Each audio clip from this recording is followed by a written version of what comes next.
But, I'm different. I can do anything for you. I can use my mouth, or my breasts, or my feet, or even home plate, or even my rear, as long as you say it. Hey, Seiji, tell me your desire as a man. I'll accept anything you want. Chiaki expressed this with her eyes. Seiji understood exactly what she meant. His suppressed desire immediately exploded, not. Still, it was becoming quite dangerous for him. If it wasn't for the fact that he had already spent intimate time together with Natsuya and Mika before this, he would have definitely been conquered here. Seiji kissed her once again. He gently, passionately, and deeply kissed her. At the same time, he also reached towards Chiaki's crotch with one hand. Chiaki's body trembled as he touched her. Indeed, I want to release my desires. But I want you to release them first. Seiji gently bit her ear as he whispered to her. Chiaki tried to struggle, but was unable to escape his embrace. She accepted his dominance, experiencing her own weakness, embarrassment, heart-pounding, and nervousness. These were complex feelings that also felt really good. Chiaki heard herself moaning as her consciousness became hazy and then floated towards a snow-white realm up above. Yeah. If you find any errors, ads pop-up, ads redirect, broken links, non-standard content, etc., please let us know. Report chapter so we can fix it as soon as possible. Chapter 685, Meow Meow. Chapter 685, Meow Meow. Translator, Imperfect Luck Editor, Kurisu. Chiaki became a lot more obedient after she climaxed. Seiji didn't do anything else to her after that. He simply hugged her quietly. A while later, he asked her what happened recently in the past 2 weeks that he was unconscious. This was because he could tell that something seemed off about her even if she acted normal. Nothing much, the only noteworthy matter is about Keiho. Seiji looked directly at her and indicated with his expression that he didn't believe this. A boy who pries too much into a girl's secrets will lower her opinion of him. Chiaki averted her gaze. However, Seiji's dating sim system revealed to him that not only did Chiaki's favorability rating towards him not decrease, it even increased. I'm going to do you until you tell me if you won't say anything. Seiji raised his hand again. You're such a bad boy. Chiaki started blushing again. And so, Seiji played with her for a second time. You're so evil. I'm so wet. Just take it off and I'll have the nurse bring you some new underwear. You demon. Seiji raised his tone. Chiaki retreated into a ball, as if she was a defenseless kitten. It's fine if you don't want to go through this as well. Hurry and tell me what's going on. Then take care of the rest at your home. Okay. The tomboy paused for a moment before she told him. Ever since a few days ago, she faintly felt like she was being spied on. In the classroom, in the clubroom, on the road, and even in rooms with nobody else there at all. She couldn't find anyone suspicious, nor did she discover any hidden cameras. Mika, who was often with her, didn't notice anything at all. It was the same for everyone else, so Chiaki was wondering if she was being overly paranoid. The president, I'm referring to the former drama club president, she wants me to be the next president of the drama club. The vice president and all the other members also agreed. But, I refused. Chiaki suddenly changed the topic and started talking about her club. The drama club ex-president Anyase Genji was a high school senior who had already graduated earlier in the spring. Logically, the vice president Shina Shiho should be the one accepting the president position. However, this legendary former president who single-handedly revived the drama club believed that Chiaki Wakaba would be a better candidate. All the club members also agreed with the ex-president's chosen member. However, Chiaki herself believed that it was too much for her, so she refused. And so, Shina Shiho became the new drama club president. Shina was an excellent vice president. However, she felt too pressured after becoming the drama club president and didn't do so well. This made her feel even greater pressure, creating a vicious cycle. The atmosphere in drama club became rather bad because of this. Chiaki felt that she was to blame, and was frustrated because of this. She also wondered if her frustrations were causing her to become paranoid to the extent of hallucinating about being spied on. That was why she didn't want to tell Seiji. What typical problems of youth. Seiji even wanted to laugh. Of course, he wasn't laughing to make fun of Chiaki's troubles. He simply felt that Chiaki was really cute with her worries about her club. She always acted so casually, as if she wouldn't have any frustrations in life. But actually, she would still have her own troubles. She'd probably never expected that the former club president Seiji would ask her to take on the role of drama club president. However, this was quite a reasonable choice. Although Seiji didn't know much about the drama club, just based on his first impression back when he went to visit, he felt like Chiaki was far more suitable to inherit the drama club president position from the legendary former president compared to the senpai Shina Shiho. Without a doubt, Shina Shiho was an excellent vice president. However, her personality made it so that it would be difficult for her to be the best leader for an entire major club. As for Chiaki, as long as she remained foundationally the same but more serious, she would definitely become an excellent president. She would definitely help the drama club to continue flourishing until she graduated. That was probably what Seiji and the other drama club members believed as well. However, Chiaki herself never wanted to or even considered being the drama club president. Being casual and unrestrained was part of her very personality and charisma, but the same traits also restrained her. Although this position was quite suitable for her, she reflexively felt that it was unsuited for her and refused. You probably didn't even consider whether or not you'd be suitable for president when you refused, didn't you? Seiji asked her. Yeah, Chiaki agreed. The end result is that Shiho-senpai ended up taking a position that she's completely unsuited for, causing a bad atmosphere in the drama club. Everyone has complaints about this, and you feel guilty, you're really an idiot. What? The tomboy twisted her body in embarrassment. It'll only make things worse now if you tell everyone that you regret things and want to be the president. So, why don't you put in some effort and help Shiho-senpai to become a good president? But if I help out, that'll make senpai feel even more awkward. That's easy enough to get around. Just give ideas that other drama club members will carry out or tell her, such as Hoshi. Even if so, won't senpai get angry if she finds out? I doubt that Shiho-senpai is someone that's small-minded. And if she really is, simply have an argument with her. You make it sound so easy. If you're that scared, I can take your place and argue with her for you. You aren't really thinking about having me argue with her, are you? You were the one who offered. Chiaki hugged her boyfriend tightly. I was just saying it to say it. If I really did so, you'd definitely regret not talking to her yourself. Seiji patted her on the head. Meow meow. Don't act cute by pretending to be a cat. Woof woof. Dogs are no good, either. Brother. I have a blood-related sister and an adopted younger sister. I don't lack for sisters. Senpai. You're the same age as me, and stop using your male acting voice. Seiji instantly felt something ominous when he heard Chiaki calling him senpai in a male voice, as his cheeks twitched.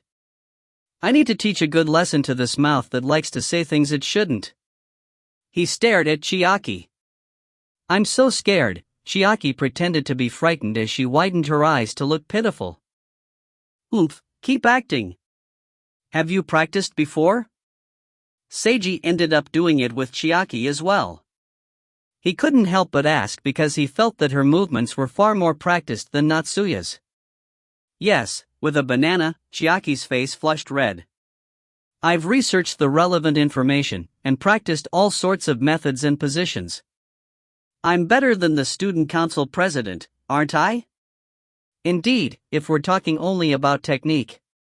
Which do you prefer?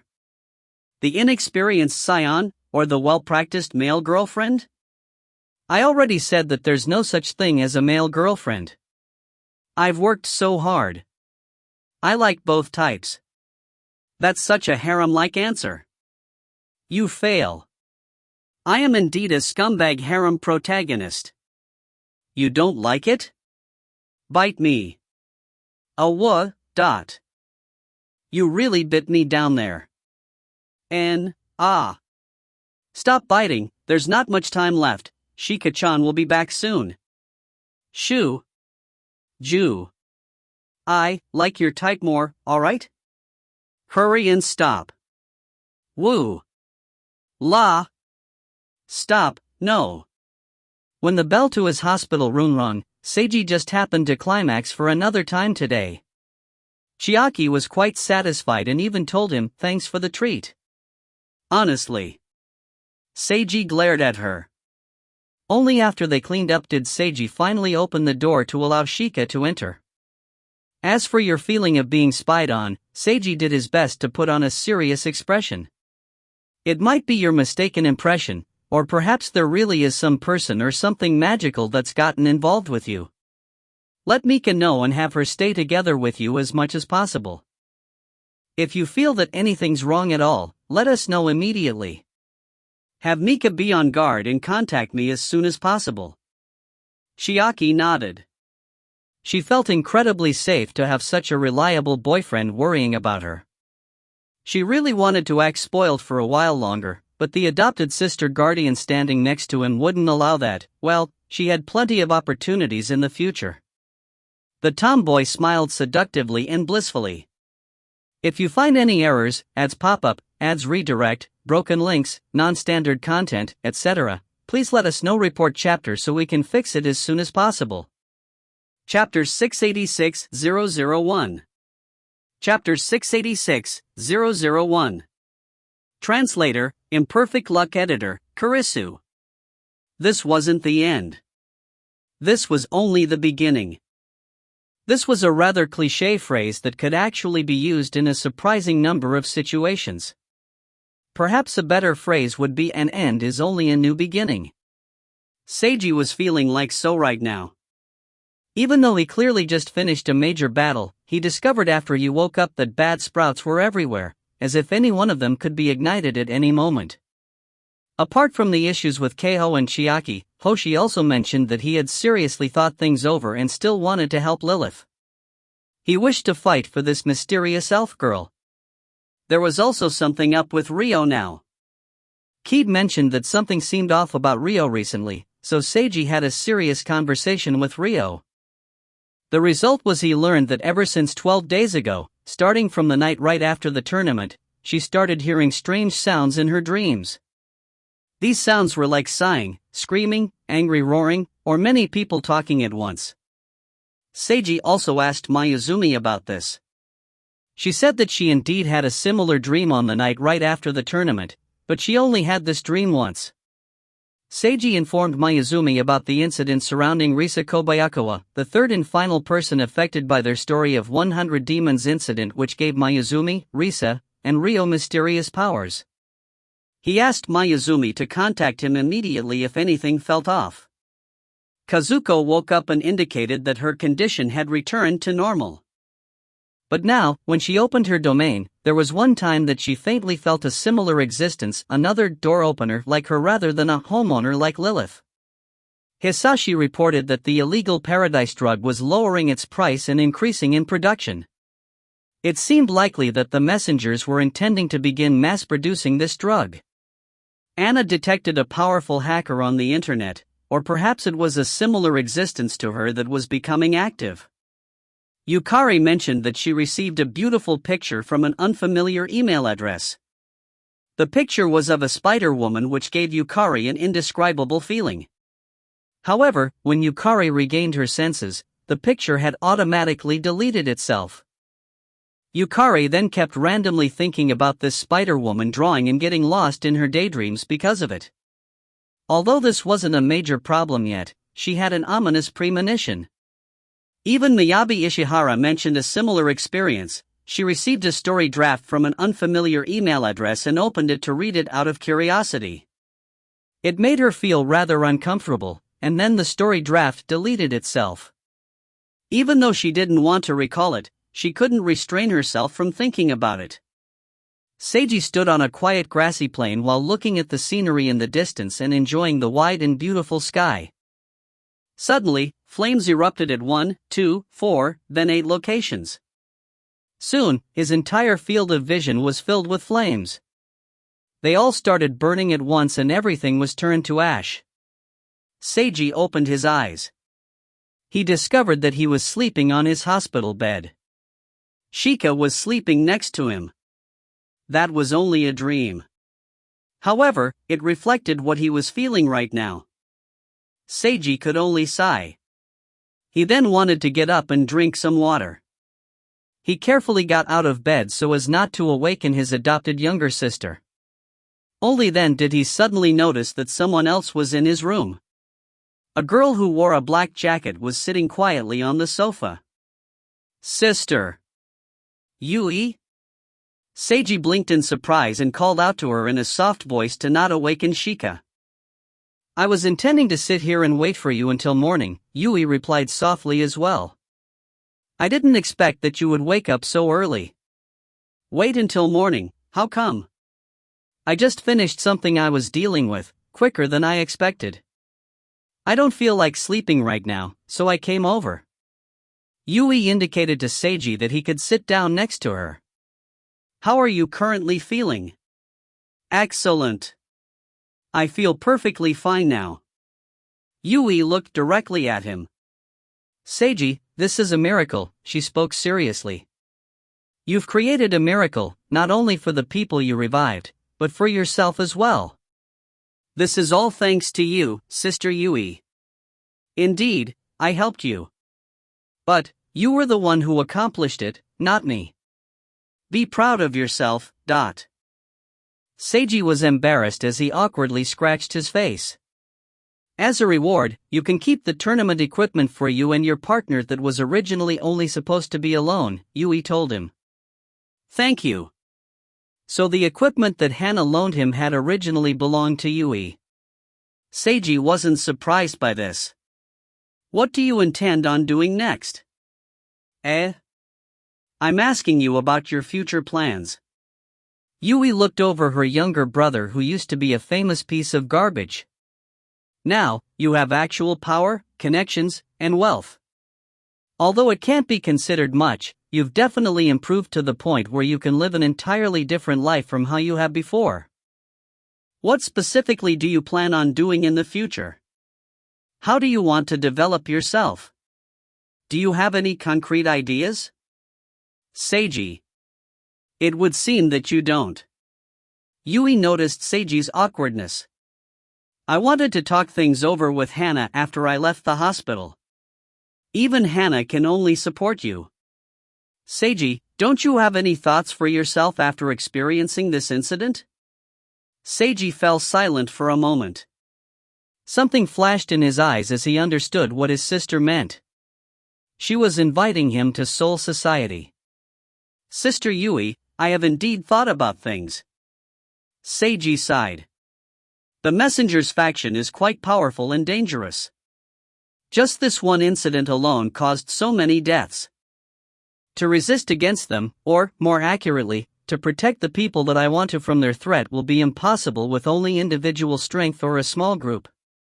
Only a similarly powerful faction will be able to protect everyone. However, this incident was also the best proof of the major faction's foolishness. They could have prevented this incident entirely, yet they chose to allow this to happen for the sake of their own benefits. Yet, the unexpected result was that there were serious casualties. Even the naval ship was almost sunk. This foolishness was caused by their greed for personal benefits. There's no curing this.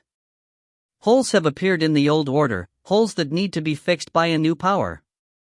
This new power is Soul Society. Soul Society has the awakened at their core. Compared to the old and decaying factions, this is a new organization that possesses hope for the future. Yet, while Soul Society possesses hope, it's still only hope. The old factions won't allow Soul Society to grow as it pleases. The old factions will use all their might to steal control and authority, trying to make it into one of their tools. Currently, it's impossible to predict what Soul Society will become like in the future. I want to protect all my friends and companions. If possible, I'd also like to do something else. I suppose you can call it protecting my joyful daily life. Seiji smiled. Perhaps I should join Soul Society for these objectives of mine. However, the risks and rewards are unclear. I don't think that I should just casually join. Should I continue developing myself on my own? Or should I join this new faction that has hope but also danger? This is an important decision. I need to talk things over with Hannah and discuss this with my friends so that I can better understand the situation and properly think things over before I make my decision. Something flashed in Yui's eyes as she silently listened to his thoughts. Not bad, she praised him. These thoughts of yours are well considered. You pass. She then took out a golden card which had complex red runes upon it. In the center of the card were two majestic dragons, one black and one white, which were twirled around each other. They created a diagram similar to a yin-yang symbol. Seiji instantly recalled the blood wine ritual tournament participation card that she had previously given him. What would it be this time? This is a registration card for Soul Society, Yui explained. As long as you inject your mana and sign this card, you'll become a registered unit. You'll be able to contact Soul Society to obtain information, trade, accept missions, and so on. Registered unit? Seiji was somewhat confused. Basically, you'll have a file with Soul Society and will be able to interact with Soul Society's members and organizations. It's a bit similar to registering for a website's account. Then why not just call it an account? Yui thought it over. Alright, I suppose we can call it account in the future. Seiji took the card and looked it over. He saw that there was a number on the back. 001. If you find any errors, ads pop-up, ads redirect, broken links, non-standard content, etc., please let us know. Report chapter so we can fix it as soon as possible. Chapter 687, I'd like to ask you a question. Chapter 687, I'd like to ask you a question. Translator, Imperfect Luck Editor, Kurisu. This is the first ever account card? That's right. Is it all right to give such a meaningful item to me? It doesn't matter. Yui casually glossed over it. No, I think it does matter, elder sister. This number is giving me a significant amount of pressure. Seiji's eyes twitched. The number is only a number. The only thing it signifies is the order in which the account was given out. There's no special meaning. Although that may be the case, I still think this number should be given to someone stronger than me. I've already given you the card, so I won't take it back. If you think there's meaning in this number, then make it so that you deserve the meaning of this number. Her words seemed to contain deep meaning. Seiji fell silent for a moment. Rather than 001, I think I like 007 better. Seiji recalled a certain legendary spy from his previous world. Why's that? Yui asked. Because I think that number is luckier. You're already extremely lucky. I don't think so at all. Besides, nobody can have too much luck, Seiji stated. Thank you for giving me this. He became a registered unit, account holder of Soul Society rather than joining the faction outright. This was the relationship between an organization and one of its customers. This type of relationship was currently ideal for him. No need for thanks. I gave it to you because I have expectations for you, Yui told him lightly. What type of specific expectations? Nothing specific. I just want to see what extent you can achieve. Just like with the blood wine ritual tournament? Seiji looked directly at her. Yep. Yui admitted this. Both of them fell silent for a moment. I hope that I won't disappoint you. Seiji chuckled. By the way, now that I'm an account holder, can I request support from Soul Society? What exactly do you need? Emergency reinforcements in times of danger, such as if the Messenger's faction attacks me for revenge. That's fine. But, Soul Society may not be able to respond immediately. You'll also have to pay an appropriate price for the support you receive. That's still better than no backup support at all. Just being able to request support was already a wonderful benefit. An account holder was different from a formal member of Soul Society. It wouldn't be possible for him to expect complete protection. Also, let me just ask something else.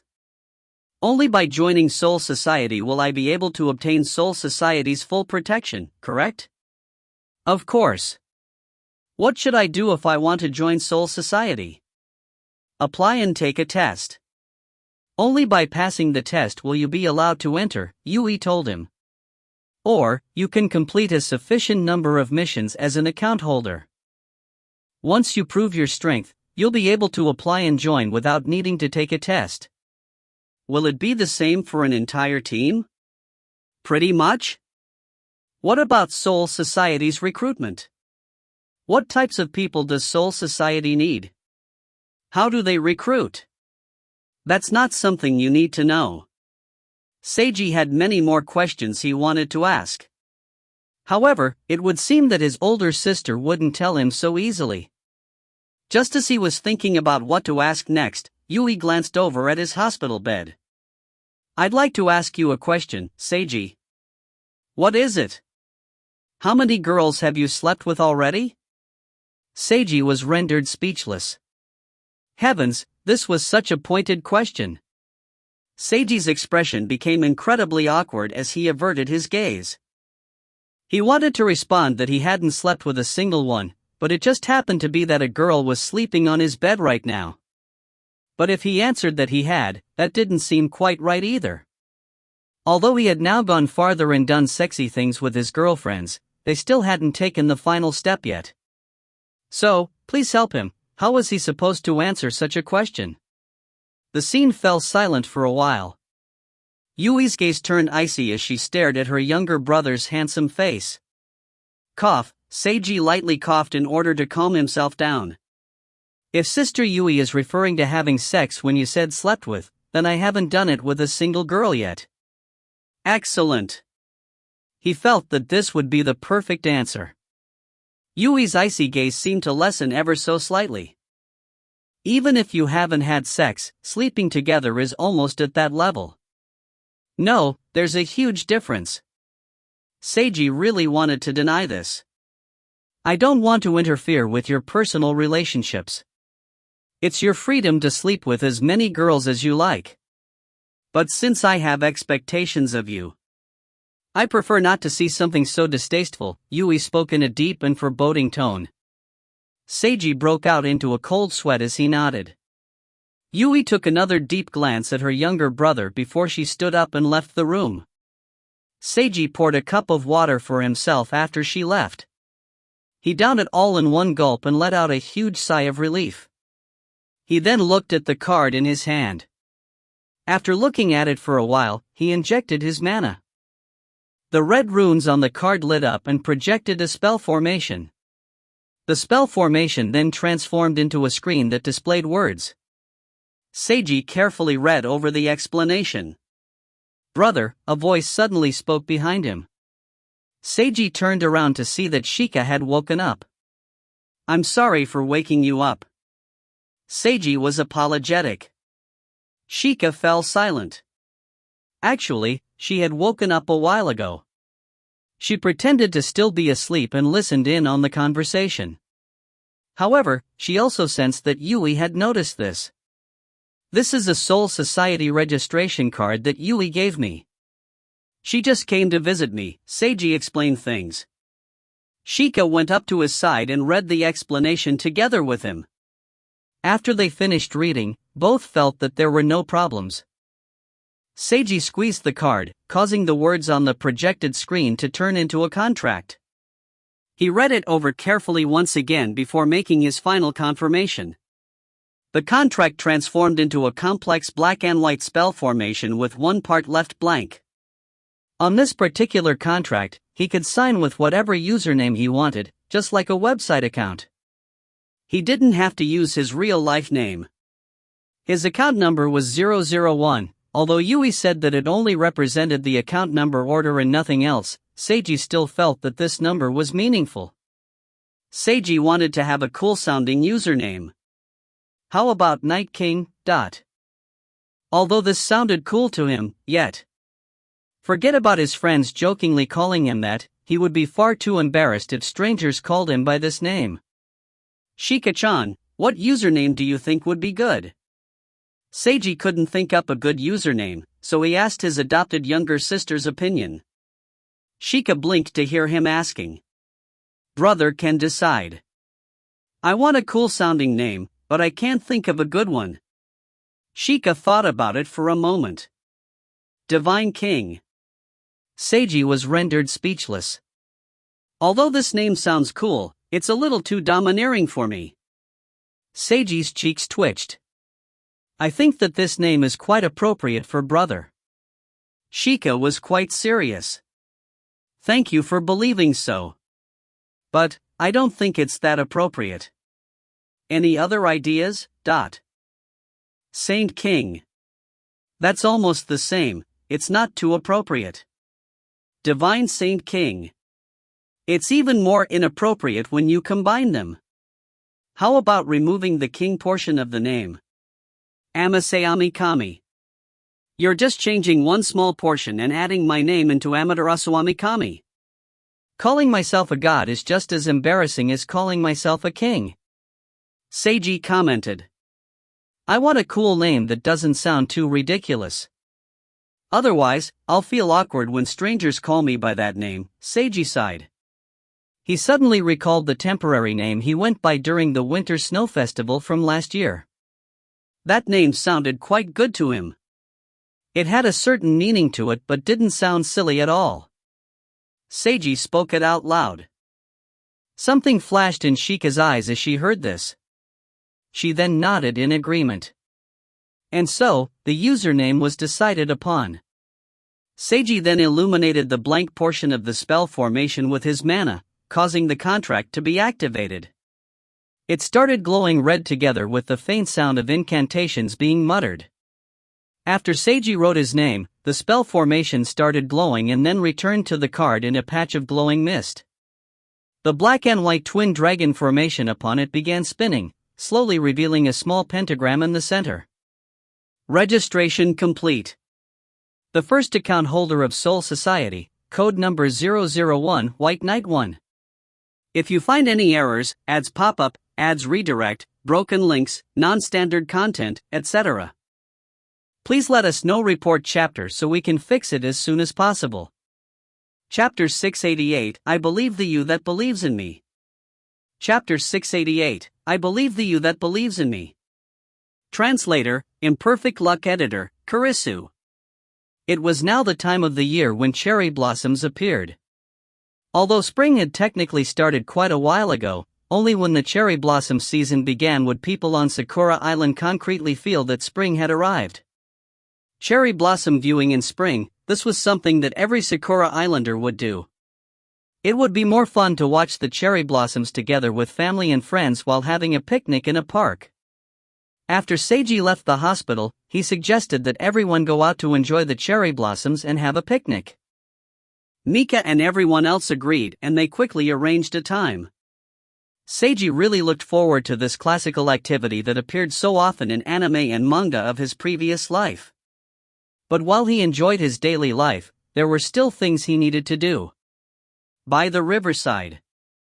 Seiji walked over to the agreed-upon location and saw that Keiho was already waiting there. Just as Mika told him, he could tell that Keiho's aura had completely changed when he saw her again. Although Keiho was simply wearing a plain one-piece dress with a normal jacket on top, this still showed off her mesmerizing allure. Her seemingly normal smile also appeared to contain some ambiguous meaning, and there was the flicker of something hidden within her eyes. She would attract great attention from everyone simply by walking on the streets, as she was now a great beauty whose large breasts were no longer concealed by the previous flabs of fat. She seemed completely different from the pudgy girl that Seiji had first met. "Good morning, Keiho." "Good morning, Seigo." Seiji looked over her for a while. "Are you really all right?" "I think that I'm fine. Even though so many days have passed. I'm not forcing myself at all." Keiho smiled. "I must have much greater tolerance for demon energy compared to my sister." Seiji fell silent. "She's obviously being affected by the demon energy," Yomi spoke in his mind. "Her current condition has nothing to do with greater tolerance. She's completely adapted to the demon energy." Adapted. She's accepting the demon energy and adapting to the demon's power. This is what will happen before she combines with the demon. What will happen if she combines with the demon? Seiji asked Yomi in his mind. She'll transform into a demon or obtain the demon's power. If the first happens, the demon will have basically taken over her body completely. While she'll be able to retain her sense of self if she obtains the demon's power instead, it's highly likely that her personality will greatly change, as if she's become another person, the bonded female spirit explained. Of course, there's also possibilities that the combining will fail, or that she'll go insane, or be seriously injured or even die. But will it be possible to stop all of this if we transfer the demon energy out of her now? Yes, if she's willing to agree. Seiji clenched his hand. Keiho. You're currently accepting the demon energy, is that right? Keiho's expression froze over for a moment. What does accepting the demon energy mean? It means that you're not resisting the demon's power, but trying to obtain it instead. Keiho tilted her head slightly. I'm not trying to obtain anything. I'm simply bearing this for the sake of my older sister. Seiji took a good look at her. Is that the truth? He spoke in a heavy tone. Something flashed in Keiho's eyes. Of course it's the truth. But, if I can possibly obtain the demon's power, then I definitely want that as well. Why? Because I want to become someone like you, Seigo. Keiho looked at him. I want to be someone special with extraordinary powers. You don't have to become like me, Seiji stated. But I want to. You're being negatively influenced by the demon energy. Not at all. I'm quite conscious of what I'm doing. This is what I wish for, Keiho spoke sincerely. I want to become special. I want to get closer to you, just like Mika. Seiji was rendered speechless. I admire Mika as well as Chiaki because they're special, Keiho continued. Mika is a spiritual ability user just like you are. And while Chiaki isn't a spiritual ability user, she's highly charismatic. Just as you previously said, she's the type of person that will always remain at the forefront. She's a girl that's highly noticeable. Yet, I'm no spiritual ability user, nor do I have any presence nor am I noticeable. I've always been like this ever since I was little. I've actually always admired, been jealous of my older sister. That's because my older sister is a perfect and special existence, while I'm only an ordinary person who got depressed because I can't compare to her. I'm just a vulgar mortal who avoided and even disliked and hated her because of my jealousy. Only when you encouraged me did I start to snap out of my depression. But, that still wasn't enough. I wasn't able to be by your side. Although we became friends, that's all we were, just friends. I wasn't able to be together with you like Mika and Chiaki could, and I especially couldn't be like President Yorihana and you. I know that I shouldn't think so much into things. I know that since I'm an ordinary mortal, I should just act my part, working hard to an ordinary person's extent, yet I still want to become special. Blood-red runes appeared in Keiho's eyes. That's why, even if this is a demon's power, I still want to obtain it. Allow me to accept it if my older sister can't handle it.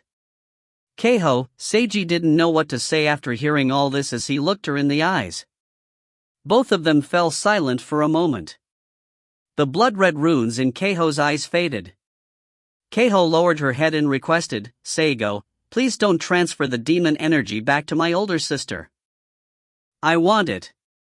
I won't regret it no matter what the consequences are. That's a demon's power. Even if you can obtain it, you might no longer be you. Seiji sighed. Even if you don't regret it, what about others around you? This isn't only about you, Keiho. What will your older sister think if something happens to you? She'll think that she caused harm to befall you. She'll feel burdened by her guilt for the rest of her life. There's also your parents, your friends, as well as me, Mika, and Chiaki. None of us want to see anything happen to you, or see you becoming another person. Keiho Miyamoto is only an ordinary person. But so what? Your sister, your parents, your friends, including us, know you as such a Keiho. None of us think that there's anything wrong with this. Rather than taking a tremendous risk to become special, I'd rather see the Keiho I know safely maturing as an ordinary person. I believe that the others will feel the same way as I do. Please give up. Seiji did his best to transmit such a feeling to her. Keiho lifted her head. There was a smile on her face. Thank you for worrying about me, Seigo. However, I don't feel that this will be that dangerous, because I haven't felt that much pain so far. I believe that I can obtain what I desire. Please believe me. I believe in the you that believes in me. They both fell silent again. Why don't you reconsider? Seiji tried to convince her. If you fail, a demon will take over your body, or you could even die. And even if you succeed, it's highly likely that your personality will be changed. Is that really worth it? Don't you believe in me? Keiho looked straight into his eyes. Hey, this type of question is cheating. Seiji found it difficult to respond as he recalled saying the same words to her that she was now using on him. Of course I believe in you, but I still need to say what I need to say. I wouldn't possibly want to see you taking such a risk and just leave you with a sentence like alright, Seiji spoke in a heavy tone. Then watch me, Keiho spoke softly. If I change into a demon, then kill me. If I die a painful death, mourn me. If I'm no longer myself, allow me to fall in love with you again. If you find any errors, ads pop up, ads redirect, broken links, non-standard content, etc., please let us know. Report chapter so we can fix it as soon as possible. Chapter 689 System, could you please give me a discount? Chapter 689 System, could you please give me a discount? Translator, Imperfect Luck Editor, Kurisu. Seiji was quite shaken by receiving such a direct confession and feeling her heartfelt words. Keiho left after that. Seiji silently watched her leave. He was unable to continue trying to convince her to stop absorbing the demon energy. It would be difficult for him to transfer the demon energy out of Keiho without her agreement. Forcefully transferring it out of her would be highly dangerous. Plus, Seiji felt just how resolved Keiho was about this. He found it difficult to forcefully go against her wishes. All he could do now was to let her older sister Karen know about the situation, along with telling Mika and Chiaki about this. He could only hope that the girls could convince Keiho to change her mind. Although Seiji hoped for this, he felt that it was likely that Karen and the others would all fail in convincing Keiho. Keiho brought out her self-confidence. This was the direct result of his previous encouragement. Yet, Seiji never imagined that she would use her newfound self-confidence on such a matter. It's my fault, no, it's too arrogant of me to think so. Seiji felt guilty for a moment, but then he denied that he was to blame. Keiho had made this decision by herself. She had resolved herself. Although this was partially due to his influence, or perhaps even largely due to his influence, this was still foundationally her decision. Thinking that her resolution was his own fault would be nothing more than arrogance. Yet, he wasn't completely blame-free either. If I hadn't said those words to her in the beginning, if I hadn't told her such encouraging words that I believed to be correct, would all of this have been avoided? Seiji muttered to himself. Sometimes, good intentions wouldn't have good results.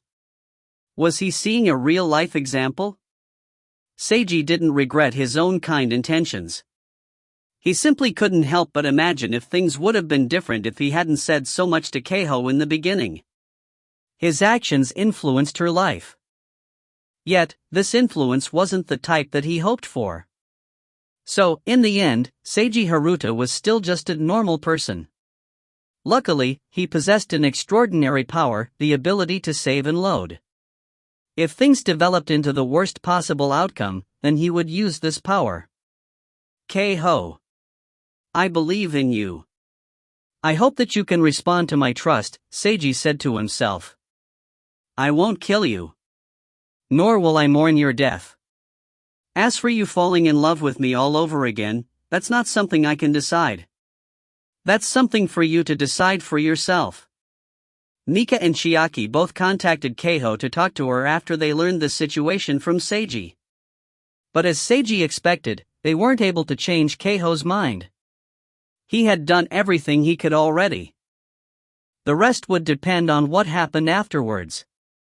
Continuously improving his power level would be the best method to deal with the fires of chaos that were starting everywhere.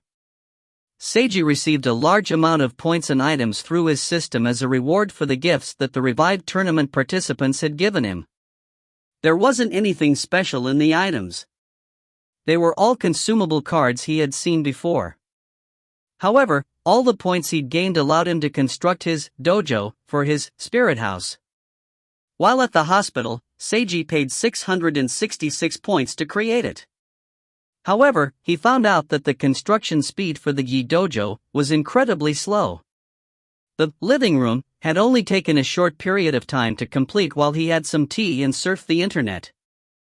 Yet, the dojo had already been under construction for several days. It only finished now. After the Yi Dojo finally reached 100% completion, Seiji was filled with expectations as he paid 33 points to enter his spirit house. A gray crack instantly appeared in midair before him. It then spread into a gray oval with a black and white yin-yang diagram spinning around inside. So this was the portal to the spirit house. Seiji looked it over before entering. His vision grayed as he felt his body spinning around. Several seconds later, he regained his balance and saw a gray space, the living room. Just as he expected, the living room was completely empty and had nothing in it whatsoever. On the right wall was a white paper door. The word dojo was written on the door in black lettering. Seiji walked over and opened the paper door. He saw that the Yi Dojo was also a gray space with nothing inside, identical to the living room. The only difference was that the dojo was much larger. He didn't feel anything special even after stepping inside. Seiji tried to practice cultivation within this space. He instantly felt that something changed in the atmosphere. System notification: 16 points have been deducted as a fee for cultivating within the dojo. It even charged him a fee automatically. How convenient. Seiji's cheeks twitched. He cultivated seriously and soon discovered that the effectiveness of cultivating here was much greater than cultivating in the basement of Natsuya's mansion. His mana flowed quite smoothly and spellcasting was much easier than before. It felt like his entire body was lighter and his mind was far clearer. It was much easier to learn and understand. As expected, the system's products were excellent. System, as imagined by Seiji.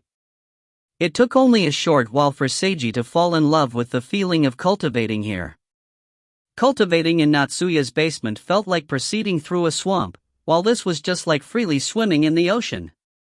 He felt as if he could go anywhere he wanted, see anything he wanted, and do anything he wanted. It was just that free. This was such an excellent experience that Seiji unknowingly lost track of time. More than 1 hour later, a bright red flame was burning silently on Seiji's hand. This was the fire element spell, Mana Flame. He successfully learned this spell in such a short amount of time. Not only that, Seiji controlled the flame to instantly form a fireball. He shot this fireball, which exploded brilliantly against the wall.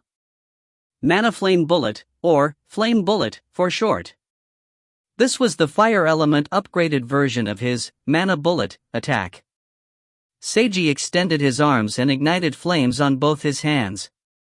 He then transformed the flames into fireballs that he shot out. He then gathered more and more fireballs as ammunition to fire simultaneously. He increased the number of fireballs to 3, 4, 5, 6. Only when he created 18 fireballs did he finally feel some difficulty. Seiji pushed forward and shot all 18 fireballs simultaneously. They exploded in unison against the dojo's wall and burst into flames. As long as he cultivated for a while longer here, he would be able to surpass 18 fireballs and simultaneously cast even more. Seiji was just that confident. He checked the time and discovered that he had actually cultivated for less than 2 hours here. Making such progress in so short a time was the best proof of the dojo's abilities. What would happen then if he brought a spirit image inside and cultivated his mana instead? Or, Seiji opened up his system and checked the furniture option. He saw that there were new items added which could be placed within the dojo. Ignoring the furniture with no special effects, there were indeed spirit images included among the items with special properties. The cheapest one cost 233 points and could be used for only 1 month. The short usability seemed like such a pitfall for the price. However, one sentence in its description caught Seiji's attention: anyone who concentrates on this spirit image will be able to enter visualization. Out of everyone in his night group, only himself, Shika, and Mika knew how to use visualization. And Mika was quite new to the concept. She was still learning from her spirit controller teacher, Ruri Kinsa. Everyone else didn't even know how to visualize. They would need to learn and practice, and it might not even be possible for them to learn. Yet, according to this spirit image's description, even someone who didn't know how to visualize would be able to enter a state of visualization just by concentrating. This would save Seiji's night group a great amount of effort in having to learn visualization. With such a function, 233 points was definitely worth it, even if it was only for 1 month. Seiji then looked at the more expensive spirit images. They all had the same function, but with longer usability periods and better effects. The more expensive spirit images looked like better deals. Seiji really wanted to purchase one. Yet, he didn't dare to look directly at their prices. System, could you please give me a discount? If you find any errors, ads pop up, ads redirect, broken links, non-standard content, etc., please let us know. Report chapter so we can fix it as soon as possible. Chapter 690, Terrible Man and Terrible Woman. Chapter 690, Terrible Man and Terrible Woman. Translator, Imperfect Luck Editor, Kurisu. As always, Seiji's system remained forever silent. Fine, I knew that wouldn't be possible. Seiji was just casually thinking it. He didn't have any hope whatsoever of actually being able to receive a discount. He really missed his cute and naive system that gave him a 50% discount on the bullet time skill. System, you're the cute and naive one. Seiji, at that time, you must have been worried that I would be instantly killed by something I couldn't even see, which is why you voluntarily sold me such a godly skill at half price, isn't that right? System, I wouldn't worry about someone like you at all. Humph. Seiji, that's why I'm saying that you're cute and naive, thank you very much. System, get the hell out.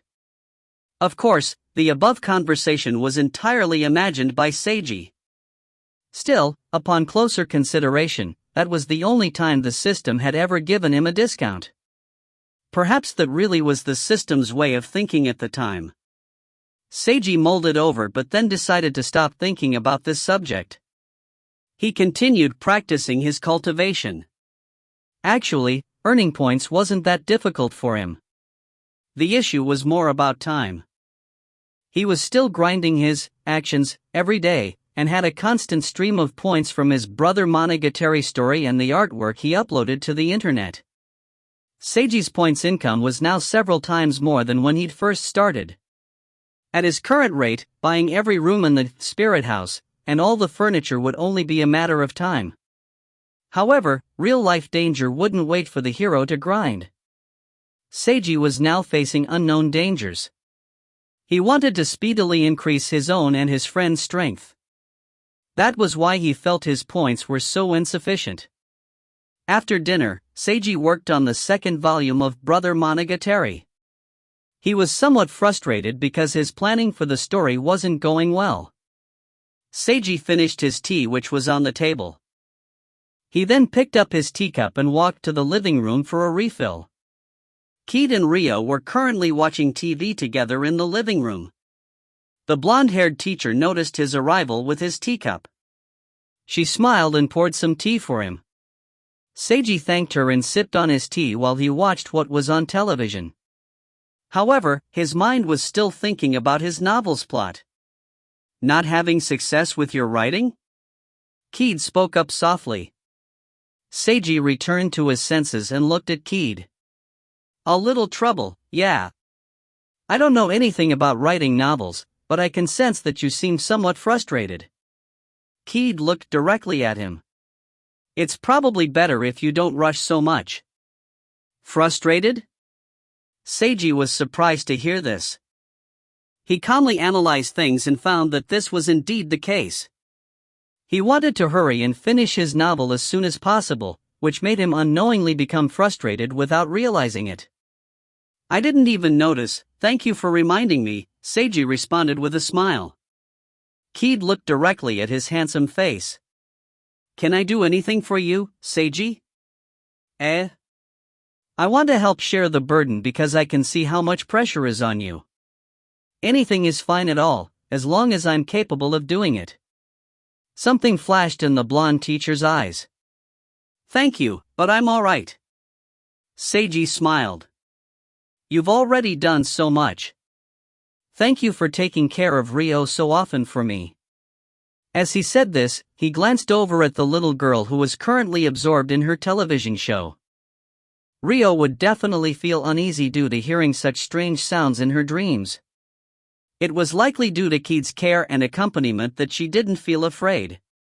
Taking care of Ryo is something that I myself wanted to do, but can I count this as you owing me a favor? Keed chuckled. Seiji blinked upon hearing this. Of course.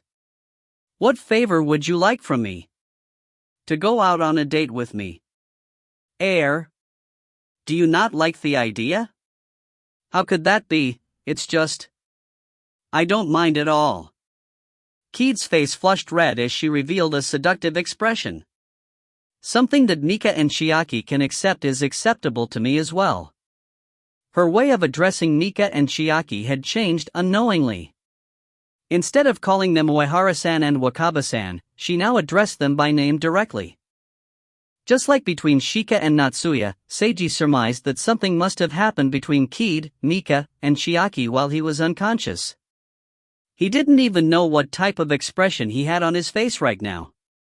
The television show reached a climax in its story, causing Ryo to squeal in excitement. Keed's left hand moved to squeeze Seiji's right hand. Seiji wanted to take his hand back. However, she wouldn't let go. The blonde beauty gazed deeply into his eyes, transmitting her love with her expression. Seiji wanted to avert his gaze.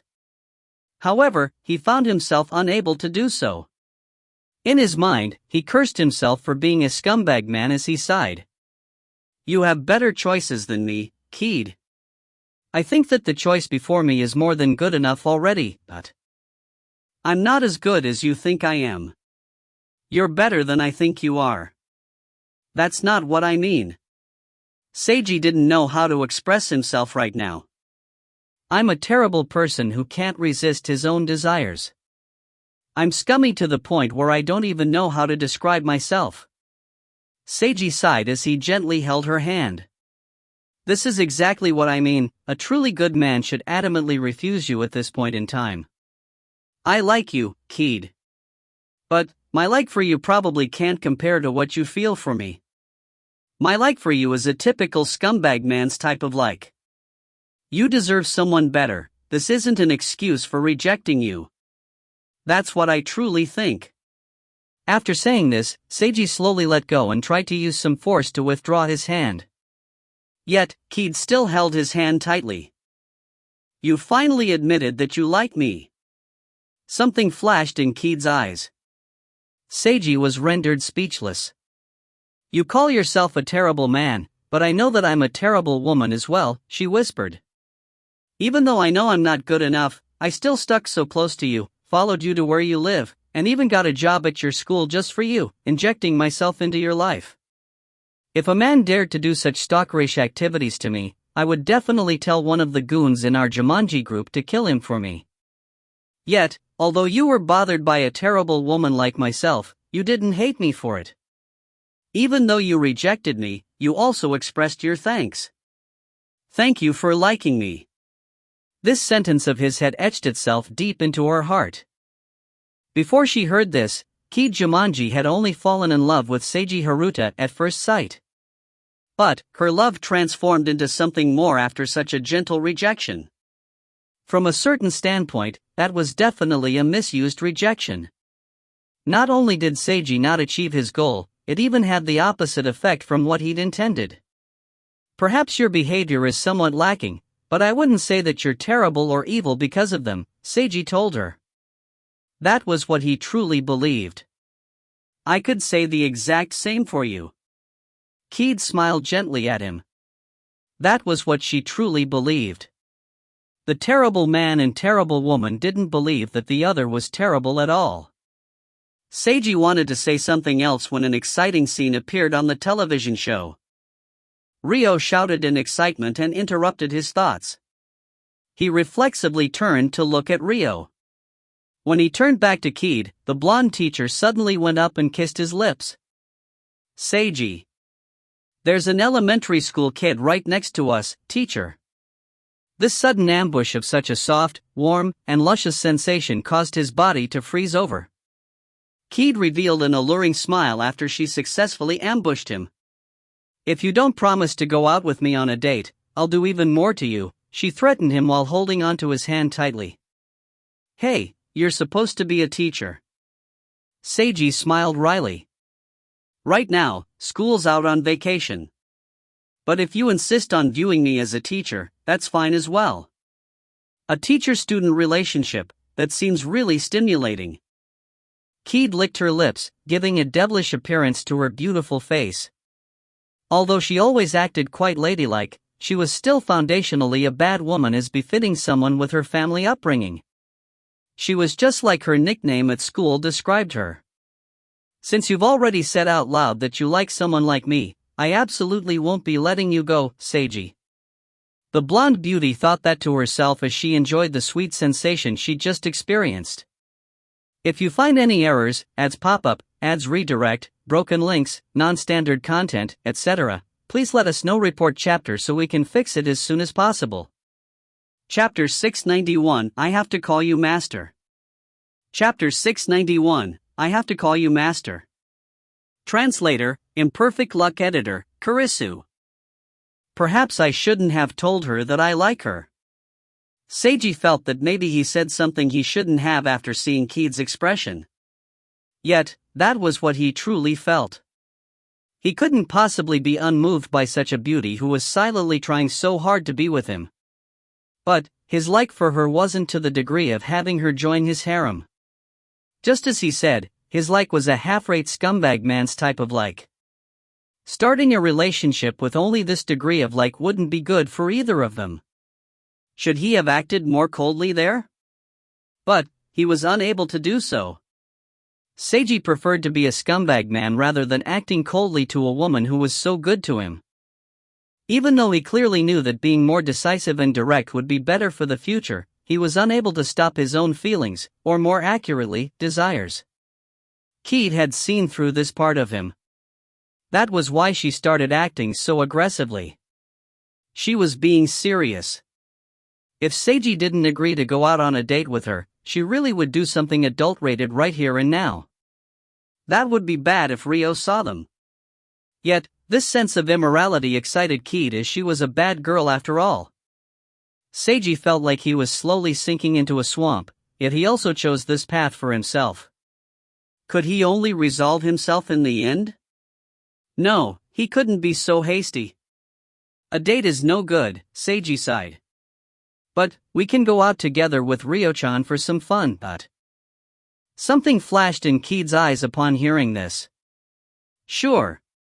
She could tell that this was the limit of what Seiji was willing to accept, so she readily agreed.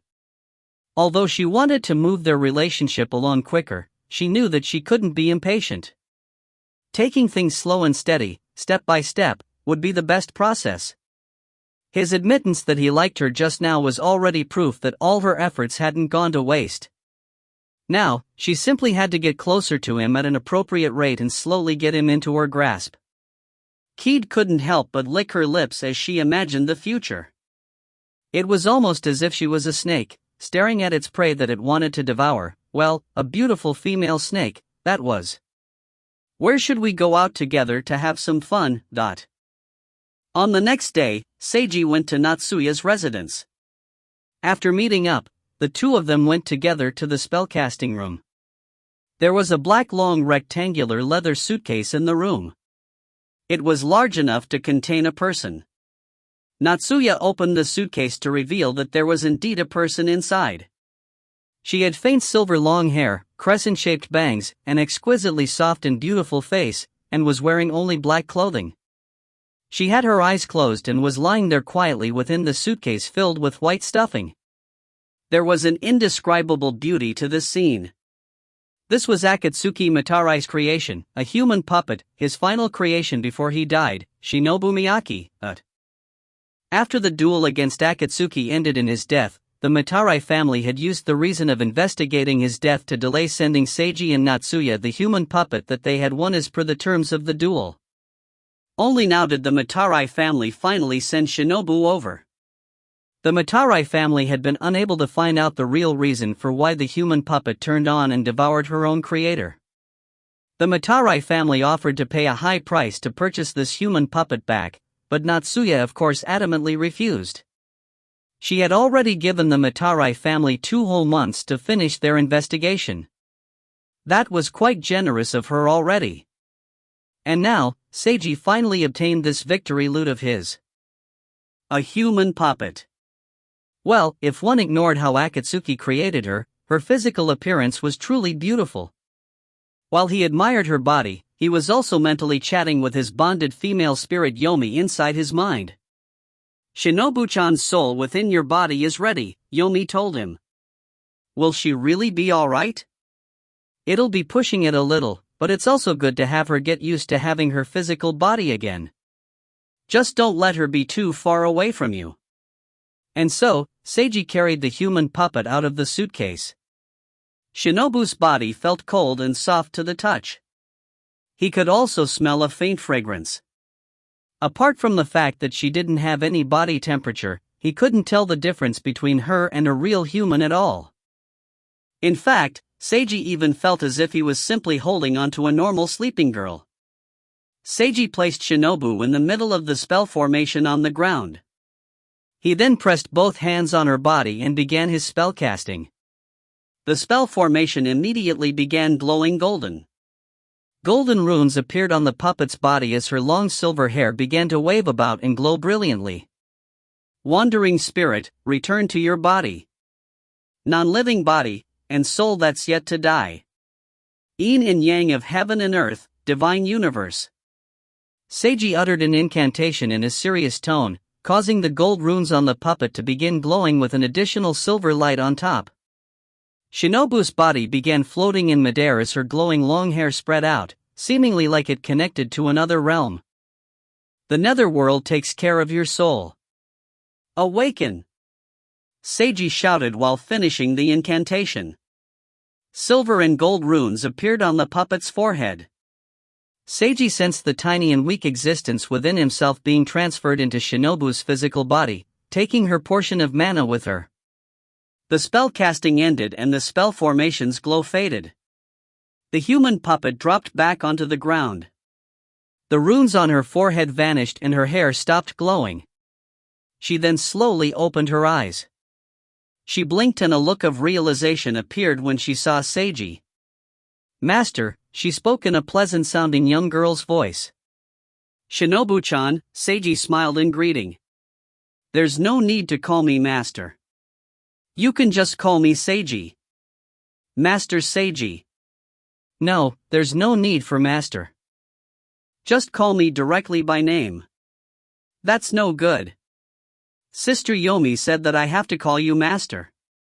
Seiji was rendered momentarily speechless. "Yomi, just what have you been teaching her? Things that a cute little demon like her should know." The female spirit chuckled. "I don't want her to be my servant." "Then what do you want her to be?" This question, he had never considered this at all. Seiji exchanged glances with Shinobu. "Let's stand up first." He reached out his hand to her. Looking at his hand, she slowly lifted her own hand and softly gave it to him. Seiji pulled her up. Seeing her innocent expression, he patted her on the head. Shinobu felt that this was really comfortable. It felt really wondrous to have a physical body for the first time ever since her soul was born. Being too young, she didn't know how to describe it. She just felt that it was very good that he was touching her. She wanted him to touch her even more. This thought entered the puppet girl's mind. Meanwhile, Seiji was in some internal turmoil. Accurately speaking, their relationship was most similar to adopted father and daughter. Yet, calling her his daughter would seem really strange to him. Shinobu's physical body was identical to that of a normal human teenage girl's. If she called him daddy in public, just imagining the scene felt really awkward to him. The more he thought about it, the more Yomi's idea of master and servant seemed more appropriate. Or was it more like master and pet? No. What am I thinking? Seiji did his very best to suppress his sudden urge to tell the puppet girl to put on cat ears and a collar to cosplay for him. Seiji helped her to stand up. However, Shinobu's movements were rather stiff and she couldn't stand steadily. Seiji hugged her and helped her to stand. "Take your time in getting used to your body." "Yes, master." Right now, Shinobu wanted him to hug her even longer. Seiji was quite unaccustomed to being addressed as master. He figured he could only slowly get used to it. "Let me introduce you. This is Natsuya Yorihana, my girlfriend." Seiji introduced Natsuya, who was walking over towards Shinobu. "It's all thanks to her that you were able to obtain this physical body, but Sister Yomi told me that I should call her female master Yorihana and lady of the house." "Female master and lady of the house?" Natsuya revealed a subtle expression at this. "You can just call me sister." "Female master sister." "No, call me Sister Yorihana." "That's no good. Sister Yomi told me that I have to call you female master." Shinobu was all serious. Seiji felt as if he heard his female spirit chuckling in his mind. "Did you laugh just now?" he asked her directly. "Not at all, hee. And you say you aren't laughing. Just what did you teach her?" "I simply taught her what she needs to know." "If that's really the case, why are you laughing? If you find any errors, ads pop up, ads redirect, broken links, non-standard content, etc., please let us know. Report chapter so we can fix it as soon as possible. Chapter 692 Master is really beautiful. Chapter 692 Master is really beautiful. Translator, Imperfect Luck. Editor, Karisu. Because it's interesting. That was all Yomi said before she fell silent. There was nothing that Seiji could do if she was unwilling to say anything. Although he was slightly uneasy, she still took good care of Shinobu's soul for so long. He figured that Yomi wouldn't teach Shinobu anything overly strange, probably. Seiji was currently walking back to his apartment with Shinobu. The puppet girl was now wearing a plain flower pattern one-piece dress, paired with white stockings. Although this was quite ordinary clothing, it still showed off her extraordinary beauty, as if she was a beautiful, living doll. Many bystanders' attention was drawn to this beautiful girl that seemed so inorganic. However, nobody would expect that she really was just a human puppet. Shinobu held her master's hand as she curiously glanced at everything outside. Every scene was new and fresh to her. The people passing by, the cars on the street, the advertisements and stores on the roadside, and even the trees and cherry blossoms. People were attracted by her beauty, and she also looked back at them, constantly exchanging glances. "Master, why are they looking at me?" "Because you're really beautiful." Beautiful, dot. That means that your physical appearance is really pleasing to look at. Pleasing to look at, so they want to look at me? Yeah. Does Master also want to look at me? Of course. I'm looking at you right now, aren't I? Seiji smiled while looking directly at her. The puppet girl was delighted to hear him say that as she looked at his gentle smile. I also want to look at Master. Master is really beautiful. I'm male. It's usually not appropriate to use the word beautiful for males. Shinobu was mystified by this. For males, you should use the word handsome instead. Handsome. That's right, if a girl has an excellent appearance, you can call her beautiful. If a boy has an excellent appearance, you can call him handsome. That's why you should call me handsome instead. As Seiji taught this, he felt somewhat embarrassed. Master is really handsome. Yep, that's right, thank you for praising me. Praising? You're saying that I'm really handsome. This is praise for me, so I'm expressing thanks for it. Praise, express thanks, thank you Master for praising me. Shinobu did her best to learn. Seiji smiled back at her. At this moment, the puppet girl tripped and fell towards the ground. Seiji immediately caught her and helped her to stand steady again. This was why they kept holding each other's hands as they walked. Shinobu's soul wasn't strong enough to the point where she could control her physical body as she wished quite yet. She needed some time to get accustomed to having a physical body. But what the bystanders saw was a handsome boy protecting a weak and sickly silver-haired girl. This scene seemed to them like something wonderful out of a movie. Are you all right? I'm fine. Although she was unable to properly control her new body, Shinobu felt very reassured with her master at her side. The two of them continued walking towards Seiji's apartment. But after she looked at all the scenery for a while, the puppet girl now only looked at the boy beside her. Shinobu wouldn't look at anything else at all. Why do you keep looking at me? Seiji noticed this. Because Master is the most handsome, Shinobu replied. After the new experiences of everything on the street didn't feel so fresh anymore, she felt that she still wanted to look at Master more than anything else at all. I'm quite happy to hear you praising me like that, but there's no need to constantly look at me. Seiji felt rather awkward about it. I can't keep looking at Master? It's not that you can't, it's just... I feel a little embarrassed. Embarrassed? It means I feel awkward. Seiji didn't know how to explain for the time being. At any rate, it's fine to look at me, but there's no need to look at me all the time, especially when outside on the street. Awkward. Shinobu still didn't understand. But she did understand that she couldn't just keep constantly looking at her master. Yet this made her feel a little uncomfortable that she couldn't constantly look at him. The puppet girl once again looked at the scenery on the street. She no longer felt that this scenery was as interesting as before. What? What did I just see? That's a human puppet, right? She's not a real human, she's a living puppet, a human puppet. She's so beautiful, she's too perfect. From head to toe, she's such a beautiful creation. I want to touch her, I want to inspect her, I want to research her. I want her so much. I want her, I want her, I want her, I want her, I want her, I want her, I want her, I want her.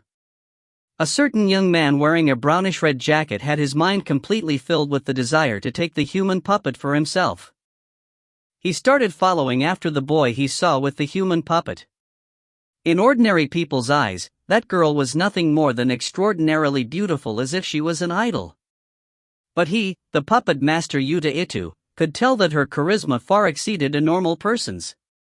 No devilish seductress on television could possibly compare to her. It was possible for someone like him to purchase a beautiful woman's accompaniment, as he had plenty of money. Yet this puppet girl before him was the greatest form of art that no amount of money would possibly be able to purchase. If he possessed such an excellent creation, he wouldn't sell her no matter what the price was. Judging the other party by his own values, it would be impossible for him to obtain that puppet girl in a trade. Even if the other party was surprisingly generous enough to be willing to sell her, he would definitely be unable to pay the tremendous price necessary to buy her. If he wanted to have her, he would have to steal her from that person. Right now, only one person was by her side. This was a chance, it might be his only chance. The little remaining sense of logic and reason remaining to Yuta Ito told him that a teenaged boy who could take out a human puppet like this by himself probably wouldn't be any normal spiritual ability user. It was quite likely that he was the disciple of one of the major yin-yang master families, or would otherwise have some similar powerful background. In fact, it was highly likely that this teenaged boy himself was quite powerful. It would be unwise to mess with him. Yet, Ito's desire overcame his reason in the end. Yuta Ito's eyes glittered in a wolf-like fashion as he stared at the two people before him. He silently followed after them while preparing himself for battle. As long as they reached an appropriate location, he would instantly attack the boy, steal the puppet, and immediately escape from this city, as far as possible. Ito's heart started beating loudly and his breathing became heavy. He did his very best to restrain his emotions, wanting to calm down. However, he was unable to do so. Originally, he should have carefully observed that boy, but his attention was completely focused on the puppet girl.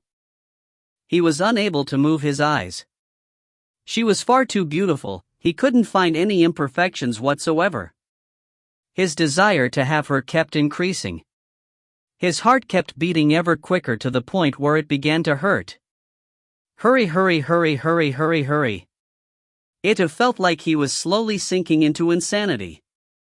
Finally, when the boy and puppet girl before him arrived at a road with relatively fewer people, he couldn't hold back anymore and instantly brought out some talismans while creating seals. But at this instant, the boy he was following suddenly turned around, raised his hand, and shot out a gigantic fireball. Asterisk boom. Star. Ito was unable to dodge this unexpected attack. He was sent flying backwards by the impact. A second, third, and fourth fireball immediately hit him. These four successive powerful fireballs destroyed Ito's protective barrier. His physical body was hit and Ito was instantly knocked unconscious. The powerful impact sent him flying right into a utility pole and then crashing into the ground. All of this took less than 10 seconds. The few bystanders on this street were all shocked to see such a scene. What happened just now? Was a movie being filmed? Before these people could regain their senses, Seiji grabbed Shinobu and hurriedly left the scene. Someone then wanted to check on the man who was collapsed on the ground. However, before the person could do so, a van suddenly drove over and two masked men jumped out of the van and speedily carried the unconscious man within. The van then drove off at a high speed and soon vanished from everyone's sights. Just what had happened? The bystanders were mystified. If you find any errors, ads pop up, ads redirect, broken links, non-standard content, etc., please let us know. Report chapter so we can fix it as soon as possible. Chapter 693, They'd definitely be popular idols. Chapter 693, They'd definitely be popular idols. Translator, Imperfect Luck Editor, Kurisu. The Jumanji group helped to interrogate the man who attacked Seiji for seemingly no reason. Seiji thus learned that the man was a puppet master named Yuta Ito, who had been astounded by Shinobu's beauty and impulsively wanted to steal her for himself. This was an impulsive crime rather than a planned one. No wonder Ito had been so obvious with his actions. Seiji considered it a good thing that Ito wasn't related to the Matarai family at all. It was possible that the Matarai family would still want to steal Shinobu back. However, both Seiji and Natsuya believed that even if the Matarai family wanted to steal Shinobu back, it was highly unlikely for the Matarai family to make it so obvious by acting right away. Yet, Seiji didn't expect that this type of trouble would be attracted. Seiji realized that he had underestimated Shinobu's value in the spiritual ability user society. It seemed that he would have to pay more attention in the future. After the interrogation of Yuta Ito was over, Ito immediately admitted his wrongs and begged for his life. Seiji felt that killing him seemed rather overboard. So, Seiji forced Ito to swear never to do such a thing again.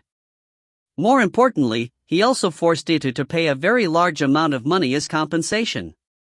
Seiji then knocked Ito unconscious and had the Jumanji group toss Ito into a random alleyway. Seiji gave half of the money he obtained to the Jumanji group as payment for their services. He kept the other half of the money for his own personal usage. Although Seiji was already somewhat rich now by normal standards, who would think that they had too much money? He didn't want to let Ito go without any compensation at all. This humble one feels like it's understandable why someone would want to steal away Miyaki-san here, but Hisashi swiftly came over after hearing about this incident. He was filled with praise for the extraordinarily beautiful puppet girl Shinobu Miyaki. Such a perfect puppet is literally the dream of us otakus. Seiji was rendered speechless. Dream? Shinobu blinked her eyes. Dream here means something wonderful. He means that he thinks you're a beautiful existence. That's right. May I take a few pictures of Miyaki-san? I'd also really like to take a selfie together with her. A flash appeared in Hisashi's eyeglass lenses. Even I haven't had a selfie together with Shinobu-chan yet. Wait for your turn. Seiji refused. Why do I have to wait? Let's take some pictures right now. I'm not in the mood. I can immediately have the best background setting established here, but it's not an issue of the background setting. I can immediately prepare all sorts of different attire. It's also not an issue of the clothing. I can immediately hire the most professional photographer.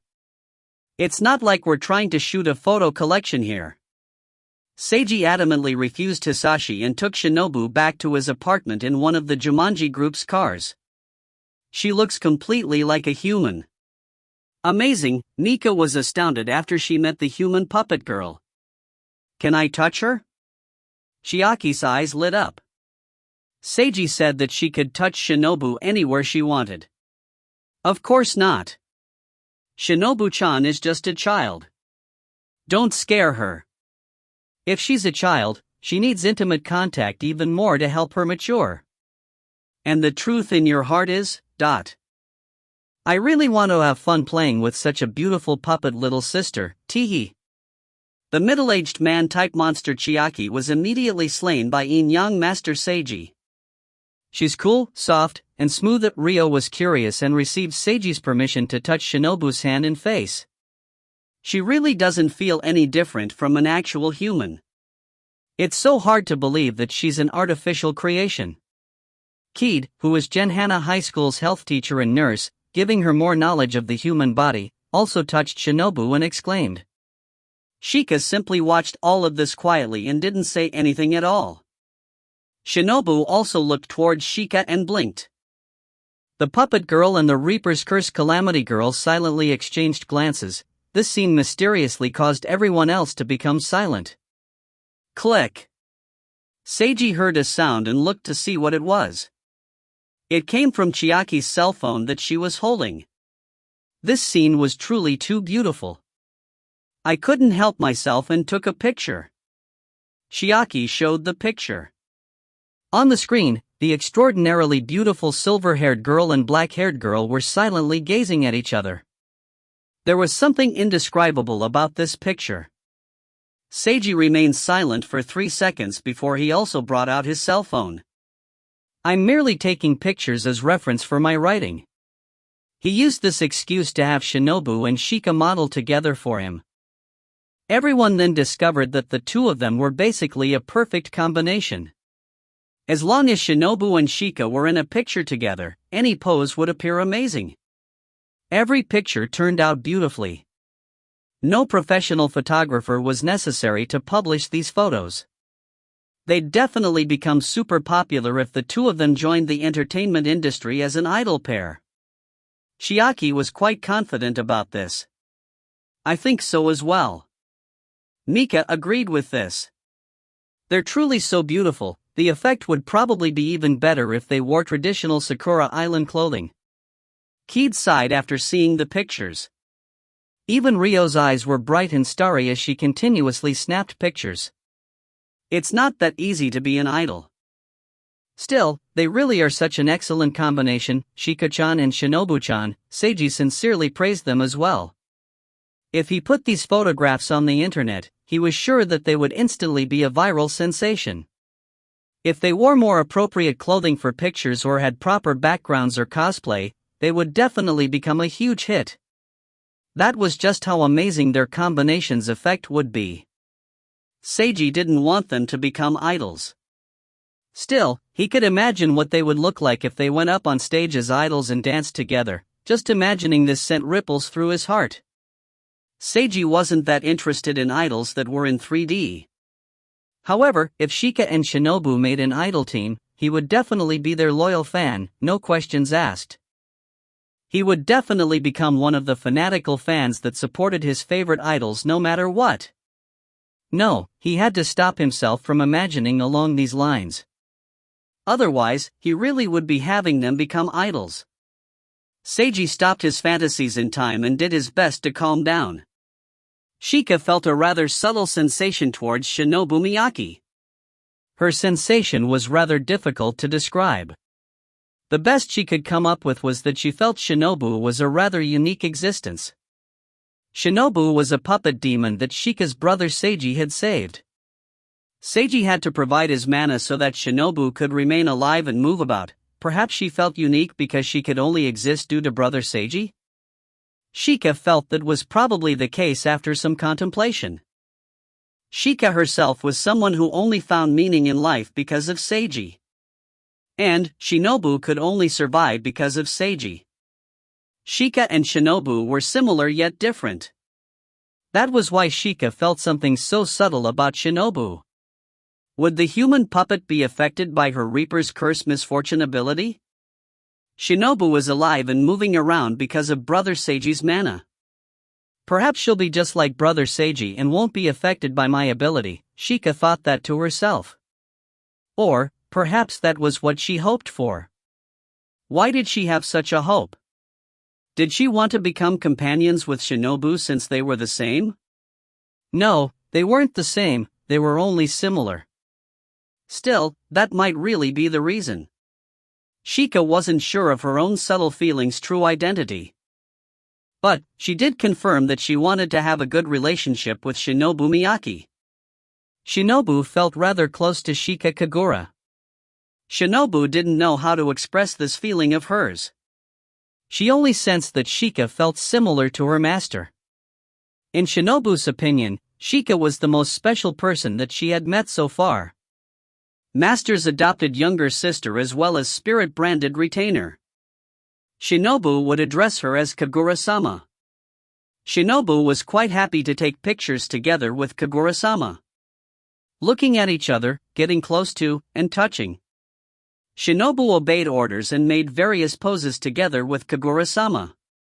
This gave Shinobu a wondrous sensation of delight. Kagura-sama is very beautiful. The puppet girl looked at the black-haired girl from a close distance. Shinobu gave Shika some praise which she just learned recently. You're beautiful as well, there's no need to call me Sama. Just call me sister. Shika smiled as she responded. That's no good. Shinobu wanted to say that. However, Shika's smile attracted her attention to the point where she was in a daze. Sister, Shinobu couldn't help but say that out loud. Shika was quite shaken by this. She received quite an impact by the beautiful human puppet addressing her like that. If you find any errors, ads pop up, ads redirect, broken links, non-standard content, etc., please let us know. Report chapter so we can fix it as soon as possible. Chapter 694, You Need to Become Your Younger Sister's Enemy. Chapter 694, You Need to Become Your Younger Sister's Enemy. Translator, Imperfect Luck Editor, Kurisu. Seiji was delighted to see that Shika and Shinobu seemed to be getting along well with each other. He wondered if Shinobu would be affected by the Reaper's curse ability. He hoped that she wouldn't. Everyone had fun taking pictures for a while longer. It was then time for lunch. The puppet girl was unable to eat any human food as her food was Seiji's mana. She could only drink water. During lunchtime, Seiji glanced over at Shinobu, who simply watched over everyone else in silence as they ate. All she had was a cup of water. Yomi, is there any method to have a demon like Shinobu be able to eat human food? He queried his bonded spirit in his mind. Of course there is. You can use a spell to consecrate the food so that she can eat it, Yomi told him. Teach me, then. Are you certain? Consecrating food for a demon is no simple matter. What do you mean? What do you think a demon will become once it starts receiving consecrated food? Seiji carefully mulled this question over. Could you actually be talking about becoming a god? That's right. Gods and demons actually aren't that different from each other to begin with. In fact, you could even say that the main difference between them is receiving consecration and worship. Yomi spoke in a seemingly meaningful tone. Demons that receive consecration can become gods. Gods that lose consecration can become demons. Of course, there are other elements involved as well. Shinobu won't instantly become a god just because you consecrate some food for her. However, consecration is still consecration. It's a deeply meaningful action. It's best that you understand this. Something flashed in Seiji's eyes. What will happen if Shinobu-chan becomes a god? I don't know. Yomi, you must have received consecration in the past, right? Yomi chuckled but didn't respond. Seiji felt helpless as he realized she didn't want to say any more on this matter. He had a very simple way of thinking. All he wanted was to make it so that Shinobu could enjoy the taste of food. But after hearing Yomi's words, Seiji couldn't help but become hesitant. In the end, he was unable to come to a decision even after lunch was over. Karen Miyamoto was feeling rather down. Ever since she learned of the situation from Seigo Harano, she had tried her very best to convince her younger sister to abandon the demon energy. However, she was unable to shake Keiho's determination. So Karen started blaming herself, regretting, feeling guilty, afraid. Various emotions roiled within her. She didn't know what she should do. By the time that she regained her senses, she discovered that she had already dialed a certain person's number in her cell phone. The person in question soon picked up. When she heard his voice, she wanted to say something but was unable to say anything. It felt as if her throat was blocked. She didn't know what she should say. He called out to her twice but received no reply. Even so, he didn't hang up the phone call. 1 or 2 minutes later, he finally spoke up again. Miyamoto-san, how about meeting each other? A few minutes later, Karen walked out of her home to the same nearby cafe as last time. She sat down in the exact same booth as last time and ordered some coffee. Last time she came here, her younger sister was by her side. But now, even though the store was playing gentle and pleasant music, Karen felt pained as she looked at the empty seat beside her. Why did things turn out this way? Keiho's current face appeared in Karen's mind. Even though this was clearly her younger sister's face, Keiho looked so unfamiliar. Her younger sister was gradually becoming a different existence, yet the older sister was completely helpless to do anything about it. It had been so hard to finally establish a good relationship with her younger sister, and yet they started drifting apart again. Just why was that? Karen was unable to come up with the answer. The server brought the coffee that Karen ordered. The aroma helped to wake her up a little. Karen directly started sipping on her coffee that had no milk or sugar added. The bitter taste began spreading in her mouth. It's so bitter. Tears streamed down her cheeks as she started drinking her coffee. Seiji took a taxi to the cafe. Before he arrived, he took Shinobu, who was tired from her first day's activities, back to Natsuya's residence. He had to withdraw Shinobu's soul from her physical body and leave the human puppet's physical body back at Natsuya's residence, which was why Seiji was somewhat late to arrive. When he entered the coffee cafe, he saw Karen Miyamoto sitting there listlessly in the same seat from last time. The coffee mug before her was completely empty. Seiji sat down across from her and ordered some coffee for himself, as well as asking for a refill for Karen. Then, silence reigned. It wasn't that Seiji didn't consider what to say to her. It was that no matter how much he thought about it, he didn't know what to say. The silence continued even after the two coffees arrived. Seiji then started drinking his coffee as well, allowing the bitter taste to spread in his mouth. Miyamoto-san. I'm sorry. An apology was all he could end up saying. I never thought that things would turn out this way. I was unable to convince Keiho. I might have encouraged her unnecessarily in the past. These were all reasons he could give along with his apology. Still, Seiji felt that no matter how he tried to phrase things, they would all seem like excuses. Karen's eyes became misty and tears started flowing again. It's my fault. If it wasn't for me, her words were filled with self-blame. It would be quite easy right now to say something like, it's not your fault. But Seiji knew that it wouldn't diminish her feeling of guilt at all. He could only sigh. Things might not necessarily have the worst outcome. Believe in Keiho. That was all he could say. Karen only responded with sobs. Is there really no method? After Karen finished crying, she implored him as if she was begging. I can do anything, as long as Keiho is safe. I'm sorry, there isn't. Seiji sighed. The key element here was Keiho's own will. She had decided to accept the demon energy in order to obtain the demon's powers. That was the hard part. She hadn't gone insane, nor was she confused. She clearly knew what she wanted and believed that she could do it. Her friends' and family's attempts at convincing her otherwise hadn't shaken her one bit at all.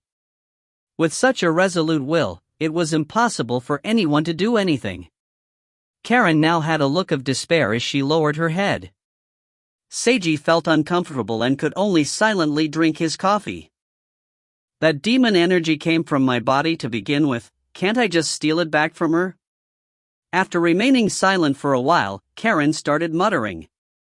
Forcefully transferring the demon energy without the host's permission is highly dangerous.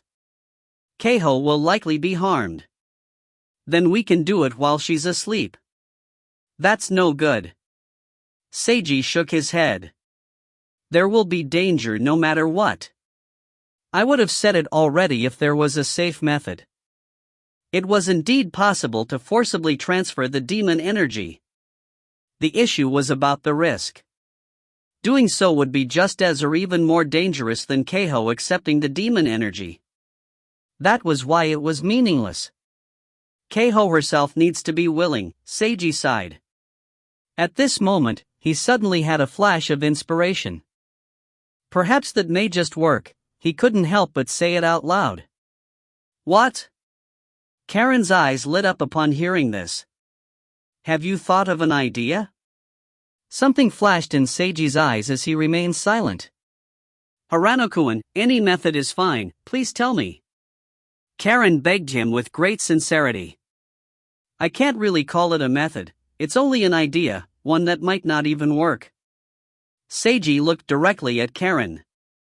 Even if it succeeds, it might worsen your relationship as sisters to the point where it can't be recovered.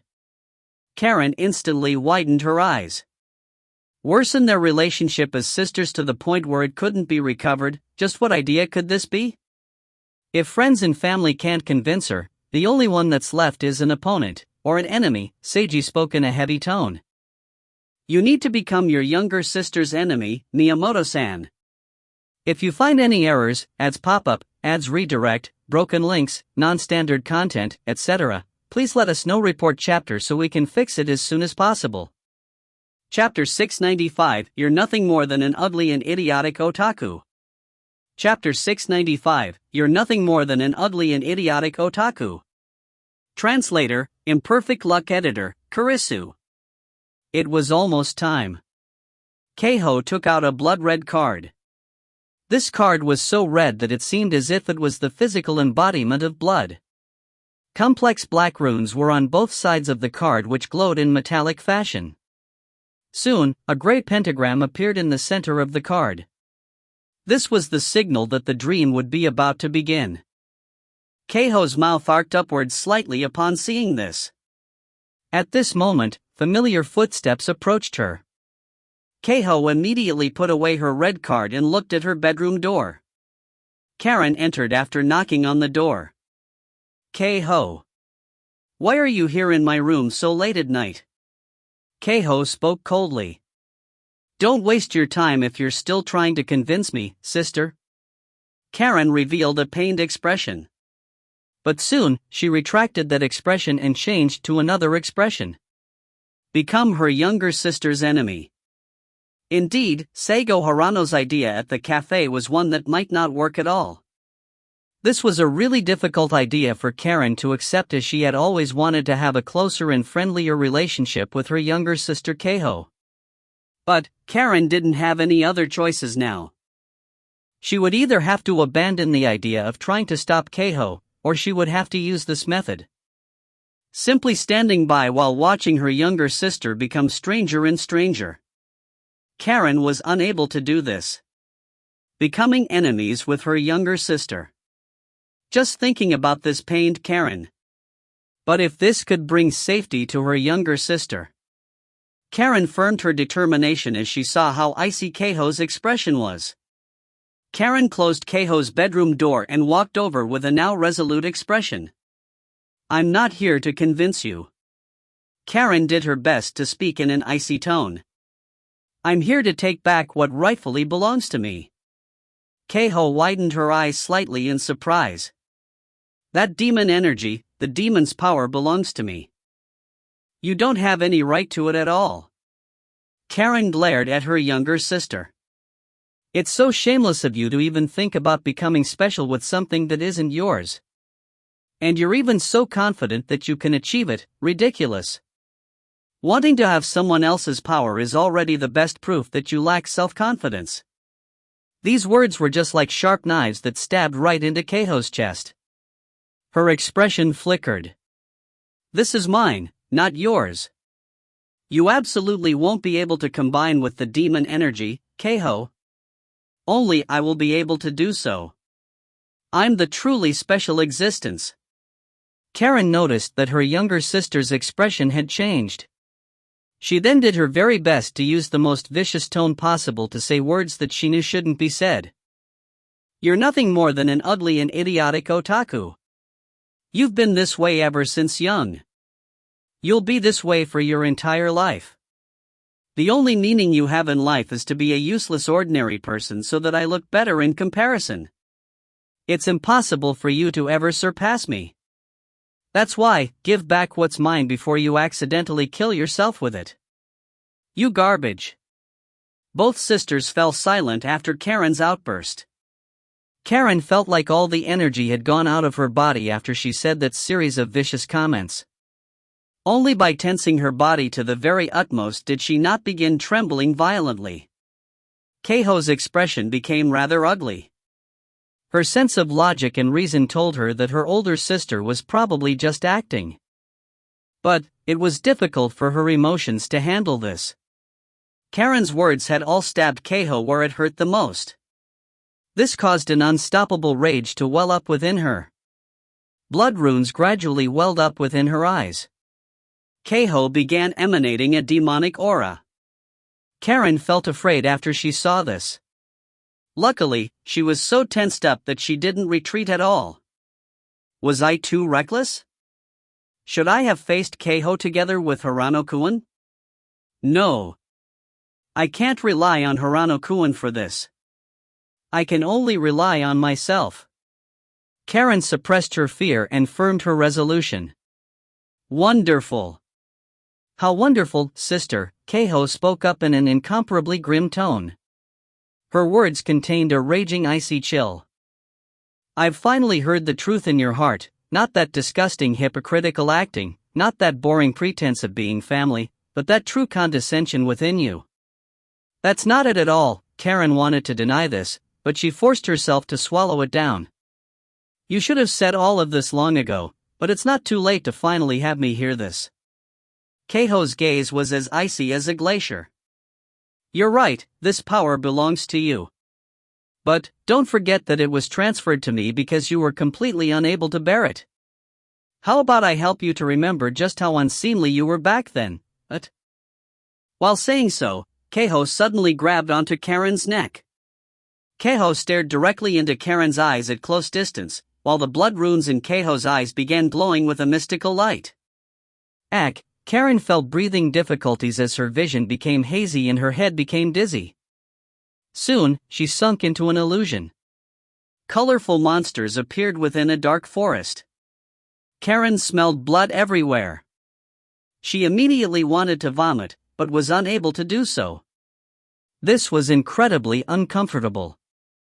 A dense assortment of various insects suddenly appeared. They crawled everywhere, crawling on her body and entering her. No, Karen instinctively wanted to resist. But she then recalled what this was and what she wanted to do here. She forced herself to stop resisting. This is my demon energy, my demon power, it belongs to me. She couldn't reject it. She had to accept it.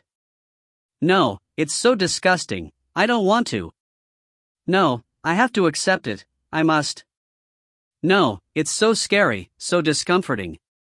No, I have to bear it, and take it within me. Karen was filled with fiercely clashing contradictory emotions. Her instinctive terror and resistance kept fighting against her logic and reason, trying to tell her to accept this. If she retreated now, everything would be over. Finally, her logic and reason won out in the end. Karen tried her very utmost to withstand this sensation and accept what she was unable to accept before. Keiho. She muttered her younger sister's name in an effort to maintain her own spirit. She didn't want any of this at all. But for the sake of her younger sister, she could tolerate it, she had to tolerate it. Humph. Karen heard a sound of displeasure. Her vision was then restored to reality. Karen instantly started coughing as her body went soft and she kneeled. Tears poured out of her eyes. She felt incredibly uncomfortable. Keiho looked down at her kneeling older sister. That's slightly better than before, but still incredibly unseemly, Keiho spoke in a cold tone. That's all you're capable of, yet you still dare to want your demon energy back? Ridiculous. Get the hell out of here while I can hold myself back from killing you. Karen panted while rubbing her own neck. She then grit her teeth. Is that all you got? Come at me again, . She barely managed to stand up again as she looked directly at Keiho. I just wasn't accustomed to it. Try me again, I definitely won't be like that anymore. Use everything you have on me, you thief. Karen did her best to glare. Keiho furrowed her eyebrows. Don't use up the little patience I have left. If I want to, I really could just kill you. Another type of chill started spreading out from her. Karen felt as if she had come into contact with death itself. Karen didn't realize that this was the legendary killing intent. However, she instinctively realized that her younger sister was telling the truth. If she continued, maybe she would really die. But could she give up? She couldn't. Her younger sister had already become like this. If she didn't stop her, just what type of terrifying existence would Keiho become in the end? Karen didn't dare to imagine. As long as you return what rightfully belongs to me, I won't ever bother you again, Karen spoke adamantly. That's impossible, Keiho stated coldly. The sisters glared at each other. The atmosphere reached its iciest point yet. The sisters seemed just like complete enemies. If you find any errors, ads pop up, ads redirect, broken links, non-standard content, etc., please let us know. Report chapter so we can fix it as soon as possible. Chapter 696, I'd be interested in a beautiful girl. Chapter 696, I'd be interested in a beautiful girl. Translator, Imperfect Luck Editor, Kurisu. Seiji started walking home after he left the cafe and took Karen back to her home. Perhaps I shouldn't have told her that idea, Seiji thought to himself. Having Karen become Keiho's enemy and intentionally angering the latter so that they would fight each other. This was unmistakably a terrible idea. If Karen managed to suppress Keiho, perhaps Keiho would be successfully forced into abandoning the demon energy. However, there were too many unpredictable elements with this plan. And even if it succeeded, it might completely ruin the sisters' relationship, which seemed so pitiful to Seiji. Karen had fallen silent after hearing this idea. It seemed really difficult for her to accept. This was far too difficult of a choice. Even now, Seiji felt that maybe he shouldn't have said it out loud. But if he didn't say it, Karen wouldn't even have a single choice. Seiji suddenly stopped in his footsteps. There was a vending machine before him. A silver-haired boy who wore a black yukata was currently inserting some coins into the vending machine and apparently deciding on a beverage. This seemed like quite an ordinary scene. However, what Seiji saw was that this boy had suddenly appeared. The silver-haired boy hadn't walked over from front or behind. He had suddenly appeared with magic. Basically, when Seiji noticed, this boy was already standing in front of the vending machine. Had Seiji been too lost in his thoughts to notice the boy's presence? That wasn't it. Seiji was absolutely certain that this boy had suddenly appeared, as if he walked out of the darkness. I originally wanted some green tea, but there's a new brand of juice that just came out. I'm thinking that perhaps I want to try that instead, the silver-haired boy spoke up and looked at Seiji. Which do you think is better, Haruta and Ai-san? He had a handsome appearance and purple eyes with rather pale skin. The silver-haired boy also had a happy smile and seemed to be the open and casual type. Something flashed in Seiji's eyes as he walked over. May I ask who you are? I asked you first, we should go by order. The boy pointed at the vending machine. Which do you think is better between green tea and fruit juice? Seiji glanced at the options. I would choose green tea. Why's that? We should answer the questions in order. The silver-haired boy blinked to hear his earlier statement being used against him. My name is Itsuki Kamitani. This is our first meeting. Pleased to meet you. He smiled and then pressed the button for fruit juice. The vending machine instantly spat out a can of fruit juice. Kamitani took the fruit juice, opened it up, and started gulping it down. He instantly revealed an expression that the juice was rather sour. This doesn't taste good. Haruta and Ai-san? He was rather surprised to see that Seiji was simply walking off. Pleased to meet you, Kamitani-san. Have a good night. Seiji waved his hand goodbye. Wait a moment, don't leave. Kamitani chased after Seiji. I came here just for you. Aren't you curious why I came to meet you? Although I'm curious, I doubt it's anything good. That's why, goodbye. Don't be like that. Normally, wouldn't a person at least talk for a little more? I'm already tired and want to go home. I don't want to deal with a suspicious person who suddenly appeared. You should call me a mysterious person instead. A normal person should be quite curious about a mysterious handsome boy who suddenly appeared before him and even knows his name. I'm sorry, although you do have a nice appearance, I don't think you're at the standard of a handsome boy. Besides, I might be interested in a beautiful girl, but I don't care about boys. That's terrible. So you're someone who's ruled by the lower half of your body, but it's perfectly normal for boys to be interested in beautiful girls. I suppose you're right. No, wait.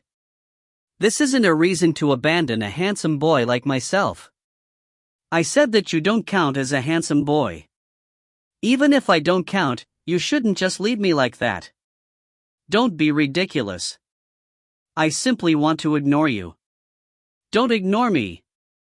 You're really annoying. Just who are you, and why have you come to meet with me? Seiji looked directly at Kamitani.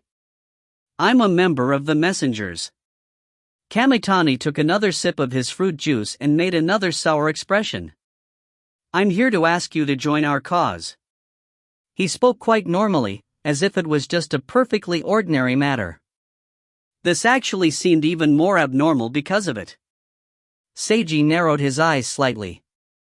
From the very start, although he appeared calm, he had been highly on guard against this silver-haired boy. This person who called himself Atsuki Kamitani had suddenly appeared within 10 meters of him without his noticing at all. Kamitani appeared just like an ordinary spiritual ability user who didn't exude any signs of danger, as if he was harmless. Was he really harmless, or was it all just an excellent act? Seiji felt that it was more likely that Kamitani was pretending to be harmless. That was because Kamitani was a member of the Messengers faction. I'm not interested in joining the Messengers. Thank you for your interest in me. Don't be so quick to decide. The Messengers are a wonderful organization. You can obtain benefits from simply doing what you like, and even if you don't do anything at all, you can still get paid. There's no downsides to joining. Who would believe that? Nobody would believe that. Seiji expressed this in his eyes. Kamitani chuckled upon seeing this. Well, I admit that sounds just like an advertisement. Although that isn't real, I had to say it, Kamitani stated casually. Still, it's not like it's all false. There really are a lot of benefits to joining, especially if it's you. More like there will be benefits only for your faction, Seiji spoke coldly.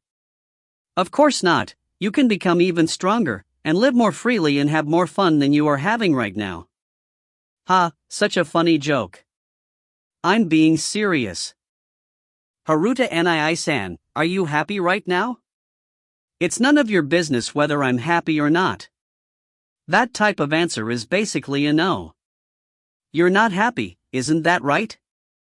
Kamitani looked at Seiji. Seiji remained silent. Just earlier, he had been worried about the Miyamoto sisters. It was impossible for him to say that he was happy right now. You won the blood wine ritual tournament, obtaining wealth and reputation that would allow you to lead a much better life than before.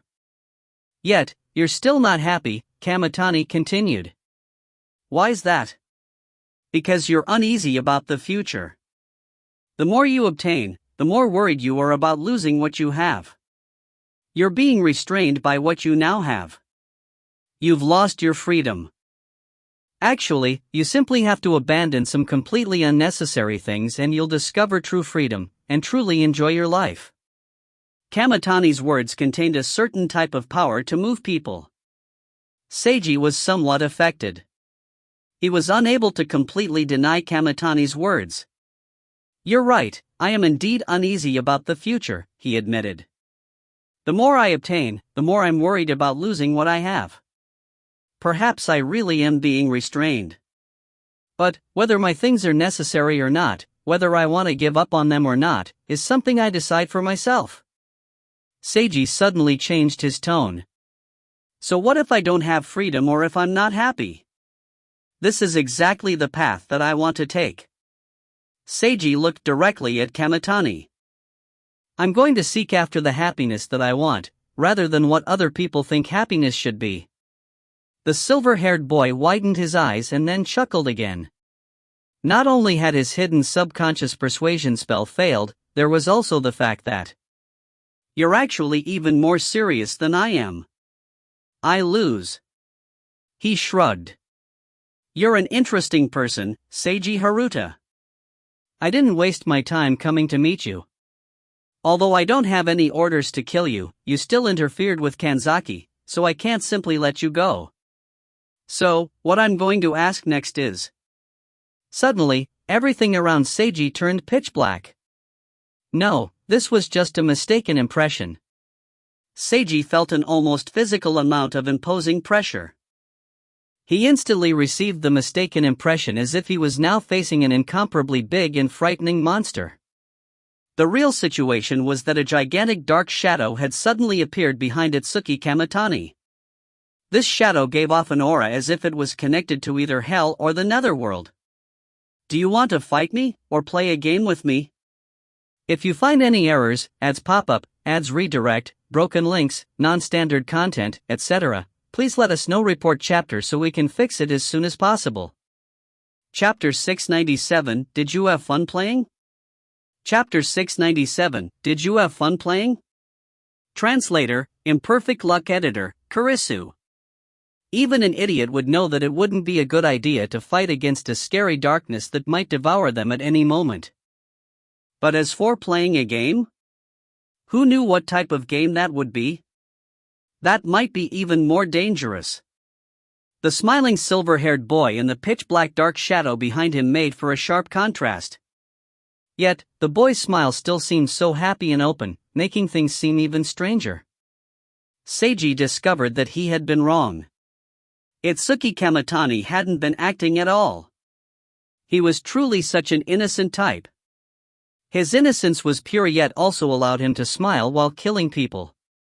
He was just like a child, with an innocent and cute side. Yet, the same child would also cruelly destroy ant nests, take apart insect limbs, and kill small animals. This type of person, while it seemed like he was giving Seiji a choice, there was no choice at all. Earlier, you asked me why I chose green tea, and I didn't tell you the answer yet. Seiji remained calm. Do you still want to know the answer? Of course. Why? Take a closer look at the label on that juice can of yours. Kamitani reflexively looked at the juice can still in his hand. Whoosh, Seiji instantly cast the body strengthening technique on himself and jumped backwards, running away at top speed. Kamitani was still inspecting the juice can, as if he didn't notice anything at all. Yet, the dark shadow behind him started moving and suddenly reached out with a gigantic claw. This claw moved quite quickly and was about to catch up to Seiji. Evolved Fire Bullet. Seiji instantly borrowed power from his bonded spirit and shot out a tremendous golden spiritual fireball, which exploded against the black claw in a brilliant light. The black claw was shattered by the explosion. However, it soon reconstructed itself and chased after Seiji again. Seiji shot another fireball which shattered the black claw for a second time. Yet, it was able to reconstruct itself yet again. Boom boom boom boom, there was a series of explosions as Seiji delayed the black claw while continuing to retreat. He backpedaled at an extremely high speed across the street, astonishing the bystanders that saw him. Ordinary people were unable to see the black shadow claw or the spiritual mana bullets. They could only hear the sounds. So, all that the bystanders saw was a jacket-wearing boy running backwards for no apparent reason at an astonishingly high speed together with some mysterious explosion sounds. Since Seiji was on a street, a car just happened to drive towards him. The driver noticed that someone suddenly appeared before him, causing him to panic and step on the brakes. Yet the boy vanished the next instant and there was a loud bang from the top of his car roof, as if someone had stomped on top of his car. What had just happened? The middle-aged driver was rather confused. Meanwhile, The people on the street saw to their astonishment that the jacketed boy covered his face with one hand while speedily stepping on top of the car roof and going through the street. There were also mysterious explosion sounds as he jumped with far greater jump power than any normal man should have. He then jumped up onto a wall and ran along it before finally jumping onto a rooftop. Amazing, what was that? Was that parkour? Did he use some special equipment that makes exploding sounds? I didn't see any such special equipment on his body. He was definitely no ordinary person. He must be someone with superpowers. So cool, a pity that I didn't get a picture. Although it caused a small commotion, it wouldn't be a problem as not many people saw it. Unless there was video evidence, this degree of mystical incident wouldn't even make a ripple on the internet now. Seiji moved at high speed on the rooftops and continuously delayed the black claw with his evolved fire bullets. The black claw shrunk somewhat. However, it also increased in number. There were now 8 claws that were even faster than before. At this rate, Seiji would definitely be caught up to. He'd already expected that he wouldn't be able to simply run away. After all, Seiji felt that if he himself wanted to deal with a specific person, he would of course first think of some method to stop that person from running away. Having such a long-distance running fight was already half a failure. Had Kamitani not prepared at all? Or? Seiji thought things over while continuously flying across rooftops. He gradually reached a flourishing part of town. At this moment, the 8 black claws suddenly split apart and transformed into countless black needles that shot at him from all directions. Protective Curse, Demon Suppression Bell. Seiji had already prepared this spell and cast it on himself as the center. The tremendous golden bell appeared and blocked off all the black needles, shattering them all. Seiji's massive increase in spiritual power had helped him to utilize his already known spells in different methods. He could now cast Demon Suppression Bell on himself as a protective spell without harming himself. Seiji then stopped and observed the situation. I've carefully looked at the juice label. What's next? A voice suddenly spoke behind him. Seiji suddenly turned around, only to see that the silver-haired boy was sitting on a nearby rooftop with the juice can still in his hand.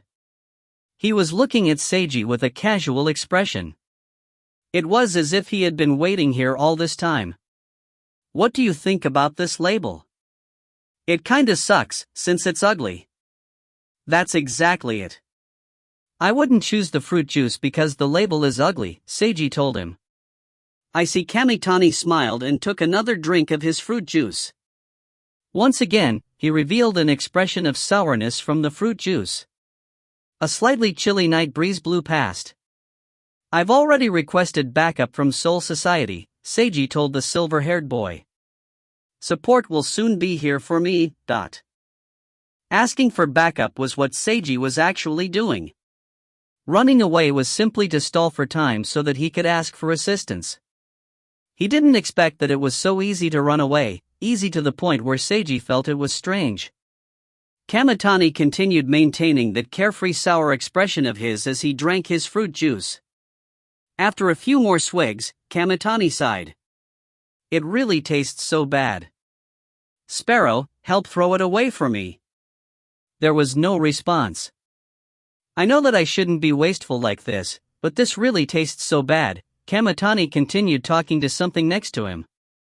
There was still no response.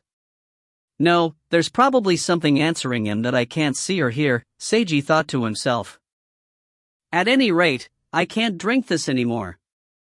If you force me to drink this, I'll first put it away and drink the rest at home. At first, Kamitani seemed resistant to the idea of finishing the juice, but he seemed to compromise in the end and agreed to finish the fruit juice. The fruit juice can then started floating and disappeared into the darkness. Something flashed in Seiji's eyes as he watched this. Did you have fun playing? Kamitani looked back at Seiji. What? Did you have fun playing tag right now? Seiji was rendered speechless. I didn't have fun playing because it was too simple. Even though I was going easy on you, that was all you were capable of. Kamitani shrugged. Let's play something else instead. He then waved his hand, causing a blood-red card to fly towards Seiji. Seiji reflexively caught the card. This is a game card. You'll be able to activate it and enter the game if you inject your mana, Kamitani explained. Seiji frowned as he looked at the card in his hands. This card was blood-red and shiny, as if it was made from actual blood. Complex black runes and a grey pentagram could be seen on the card, giving it an ominous aura. I'll be waiting for you inside this game. You should hurry and enter it.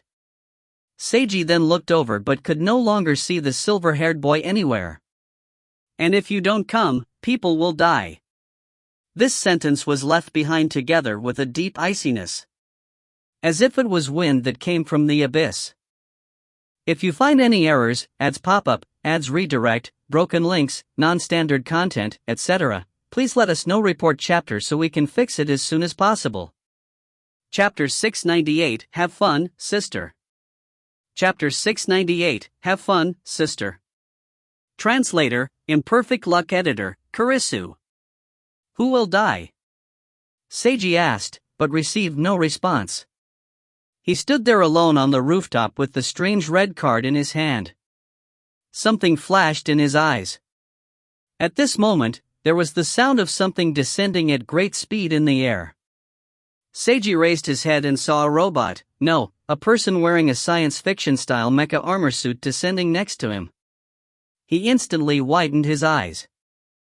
Although he already knew that this world was far more high-tech than his previous world, personally seeing a flying suit of armor like Iron Man still gave him quite an impact. This armor, or maybe weaponized mecha, had a black outer layer. On the surface, there were some symmetrical silver runes. Its entire body appeared smooth and natural. It didn't attract any attention at night, plus there was also a concealment spell on it that made it impossible for ordinary people to notice. Thud, it landed solidly in front of Seiji with a loud thud. Seiji wouldn't have felt it strange even if the mecha had directly destroyed the roof of this building with how fast it descended. Yet, it managed to land so steadily without even a tremendous sound. This mecha was definitely something out of the ordinary. Are you alright? Yui's voice spoke through the mecha's helmet. Sister Yui? It's me. Yet another descent from the sky that would leave such a deep impression. This older sister of his was so cool. Seiji's cheeks twitched. Thank you for coming to my support. But Itsuki Kamitani has already left. Yui looked around her. As expected, he's already escaped. She seemed to expect this. Do you know him? Yeah. Seiji wanted to ask, are you quite familiar with him? But he felt that even if he asked this, he wouldn't receive a response. He left this card behind, saying that it was for some game. Seiji showed Yui the blood-red card and explained what had happened earlier. Yui looked over the card. Indeed, you could call this a game card. It should be fine for you to play it with your current power, she stated calmly. As the price for calling for my support, why don't you enter this game and see what tricks he's up to? I doubt that you'll die, but there's the possibility of serious injury. Just be careful. There's no particular special mission that you have to carry out within the game. Do whatever you like. Just report to me afterwards. After saying that, Yui jumped up and flew back into the sky. Right after that, her mecha started glowing silver and instantly vanished into a beam of light that shot off into the distance. She soon vanished from Seiji's sight. So cool. I want that type of equipment as well. Although Seiji had indeed used similar equipment in the Soul Realm, that was quite a while ago.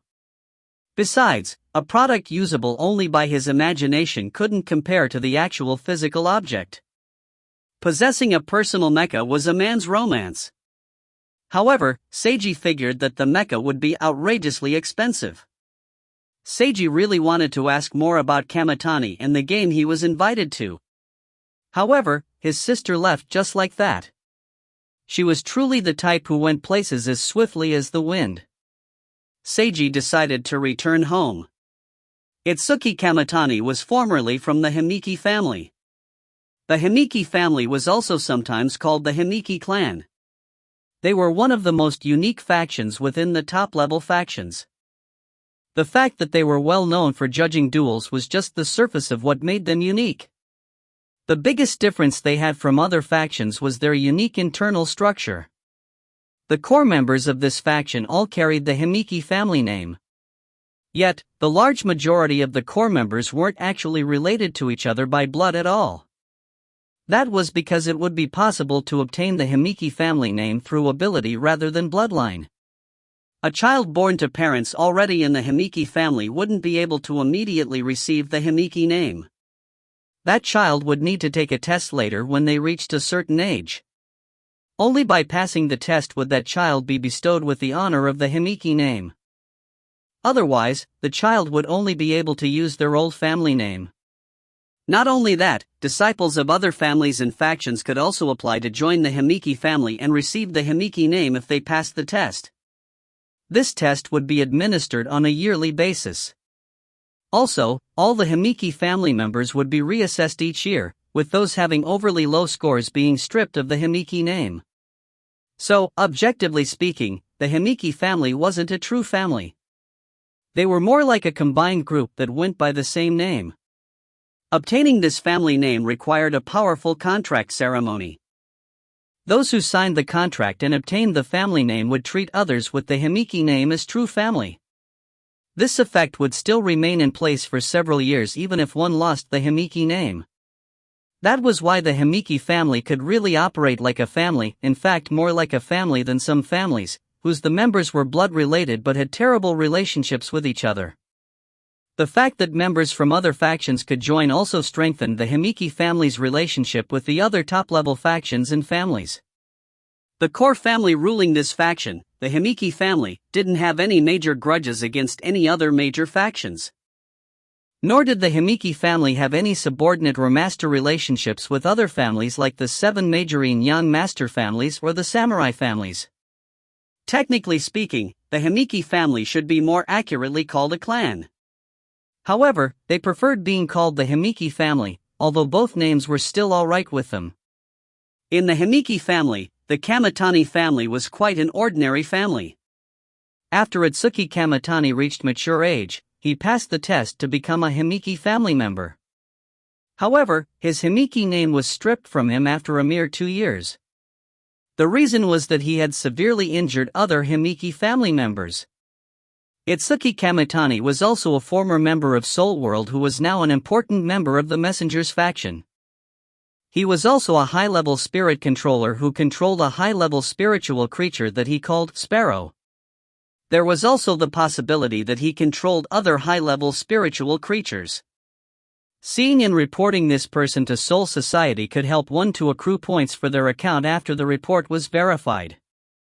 This was all the information that Seiji obtained from Soul Society on Itsuki Kamitani. This information cost him 10 points. Soul Society's accounts all worked on a points system. At first, he started with 100 points, but asking for aid had cost him a total of 1,000 points. Seiji's points with Soul Society instantly went to -910. However, his account now indicated that he had a mission: investigate the strange dreams. Completing this mission would award him with 1,000 points. The mission's issuer was StarCloud. StarCloud, this was Yui's username in Soul Society. It seemed quite fitting for her. What exactly were the strange dreams? Seiji requested more information on this specific term. However, this information would apparently cost him 50 points. I already owe -910 points, so who cares about another 50? Seiji ignored the debt warning and confirmed that he wanted the information. An information file soon appeared on his computer screen. Seiji gradually started frowning as he read this information. Not long after he finished reading, the file automatically deleted itself. According to what he'd read, this was indeed about a game a death game played in people's dreams. So far, only ordinary people had died. No spiritual ability users had died from this, but this didn't mean that spiritual ability users were immune to death. Entering this game would be risky, not to mention that Kamitani was involved. Seiji took out the red card and gazed at the pentagram on it. The game's rules allowed him to take one other person with him. Should he do this together with Shika? He didn't want his adopted younger sister to meet with any danger. Still, she was now his spirit-branded retainer. Telling her nothing and going to meet danger in a dream by himself seemed like it would really make her unhappy afterwards. Seiji decided to explain everything to her as a proper partner should. After coming to this decision, he instantly went to find Shika. Karen was standing in confusion at the top of a building. She saw nothing but black buildings everywhere. Flames were all over the place. There were corridors and pipes intersecting in midair, and all sorts of platforms could be seen. This was an incredibly complex terrain. She could see some people moving, and there were sounds of gunshots, yelling, maniacal laughter, and fighting. All sorts of maniacal sounds could be heard. This feeling of insanity melded together with the pulsating heat in the air, giving her an incredibly uncomfortable sensation. "What is this place?" "This is a dream," Keiho's voice spoke up next to her. Currently, Keiho was wearing a bright red one-piece dress and wearing some sort of abnormal butterfly-shaped mask. Keiho only revealed her smiling face and glowing eyes that gave off an unearthly demonic aura. "Have fun, sister."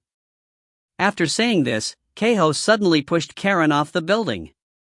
If you find any errors, ads pop up, ads redirect, broken links, non-standard content, etc., please let us know. Report chapter so we can fix it as soon as possible. Chapter 699, This is a Slaughter Game. Chapter 699, This is a Slaughter Game. Translator, Imperfect Luck Editor, Kurisu. For an instant, Karen didn't realize what had just happened. Or, perhaps she realized but was unwilling to accept it inside. But no matter what, she now had to face the fact that she was currently falling down. Aha! A scream of fear came out of Karen's mouth.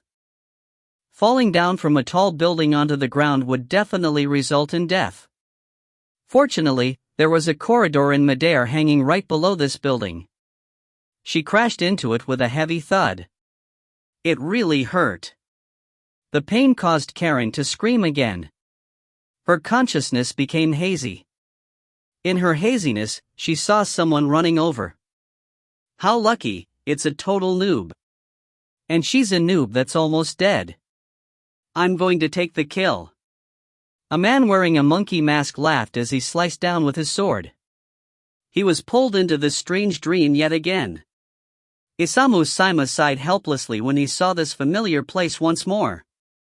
Ever since 5 days ago, he was being pulled into this strange place every night in his dreams. At first, a black-clad crow mask-wearing person told him that this was a dream, and that a game would be played within this dream.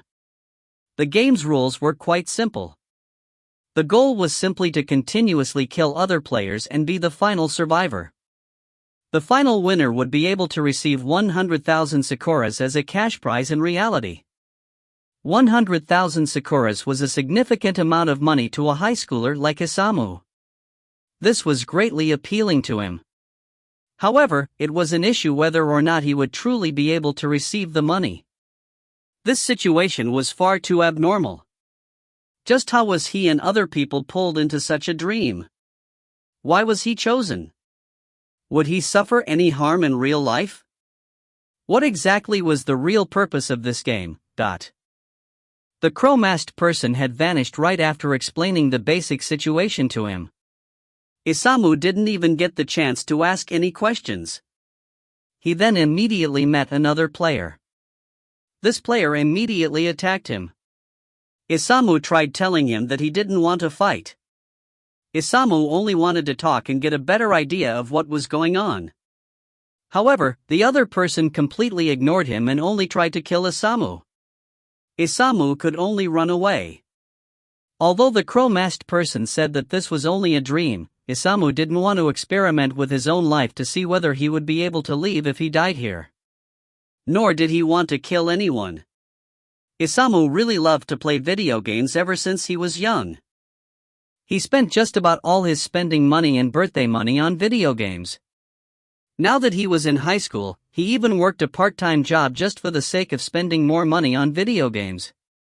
He was definitely addicted to gaming. Still, his parents were strict about his schooling, so he had fairly good grades and was physically active as well. He counted as a relatively good student. Of course, he had played battle royale games before as well. Still, this wasn't the type of game that he liked. He preferred single-player games rather than competitive multiplayer games. He was the type who didn't like to be hurt or to hurt others. Maybe a battle royale game-loving person would have more fun or even be excited to join such a game in their dreams. However, this was nothing more than a bother to Isamu. Isamu continued hiding and running away, but reached his limits. Someone shot him with a bullet in the back, causing pain to almost completely rob him of his consciousness. Since he couldn't run anymore, he started resisting, and used his starting dagger to stab the other party in the neck. Both Isamu and his attacker died.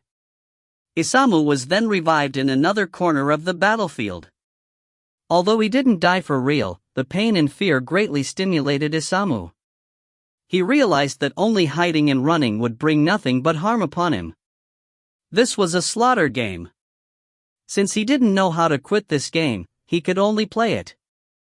Isamu then used his long-time gaming experience and carefully considered his strategy for how to move around, kill others, and protect himself.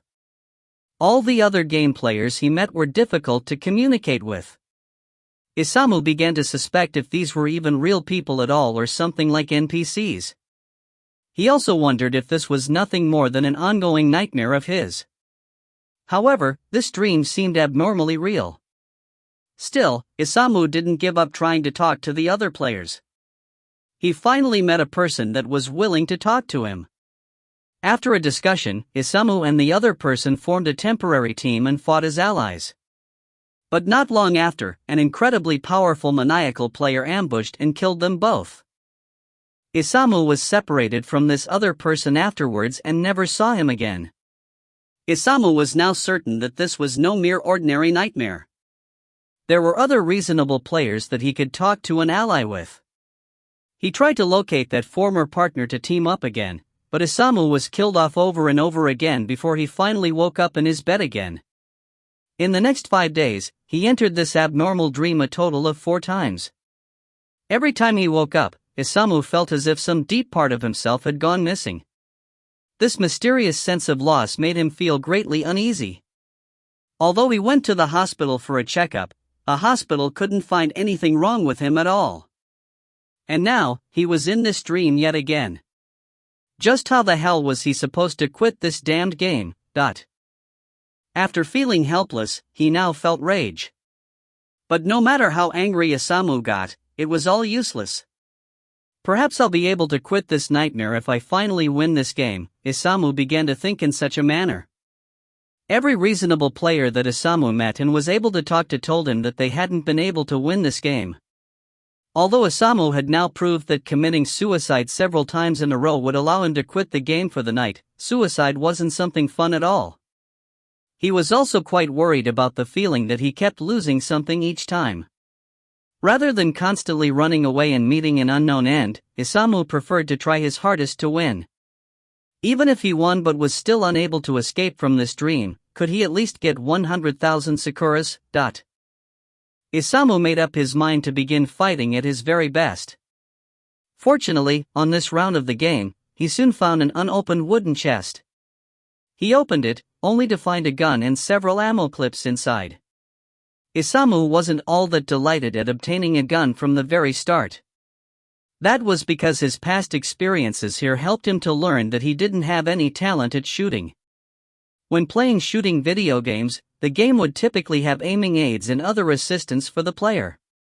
But here, he had to physically aim at things himself, and this damned place had such a complex terrain that long-distance shooting had really low accuracy. It was quite different to be a shooting expert in a video game versus being a shooting expert in real life. Still, guns were far more powerful than melee weapons. Although it was limited by ammunition, it was still far better than any melee weapon. Isamu filled the gun with bullets as he continued onward. He suddenly sensed two people to his right. This was a rather subtle sensation. It was an ability that the dream world gave to him, just like a mini-map in a game that would allow him to know the other player's locations. Isamu was rather confused as the mini-map sense would only activate after he killed several other players in the game. Why did it activate from the very start this time? Although he was confused, he continued moving towards the other two people's locations. He then saw the two players. They were a jacket-wearing boy and a girl who wore a one-piece dress. Both of them wore gray masks that were completely blank. All players in this dream would automatically have masks on their faces. The mask wouldn't feel like it was there, but it would be possible to touch the mask. This mask would also evolve together with how many players a person had killed. The more players one killed, the more colorful and detailed the design of the mask would become. Since these masks were completely blank, these two players had yet to kill a single other player. Right after seeing these two people, Isamu then saw several other masked players with various weapons attacking the duo. He figured that the duo was absolutely certain to die. Even if it was himself with his gun, Isamu felt that he would die there as well. Not to mention, these two players appeared completely unarmed. However, the next scene surpassed Isamu's imagination. Smack, smack, smack, smack. The duo avoided the ambushers' attacks at an astonishing speed. They defeated all the attackers with just their empty fists. The smacks sounded so loud as if heavy hammers were smashing into the other players' bodies. This all happened so quickly that Isamu was unable to see the process clearly. It seemed like only an instant before the weapon-wielding players were all knocked onto the ground.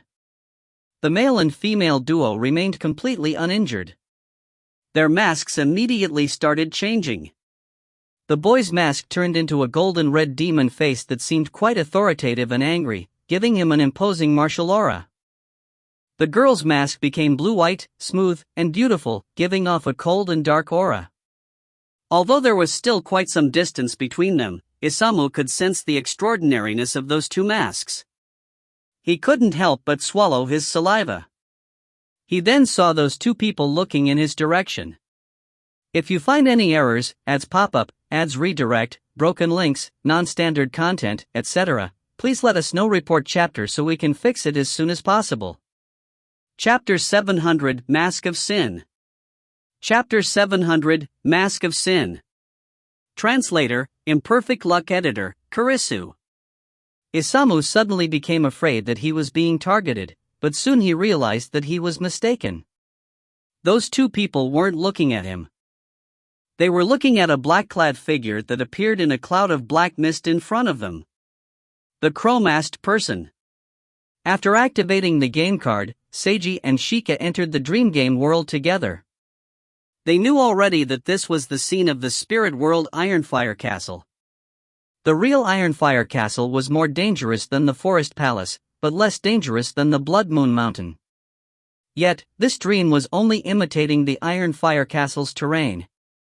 Not long after Seiji and Shika entered, they were attacked by a bunch of other players. After dealing with the ambushers, a silver-haired, black yukata-wearing crow-masked figure appeared close to them. Welcome, Atsuki Kamitani's voice sounded. You came later than I expected, Haruta and I-san, but one must be prepared when visiting a stranger's home, Seiji responded. How can you say that I'm a stranger? We already know each other and even played a game together. That makes us friends. I believe that we may have different understandings of the word friend, Kamitani-san. No need to act so seriously, you know. As they spoke, the ambushers who collapsed on the ground all suddenly vanished. There was then the sound of rapid bullet fire. Tat tat tat tat. Seiji and Shika dodged the bullets in time by jumping behind a pipe. The bullets clanged loudly against the pipe. The attack came from a man wearing a wolf head mask who wielded an assault rifle. Kamitani looked towards the man. Black mist immediately appeared behind the man and transformed into a huge claw that captured him. My apologies for the poor welcome. Seiji looked towards Kamitani and asked him directly, "What exactly is your goal here?" This dream, this so-called game, why did you create all this? To let everyone have fun, of course. Kamitani extended his palms. That's how it is for all the games in the world. Seiji was rendered speechless. He folded his arms and gave off an aura of "I'm just here to watch you spout bullshit." Fine, that's not quite entirely the case. Kamitani coughed. The messengers have their reason for creating this game.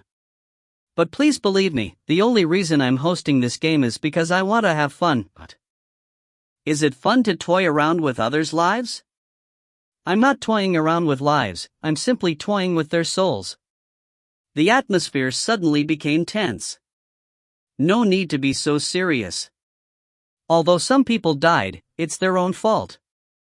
Kamitani chuckled as he noticed that Seiji had visibly become angry. Seiji stared directly at Kamitani and inquired, "What exactly do you want to do? Previously, you said that people will die if I don't come. What did you mean by that?" "I want to do an experiment. Although it's a bit early to do this, I feel that the game's current state isn't fun enough, so I've decided to perform it earlier than planned," Kamitani told him. "If you don't come, it's likely that more people than before will end up dying. Perhaps the dead will even include someone you know." Boom. Star. A tremendous fireball hit Kamitani and exploded into flames that seemed to represent Seiji's fury. The black mist wiped away the flames. The silver-haired boy remained completely uninjured. Don't be like that. The person that you know entered this game of their own volition. I didn't force that person at all. And rather than death, I think that person might even receive benefits because they seem to have quite some potential. Who is it? Seiji clenched his fists. That's a secret it would be boring to tell you, so why don't you find out for yourself? Kamitani chuckled. Many possibilities flashed through Seiji's mind. He thought that one person was more likely than the others, but there was too little information for him to go on right now. As for my experiment, rather than explaining about it, it'll be quicker to simply show you. Before Seiji could ask any more questions, Kamitani waved his hand, bringing the black claw over to him and tossing the wolf-masked man on the ground. The silver-haired boy then pointed and caused more black mist to appear, entering the wolf mask. This caused the man to scream out in pain. Warg! The man's body started expanding, while his clothes turned into fur. His screams transformed into a wolf's howling at the end. His mask grew to cover his entire face and distorted even more. After a short few seconds, the wolf-masked man transformed into a gray wolfman with a powerful body that was more than 2 meters tall. I call these masks the Mask of Sin. And, this transformation is known as Sin Activation. Kamitani chatted as if he was a kid showing off his favorite toy. Right after saying this, the wolfman howled as he charged towards Seiji and Shika. Boom. Star.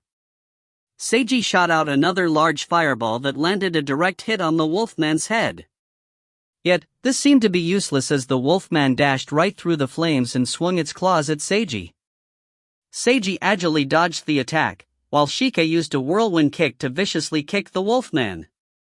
Shika's kick would have been powerful enough to send an ordinary adult flying a great distance away. However, the wolfman didn't even budge. The wolfman's eyes gave off a blood-red glow as he furiously waved his claws. He was so fast that only after images could be seen. Although Seiji and Shika were unarmed, they continuously retreated. Shika then lifted her hands and formed sharp ice blades by summoning a chilly mist. She then took a chance to counterattack. She successfully injured the wolfman's right paw. The wolfman roared in anger and spat out a large amount of grayish-white fluid at her. Defense curse, Turtle armor.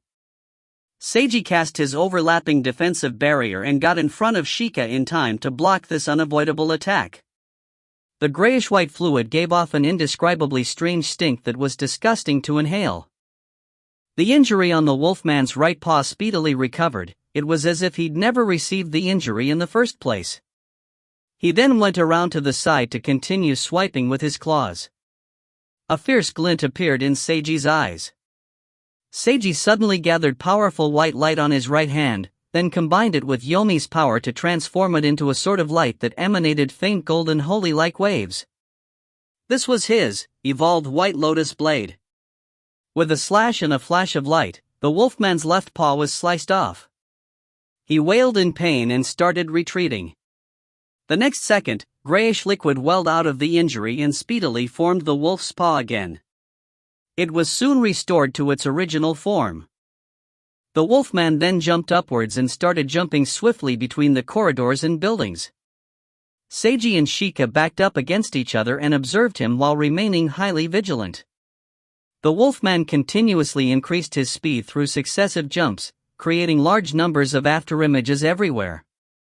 Finally, he suddenly jumped down from straight above. He opened his mouth and spat out enough grayish-white liquid to drown both of them. Shing. Star. A blade of light entered the wolfman's mouth and exited from the wolfman's lower half. Seiji had seen through this attack and pierced the wolfman in midair. His spiritual blade then exploded in a flash of brilliant light. The wolfman's body was split into two halves from this explosion. Grayish-white liquid splattered everywhere, causing everything to become indescribably stinky. After the two halves landed on the ground, they soon started to squirm and appeared to be attempting to put themselves back together again with powerful regenerative abilities. Evolved Fire Bullet. Seiji sent out golden flames that burned half of the wolfman's body. Sheikah froze and shattered the other half of the wolfman's body. Clap clap clap, there was the sound of applause. Not bad, Kamitani praised them. As you can see, Sin activation can turn a normal human player that you should have easily been able to deal with into something that will give you slight difficulty. The more people a player kills in the game, the more beautiful the Mask of Sin will become and the more powerful the Sin activation will be. The stronger the Sin activation, the more difficult it will be to withstand. Game players that can't withstand it will have their minds shatter or even receive serious injuries to their souls to the point of death. If you don't want people to die, then you need to kill them to make them quit the game before that happens. Haruta Nii-san, don't you really love saving people? Then hurry and kill all the players in here as quickly as possible, including that person you know. If you find any errors, ads pop up, ads redirect, broken links, non-standard content, etc., please let us know. Report chapter so we can fix it as soon as possible. Volume 8. Chapter 701 I Surrender. Chapter 701 I Surrender. Translator, Imperfect Luck Editor, Kurisu. After saying that, the silver-haired boy chuckled again and vanished in a cloud of black mist. Something flashed in Seiji's eyes. Brother, Sheikah looked at him. The more players one kills, the more powerful this so-called Sin activation will be, and the more difficult it will be to withstand. This will definitely include ourselves, Seiji stated as he touched the mask on his face. If we do as he tells us to, our masks will finally be activated in the end, which will probably be terrible for us. But even so, I will choose to kill all the other players to make them leave so that I can save them. That's what he wants to see. However, he's wrong. I'm not the noble type who will sacrifice myself and my companions to save others I don't even know. Plus, acting exactly as the enemy wants, sacrificing myself to save others, is the most idiotic thing in the world. The important part was to think and figure out what the correct path was here. No matter how this dream was created, this is still only a dream, Seiji stated out loud calmly. This means that all the other so-called players are just dreaming. Making them quit the game actually needs to have them wake up. And this doesn't have to be achieved only through the game's setting of killing them. Targeting their mental spirits or souls or giving them a sufficient amount of stimulation should also be possible. Isn't that right, Yomi? Seiji asked his bonded female spirit. Yomi answered with a chuckle. That's correct. Nice idea, she praised him. I've only learned the most basic soul attack spell. It's probably insufficient with only this spell. I need your help, Seiji requested. He had only recently begun learning about the soul, so he didn't have much knowledge yet. He had just barely managed to learn beginner-level soul attack. Seiji didn't have the opportunity to use this spell back at the Blood Wine Ritual tournament. It seemed like it would be useful here. However, Seiji was worried if that spell wouldn't be too weak against the other players. Rather than having me help out, you might as well have Shinobu-chan try, Yomi told him. Shinobu-chan? Seiji was surprised to hear this. Although she's still really weak, this is only a dream. She'll be able to use her skills with your mana's support. It'll be perfect as light exercise for her. Will it really be fine? Will this hurt her in any way? There's some minor risk, but it's worthwhile. It's just like how human children need to take risks about falling while growing up and learning how to walk. I see. What exactly should I do? Yomi told him the method. After Seiji learned the method, he talked it over with Shinobu. She was highly motivated about being able to help her master. When Isamu-sama saw the crow-masked person again, he almost wanted to rush right over. Isamu felt that this crow-masked person was the host, or one of the hosts, of this slaughter game. Isamu wanted to ask just how he could quit this game. But, would it really be possible to obtain the answer simply by rushing over and pointing his gun? That would be impossible. The crow-masked person was just like a game administrator for an MMORPG. Even if a player had the strongest weapon in the game, that still wouldn't allow the player to threaten a game administrator. It might even bring great trouble upon the player. Isamu ended up hesitating and didn't act on his impulse. The crow-masked person talked to the two powerful players for a while. Isamu was unable to hear them clearly, but it didn't seem to be about introducing the game's rules. Then, a wolf-masked man suddenly arrived and attacked the two players with an assault rifle. Black mist then appeared and transformed into a huge claw that caught the wolf-masked man. This was the crow-masked person's power. It was so easy to capture an assault rifle-wielding player, so it would obviously be far easier to deal with Isamu, who only had a handgun. Isamu felt quite lucky that he didn't go rushing over there. Yet, the next instant, black mist suddenly appeared right next to him. Before he could even react, a huge claw grabbed him into the darkness. Isamu was unable to even move or make a sound. Yet, he was still miraculously able to breathe and hear things. Was he going to be squeezed to death? He hadn't experienced such a death in the game so far. If he was going to die, he wanted the claw to hurry up. Isamu silently waited for death. However, his head started aching a while later, as if something dark and cold was being forcefully injected into his brain through the mask. It was as if thousands of icy cold needles were piercing into his head. It was incredibly painful. Isamu did his best to struggle as his consciousness became hazy.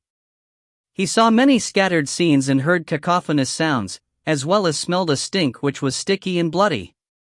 He was going to die. He wasn't merely going to die in the game, he was going to die for real. Isamu was no longer capable of thinking. However, his instinct to survive told him that if he allowed himself to sink into the darkness, he would never come back again. No. I still have so many fun video games that I haven't beaten yet. There's some upcoming new games that I was really looking forward to playing. I still haven't returned the game I borrowed from my friend. I still haven't confessed to the girl that I like. I still haven't properly paid back my parents for raising me. I don't want to die, I don't want to die, I don't want to die, I don't want to die. His desire to live transformed into a strong will to survive. This managed to protect his mental spirit. His pain increased even more. Yet, Isamu's mind actually became clearer. It was as if he was someone swept overboard on the ocean and was now furiously struggling on the surface of the water for each and every breath. Then, the pain gradually decreased. His vision slowly returned to normal. The cacophonous sounds faded and the bloody smell vanished. He finally woke up again. What exactly happened? Isamu muttered to himself as he experienced a wondrous sensation. He could feel that he had now obtained extraordinary power. However, this newfound power wasn't very strong yet. He instinctively understood that he would need to strengthen himself by killing more players. Then let's go kill some people. Isamu was nearly overcome by a sudden urge to kill. He then immediately saw two game players. The angry demon-masked boy and strange smile-masked girl. Isamu was rendered speechless. The angry demon-masked boy raised his hand and seemed like he was about to attack. I surrender! Isamu decisively shouted that as he raised both of his hands. The angry demon-masked boy, Seiji, stopped when he saw this unexpected action. Surrender? Yeah, I surrender. If you want, you can take my weapon. Isamu handed over his gun. Could we please talk? Isamu's sudden urge to kill speedily cooled down now that he was faced with these two powerful individuals. He managed to regain his calm. He preferred to talk to reasonable players rather than fighting. Of course we can talk. Seiji was quite happy to talk to someone who wasn't berserk. Soul Society's information on this game indicated that the great majority of ordinary people pulled into this dream would enter a berserk state where their desire to kill was greatly enhanced. It would be almost impossible for such people to normally think and communicate. Only a very few were able to retain their sense of self in this dream. Even spiritual ability users would be affected by this dream's enhanced berserk state. Only those powerful enough or those with resolute will would be able to maintain their calm. I saw you talking to the crow-masked person earlier. Could I ask what you talked about? Isamu inquired. Of course, the crow-masked person was Itsuki Kamitani. Some things that weren't so fun. To summarize, the more people you kill in here, the more dangerous it will become for you. Seiji looked at Isamu. Do you like playing this game? Not at all. I was dragged into this hellish place for no apparent reason. I've been here several times already and have no idea how to stop having this nightmare. Isamu sighed. Do you guys know how to stop this? You're talking about not being pulled into this dream anymore, right?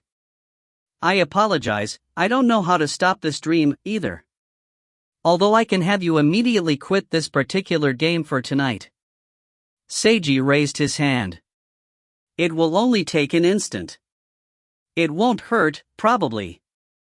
If you find any errors, ads pop up, ads redirect, broken links, non-standard content, etc., please let us know. Report chapter so we can fix it as soon as possible. Chapter 702 Throw Shinobu at You. Chapter 702 Throw Shinobu at You. Translator, Imperfect Luck Editor, Kurisu. When you say that it won't hurt, can't you sound a little more confident? Isamu thought to himself. Why do you have that type of ability? Because, Brother, watch out, 4 o'clock. Shika suddenly warned Seiji with a magic message. Seiji immediately looked in that direction and saw a gun pointing at him. He reflexively dragged the boy standing in front of him into a nearby building. Shika followed right after. 1 second later, there was the sound of gunfire as many bullets shot into the corridor and pipe they were just standing in. Isamu realized that they had just been ambushed.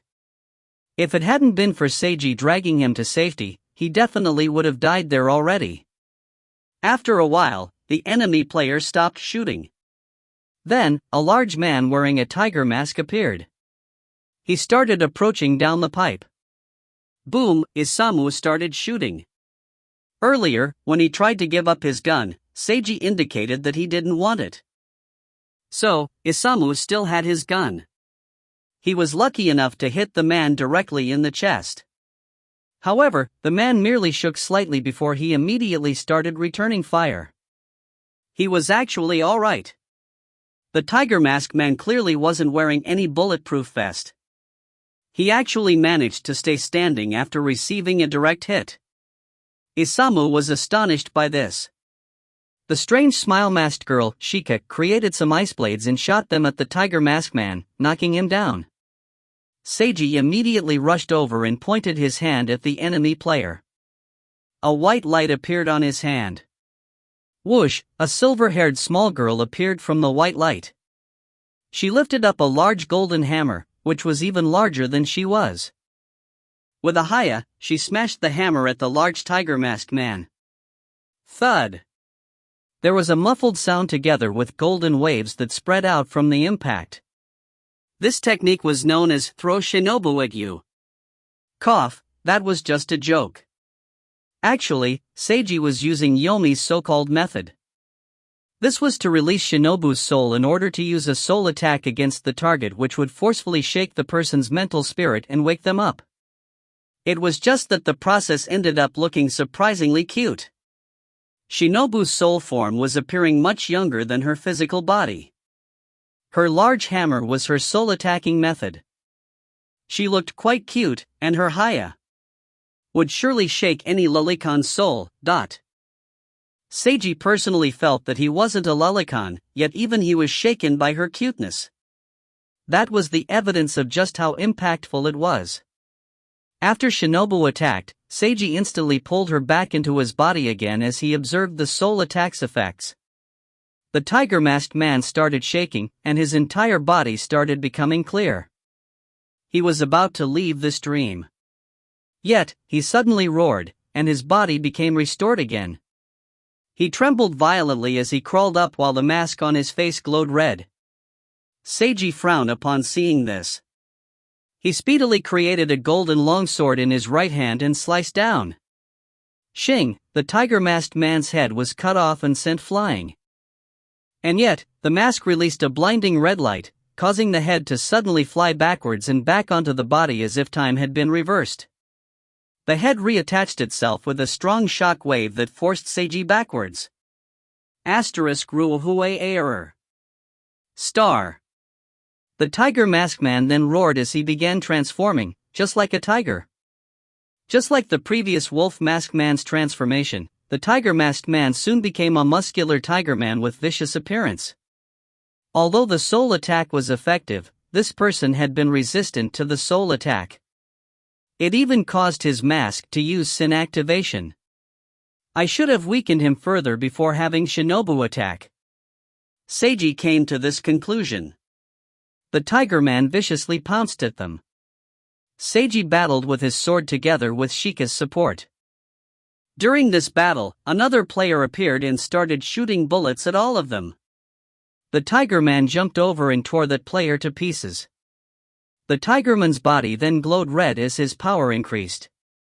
Even more players started appearing. All sorts of gunfire kept rattling out, causing the scene to become chaotic. Seiji defeated a boy who wore a fly-shaped mask. He then summoned Shinobu to deal the final blow with her hammer. This indeed successfully helped the boy to leave the dream. He proved his inference that first defeating a person without killing them in the game and then using a soul attack would be a workable method. At this moment, another player's mask used sin activation. He transformed into a pitch-black tentacle monster that shot out many tentacles at Shika. Shika started battling the tentacle monster. Seiji wanted to come to her support, but he was blocked by the Tiger Man. Not only that, other players kept interfering as well. Isamu was also attacked. He managed to kill another player with his gun, but Isamu also received a gunshot wound. Now was the time to use his newfound power. After seeing the strange smile mask girl and angry demon mask boy use extraordinary powers, along with the Tigerman's transformation, Isamu realized that he wasn't the only one who received powers in this dream world. This seemed only natural to him. This game wouldn't be so that he was the only one to receive special powers. Isamu scoffed at himself for thinking for even a short while that he was special. But even though he wasn't special, he had special powers in this dream world. Although he wasn't powerful, he could still fight. Isamu closed his eyes and concentrated on activating his new power. He felt his body speedily heating up, as if his consciousness was rising and becoming lighter. At this moment, Isamu's owl-shaped mask began to glow a dark red. The mask transformed into flashy red eyeglasses. Isamu's t-shirt and shorts transformed into a black jacket and long pants with a gray cardigan inside. He also gained a bright red tie. Red gloves appeared on his hands. Even his standard semi-automatic pistol transformed into an exquisite antique revolver. Ha ha ha! Isamu started chuckling in delight. When he opened his eyes, he felt like he was incredibly happy. Although something felt wrong to him, he didn't really care. The important part right now was to have fun with this game, battle. He immediately stepped out from the building and entered the battlefield with extravagant moves as if he was stepping out onto a stage. Several other players immediately noticed his flashiness and shot at him. Isamu moved around as if he was dancing and miraculously dodged all the bullets. He then returned fire with the revolver and landed 3 headshots in a row against 3 different enemy players. His bullets all left red streaks in the air. Seiji widened his eyes in surprise as he witnessed this scene. Hey now, why does he suddenly appear like the main character of a certain famous video game? Hey friend, just leave the small fries to me, Isamu shouted towards Seiji with a jubilant tone. Please concentrate on those ugly monsters.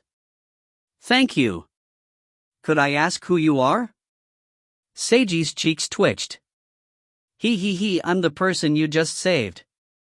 Although I'm not as outstanding as you and that miss over there, I'm still more than enough to deal with small fries. Allow me to repay the favor I owe you. As Isamu spoke, he landed another 3 beautiful headshots against another 3 players. Although his actions and movements seemed beautiful, they also seemed overboard. Plus, he was now speaking in a lilting tone. When paired with his current appearance, a nice description would be that he seemed like an actor on stage, and a not-so-nice description would be that he was a Shinibu. This state was evidently abnormal. Seiji thought back to how the boy before him looked when talking to Seiji earlier. It was astonishing how he had suddenly transformed into such a state. What exactly had happened? Is this another form of sin activation? People that still maintain their logic and reason after sin activation will become like this.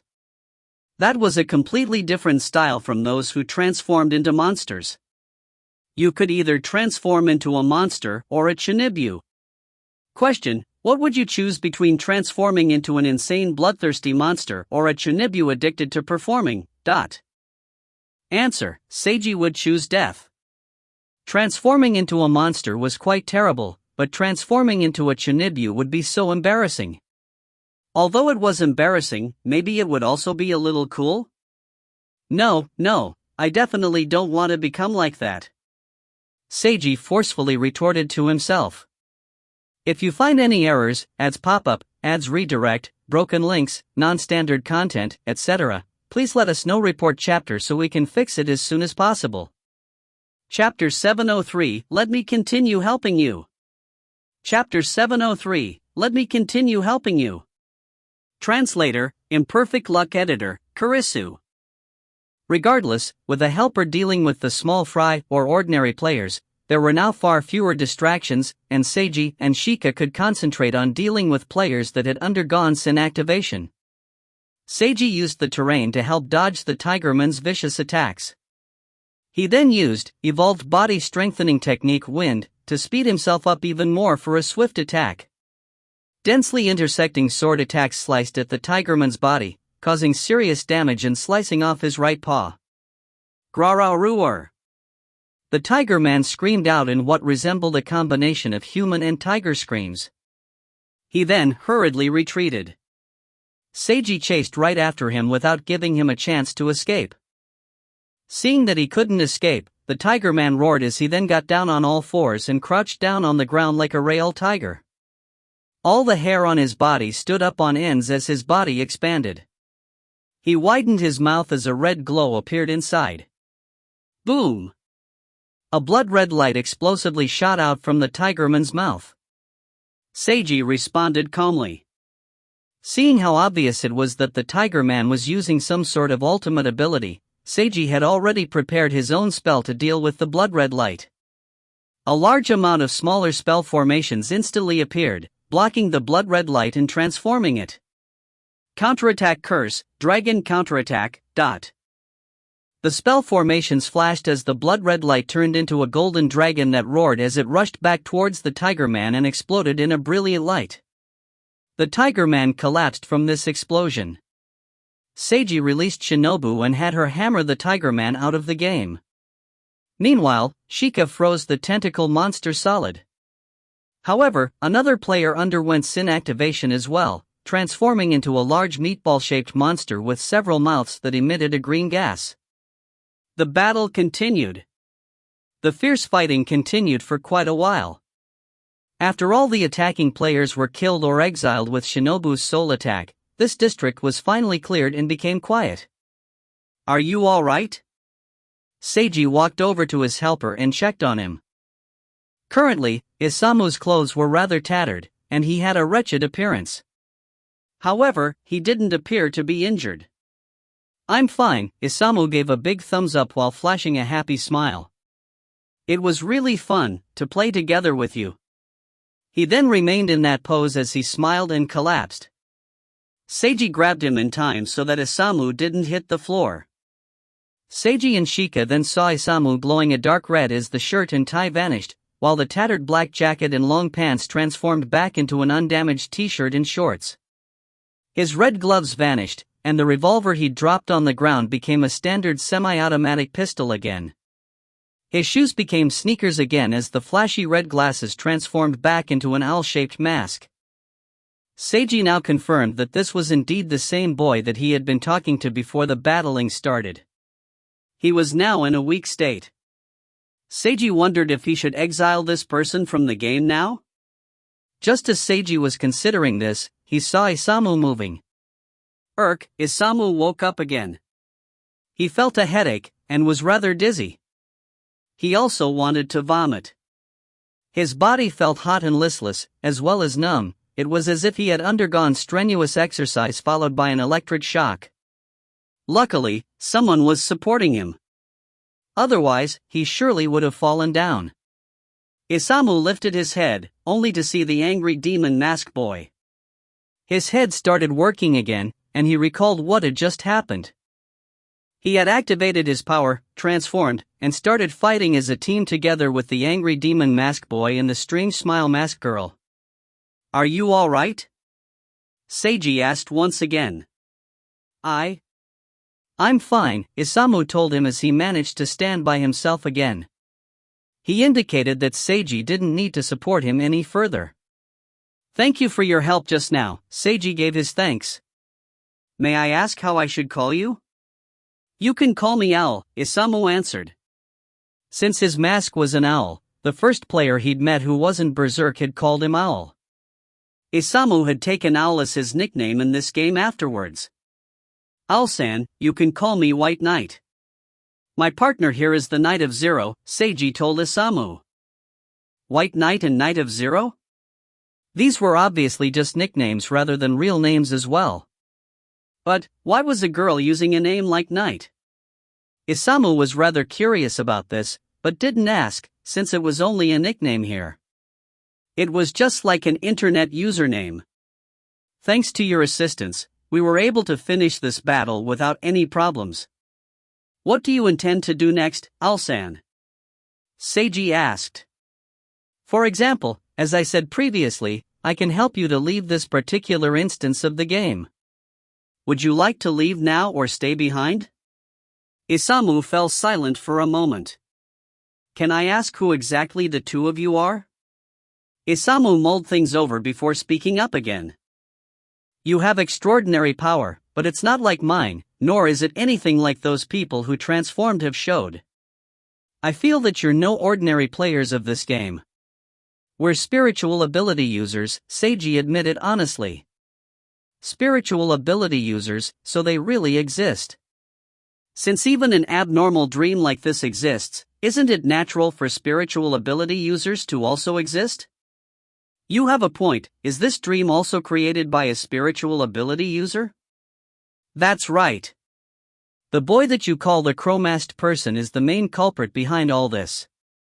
Did you come here in order to fight that person? While we are on opposing factions, this time we only came here to investigate. Something like having insufficient information, so you're temporarily unable to deal with him, is that it? Something like that.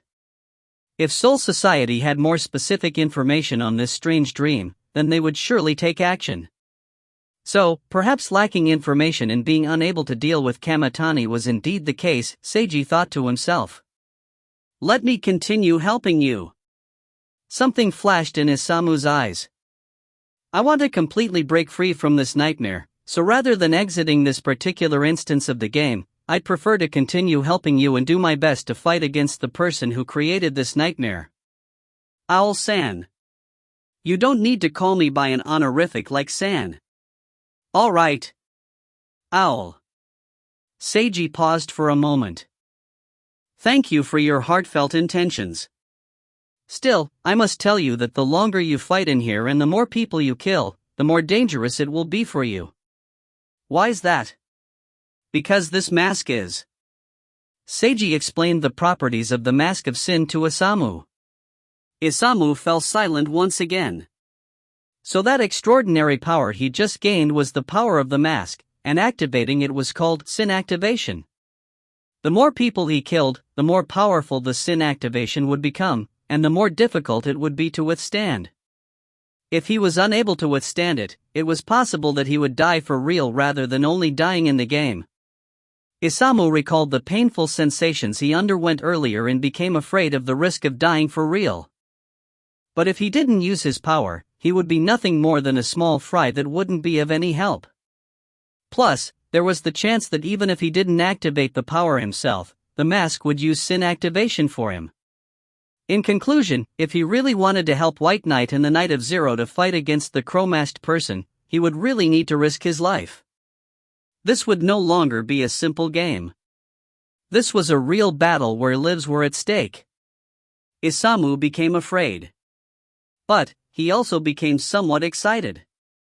He had played so many video games since young. He really enjoyed treating himself as the main character of the game and immersing himself in the hot-blooded stories of the games. And now, he finally had a chance to become a true hero. Although he wouldn't be the main character. He would be more like a side character who was slightly stronger than a small fry. But he would still be a hero. He could fight for himself and others against evil. Isamu suddenly recalled the meaning of his name.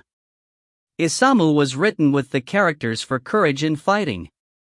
When he was younger, people told him that his name was just like a hero's name from an anime.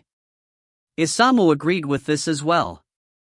Although he was embarrassed about his name when he was younger and wanted to reject it, he didn't think that way anymore at all.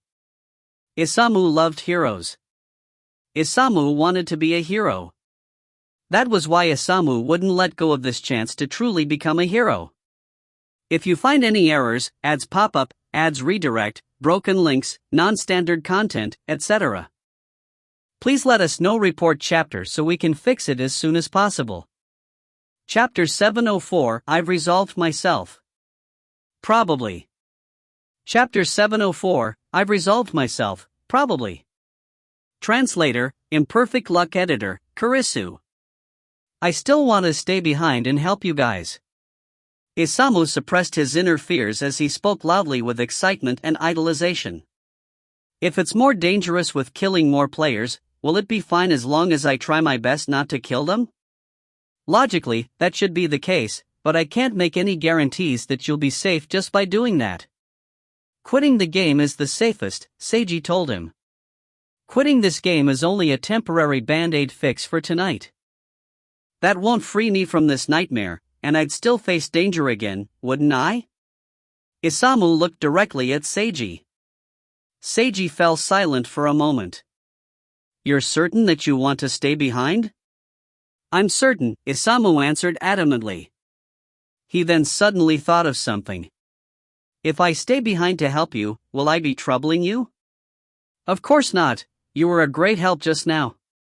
Seiji chuckled. "But, you're still an ordinary person.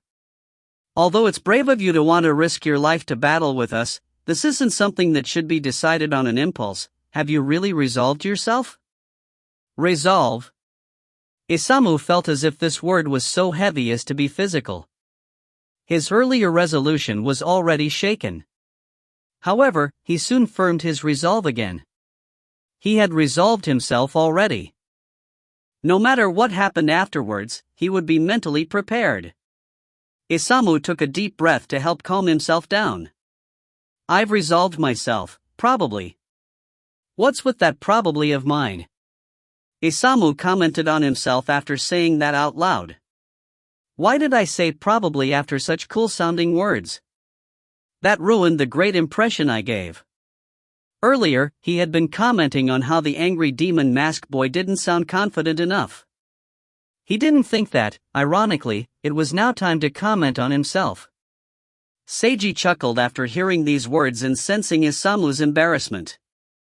"So you've only probably resolved yourself. Well, I suppose that's fine." Being brave enough to fight for real was quite courageous already.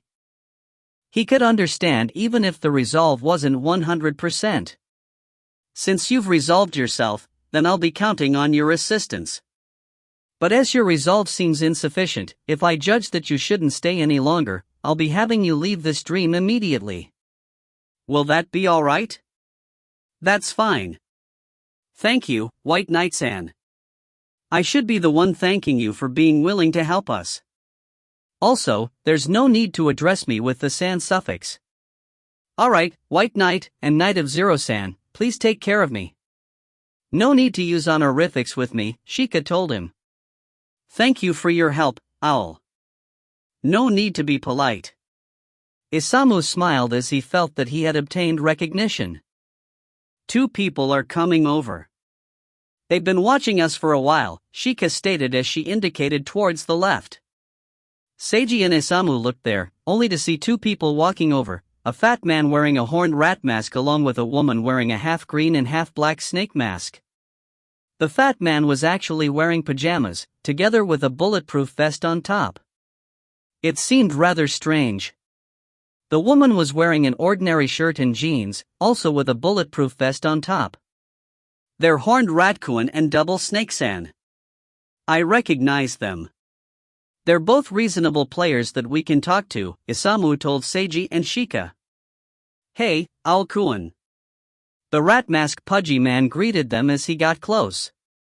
"I and Double Snake-san both saw your battle just now. Could I ask what that was about?" Isamu looked at Seiji, who nodded. They spent some time explaining the situation to Horned Rat and Double Snake. "Owl-kun is really so brave. I don't have that type of courage." The pudgy man sighed after hearing the situation. "I want to quit this game immediately." "Sure." Seiji raised his hand. "Please relax yourself and try not to think about resisting, Horned Rat-san." "Wait a moment, can I really quit the game just like this? Nothing bad will happen to me?" "Probably not." "I don't want to hear probably, I want a guarantee." "I'm sorry, there's no guarantee." "I don't want to do it if there's no guarantee." "You're saying that I can quit tonight's game immediately, but it looks more like you're about to kill me." "Horned Ratkuin, White Knight is trustworthy. He's a good person," Isamu spoke up. "I don't believe in trusting others so easily. What proof is there that he's a good person?" "There is no proof. It's your own choice if you don't want to accept." Seiji put down his hand. "It's for your own good to quit this game, but if you don't believe me, I won't force you. At any rate, it's your own problem if you die because of your decision." Horned Rat was rendered speechless. "That's not something a good person would say," he retorted angrily. I never said that I'm a good person, Seiji told him calmly. There would always be people suspicious of others' good intentions. Seiji understood this, but he wasn't willing to explain himself to them. What about double snake-san?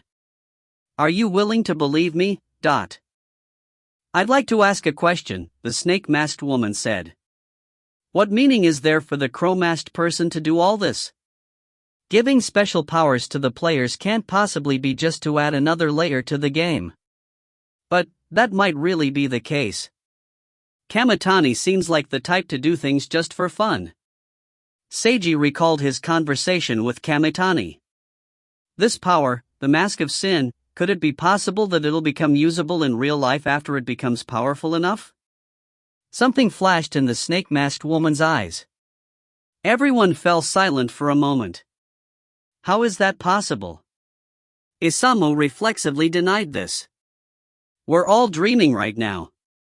It doesn't seem possible that a power obtained in a dream can be used in real life. He looked towards White Knight for agreement. But Seiji didn't say anything. White Knight? I don't know. Seiji honestly admitted this when confronted by Isamu's gaze. I don't know if that will be possible or not. It's impossible to say since there's insufficient information. Kamitani had only mentioned the word experiment. The experiment was regarding the Mask of Sin's activation. Yet, Seiji didn't know what the purpose of this experiment was. Kamitani only said that people who couldn't withstand the sin activation would die. Then what would happen to the people that could withstand it? Kamitani even said that the person Seiji knew might receive benefits. What benefits could there possibly be? Seiji was completely unable to deny the possibility of the Mask of Sin being used in real life once it grew strong enough. That was why he said that he didn't know. If you don't know, doesn't that mean it might be possible? The snake-masked woman became excited. As long as we kill enough people in here, we can truly obtain the mask's power and become spiritual ability users in real life. These words shook Isamu. Become a real spiritual ability user? Just imagining it gave him an indescribable feeling. Please calm down, Double Snake-san. This is only your guess, Seiji spoke in a heavy tone. There are many things possible in the world. It's also possible that you'll win the lottery right after you wake up from this dream, but the probability of that happening is minuscule. That's not the same. Not only did she not calm down, she even became more excited. It doesn't seem possible that this entire dream game was created just for all of us to have some fun. There must have been some important purpose behind creating all of this. And doesn't it seem likely that an experiment to help ordinary people like me gain supernatural powers would be a possible goal? It's quite fair that people who can't withstand this power should die. Obtaining an incredible power should have an associated price with it. I bet that's exactly what it is. This is a chance. A chance to become a spiritual ability user instead of an ordinary person. The price is to gamble with your very life. The snake-masked woman even sounded rather fanatical. If you find any errors, ads pop up, ads redirect, broken links, non-standard content, etc., please let us know. Report chapter so we can fix it as soon as possible. Chapter 705, This all feels too real. Chapter 705, This all feels too real. Translator, Imperfect Luck Editor, Kurisu. Double Snake-san. Do you want to become a spiritual ability user? Isamu couldn't help but ask. Of course. As long as I can become a spiritual ability user, The snake-masked woman suddenly stopped in the middle of her words. Everyone fell silent once again. First of all, I need to emphasize that all of this is only a guess, Seiji spoke in a serious tone. Right now, it's impossible to know whether the Mask of Sin will become strong enough to be used in real life if you power it up. Not only that, even if this is real, you have to carefully consider whether it's worth it to risk your life for spiritual powers. Failure will equal death. Not death in a game, but real death. And even if it's as you suppose, that you can successfully receive supernatural powers, will the Chromast boy and his organization really just congratulate you and let you go? I highly doubt that. It's highly likely that they'll take advantage of whomever managed to obtain powers. They'll use you as a combat tool or something similar. That's why it's definitely not a good idea to try fighting to obtain such a power. That's only your personal opinion, the Snake Mask woman stated coldly. You're enemies with the Chromast boy, so of course you'd say that, but if you'd rather believe the person who created such a dream that dragged so many people in it to kill each other over and over again for a dangerous experiment, then I have nothing to say. Seiji looked directly at her. I've already said everything I think I should say. You're free to make your own decision, and you'll also have to bear the consequences. The atmosphere became heavy. White Knight. Double Snakes and Isamu looked back and forth between the two and wanted to ease the atmosphere. However, he didn't know what he should say. I won't die. The Snake Mask woman gritted her teeth. I will obtain spiritual powers. I shall change my own fate. She then turned around to leave. Double Snake-san. Wait for me. The horned rat fatty chased after her. White Knight. Let them go. Just as I said earlier, I won't force them to leave. Isamu fell silent. I apologize if that made you feel uncomfortable. Seiji sighed. No, you don't need to apologize. I understand how it is, Isamu said. I don't know them very well. They're simply acquaintances. At this moment, a rumble resounded. The fire that burned everywhere as a light source suddenly grew into glorious flames that also shot out powerful magma. Danger! Seiji, Shika, and Isamu immediately started moving to dodge the magma spurts. This was how the dream world forced the players to constantly change locations to meet other players. Not long after Seiji left, the district he was just in was completely flooded by hot and sticky magma, but a player that was burned to death by the magma would be reborn in a safe district. However, this type of death was rather painful. Isamu had experienced being engulfed by magma before. He never wanted to experience it again. Of course, Seiji and Shika weren't interested in learning how this type of death felt. They gradually increased their speed. However, Isamu was unable to follow them as quickly. Seeing this, Seiji decided to simply carry Isamu and then increase his speed even further. Seiji and Shika basically flew through the dangerous magma area. Isamu got to personally experience what it felt like to be carried at high speed. He now truly realized that his two allies were no ordinary people. Meanwhile, Horned Rat and Double Snake weren't nearly as fortunate. They died painful death to the unexpected magma and respawned in a different location. What's that sound? Karen asked after she heard explosions. That's magma, but no magma has appeared here, which means that this is still a safe area. Karen was talking to a boy who wore a black hoodie and had a three-eyed cat mask on. Magma? Could it be that you don't even know what magma is? I know, the sticky substance that volcanoes spew. That's right. Magma will periodically spew from certain locations and flood entire districts, forcing the remaining players to move to the few remaining districts, the three-eyed cat boy explained calmly. Since there's no magma here, this means that this is one of the safe districts and other players will soon be coming here. More players coming here meant that there would be a battle. Karen became nervous. Earlier, she had died when her younger sister pushed her off the building. But luckily, it wasn't a real death. This was currently a game within a dream, a game where all the players kept killing each other. She learned all of this from the boy before her after she respawned. This boy called himself Three-Eyed Cat and saved her, so she didn't die again. He also told her the information regarding this dream. However, this assistance wasn't for free. He wanted Karen to take a weapon and help him fight as well. Karen didn't want to fight. But when she was forced into danger, she could only do as Three-Eyed Cat said as she used her gun and fired, but after several battles, 3 people died due to her shooting. Although this was only a game and a dream, Karen was still scared. That was because this all felt too real. What exactly is going on with this dream? Why was Keiho able to take me in here? Karen really wanted to find her younger sister and ask these questions. However, she was unable to even protect herself in this dream game. If it wasn't for meeting Three-Eyed Cat, she knew that she probably would have been stuck dying over and over again. She was told that she would automatically quit this game after dying a sufficient number of times or through committing suicide.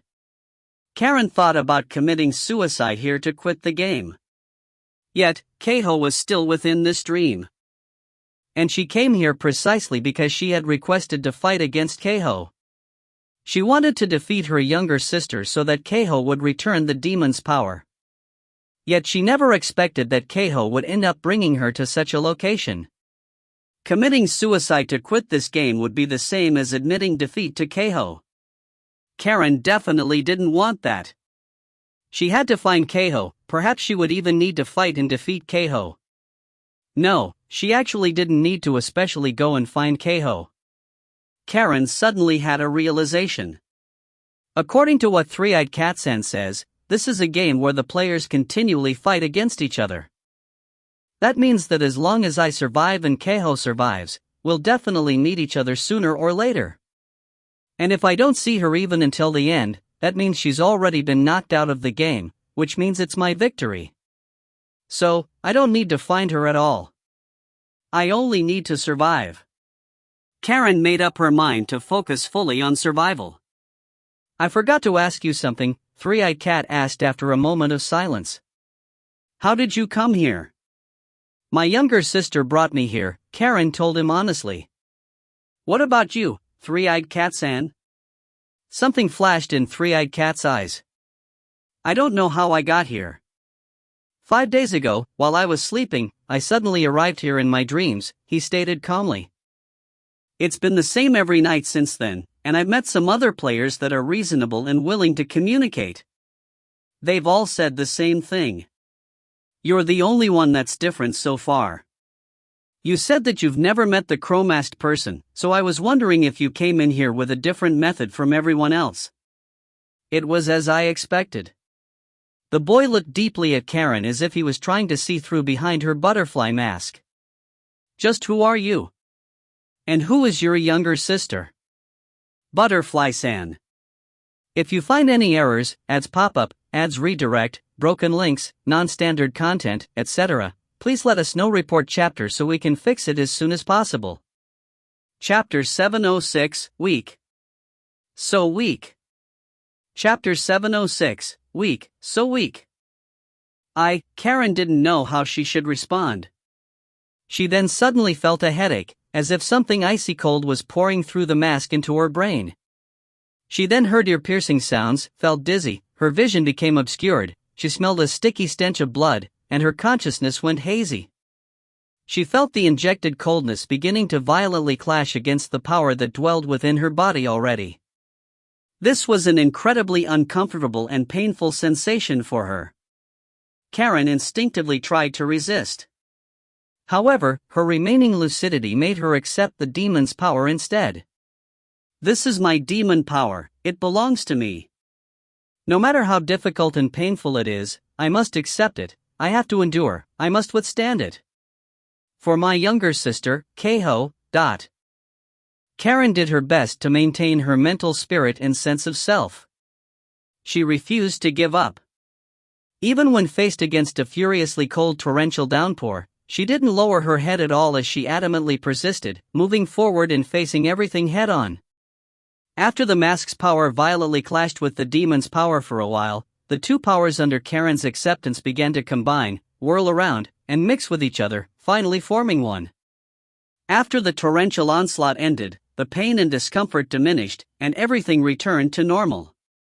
When her consciousness was restored again, Karen felt an indescribably mystical sensation. She now had extraordinary powers. No, she had such powers to begin with. It was just that she had finally learned how to use them. It was as if she possessed a warehouse that had been tightly locked, and now she finally found the key and could open it up and use what was inside. Irk, a muffled sound came from beside her. The sound was from Three-Eyed Cat. He was clutching his head and seemed to be in pain.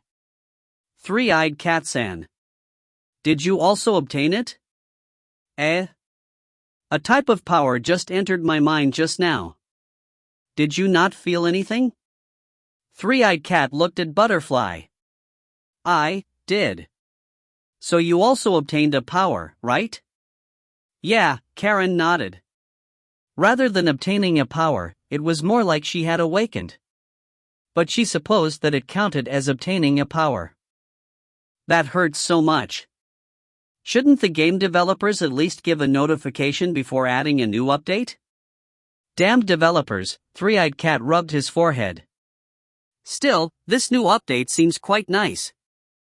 I'm even more motivated to kill others now. Three-Eyed Cat-san. You still didn't answer my earlier question. Just who are you and your younger sister? Karen fell silent. If you don't want to say, forget it.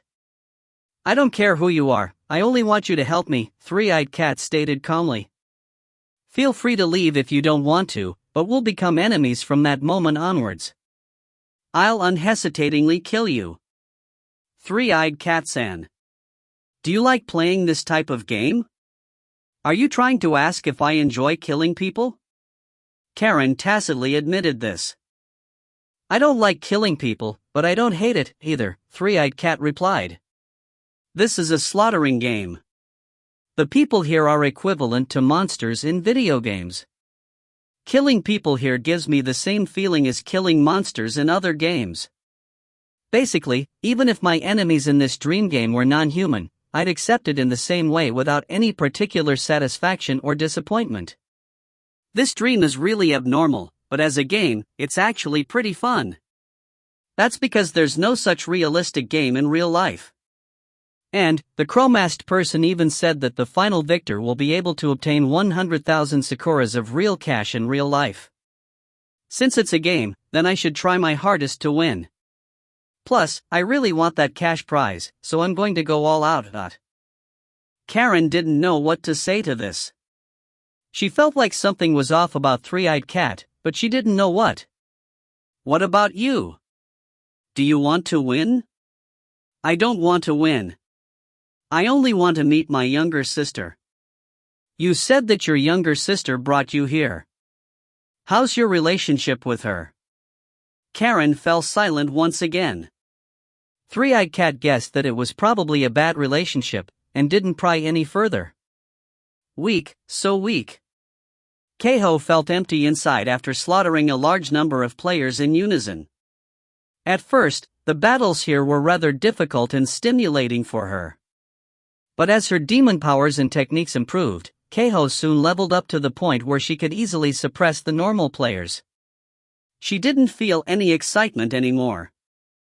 She then intentionally lured many players to attack her in unison in order to increase the difficulty.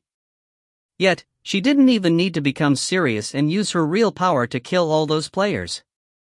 She felt that it was as easy as if she was cutting through grass. It was boring that the enemies were so weak.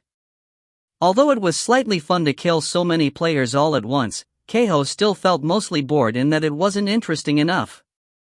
Is that all there is to this game? She suddenly felt like torturing other players to death for fun. But then, she felt like even that would be boring as well. So boring. I might as well just quit this game after I kill my older sister, if she managed to remain alive. If that idiot older sister of hers still hadn't managed to use her demon power, then she would definitely have been killed enough times to be kicked out of the game already. Only if Karen used her demon power would she be able to survive. In that case, Keiho would do exactly as Karen wished, have a fight against her. Keiho was absolutely confident that she would win. Her idiotic older sister had zero chance of winning. Keiho decided to bring out her full power and completely suppress and kill Karen over and over again until she was kicked out of the game so that she would shut up and stop bothering her in real life. Of course, the prerequisite was that Karen had managed to survive until now. If she wasn't even able to survive, then she wouldn't even have the right to become Keiho's opponent. I feel ashamed as the host to hear that a player thinks my game is boring. A voice suddenly spoke up behind her. Astonished, Keiho suddenly turned around, only to see a silver-haired figure wearing a crow mask and a black yukata. Although she couldn't see his face, she recognized from the voice and the clothing that this was the boy who had given her the game card to enter this dream world. He called himself Itsuki Kamitani. On that day, he had suddenly appeared before her, saying that he identified her as possessing demonic power and that he could help teach her to control her demon power. Naturally, Keiho was suspicious of such a person who magically appeared out of nowhere. But right after Kamitani appeared, he showed off his own demon power, allowing Keiho to sense that he was just like her. Kamitani gave her a strange blood-red card that he called a game card. He told her that injecting her demon energy into it would allow her to enter a game in a dream. You'll be able to use your demon power to the fullest in this game, which will help you to speedily learn how to use it properly. Think of it as training. I'm helping you because I'd like to be friends with you as we're fellow companions that possess demon power. Please take good care of me in the future. It'll also be beneficial to me if you enter this game and play it. Since I'm also gaining something, there's no need to feel that you owe me a favor. The silver-haired boy then turned around and left after telling her all this. Keiho mulled over for quite a while before she decided to try using the game card. And so, she successfully entered the dream game, and truly was able to use her demon power. She began enjoying this feeling. When Karen requested to fight against her, Keiho thought of this game and wondered if she would be capable of bringing Karen along her inside. She then tried it out, and to her surprise, it worked. Kamitani-san. I apologize, I didn't know that you were. No worries, I should be the one apologizing. I feel truly bad that you were so bored. Kamitani chuckled. I've already added a new element to this game that should interest you a little more, but... Right after he said that, dense black mist suddenly appeared. If you find any errors, ads pop up, ads redirect, broken links, non-standard content, etc., please let us know. Report chapter so we can fix it as soon as possible. Chapter 707, Having a Demon and a Goddess Within His Body. Chapter 707, Having a Demon and a Goddess Within His Body. Smack! Seiji cut down a Sin activation player who had transformed into a bat monster. The bat heavily crashed into the ground. Although the bat tried to struggle, Shika stabbed it straight through, causing it to stop moving with a wail.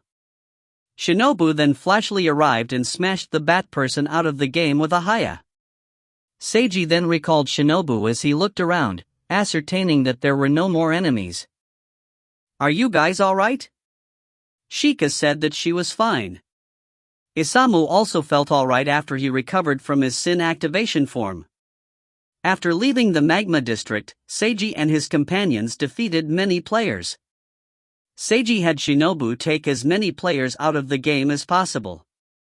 There were a few that he was unable to do this for, but he tried his best. Isamu swiftly grew stronger through the continuous battles.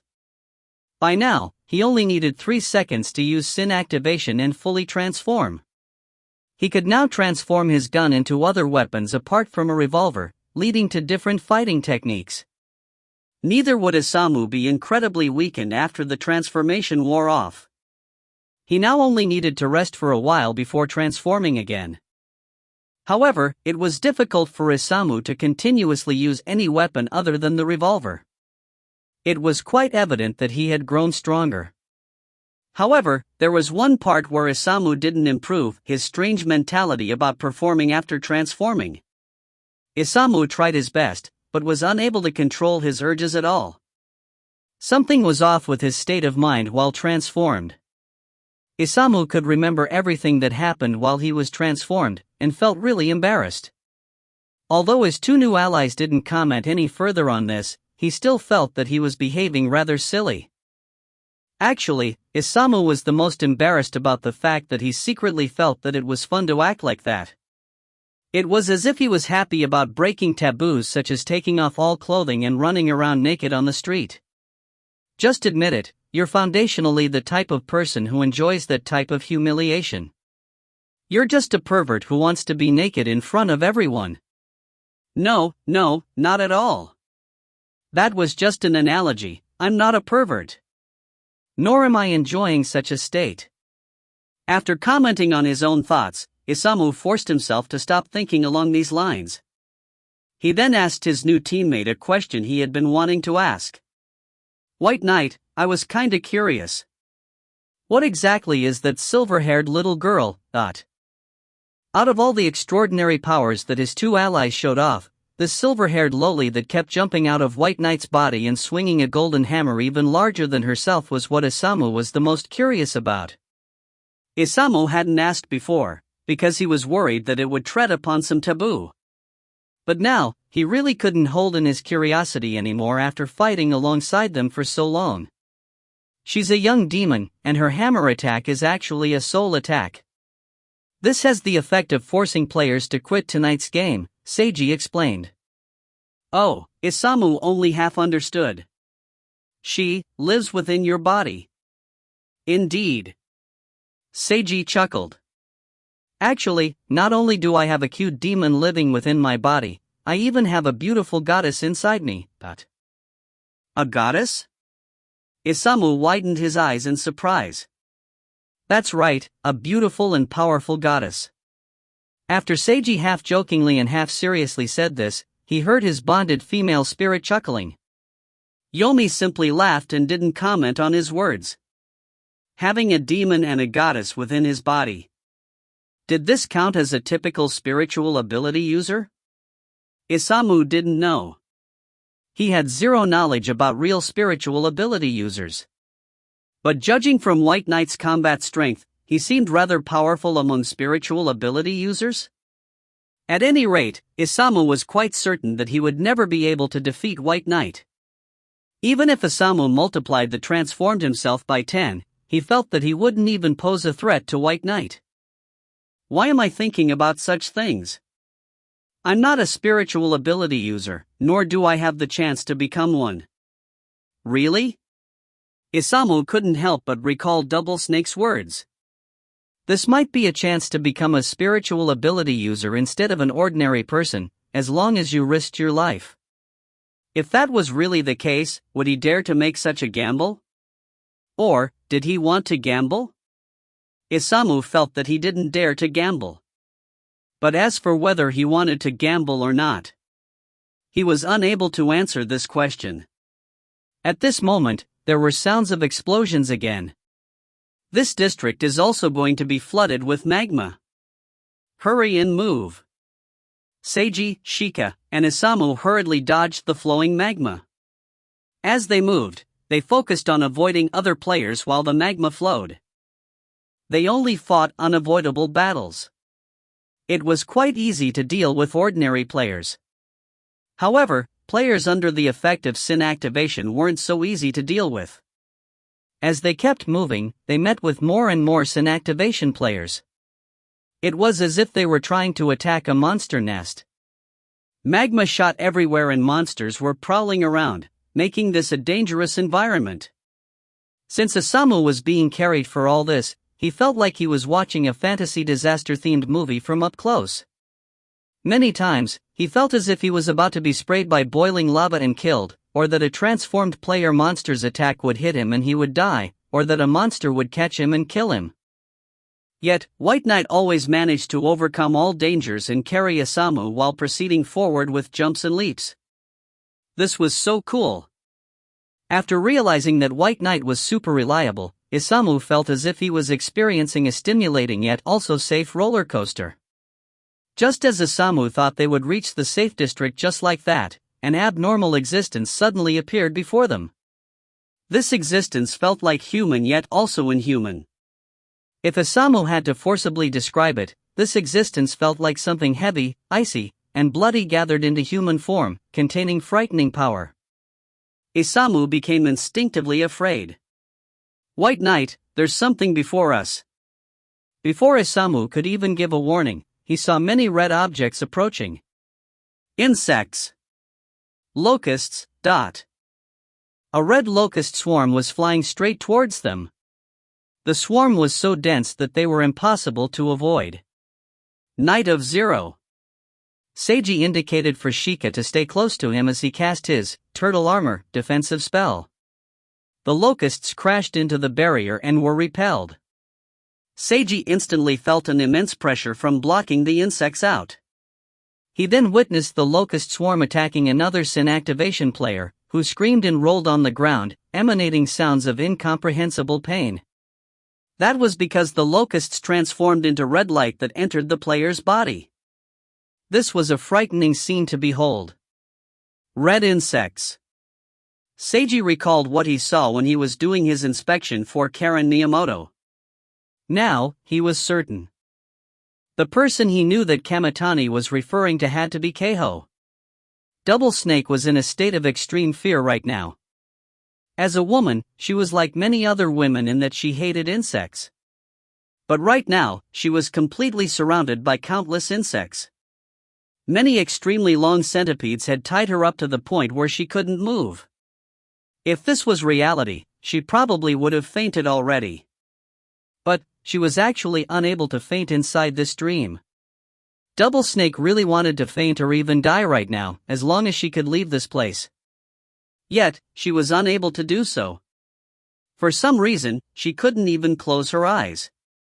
She could only watch as countless insects moved around in her vision.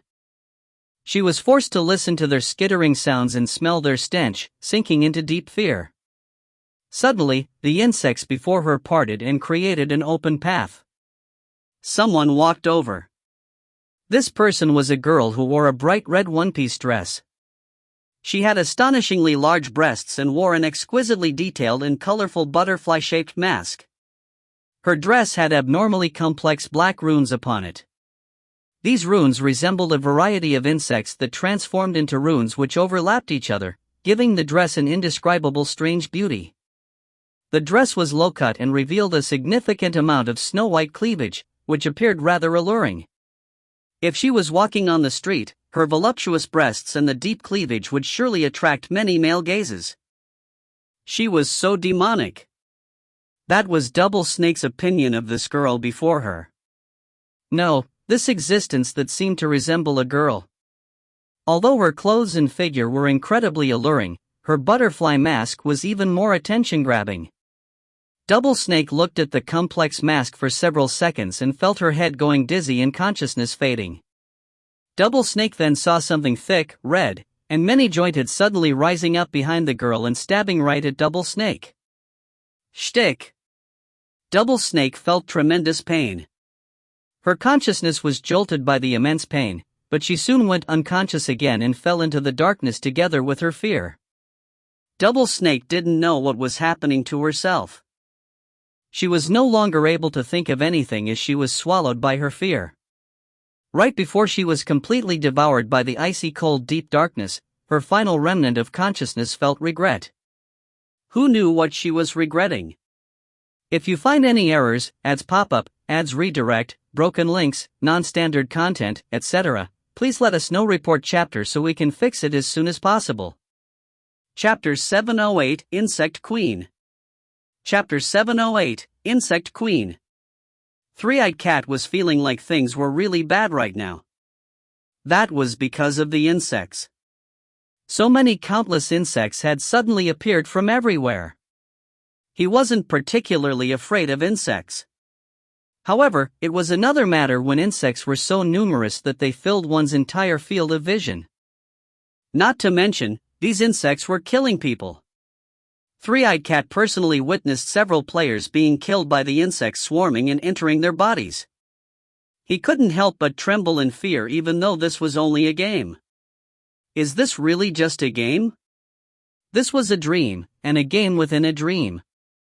That was what the crow-masked person said. But, why would someone go to the trouble of creating such an abnormal dream game? It couldn't be possible that it was just to let some random people have fun. There had to be something about this dream. Since he got dragged into it, he would have to face the truth eventually. Was it now time to face the truth? Three-Eyed Cat didn't know. This was all caused by my younger sister, a voice spoke up beside him. Three-Eyed Cat looked at the girl who called herself Butterfly after the shape of her mask. She had just used her special power to repel the attacking insects. If it weren't for her, Three-Eyed Cat knew that he would have likely ended up dead, invaded by insects just like all the other game players. His own power was useless against so many insects. Three-Eyed Cat raised his eyebrows after hearing that her younger sister had caused all this. I can sense her location. I'm going to find her now, Karen told him. Three-Eyed Cat-san, thank you for taking care of me. Now. I'm going along with you, Three-Eyed Cat interrupted without waiting for her to finish. Insects are everywhere right now. I'll die immediately if I leave your side. It won't be fun at all to be killed by insects like that. And, I have a faint premonition that being killed by these insects might have potential serious consequences instead of simply respawning. That's why, I'm going anywhere that you go. I'm sorry. Karen was apologetic. Why are you apologizing? Because my younger sister created all of these insects. You don't have to apologize for your younger sister's actions. No, although she created these insects, her power should have originally been mine. After she said that, Karen's butterfly mask suddenly started glowing a blinding red. The mask then transformed into a helmet shaped like an insect's head. The helmet had glittering ruby-like compound eyes and two long black antennae on top. Karen's plain dress transformed into a bright red one-piece dress covered in mystical black runes. Two large and colorful butterfly wings spread out from her back. Three-Eyed Cat widened his eyes in surprise. This appearance was rather beautiful. That was what he truly thought. Although it looked a little strange at first, observing it for a while longer gave him a sense of indescribable beauty. And as a boy, his gaze was especially attracted to her majestic breasts. Previously, her dress had been rather plain. Even so, her breasts were rather attention-grabbing. But now that she was wearing a beautiful and alluring one-piece dress, this instantly multiplied her charisma even further. Three-Eyed Cat suddenly felt an impulsive desire to see Butterfly's true appearance under her mask. I'm going to take back what should belong to me. Karen looked in Keiho's direction. Suddenly, all the insects in the distance suddenly parted and left an open path, as if pushed apart by an invisible force. Three-Eyed Cat was awed by the sight. Let's go, Three-Eyed Cat-san. No need to use honorifics with me any longer. You can just call me Three-Eyed Cat. My queen. Karen paused in surprise at this. Queen? There's a well-known movie called Insect Queen. Have you seen it before? No. I feel like you really resemble the female lead of that movie. If you're interested afterwards, you could try watching it. Karen didn't know how to respond and simply nodded. She then set out together with Three-Eyed Cat. As they proceeded down the path that the insects opened up, Three-Eyed Cat was gradually able to sense a powerful existence in front of them. The closer they got, the colder he felt. He felt a chill invading his body, and even gradually felt it more and more difficult to breathe. A stench of blood filled the air. He sensed something frightening in front of him, so Three-Eyed Cat did his best to remain calm, and restrained his instincts that told him to turn and run away at top speed. Finally, Karen and Three-Eyed Cat arrived at a wide and flat platform. There was a throne in the center of the platform. More accurately, this throne was actually composed of countless insects. It was shaped like a red dragon with its wings spread, with a tall and regal appearance. A girl who wore a bright red one-piece dress and an exquisitely detailed and colorful butterfly mask was sitting on this throne. She was leaning on her left hand on the throne arm, with her chin propped, as if she was quietly thinking about something. The moment he saw her, Three-Eyed Cat was certain that this girl was Butterfly's younger sister. That was because she had identically large breasts. Apart from this most noticeable trait, there was also their clothing, masks, and similar auras. All these details confirmed for him that they were sisters even if he couldn't see their faces. The younger sister had a far more powerful aura than the older sister. The girl on the throne seemed far more like a queen. And she also showed off far more flesh. Three-Eyed Cat found it difficult to budge his eyes from her snow-white chest. He figured that if he was going to die soon, he could at least enjoy some eye candy before he died. Karen looked at Keiho. At first, Karen had wanted to ask her younger sister about this dream game world. But now, she felt that none of that was important anymore.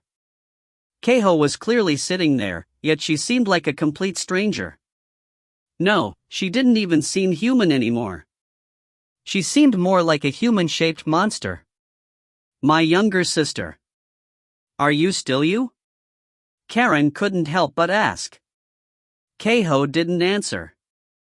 Karen didn't know if she didn't understand, or couldn't be bothered to answer, or if she didn't hear at all. Karen walked forward. After taking only 2 steps, all the countless insects everywhere in the corridors and pipes suddenly flew over and attacked Karen and Three-Eyed Cat. Karen stopped in her footsteps, the wings on her back glowed. The next instant, the attacking insects suddenly changed their direction and flew elsewhere. However, some still returned to the platform. Keiho, Karen gently called out her younger sister's name as she continued walking over. Keiho stopped propping up her chin and looked directly at Karen. All the insects that composed the throne started moving and swarmed Karen like an unstoppable torrent. Karen's wings glowed even brighter and redder, and sent out an even greater power to turn around the insects. The gigantic throne rapidly decreased in size as the insects left it, revealing what was hidden within. Human-shaped insects. No, wait. All of them were wearing masks. They were actually players that had been transformed into insect forms. Karen widened her eyes in surprise. Three-Eyed Cat was shocked by the sight. She was actually capable of transforming other players into insects. These apparently transformed insect form players were stacked underneath the throne as the throne's frame. After the insects left, the stacked players appeared rather abnormal, yet also comical. Keiho then stood up. The insect-shaped players all got up and turned to look at Karen and Three-Eyed Cat in unison. These insect-shaped players' eyes were all glowing with a mystical light. Three-Eyed Cat felt his fear increasing even further by receiving icy stares from these abnormal existences.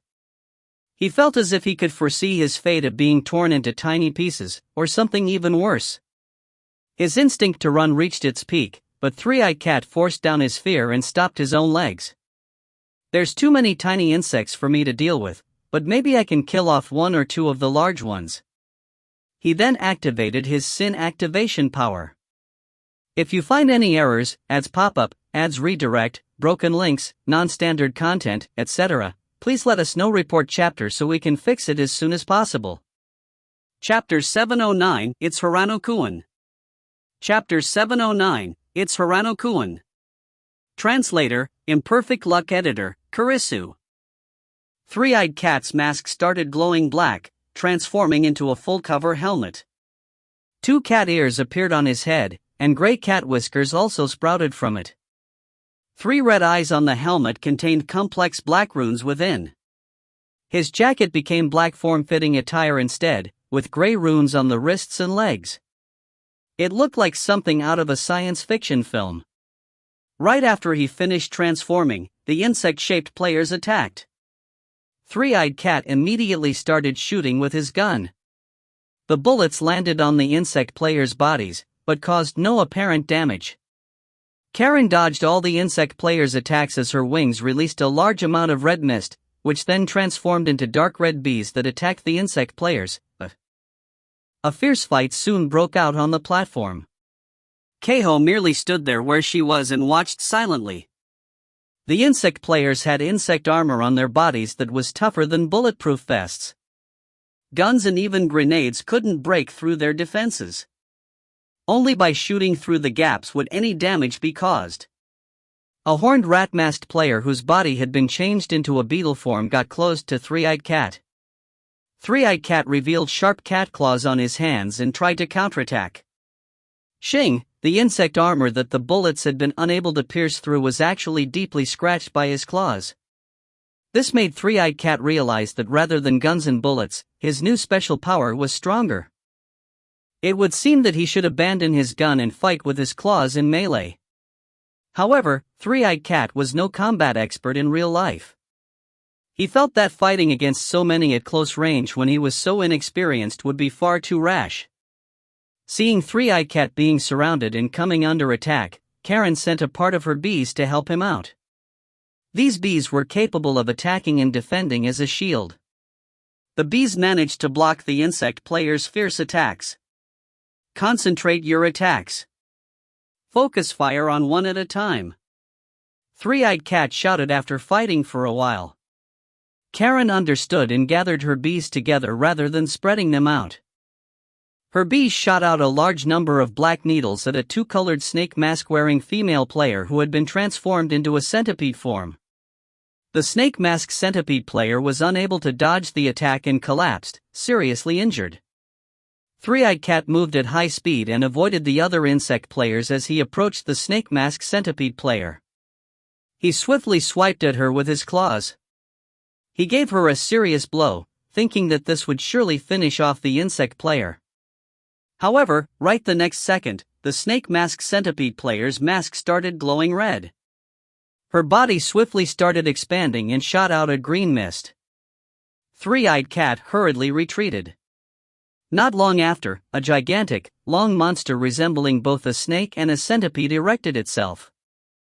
Green mist covered its entire body, and countless tiny legs were squirming. Gaga-gaga-ga.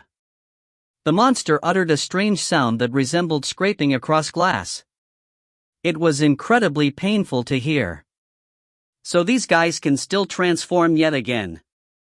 This is so bad.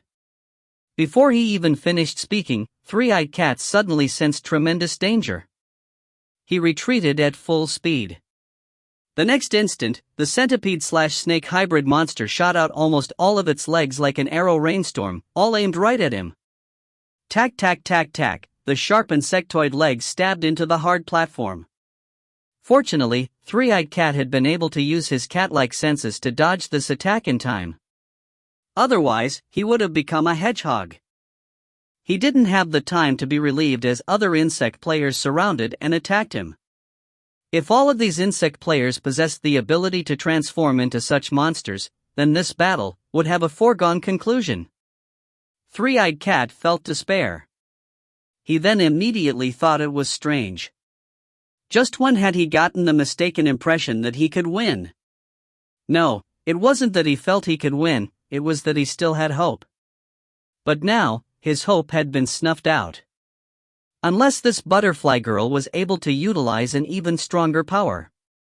But even if the butterfly girl leveled up, it didn't seem likely that they could win. Three-Eyed Cat glanced over at Butterfly's younger sister, who still hadn't done anything personally as of yet. She seemed like she was simply watching. She probably didn't think that she needed to personally do anything. At this moment, Three-Eyed Cat suddenly felt like challenging and taunting her. If he was going to die no matter what, he wanted to at least try challenging the final boss.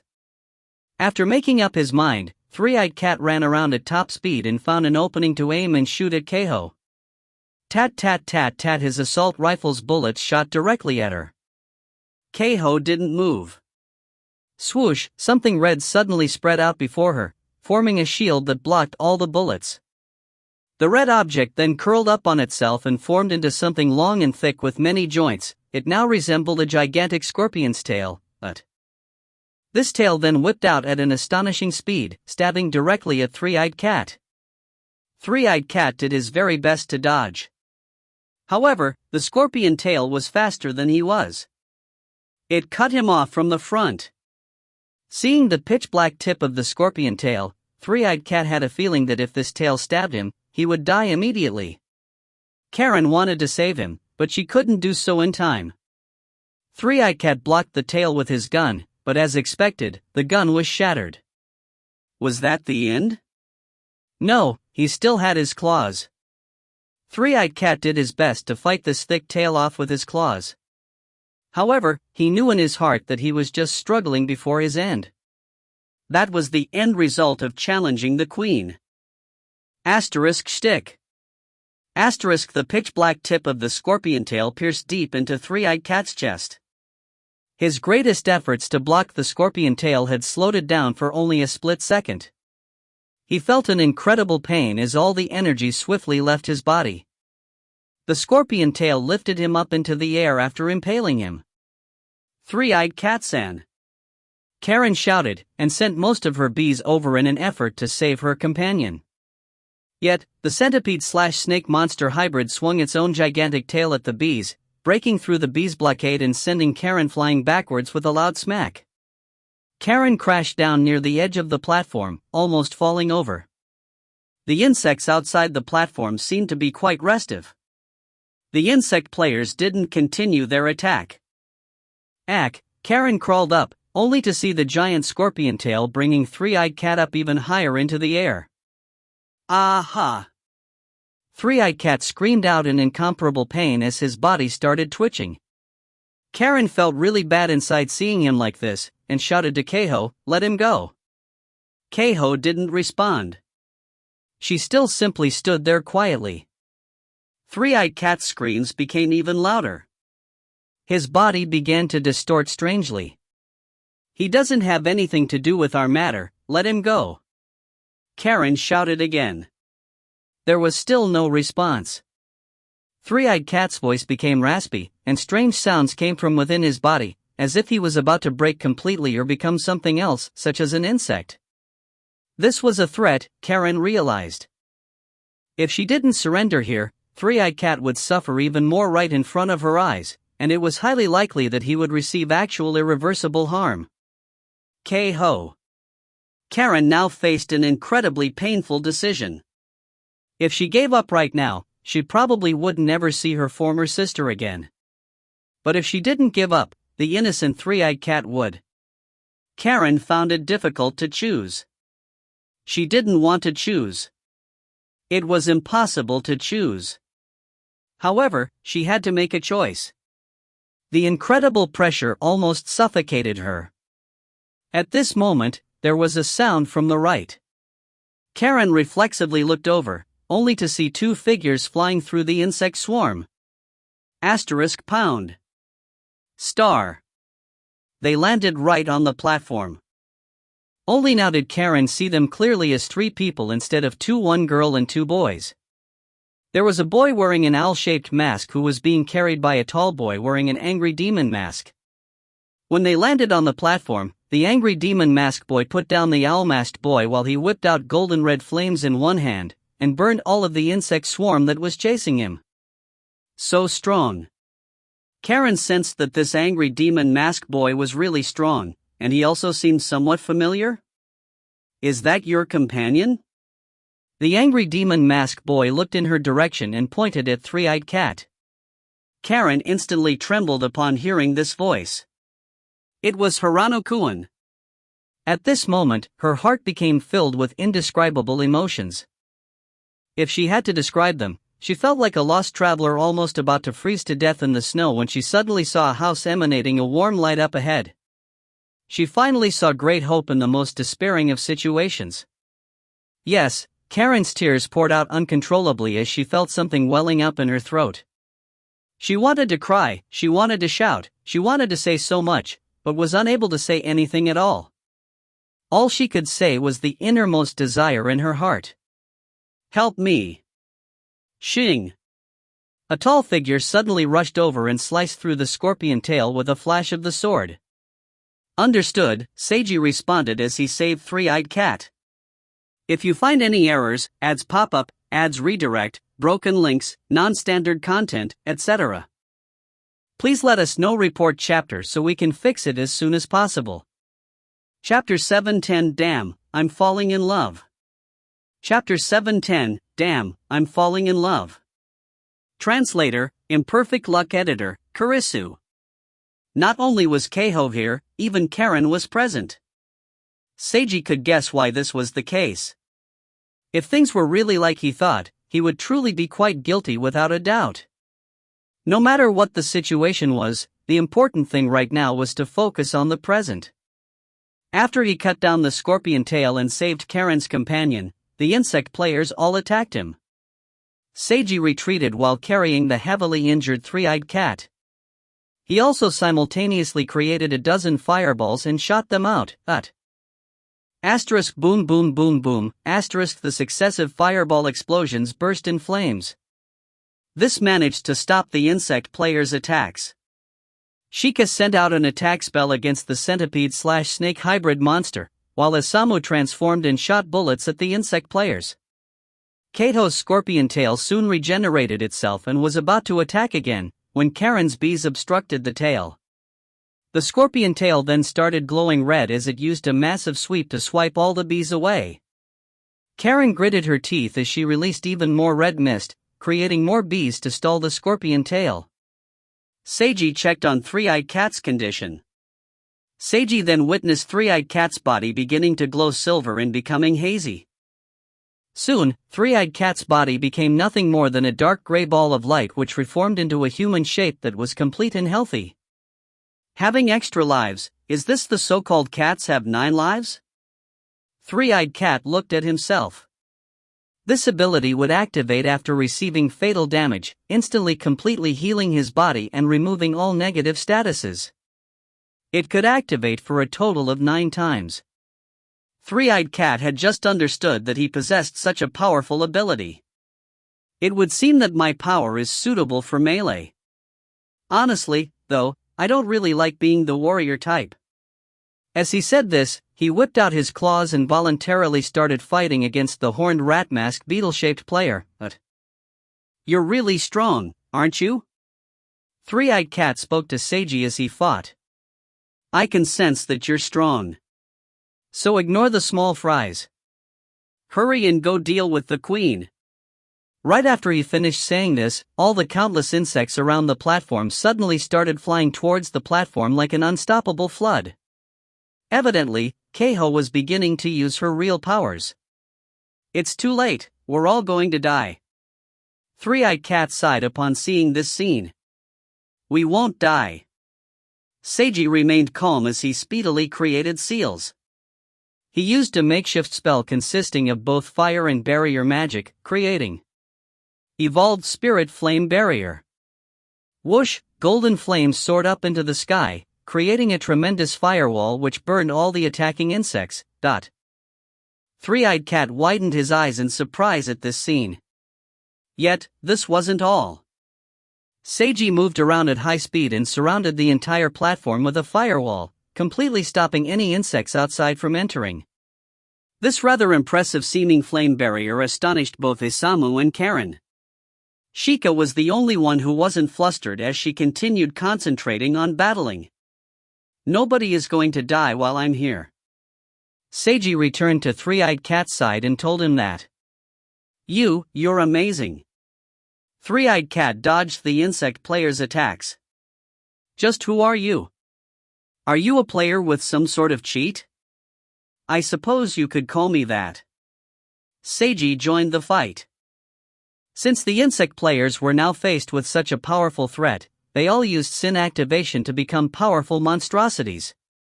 But for Seiji and Shika, they were only a little more difficult to deal with than ordinary Sin activation players. Their figures flickered as their swords left afterimages, with fire burning and ice freezing. Isamu and Three-Eyed Cat were barely of any assistance in this fierce fight. While they were capable of fighting the untransformed insect players, it was too difficult for them to deal with the transformed insect players.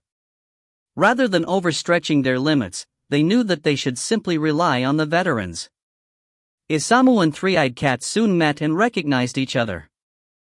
Three-Eyed Cat-kun, I'm so happy to be fighting together with you again, haha. Are you alright, Owl? Of course I'm fine. I'm quite delighted to meet you again. Besides, you were the one who appeared seriously injured. Are you alright now? I'm fine as I learned to my surprise that I have powerful regenerative abilities. And, something seems off about your emotions. Is that a side effect of your power? No. The current me is the real me. He. I understand. Owl, who are these two people? Do you know who they are? He's White Knight, while she's the Knight of Zero. They're spiritual ability users on the side of justice. Spiritual ability users. I see. Three-Eyed Cat heard the basic situation from Owl. Asterisk smack. Star dot. There was a heavy thud as Karen was swept away by Kato's scorpion tail. Seiji managed to catch her in time. Kato didn't chase after Karen. Instead, she speedily retreated towards the firewall and shielded herself with the scorpion tail before jumping over the wall. Evidently, she was running away. We need to go after her. Let's deal with what's remaining here first. Seiji put down Karen and told her to rest for a while as he and Shika continued dealing with the remaining insect player monstrosities.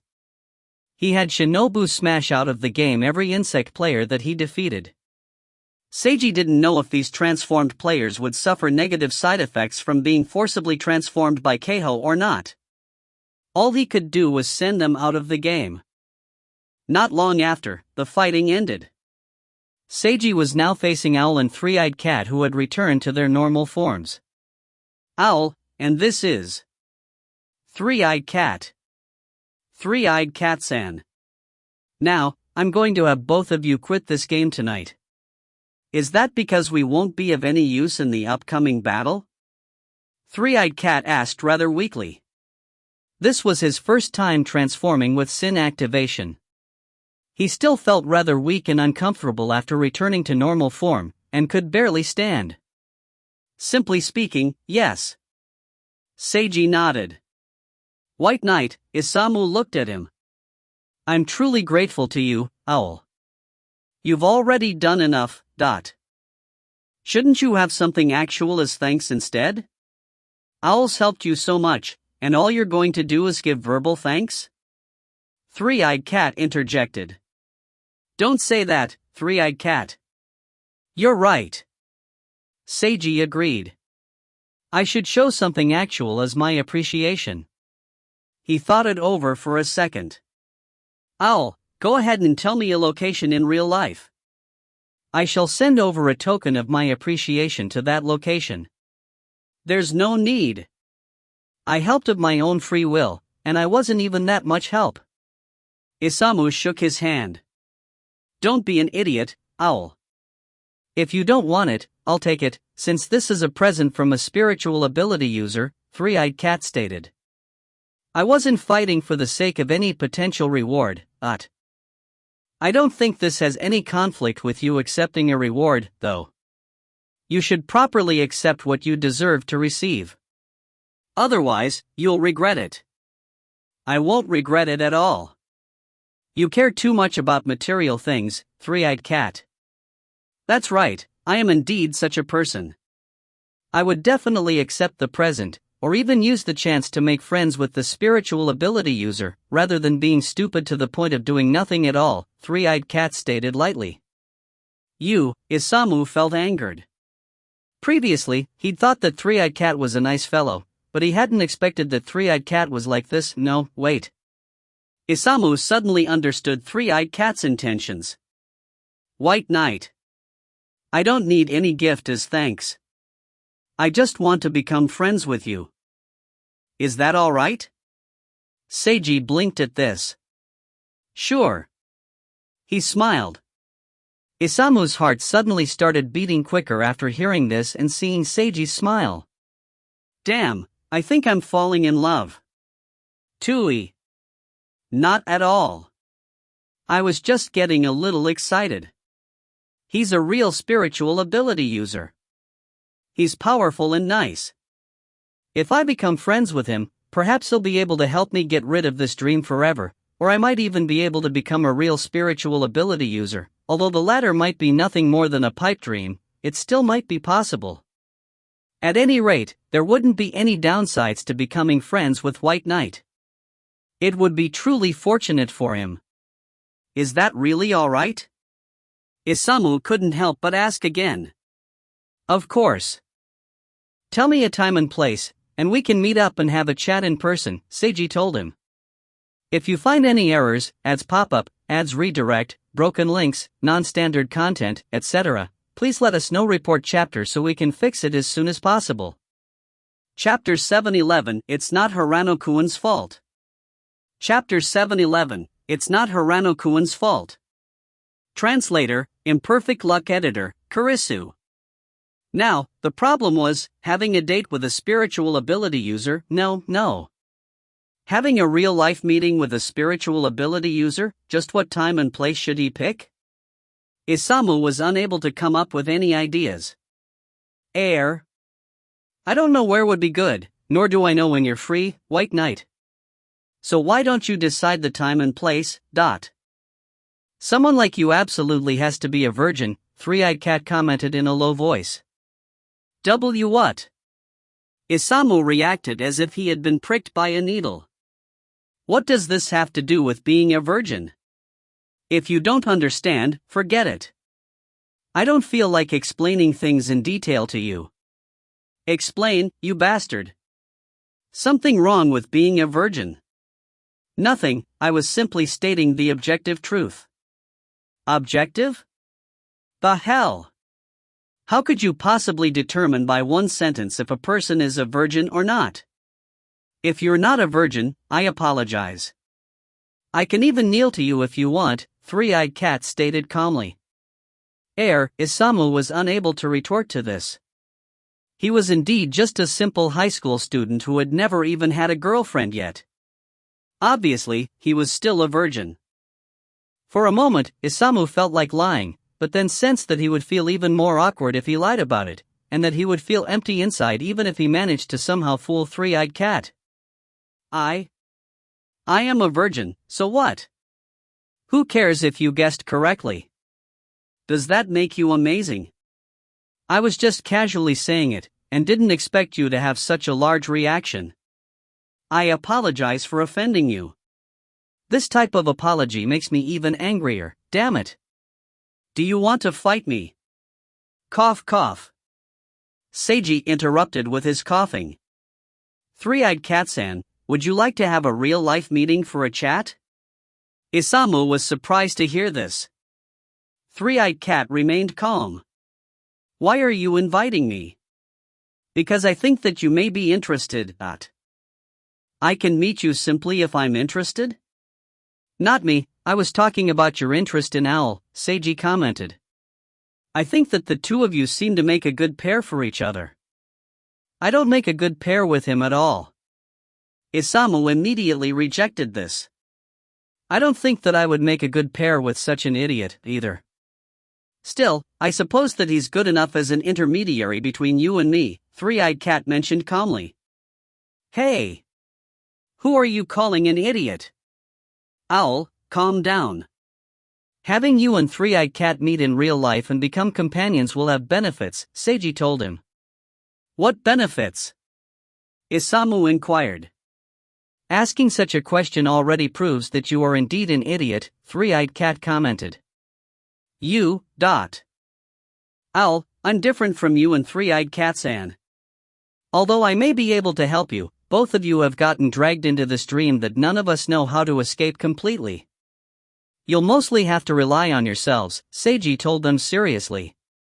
Since we don't know how many nights this strange dream will last for, meeting and gaining a new companion should be far better than facing everything by yourself. Isamu fell silent. After he calmed down and carefully thought it over, he felt that White Knight was correct. Although Three-Eyed Cat was somewhat venom-tongued, he seemed like a smart person. If it weren't for his reminder, Isamu wouldn't have come to the realization that this was a good chance to make friends with a spiritual ability user. As for whether Three-Eyed Cat was a good person, that was more difficult to determine, but Isamu doubted there would be any problems with White Knight around. Seiji then told the other two a time and place to meet up in real life. Isamu and Three-Eyed Cat both etched this information into their minds. Seiji released Shinobu and had her smash the two out of the game. He then walked over to Karen and Shika. Three-eyed cats and I had them quit this dream for tonight. They should now have woken up in real life, Seiji explained to Karen. How are you currently feeling? I'm alright, we should hurry after Keiho. Yeah. Before that, I need to apologize to you. I'm sorry. I'd never expected that things would turn out this way. It's not Hirano-kuen's fault. No, I'm responsible for all of this. Seiji cancelled his flame wall barrier as he said this. There were no longer any insects outside the platform. In fact, not a single insect could be seen anywhere. I gave such a terrible idea that caused Keiho to be targeted by others. I truly apologize, Seiji said sincerely as he looked all around him in an effort to determine where Keiho had gone. Hirano-kun, Karen sensed his heartfelt apology and didn't know what to say. I shall properly self-reflect afterwards and do my best to make it up to you. Although it might be impossible to make it up to you, I definitely won't avoid my responsibility. Seiji's words contained power that shook Karen's heart. She then thought back to what she'd felt the moment he appeared when she despaired the most. She felt like she was beginning to fall for him. You're so cool, Hirano-kun. No wonder Keiho likes you. It's a pity that. Suddenly, Karen realized something in a sudden flash of inspiration. Transferring the demon energy, on that day when Keiho accepted part of her demon energy, something else had occurred. They had met Seigo Hirano's girlfriend in person. At the time, Keiho had appeared to be quite calm on the surface, without any emotions such as disappointment or depression. She seemed to be fine. But was she really fine? Karen thought about it from Keiho's standpoint.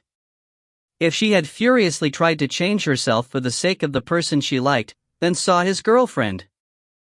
This girlfriend was beautiful and noble. She was a scion from a major family, as well as the student council president of their high school. Not only that, she was a spiritual ability user with mystical powers. She was just about a perfect match for Seigo Hirano. There was such an incredible difference between Natsuya Yorihana and Keiho Miyamoto. In such a situation, would Keiho really be able to remain calm? That would be impossible. How could she possibly be calm?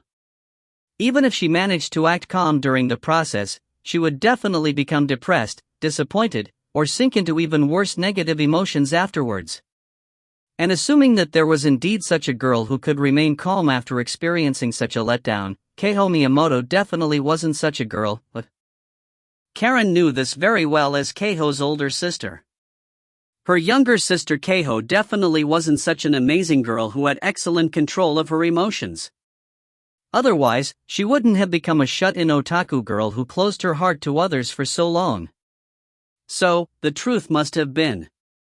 Ever since the day that Keiho accepted the demon energy, or perhaps from the very moment, something went wrong with her. This wasn't solely because of the demon energy's influence. It was more an issue with Keiho herself.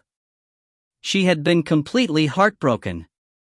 In the most pitiful method possible. It was impossible for Keiho to compare to Natsuya. It wasn't even a competition. The competition ended before it even began. Keiho hadn't cried a single tear or displayed a single hint of negative emotions despite being so painfully heartbroken, all because she had obtained something new to rely on that day. The demon energy, basically, the demon itself. Karen felt that she had solved the mystery. She also felt guilty and pained, incredibly guilty. What type of older sister was she? Her younger sister had seemed fine after her heartbreak, so the older sister hadn't noticed something so obviously wrong at all. Karen had thought that Keiho was alright, but how could she have possibly been alright? Just the fact that she acted fine meant that she couldn't have possibly been fine. I'm sorry, Keiho. I am the worst sister there is. Karen clutched at her chest and felt that it was difficult to breathe. I think that Keiho went in that direction. What's the matter? Seiji noticed halfway through that something seemed off about Karen. I just figured out. What? Keiho, the real reason she became like that. If you find any errors, ads pop up, ads redirect, broken links, non-standard content, etc., please let us know. Report chapter so we can fix it as soon as possible. Chapter 712, Because I'm Your Older Sister. Chapter 712, Because I'm Your Older Sister. Translator, Imperfect Luck Editor, Kurisu. Keiho felt like she was trapped within an icy darkness. Her body seemed to be nothing more than ice as a chill filled her body, which seemed to float within an endless deep and dark realm. Her consciousness was extremely hazy. It felt like her soul was sinking down, as if she was about to completely lose her sense of self. She could faintly sense some type of existence within this realm, which had attached itself to her body and was combining with her. When the combining was finally completed, she would no longer be herself. The time limit was also approaching. Keiho didn't try to resist, nor did she willingly offer herself to the demon. She was simply calm. Is this really all right? A tiny voice asked in the corner of her mind. Isn't this just fine? Another tiny voice asked in the corner of her mind. Keiho didn't respond to either question. Was it that she didn't need to answer, or that she was unable to answer? Keiho was calm and silent, but also confused and empty. She felt like she should be thinking about something, but didn't want to think about anything right now at all. Let's just leave things like this. She decided to slowly abandon her former self and welcome her new existence. Keiho. Suddenly, a familiar voice shouted and pulled her slightly back from the darkness. Karen found her younger sister. Keiho was standing on the top of a building. Her entire body had become hazy, and her dress and mask were glowing a blinding red. The black runes on her dress seemed like a moving insect swarm which would come alive at any moment. But even more eye-catching were all the colorful lines of various colors extending out of her back. These colorful lines were gradually lengthening. The longest was already more than 3 meters long, and the number of lines was continuously increasing. These lines appeared beautiful and gave off an unearthly aura that also seemed somewhat ominous. Let's stop, Keiho. Karen looked directly at her younger sister. You're just escaping from reality. There was no response. Yet, Karen sensed something flickering in Keiho's wavelength. This was a wondrously subtle sensation. If she had to describe it, it was something like a sisterly synchronization. You can't face your heartbreak, so you turn towards a demon. What else can this be other than escaping from reality? Karen continued. You don't want to become special at all. You're just the same as before, escaping from reality because you can't face failure, and shutting yourself in. In the end, you haven't foundationally changed at all. The black insect-shaped runes on Keiho's dress started moving about even more violently and making buzzing sounds. Karen felt an obvious stronger tremor in Keiho's wavelength. It would seem that I hit the mark. I'm sorry that it took me so long to notice all this. I'm a terrible older sister. But you're the same. You're a terrible, foolish younger sister. You actually wanted to abandon your sense of self in order to escape from reality? Is that any different from committing suicide? That's so stupid, to the point where you couldn't get any stupider. Karen was angry and sad, guilty yet annoyed, and didn't even know exactly what her current emotions were. The runes on Keiho's skirt started buzzing even more loudly. The rays of light on her back also began to shake. Let's stop acting so unseemly. Karen sighed. We're both terrible sisters, but we're still sisters. We can face painful things together. Even if I can't share the burden of your emotions, I can do various things for you, such as going out to have fun together, eating delicious food together, shopping for beautiful clothes together. No matter how painful the heartbreak, it will always pass with time. I've never experienced any heartbreak, so I don't know what I should say, but I think that abandoning your sense of self because of a heartbreak is definitely no good. This is so foolish. This is so terrible. This is so unseemly. Karen transmitted her way of thinking with her expression. Whoosh, the gigantic scorpion tail suddenly swung directly at Karen. Asterisk smack. Star. Karen took a direct hit, but she forcibly withstood it and wasn't sent flying backwards by the impact. You become angry because I saw through you, honestly. Not at all. Keiho finally spoke. Her voice was incredibly raspy and also sounded like it was buzzing, as if countless insects were chirping or vibrating against each other. Her voice was ear-piercing and shook Karen's heart. I'm not escaping from reality. Stop making ridiculous stuff up. Keiho's voice got louder and she sounded noticeably angry. Her words contained a frightening power. No, you are escaping from reality. Karen intentionally went against her. You turned towards a demon because you didn't want to face your pain. Also, you wanted to make Hirano-kun and myself feel bad as revenge against us. You said that you had the confidence to obtain the demon's power, but you were just fooling yourself and everyone else. What you really thought was that you didn't care what happened to you, you gave up on yourself. You intentionally wanted to make us feel bad. No.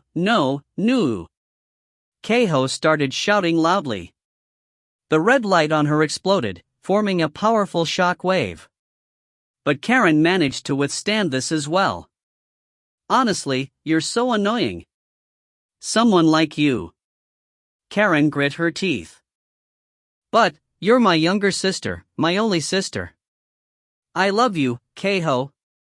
I want to get closer to you. I want to encourage you to become more spirited. I want to see you leading a happy life. Because I'm your older sister. Shut up, get the hell away. Keiho shouted loudly yet again, causing a dense swarm of insect shadows to appear around her. The rays of light behind her back swiftly extended to become more than 10 meters long. You're not allowed to talk to me like that. Karen started yelling as well, no, roaring. She grit her teeth and rushed over at full speed, whipping up her right hand and viciously slapping down. Asterisk slap. Star. A loud slap resounded as she hit Keiho's face. For a moment, it seemed as if the entire world had quieted down. All the strange buzzing noises stopped, the black runes on Keiho's dress stopped wriggling, all the insect shadows disappeared, and the rays of light on Keiho's back settled down.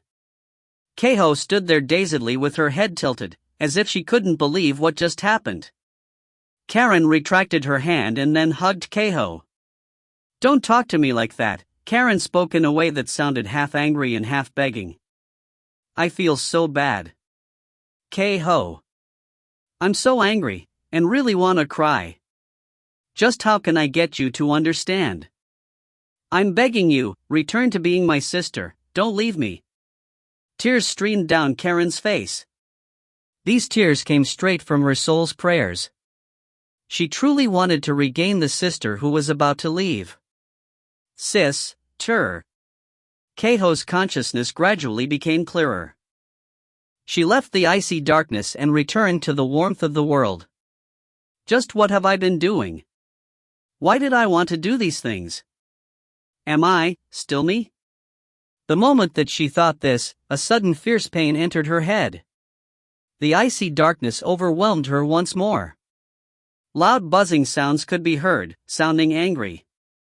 Keiho faintly saw a pair of blood-red eyes with an incomparably cold look. These eyes gave off the feeling as if it had a terrifying power which could destroy everything. I'm sorry. Keiho apologized to that demonic existence. I'm not you. Nor should I become you. Because someone will be pained if I do so. That person is really clumsy and stupid, to the point of being unsalvageable, since she still hasn't given up on the ugly and foolish me even at this moment. I don't really think that I have any value. I really feel that if I became you, it would be fine even if I was no longer a human. But, that's not what she thinks. She thinks that I'm foolish, and she's annoyed with and looks down on me. Yet, she's still unwilling to let me go. She believes that I have value in staying by her side. My bad, it doesn't have anything to do with value. It's only because we just happen to be sisters. Asterisk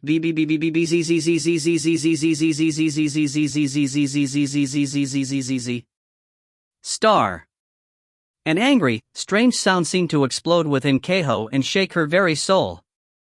An incredibly fierce pain attacked her as Keiho felt her soul being forcefully dragged down to that deep and icy realm. Keiho did her best to resist. With her final bit of energy and awareness, she suddenly shoved Karen away. Cape. The colorful rays of light on Keiho's back suddenly grew explosively to over 100 meters in length, transforming into a pair of gigantic and beautiful wings of light. Countless, endless amounts of insect swarm shadows that seemed numerous enough to fill the entire dream world appeared. There was an incredible insect stench in the air, and their buzzing sounds were cacophonous. It seemed as if something terrifying was about to descend and break through an invisible barrier.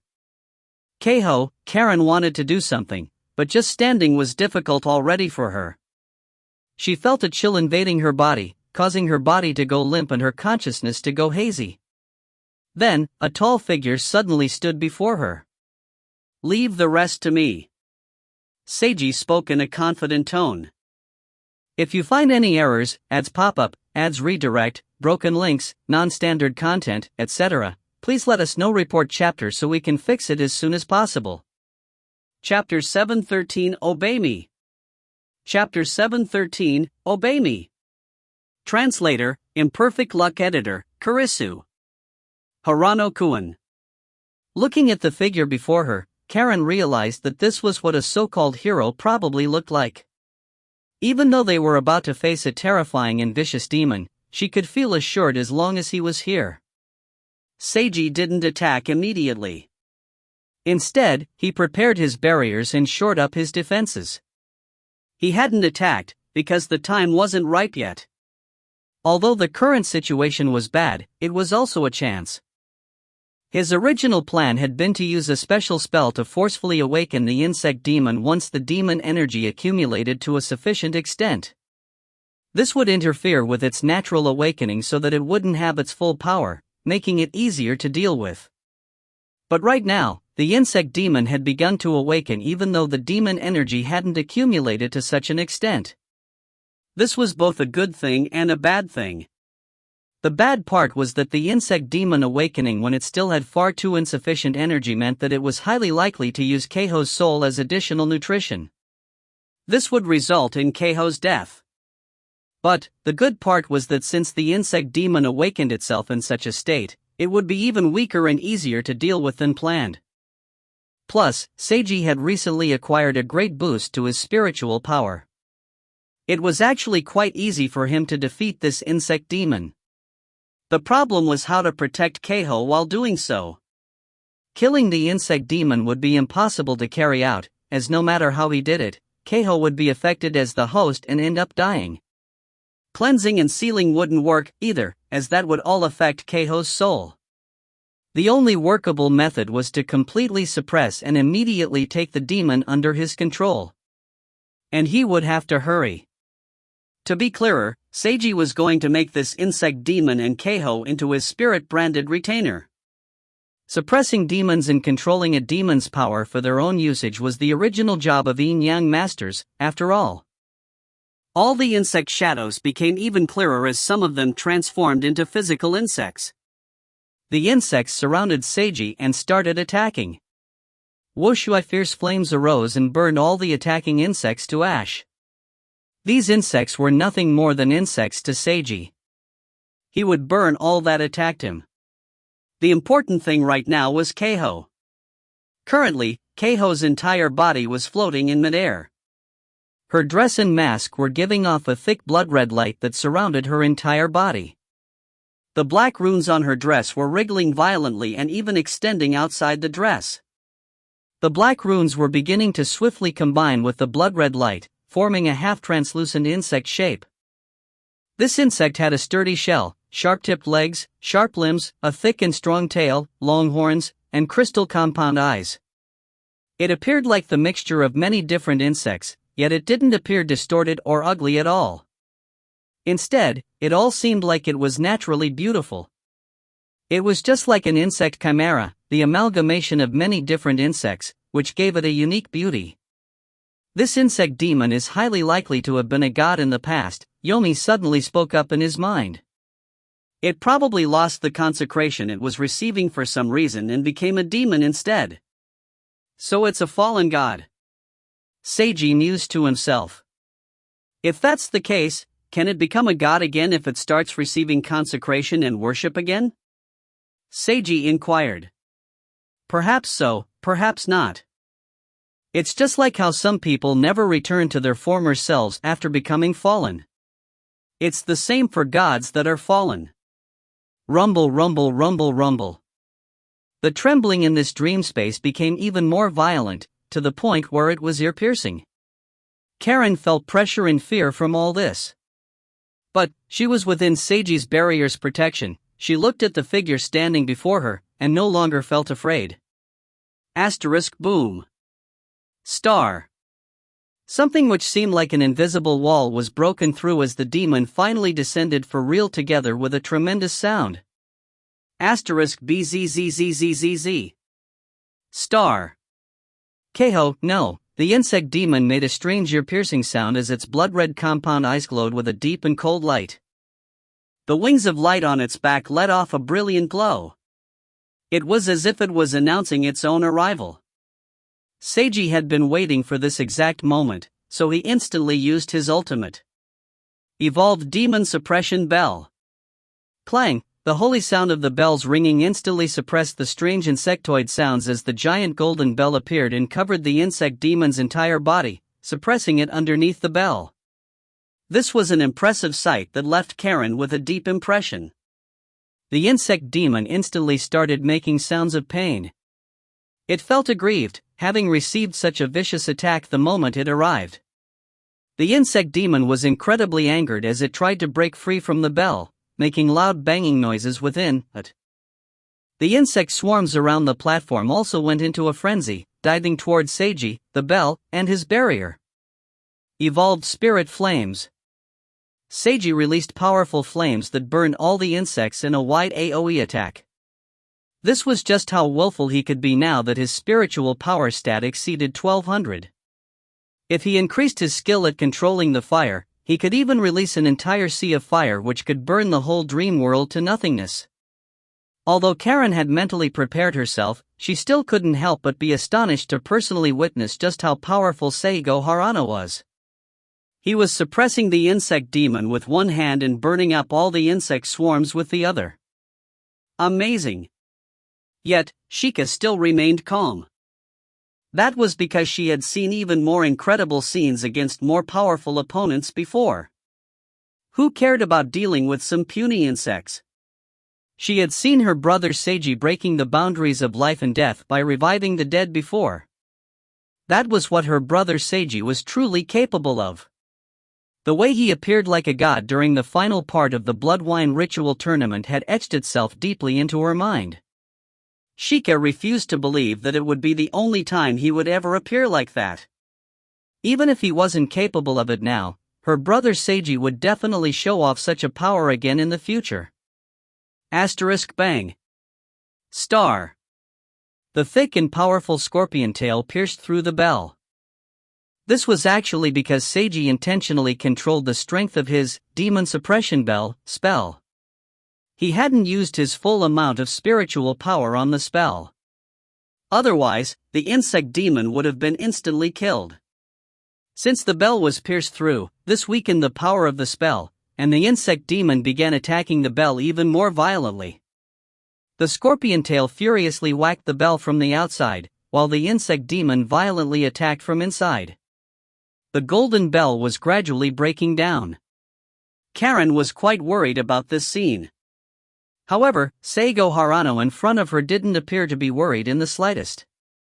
Finally, there was the loud sound of an explosion as the insect demon broke free through the bell, But it only enjoyed its newfound freedom for 1 second, because clang. Star. A second, evolved demon suppression bell, covered it again immediately. Insect demon. Everything fell abnormally silent for a moment. Even the insect swarms seemed to stop in their movements. Such a powerful spell could be successfully cast in succession? Of course, it was nothing for Seiji now. He was a man who had excellent endurance for spellcasting. Karen realized that her worries had been for nothing. The insect demon uttered more berserk sounds and began its second round of resistance. Once again, the insect swarms went into a frenzy. And once again, the insect swarm's attacks against Seiji were fruitless. After a relatively longer time than the first, the insect demon broke through the bell again. Then, it was immediately covered by a third, demon suppression bell. Its sounds of fury became weaker than before. And when it was covered by a fourth bell, the insect demon sounded more like it was crying. It's probably about time, Seiji was calculating when he should make his next move. The insect demon broke free from the bell for the fourth time. However, Seiji didn't immediately cast another, demon suppression bell, as he did before. Instead, he rushed over and swung his evolved White Lotus spiritual blade. Demon slaying, shadow cut. Shing, a sword slice that seemed to cut through shadow itself, slashed powerfully at the insect demon, but the much weakened insect demon's body was cut straight through as it received a serious injury. A large amount of blood-red light poured out of its wound, as if it was spurting blood. Ga-wu! The insect demon screamed pitifully as it collapsed. Seiji continued casting another spell. Yin-Yang Seal, Master's Command. A white light magically appeared in midair and swiftly tangled itself around the insect demon's body. This white light restrained the demon and forced it to stand up. Obey me. Seiji shouted authoritatively at the demon as a silver light appeared on his hand to reveal his yin-yang seal consisting of the 3 colors of black, white, and silver. If you find any errors, ads pop up, ads redirect, broken links, non-standard content, etc., please let us know. Report chapter so we can fix it as soon as possible. Chapter 714, I'll come play with you in the future.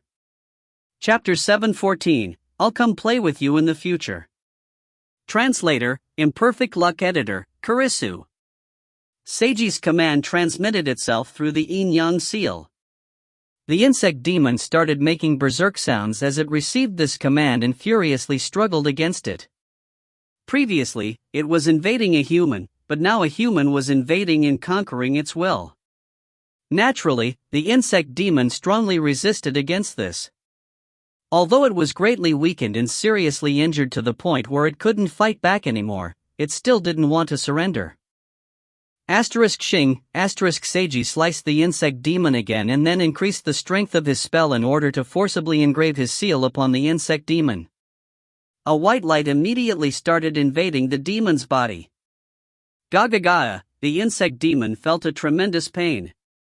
Forcefully imprinting the seal like this gave Seiji a significant amount of pressure as well. It was possible that he would receive damage to his soul, but he didn't care. He was willing to pay such a price in order to protect Keiho. A fierce glint appeared in his eyes as he shouted loudly, "Oh! Bay! Me!" The insect demon screamed pitifully as the command spell invaded its body. It kept losing blood-red light from its body, and its already greatly diminished wings became even smaller and started dimming. Being forcefully suppressed by the power and will of the human before, it felt just like an extremely hot object slowly piercing through its body and soul. It hurt an incredibly great deal. No matter how much it was unwilling to surrender, that would only cause it more pain. After coming to this realization, the insect demon chose to surrender. Ga! The wings of light dissipated into a light stream and the insect demon's body melted away to reveal Keiho's body within. Seiji felt the pressure disappearing as he received the message of obedience from the insect demon. That was enough? Seiji had mentally prepared himself for a long battle of wills. He didn't expect that the insect demon would surrender so easily. Excellent, he would create the contract immediately. With the azure dragon of the east, the white tiger of the west, the vermilion bird of the south, and the black turtle of the north as my witnesses, you shall serve me as your master and I shall take you as my servant. I shall give you a name and consecrate you as my spirit. Your power shall become my power, and my wish will be your command. Seiji authoritatively uttered his incantation. As he uttered the incantation, he could faintly sense a giant insect demon with blood-red compound eyes and colorful wings and hear its hissing along with sensing its will. Obedience, anger, fear, helplessness. Seiji sensed the insect demon's complex emotions. He didn't really care right now just what this insect demon that almost killed Keiho was feeling right now. It was fine with him as long as it stopped resisting. With my yin-yang seal, I give you the name, Kome. Giving the demon a name of his own creation would complete the contract and completely place it under his control. Gaga, the insect demon uttered a sound that contained what sounded like both agreement and obedience. Its figure then faded from his vision. The entire process was highly successful. Seiji heaved a sigh of relief as there were no problems anywhere. He then hurriedly checked on Keiho's condition. She muttered a sound. Keiho. Karen couldn't resist running over. Keiho gradually regained her senses and saw Karen before her. Keiho, it's so wonderful. Karen no longer sensed any ominous aura on her sister's body, so she couldn't resist hugging Keiho and beginning to cry. Seiji silently watched over the scene and felt relieved. Since Keiho had woken up immediately, this meant she wasn't seriously injured. However, he soon sensed something that caused his eyes to flash. I'll send you both back to reality now, take a good rest, he told the Miyamoto sisters. Harano-kun, thank you. Karen felt that it wouldn't be enough no matter how much she thanked him. Seiji go, Keiho wanted to say something as well, but she was too weak to say anything. Let's talk afterwards, Seiji told her gently. He then released Shinobu and sent Karen and Keiho out of the dream world. Shika walked over to Seiji's side and remained highly on guard. Seiji turned around and looked at the direction that Shika was guarding against.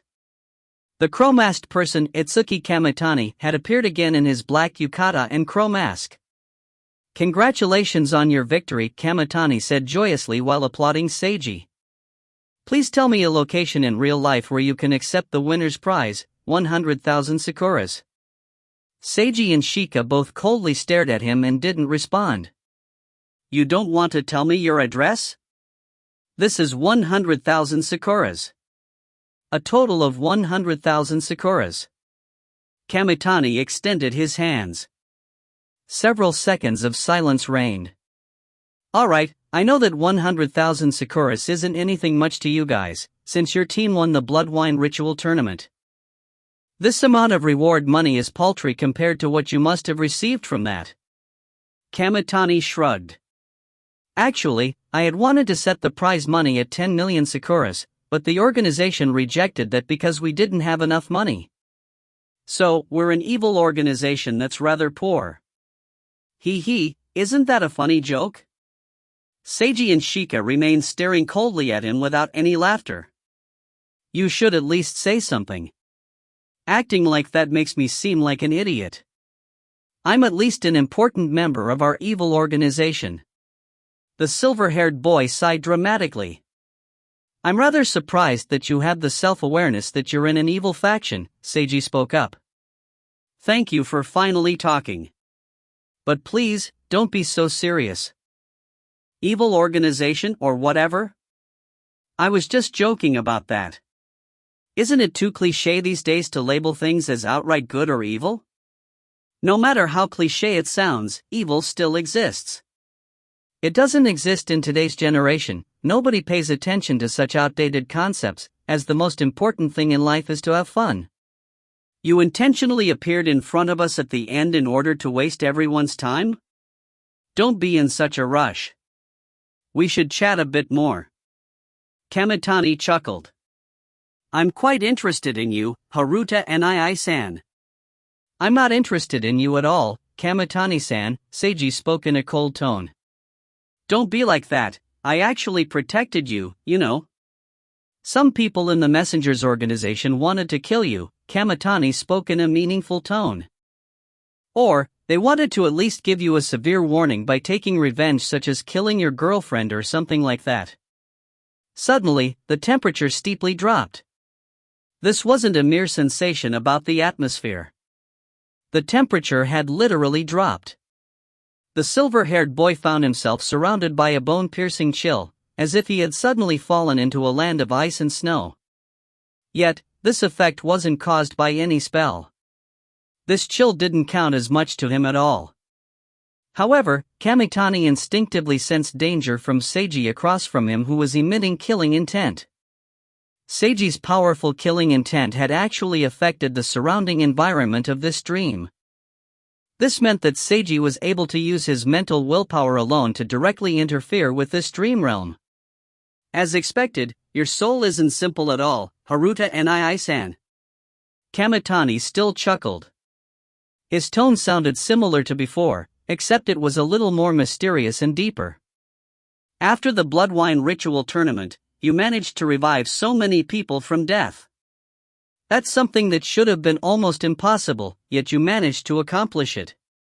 Not only did you manage to accomplish this, you even recovered after such a short period of time. This is a miracle. It's a miracle to the point where it's terrifying. That's why some people in the Messenger's organization want to kill you. But, I think that would be too much of a waste. Besides, if we kill you just like that, it would likely bring great trouble upon us if your older sister gets mad at us. That's why I came to find and observe you, and I confirmed that you truly are an interesting existence. I'll come play with you again in the future. In order to not anger you, I promise not to touch your women in the future. And in exchange, I hope that you won't view me with such great enmity. After all, it won't be any fun if you're always so serious. After saying this, the silver-haired boy snapped his fingers. The entire dream realm suddenly made booming noises as the dream started shattering. If you find any errors, ads pop up, ads redirect, broken links, non-standard content, etc., please let us know. Report chapter so we can fix it as soon as possible. Chapter 715, thankful that the girls hadn't called the cops on him. Chapter 715, thankful that the girls hadn't called the cops on him. Translator, Imperfect Luck Editor, Kurisu. Seiji and Shika successfully retreated out of the dream world before it shattered entirely. Seiji never expected that things would end like this. He expected that Kamitani wouldn't allow him to simply leave. There would definitely be something like a fight. Yet, Kamitani was unexpectedly direct and casual. Kamitani had promised to play with Seiji again in the future. Seiji definitely didn't consider it a good thing to catch the attention of a guy like Kamitani, but he figured that things could be even worse, so this was an acceptable result. The next morning, Seiji brought the Miyamoto sisters over to Natsuya's residence. On the way there, he told the sisters his real name of Seiji Haruta, and let them know that he was a yin-yang master. He explained what would happen next. Although he had successfully tamed the insect demon, this still wasn't enough, because it was still possible that it could harm Keiho. This insect demon, who was now named Kome, and Keiho had become his spirit-branded retainer. More accurately, Kome was the spirit, and Keiho was the host. Using the spirit-branded retainer contract to create a master-subordinate relationship was the best way to lower the risk of any danger. Additionally, Keiho would have to become stronger in order to completely eliminate all danger. That was because her soul was now connected to Kome's soul. Just the contract alone wouldn't be a guarantee for her safety. This was just like if two people were bound together, and one of them was shackled, it still wouldn't be impossible to guarantee that the shackled person wouldn't harm the other. Only by the other being sufficiently strong enough for self-protection would there be a guarantee of safety. Although this was all possible, it was just a possibility. Even animals that had tasted pain would understand to avoid the source of it. Kome the insect demon would obviously be much smarter, and wouldn't stir up trouble for no reason. The demon was quite knowledgeable, and knew that resisting against the contract would require it to pay a heavy price, or perhaps even would result in death. So, logically speaking, there wasn't much to worry about anymore as long as the spirit-branded retainer contract was signed. Keiho was still rather tired even after sleeping for an entire night. If possible, Seiji would have liked to allow her to rest some more. Still, it was better to perform the contract as soon as possible. He finished the preparations, and entered Natsuya's spellcasting room. Karen, Shika, and Natsuya were in the room as observers. Seiji asked Keiho to stand in the center of the yin-yang diagram in the room, close her eyes, relax her body, and calm her mind. Now, please answer me. What is your name? Keiho Miyamoto. Are you willing to accept, with the spirits of heaven, the souls of the earth, the azure dragon of the east, the white tiger of the west, the vermilion bird of the south, the black turtle of the north, and the yellow dragon of the center as your witnesses, and sign a contract with me? I am, Keiho replied in a solemn tone. Then with my soul as the witness, and my seal as the catalyst, I shall summon Komei upon your body, to become your strength and fight for my cause. Seiji uttered the incantation, and used his mana to create the contract. He was instantly able to sense the insect demon's will. He confirmed that it was no longer trying to resist. However, it was also evidently unhappy about the contract. Well, Seiji didn't care if it was happy or not as long as it obeyed him. Demon, heed my command. I summon you as a spirit-branded retainer. I decree it so. Seiji shouted out loud. The master-subordinate relationship was confirmed, and the spirit-branded retainer contract was completed. Keiho instantly felt a great power descend upon her, which helped to energize her. Gah, there was a sound of grudging acceptance. This was the demon, no, the spirit-branded retainer Komei's voice. Now, Keiho could borrow the insect demon's power whenever she willed it. Keiho felt that this was truly something compared to how she had almost combined completely with it before. She knew that she would no longer be alive as the same Keiho anymore if it hadn't been for her sister Karen and Seiji. Saying thanks would be unnecessary. She could only remember this in her heart, and hope that she could make it up to them somehow in the future. Keiho, how are you feeling? Seiji inquired. Very good. Keiho opened her eyes, and smiled movingly. Thank you, Seigo. No, Seiji. No need for thanks. Seiji smiled in response to this alluring smile. It's good that you're alright. Let me know immediately if you feel that anything's off again in the future. Keiho nodded, and then turned to look at Karen. Sister. I'm sorry, and thank you. Keiho. Tears welled up in Karen's eyes as she covered her mouth. Keiho's eyes also started tearing over as she walked over and hugged her sister. Keiho wanted to say something, but was unable to say anything. She could only transmit her feelings with a hug. Karen hugged Keiho back while tears continued to streak down her cheeks. Everything was finally over. Her younger sister had returned. This was truly wonderful. Seiji was rather moved by the sisterly hug that transmitted such deep emotions. Shika and Natsuya were somewhat moved as well. But at this moment, a sudden moan interrupted this moving atmosphere. Seiji, Shika, and Natsuya. Karen? Keiho. A thick sensation of warm numbness welled up within Keiho. She felt indescribably comfortable, to the point where she couldn't even control her voice. Also, her body couldn't help but begin to tremble. Seiji instantly decided to leave this location. He practically flew out of the room. Keiho, what's the matter? Karen asked out of concern. She's fine. It's just a side effect. Natsuya sighed. Side effect. Yeah, a side effect from signing a contract with him. Seiji finished a cup of tea in the living room before the girls finally arrived. Keiho's face was still rather red. Karen's expression seemed somewhat subtle. Seiji made his best effort to show off an expression of "I'm a normal person, not a pervert." Yet, he still felt insecure about this inside. Not only was it about this time, there was also the matter of transferring the demon energy, and the first inspection. It all made him seem like a criminal sexual harasser.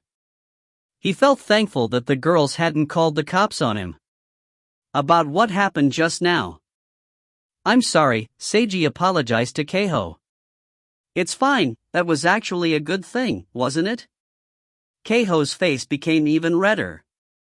Natsuya interrupted with a cough. "Miyamoto-san, could you tell us a little more about Itsuki Kamitani?"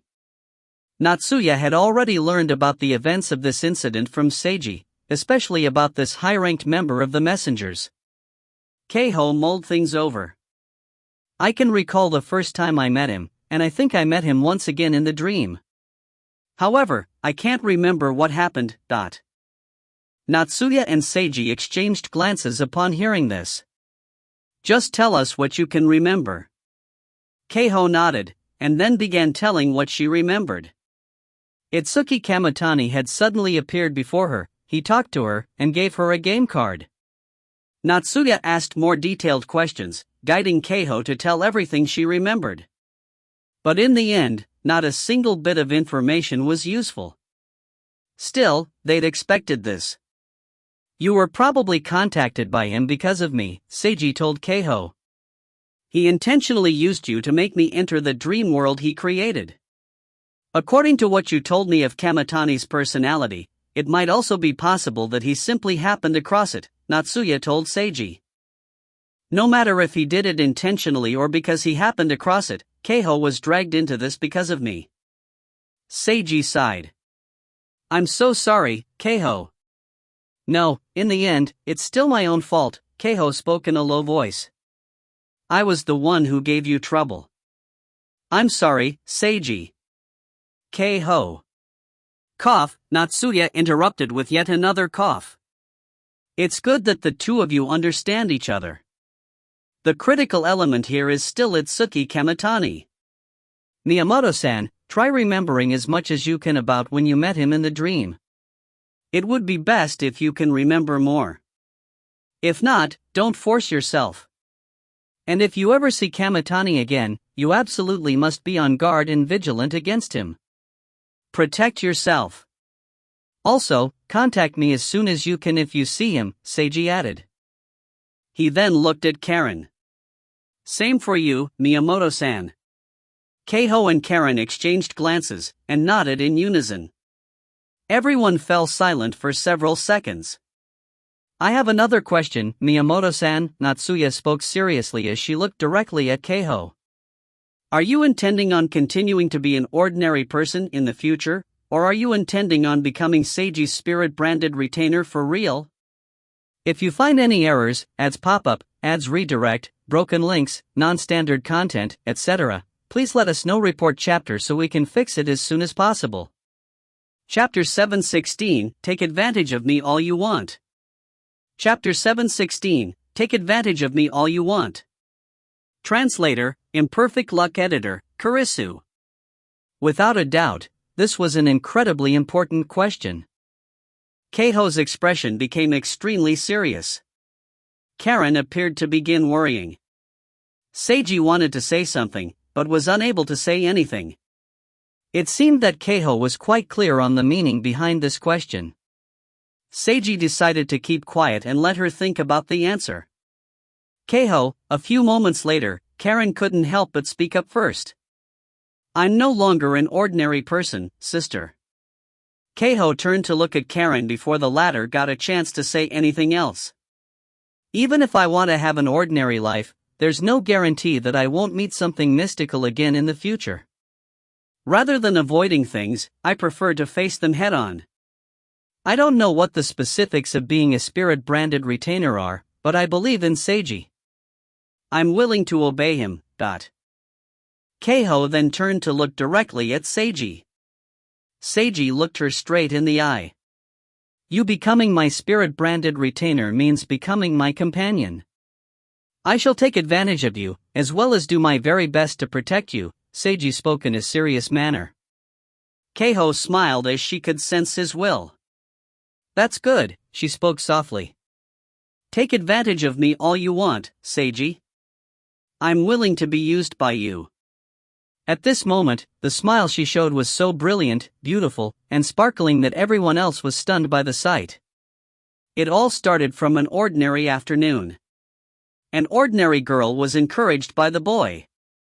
From then on, the ordinary girl started working hard to be able to get closer to the boy who shone like a star. After some struggles, she was now finally able to truly stand by his side. It was an awkward, foolish, and painful process which gave her friends and relatives great difficulties. It almost ended in a tragedy. Yet, it wasn't a complex story. It was simply a story of youth, like any other out there. Keiho Miyamoto. Special Spirit Branded Retainer Host. Contracted. Traits: host to a high-level demon within her body. Summon type: growth rate medium, potential medium. Komei. Special Spirit Branded Retainer Vessel. Contracted. Traits: high-level insect demon. Insect queen type. Currently extremely weakened. Seiji was able to see in his systems, contracted spirit branded retainers, that Keiho took up 30 spiritual power points for him to contract with her. She only produced 1 point per day in exchange, and the system only gave her minor increase to ability and growth rate. He figured that this was probably because she had only been an ordinary person to begin with. She didn't even count as a beginner-level spirit-branded retainer host. The system counted her as a special category. It was already quite good that she had medium growth rate and potential. It was also understandable that the system's bonuses for her were low. Seiji now also had a new category in his system called Spirit Contracts.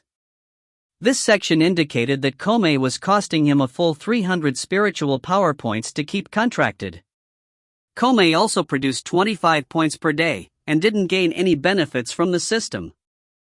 This was because for the time being, the system was aiding her recovery at a low rate.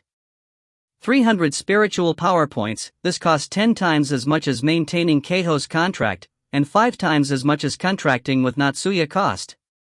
At any rate, Seiji felt pained about how 1/4 of his total spiritual power value was being used up on maintaining contracts. Still, this also proved that Komei was quite powerful indeed.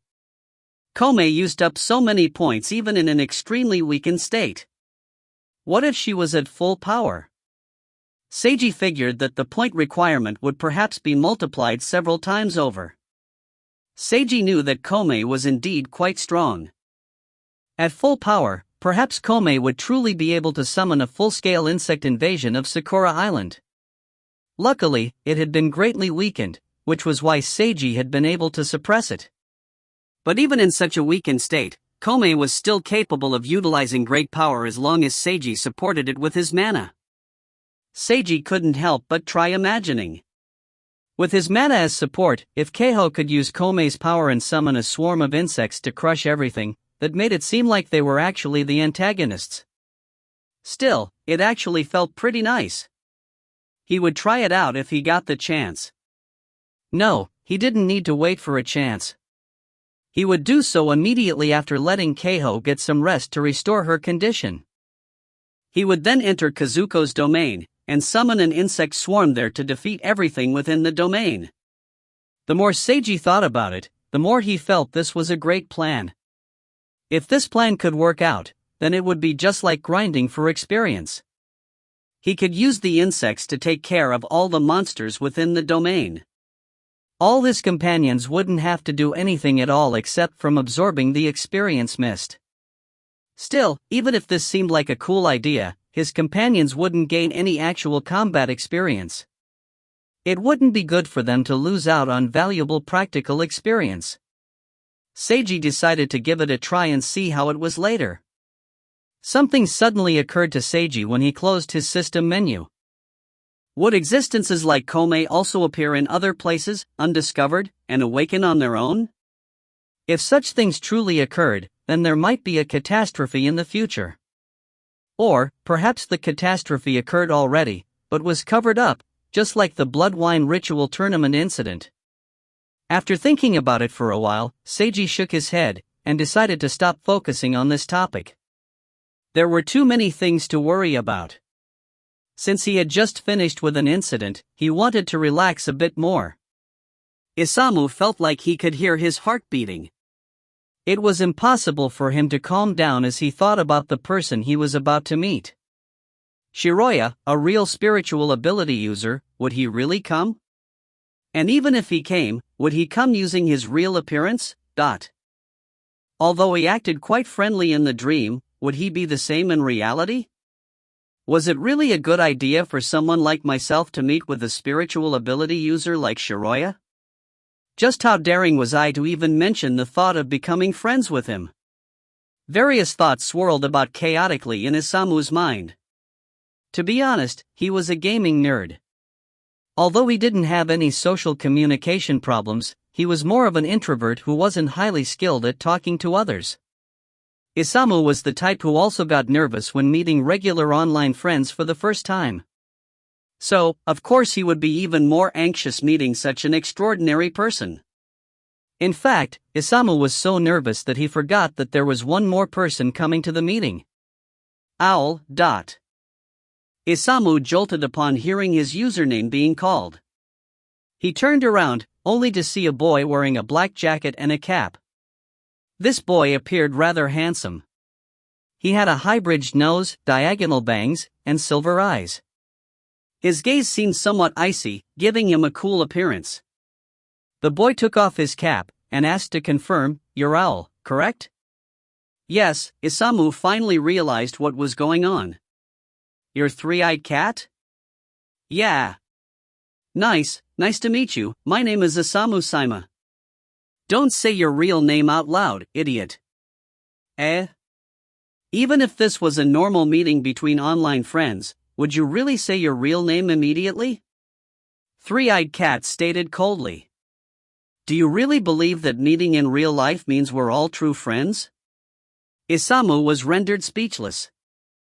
Three-Eyed Cat sighed upon seeing how stupefied Isamu was. "Forget it, I suppose I can tell you my name. I'm Ryuma Sorimachi. Nice to meet you, please take good care of me, etc." Ryuma Sorimachi? Isamu repeated the name, feeling that it sounded rather archaic as if it came from a period drama. "It's the Ryuma one from shogi. My father loves to play shogi, which is why he gave me this name, Three-Eyed Cat, or Ryuma," explained calmly. It seemed that Ryuma's name didn't have anything to do with period dramas after all. "Your name is really cool. It fits you," Isamu spoke the first thing on his mind as he looked over the cool-looking guy before him. Ryuma blinked and averted his gaze. "Your name fits you as well, Isamu Saima. It sounds like the main character of a children's anime. Why'd you emphasize the word children?" "No reason." Ryuma took out his cell phone and started playing a cell phone game. Isamu's eyes lit up when he saw the game that Ryuma was playing. "I'm playing that game as well." Isamu brought out his own cell phone. "What level are you in it?" 135. What? Level 135 was the current level cap in the game. Isamu was astonished to hear this. This was a popular Huaxia cell phone game called Puppets Frontline. The main topic was how cute girl puppets were living guns that fought each other in strategic battles. The game was relatively free-to-play friendly, and the grinding requirements differed depending on the person. Why did the grinding requirements differ for everyone? That was because this game was truly a test for one's brainpower.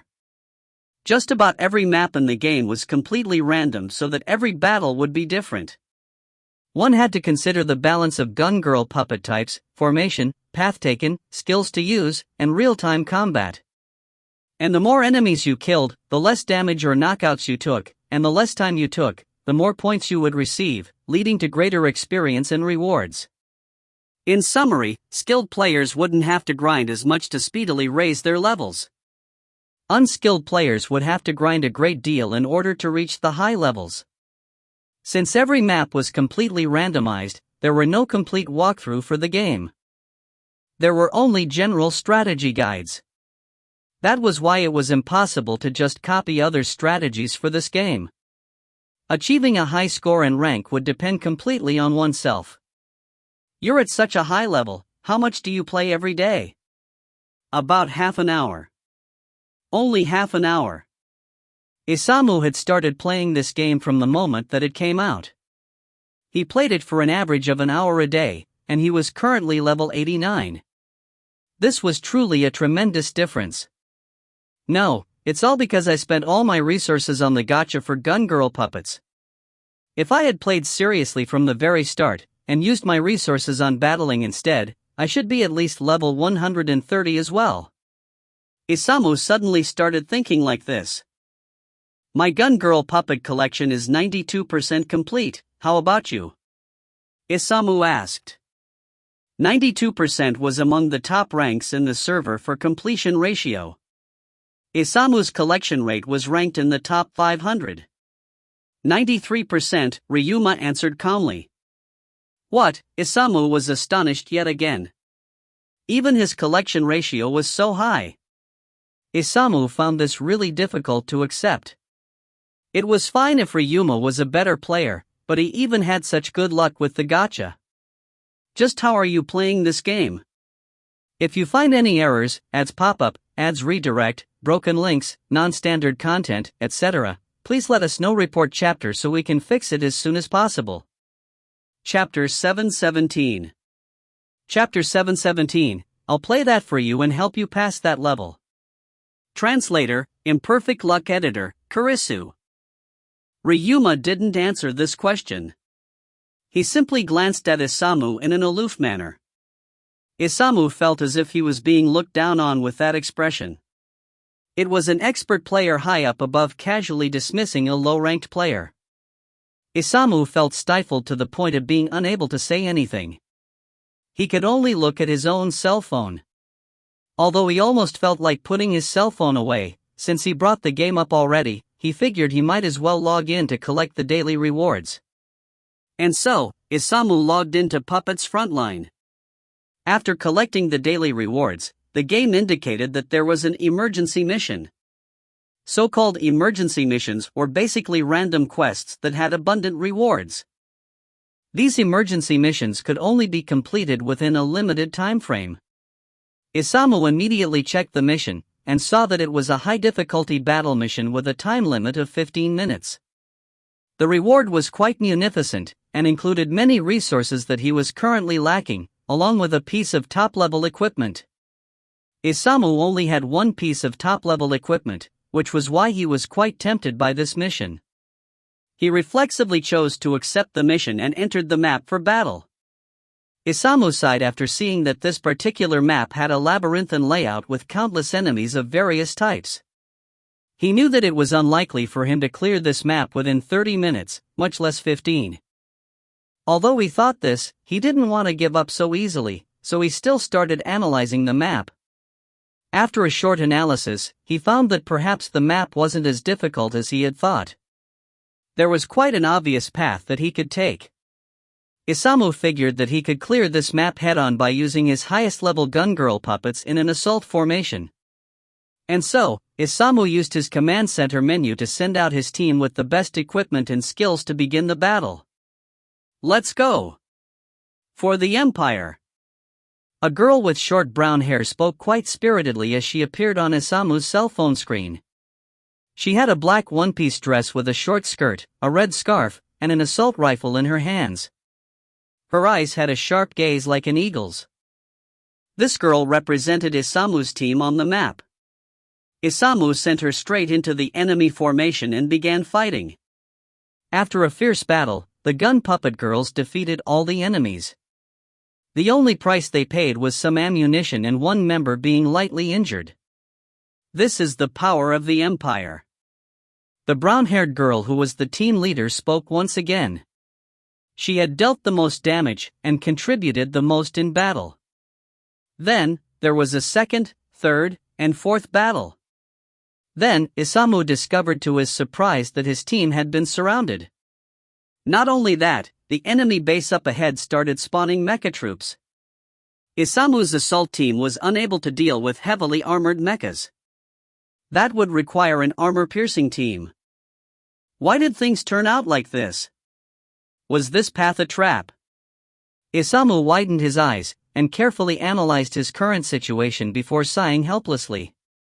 Indeed, this was a trap. His team was now surrounded.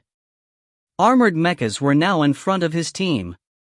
Trying to break through would equal death, and there were also too many enemy forces, so retreating was impossible.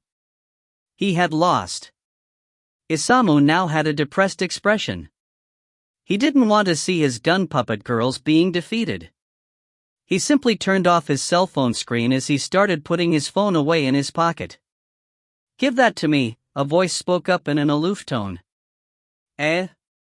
Isamu looked at Ryuma.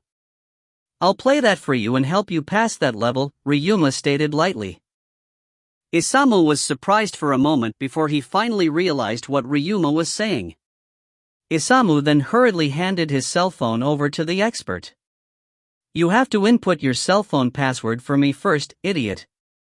Isamu hurriedly unlocked his phone and then handed it over. Ryuma took the cell phone and began controlling Isamu's team. Isamu observed from the side.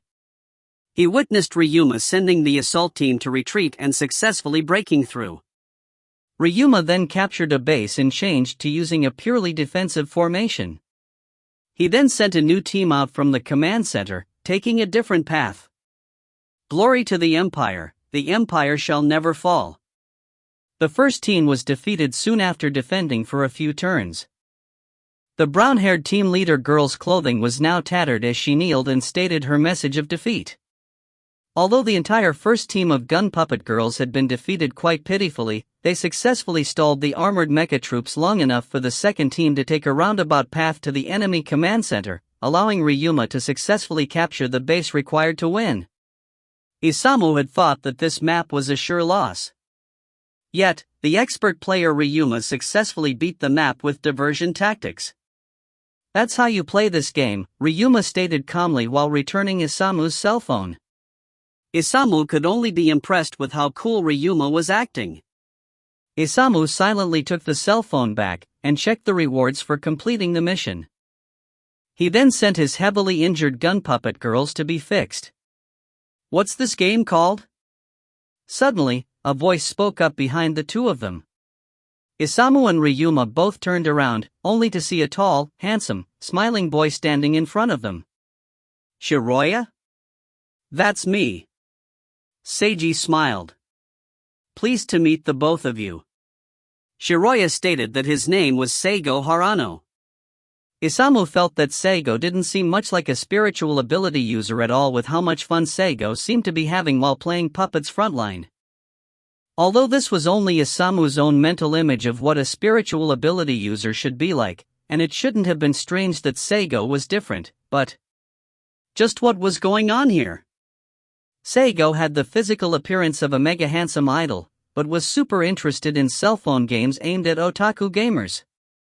Seigo appeared to be the highest level of winner in life type. Would such a type of person really be interested in cell phone games? No. It wouldn't be strange for even the highest level of winner in life to be interested in games.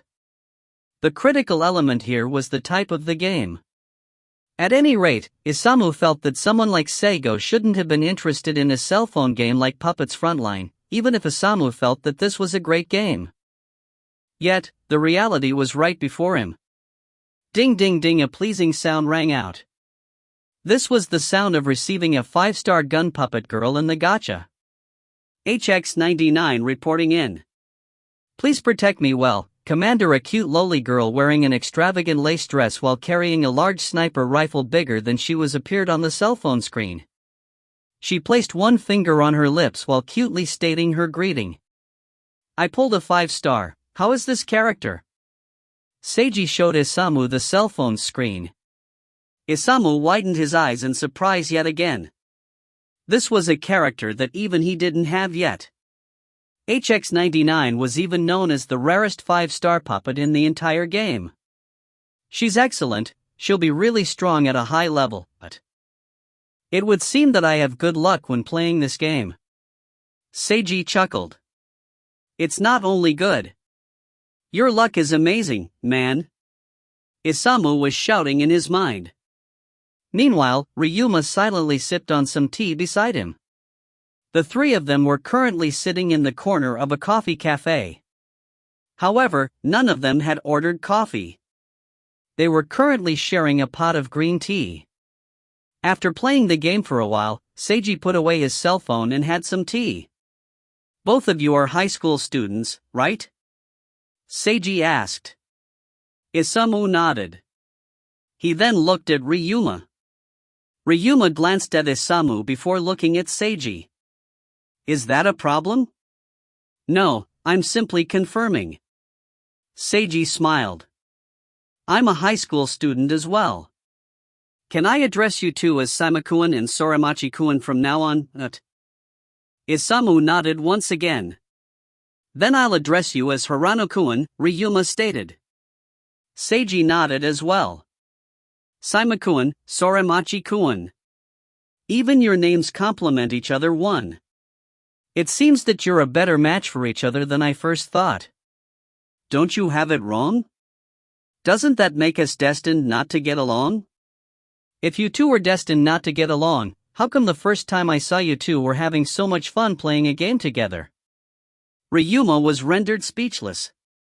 At that time, I told you guys that it was unknown how long the dream would last, that you would need to rely on yourselves until a way to escape the dream was figured out. Seiji spoke seriously. That's why it's quite important for you to become companions.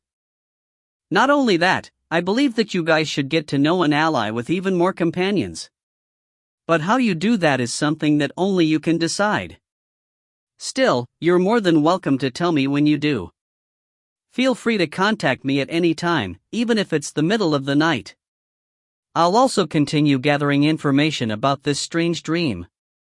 I'll let you guys know the moment that I find out anything useful. That's all I can do for now.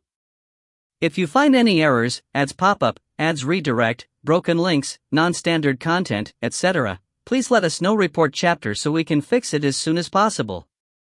Chapter 718, I am not your justice. Chapter 718, I am not your justice. Translator, Imperfect Luck Editor, Kurisu. Everyone fell silent for a moment. How's Butterfly-san doing? Ryuma inquired. She's all right. The issue has been taken care of, Seiji replied. In her place, I give her thanks for your assistance to her. There's no need for thanks. I simply judged that it would be beneficial for me if I helped her. Even so, you were still a great help to her. In that case, since I helped her, could you answer a question of mine? Something flashed in Ryuma's eyes. What is it? Just what exactly will happen to Sakura Island? Seiji fell silent for a while after hearing this question. Ever since the midnight incident on New Year's, things have gradually become strange in society, Ryuma continued. Lots of supernatural events are being talked about on the internet. There are also countless rumors in my school. Although maybe most of the content is fake, there should be at least a few true stories in there, and even if almost none of the stories are real, the few that are real already reflect how dangerous things have become. It's the same for this so-called strange dream. This dream might even develop into a large-scale incident with many deaths. This type of incident might even be happening simultaneously with other such incidents. Will such a situation continue? Will things get worse in the future, or will they calm down? Only after hearing Ryuma ask this did Isamu realize that this was the most important question he should have asked. Ordinary people wouldn't have any idea what would happen to Sakura Island. But, right now, there was a real spiritual ability user before them. I don't know, either, Seiji answered after he sipped on some more tea. I'm the same as you guys. I don't have the power to see in the future, so I have no idea how Sakura Island will change. I can only state my personal opinion, which is that mystical incidents will only become more common in the future. The forces that deal with such incidents are also improving their powers, but it's quite difficult to say if they can completely control the situation and keep the peace. It's not that it's difficult to say, it seems more like you don't want to say it. Ryuma looked directly at Seiji. You actually feel that it's impossible to control the situation, don't you? Seiji fell silent once again. If people like you are able to control the situation, then we wouldn't have gotten involved in this strange dream in the first place. Nor would we be sitting here, talking to you, Ryuma spoke in an icy tone. A large number of ordinary people was put in danger. This means the situation is already out of control. You mentioned that there will be more and more incidents in the future, which basically means that things will only become worse from now on. It couldn't be? Isamu couldn't help but speak up. Ryuma looked at Isamu with an expression of "you're an idiot who doesn't understand anything." Hirano-kun and other spiritual ability users of justice like Hirano-kun are currently working hard. They'll definitely win over evil and maintain the peace. Isamu reflexively said this out loud, but right after he said it, even he himself felt that it sounded really immature. But even though he felt it was immature, wasn't that how things worked logically? If there were evil parties out there creating chaos, there would definitely be heroes of justice working to stop them. Just like Seigo Harano before him.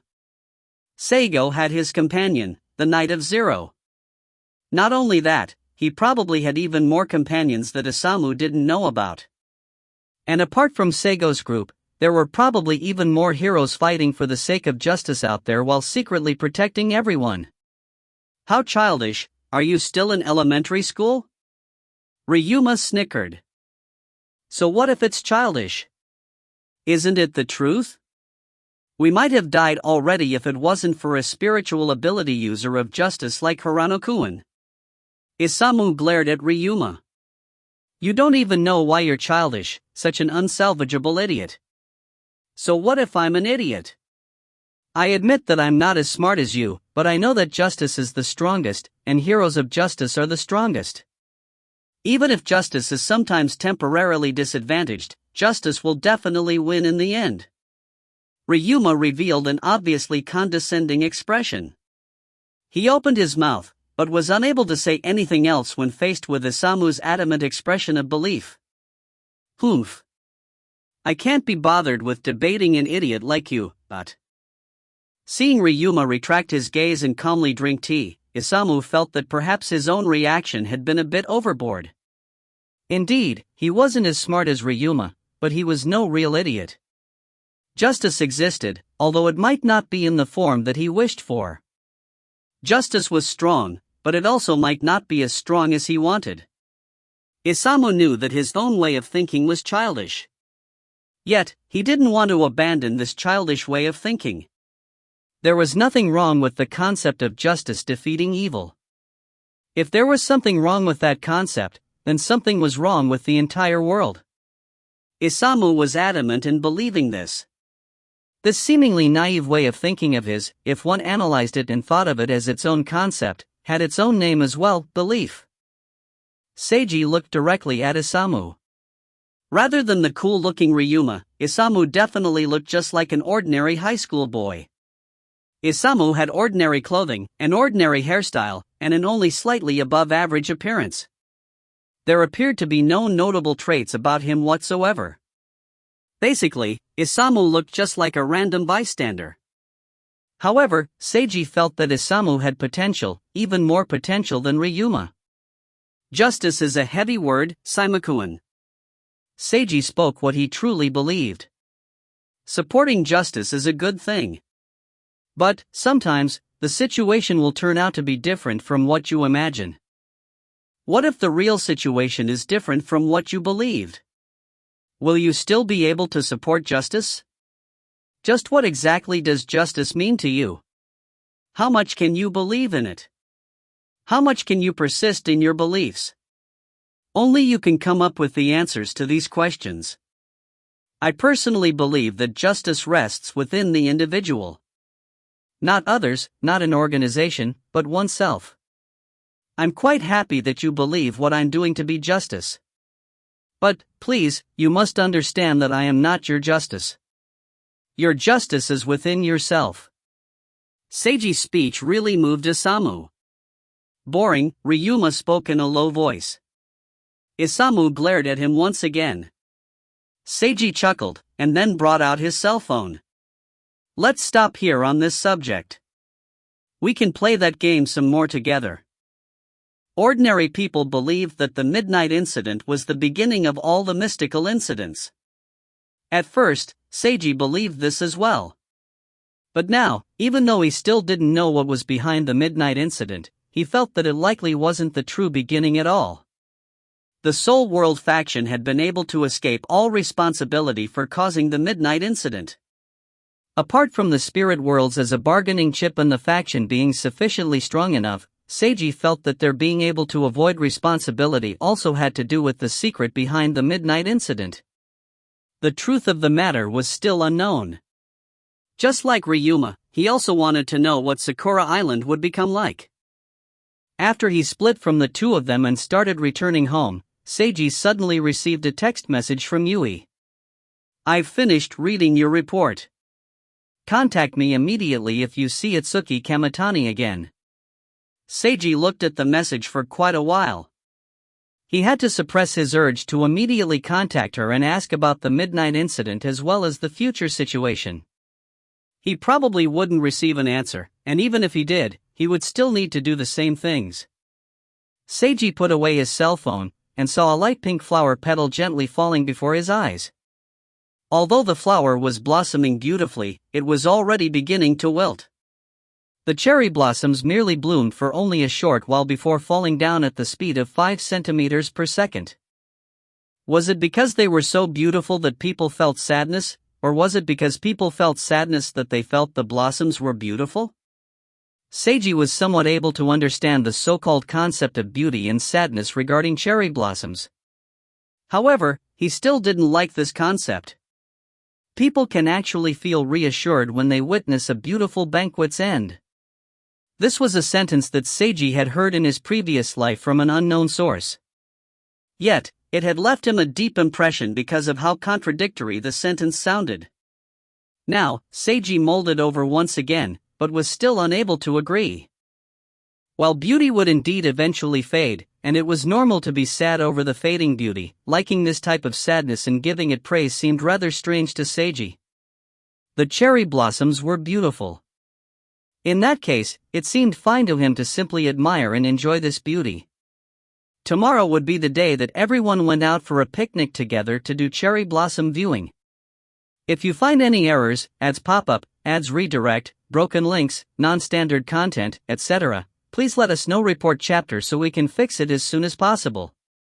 Chapter 719, I'm a little goldfish. Chapter 719, I'm a little goldfish. Translator, Imperfect Luck Editor, Kurisu. The main issue with the picnic was where to go. The more beautiful the location, the more famous it would be, thus meaning large crowds. This was especially so for the most renowned locations for cherry blossom viewing, as there would probably be more people than cherry blossoms there.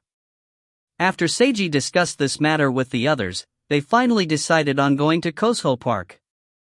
This was a relatively small park that wasn't all that well known. There wouldn't be many visitors, but the scenery would still be enjoyable. This morning, Ki drove a large SUV for everyone's ride. Everyone got on the SUV after they finished their preparations. They immediately headed towards the park. Nozomi Uehara rode shotgun. Seiji and Shika sat in the middle, while Mika, Ryo, and Chiaki sat in the rear.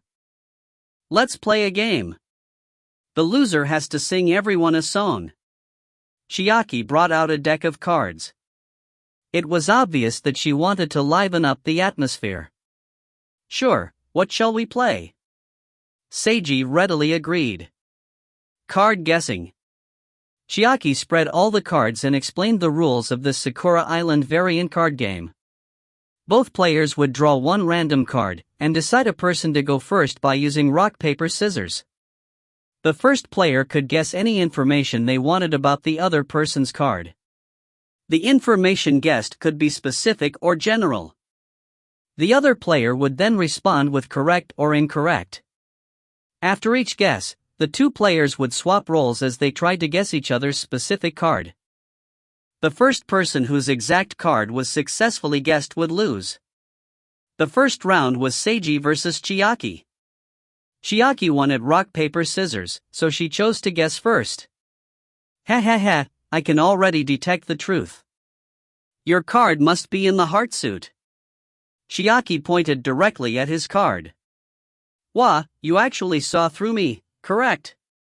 Seiji made a pose as if he received an attack before he covered his face. It's my turn. I activate my special skill, Eye of Perception. Seiji then peeked out from between his fingers. His appearance right now was incredibly Chunibyu. Your card must be a diamond. Wah, you saw right through me, not. Chiaki made a cute funny face. Your skill is ineffective against me. Wrong. What? How is this possible? My eye actually, not. It's my turn. After careful analysis, I've gotten closer to the truth. Your card must be a number card. Wah, how could this be correct? Seiji acted as if he had suffered a mighty blow, pretending to be depressed. You got 2 guesses right in a row. Chiaki Nizan is amazing. Ryo was impressed. Ha ha ha, I'm a famous detective. Chiaki acted quite proud of herself. This game doesn't even require basic analytical skills, Mika retorted. A famous detective's reasoning isn't something that an ordinary person can understand. Is that the legendary ultimate eye of detectives that can find the truth even with 0 clues? Seiji acted all serious. That's right, which is why you've lost already. Pitiful young man. Chiaki showed off an expression of sympathy. No. I still haven't lost, there's still hope. I shall grasp the final light of hope. Seiji stated resolutely as he waved his hand wildly, giving off an invisible aura. I can see it. Your card must be a heart that's less than 5. What? Chiaki was instantly shocked. You actually saw through it, impossible, correct? Haha, the goddess of hope is on my side. I shall never lose. Seiji became spirited again. Yet, the end result was that he lost. Seiji sang a round of ethereal snow for everyone. Everyone applauded his singing, making the atmosphere quite lovely. The second round was Ryo versus Mika. The result was that Mika won. Although Ryo was somewhat embarrassed, she also sang a song for everyone, the opening song of Honey Candy Girl, You Whom I Dream About. She wasn't a particularly good singer, but the cute lowly shyly singing the song was quite a moving scene for everyone. Both Seiji and Chiaki wanted to record her with their cell phones. Unfortunately for them, Ryo adamantly refused. The third round was Seiji versus Shika. Seiji really wanted to win. Everyone else wanted him to win as well. That was because everyone wanted to hear Shika singing. Go!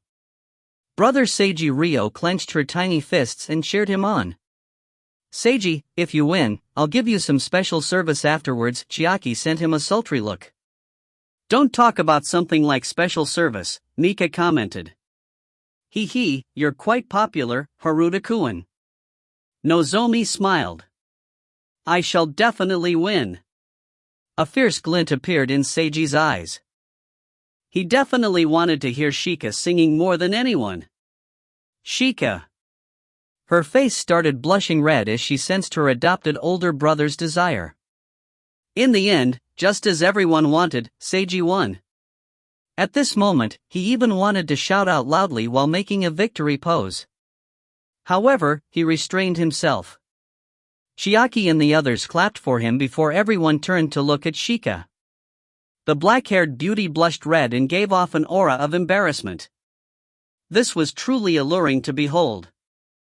Ryo's eyes were glittering, Chiaki and Mika were stunned, and even Nozomi was a little dazed by the sight. Everyone fell silent for a moment because of this. Seiji coughed to break the silence. "Shika-chan, you lost, so. Shika nodded before she touched her chest and slowly opened her mouth. "My feelings swim about like a goldfish. I won't go anywhere without you." The moment she started singing, her soft voice moved everyone's hearts and souls. Swimming quietly in the warm water. "I can do anything for you." Something changed in the SUV's atmosphere as if everyone was brought into an alternate dimension of a beautiful realm. The dusk light shines like water, taking you far away. Shika's soft and beautiful voice, paired together with the elegant and moving song, made a perfect combination. "I'm a little goldfish who survives on your love." Seiji and the others were so immersed that they even forgot to give their praise. This song was Goldfish by Miyuki Sakuraku. It was one of her less-known songs.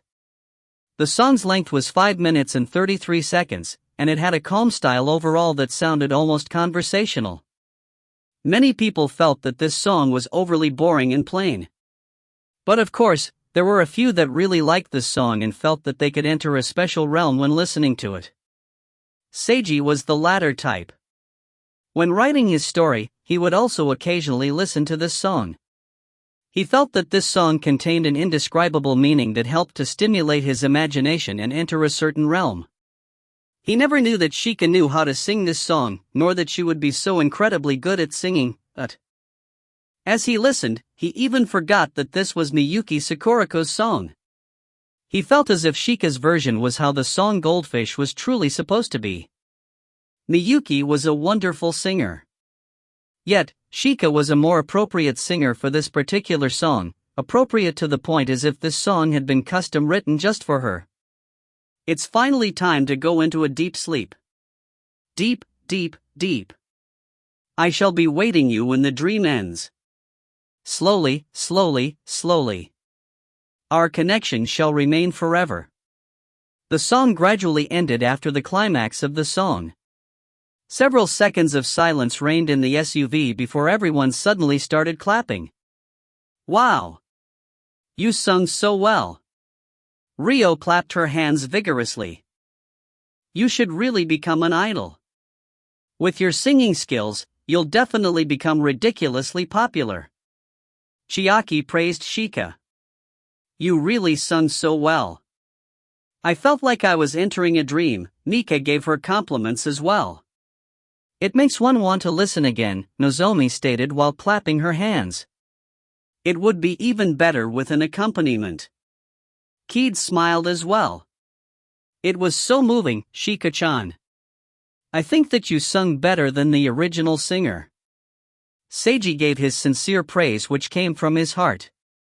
Shika's face became even redder as she shyly twisted her face away.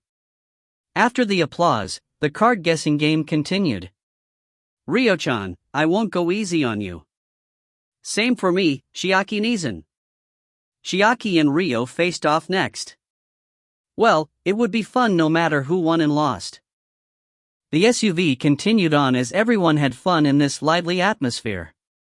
If you find any errors, ads pop up, ads redirect, broken links, non-standard content, etc., please let us know. Report chapter so we can fix it as soon as possible.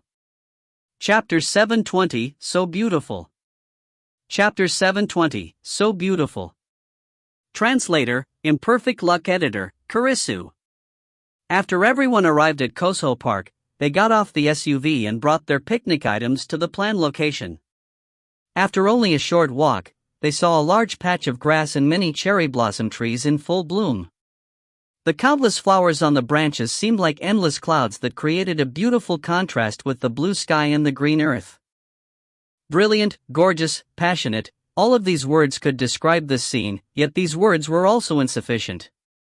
The cherry blossoms in full bloom were their own type of beauty. The petals falling to the ground were yet another type of beauty. Right now, not that many petals were falling yet. Still, there were some that were beginning to fall. The cherry blossoms would bloom for 7 days. Petals would begin falling right after. If one ignored the sadness of the wilting, then the falling cherry blossom petals could be termed among the top of the world rankings for beautiful and romantic scenes. Anyone who wasn't completely wooden would naturally become entranced by the sense of romanticism in the air as they entered such a verdant grass patch covered in falling cherry blossoms. As expected, there weren't that many cherry blossom viewers in Koso Park compared to other places. There was only a medium number of people. Seiji's group of 7 attracted a great deal of attention from others. There was only one tall and handsome boy in the group, who seemed like he could be an idol. He was together with 6 beautiful and charismatic women of various ages and styles. They all laughed and chatted together in this scenery of falling cherry blossoms. This completely seemed like a scene out of a television drama or a movie. Most people's first reaction upon seeing this group was to look around to see if there were any cameramen. They really thought that perhaps some studio was making a movie or TV show right now. After confirming that there were no cameras, the women began gossiping, while the men became envious of how the only boy was surrounded by so many beautiful women. They all sighed that it was because he was lucky enough to be born with such a wonderful appearance. If only I had such an appearance, that could be me. If only I had such a face, I'd be able to attract more girls. Some of the men thought like this. But, unfortunately, no matter how envious they were, none of the men had such an outstanding appearance. Seiji placed the picnic cloth at an appropriate location. Everyone started setting the food on the cloth and then sat down. Nozomi poured some tea for everyone except for Ryo. Ryo didn't like tea, so she was drinking fruit juice instead. Seiji sipped on some tea. At this moment, a cherry blossom petal just happened to fall into his teacup. A cherry blossom petal landing on his tea? This scene caused him to smile. Mika and the others that witnessed this felt their hearts skip a beat upon seeing his smile. So beautiful, Seiji praised the cherry blossoms on the trees. He looked all around at the cherry blossoms and truly immersed himself in enjoying the scenery, losing himself in this quiet environment. This moment was the most relaxed Seiji had been for a long while. So many things had happened, and his worries about the future. Seiji set everything aside for the time being, and concentrated fully on the beauty before him. That was why he didn't notice that none of the girls were admiring the cherry blossoms at all. They were all looking at him. Click, the sound of a cell phone taking a picture broke the silence. Everyone turned around to see that Chiaki had taken a picture. "I'm sorry, I couldn't help myself." The tomboy stuck out her tongue. "Still, I got a really good picture. Who wants a copy?" She showed off the picture of the handsome boy lifting his teacup and gazing at the scenery. Seiji had a calm expression with a deep look in his eyes. A flower petal just happened to be floating towards him.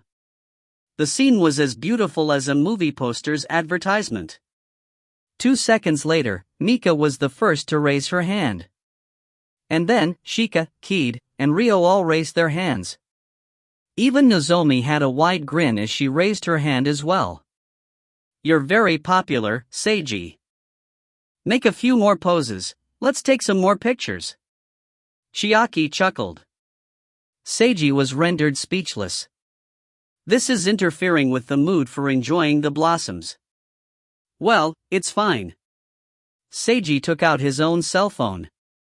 "It's okay to take pictures of me, but in exchange, I'm going to take pictures of you as well. Prepare yourself. Yeah, don't take embarrassing pictures of me. Don't make it sound like I'm going to take weird pictures. Make a normal pose. So forceful, but this feels nice as well. Stop making such a strange expression. Have a more normal smile. So you like that type?" Sure. Chiaki placed her chin on her hand and tilted her head slightly, smiling ambiguously like a mature woman. "I said have a more normal smile." Seiji kept retorting as he took a picture. The next moment, someone called his cell phone. The caller ID showed that it was Natsuya. "Seiji, have you all arrived?" "We're already here." We're at the picnic location, and the specific place is. Seiji told Natsuya where he was. Not long after, Natsuya, Hitaka, Rana, and Mai all appeared. The four girls all had outstanding appearances and auras. They also received a great deal of attention like Seiji's group. Mai was wearing a windbreaker and long pants as she walked on the right side. Hitaka was wearing a jacket and shorts as she walked on the left. Natsuya was wearing a one-piece dress and black stockings, walking together in the middle with Rana, who wore a hooded sweatshirt. Combined with the falling cherry blossoms, the scene was so beautiful that people could just about imagine the background music. Seiji silently brought up his cell phone and took a picture of them. Sorry for being late, Natsuya said as she walked up to Seiji's group. Nah, we just arrived as well. After both groups greeted each other, they sat down together. Chiaki strongly requested that Rana sit next to her. After Natsuya indicated that it was fine, Chiaki immediately hugged the cat girl. Meow. Rana uttered a sound of resistance, but was hugged tightly regardless. Ah, so cute. Kirin-chan. Chiaki got absorbed in the delight of hugging the cat. She had an addicted expression. Meow. Rana lifted her hands and pushed away Chiaki's face. Yet, Chiaki kept approaching adamantly, and Rana kept pushing her away. This process kept repeating itself. Hitaka sat next to Mika, who struck up a conversation with her. Mai sat down next to Kid. Both smiled as they conversed. Naturally, Natsuya sat down next to Seiji. Nozomi poured some tea for both of them. Now that everyone was here, the cherry blossom viewing picnic formally began. Everyone had fun while chatting. After having lunch, Chiaki took the opportunity to suggest a game. They were going to play the famous King's Game. The specific rules were as follows. The 11 people present would each draw a random card from 12 cards. The person who drew the Joker would become the king, while the extra card would also go to the king. If nobody drew the Joker, then everyone would redraw. The king had an extra card, and could use it to give a command to any target they wished. The person who received the extra card would have to carry out the command, even if it involved the king. The command couldn't be something unreasonable, and it had to be a command that could be carried out within a short period of time. Also, the command needed to be something arrow. That's how the rules are. Everyone understands, right? Let's begin now. Chiaki clapped her hands. Wait a moment. There's something wrong with that last rule. Shouldn't it be that the command can't be about anything arrow instead? Seiji objected. There's no problem at all. This rule is the very essence of the King's Game, not essence, the hell. Don't just decide on your own to call the King's Game an arrow game. Honestly, it can't be helped. Then let's change this rule to the command has to be an arrow act related to Seiji. Wait a moment. You've changed the rule to become even stronger, hey. How is it strange? If any of you agree with me that this rule isn't strange at all, please raise your hand. Chiaki said this to everyone as she raised her hand first. If you find any errors, ads pop-up, ads redirect, broken links, non-standard content, etc., please let us know. Report chapter so we can fix it as soon as possible. Chapter 721, The Throne Finally Belongs to Me. Chapter 721, The Throne Finally Belongs to Me. Translator, Imperfect Luck Editor, Kurisu. All the girls raised their hands. Of course, such a thing didn't happen at all. Such a thing would never be agreed upon unless they were all drunk. But, no alcohol had been brought to this picnic at all. Although Chiaki had strongly requested alcohol at this picnic, Seiji had been adamant on refusing to allow alcohol.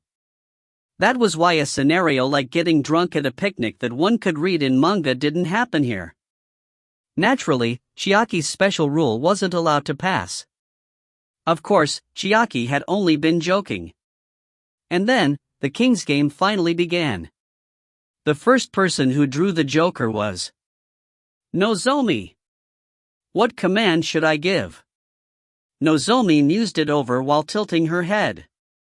How about the holders of card numbers 2 and 4 dance together? I'm number 2. Mai showed her card. I'm number 4. Mika showed her card. Mai and Mika dancing together? That sounded like a great idea. Seiji really looked forward to this. At this moment, he suddenly recalled a memory from long ago of a certain beautiful maid smiling brilliantly while watching TV and imitating the idols singing and dancing on TV. As if she had supernatural senses, Mai suddenly turned to look directly at him, and an icy cold glare appeared in her eyes for just an instant. I'll kill you if you dare to say it out loud. Seiji imagined hearing such a warning, causing his eyes to twitch. He reflexively shook his head slightly, indicating that he would absolutely keep the secret for her. Natsuya was mystified by all this. She noticed what went on between them and felt that it was a little strange. As everyone watched expectantly, both girls stood up, put on their shoes, and walked over to a clearing. What should we do, senpai? Mika inquired. We can just dance a relatively simple dance for 2. Give me your hand. Mai smiled as she raised her left hand. Mika placed her right hand on Mai's left hand. Mai held her hand and guided Mika in making the correct poses as she began stepping. 1, 2, 3, 4. That's right, just like this, once again. 1, 2, 3, 4. That's even better. Let's continue. After teaching Mika to remember the simple dance steps, Mai then sped up the dance. And so, as everyone watched, the two beauties held each other's hands and danced right next to each other as they lightly stepped in elegant circles, with the falling cherry blossoms as their background. Natsuya took out her cell phone and searched quickly for a dance song to play.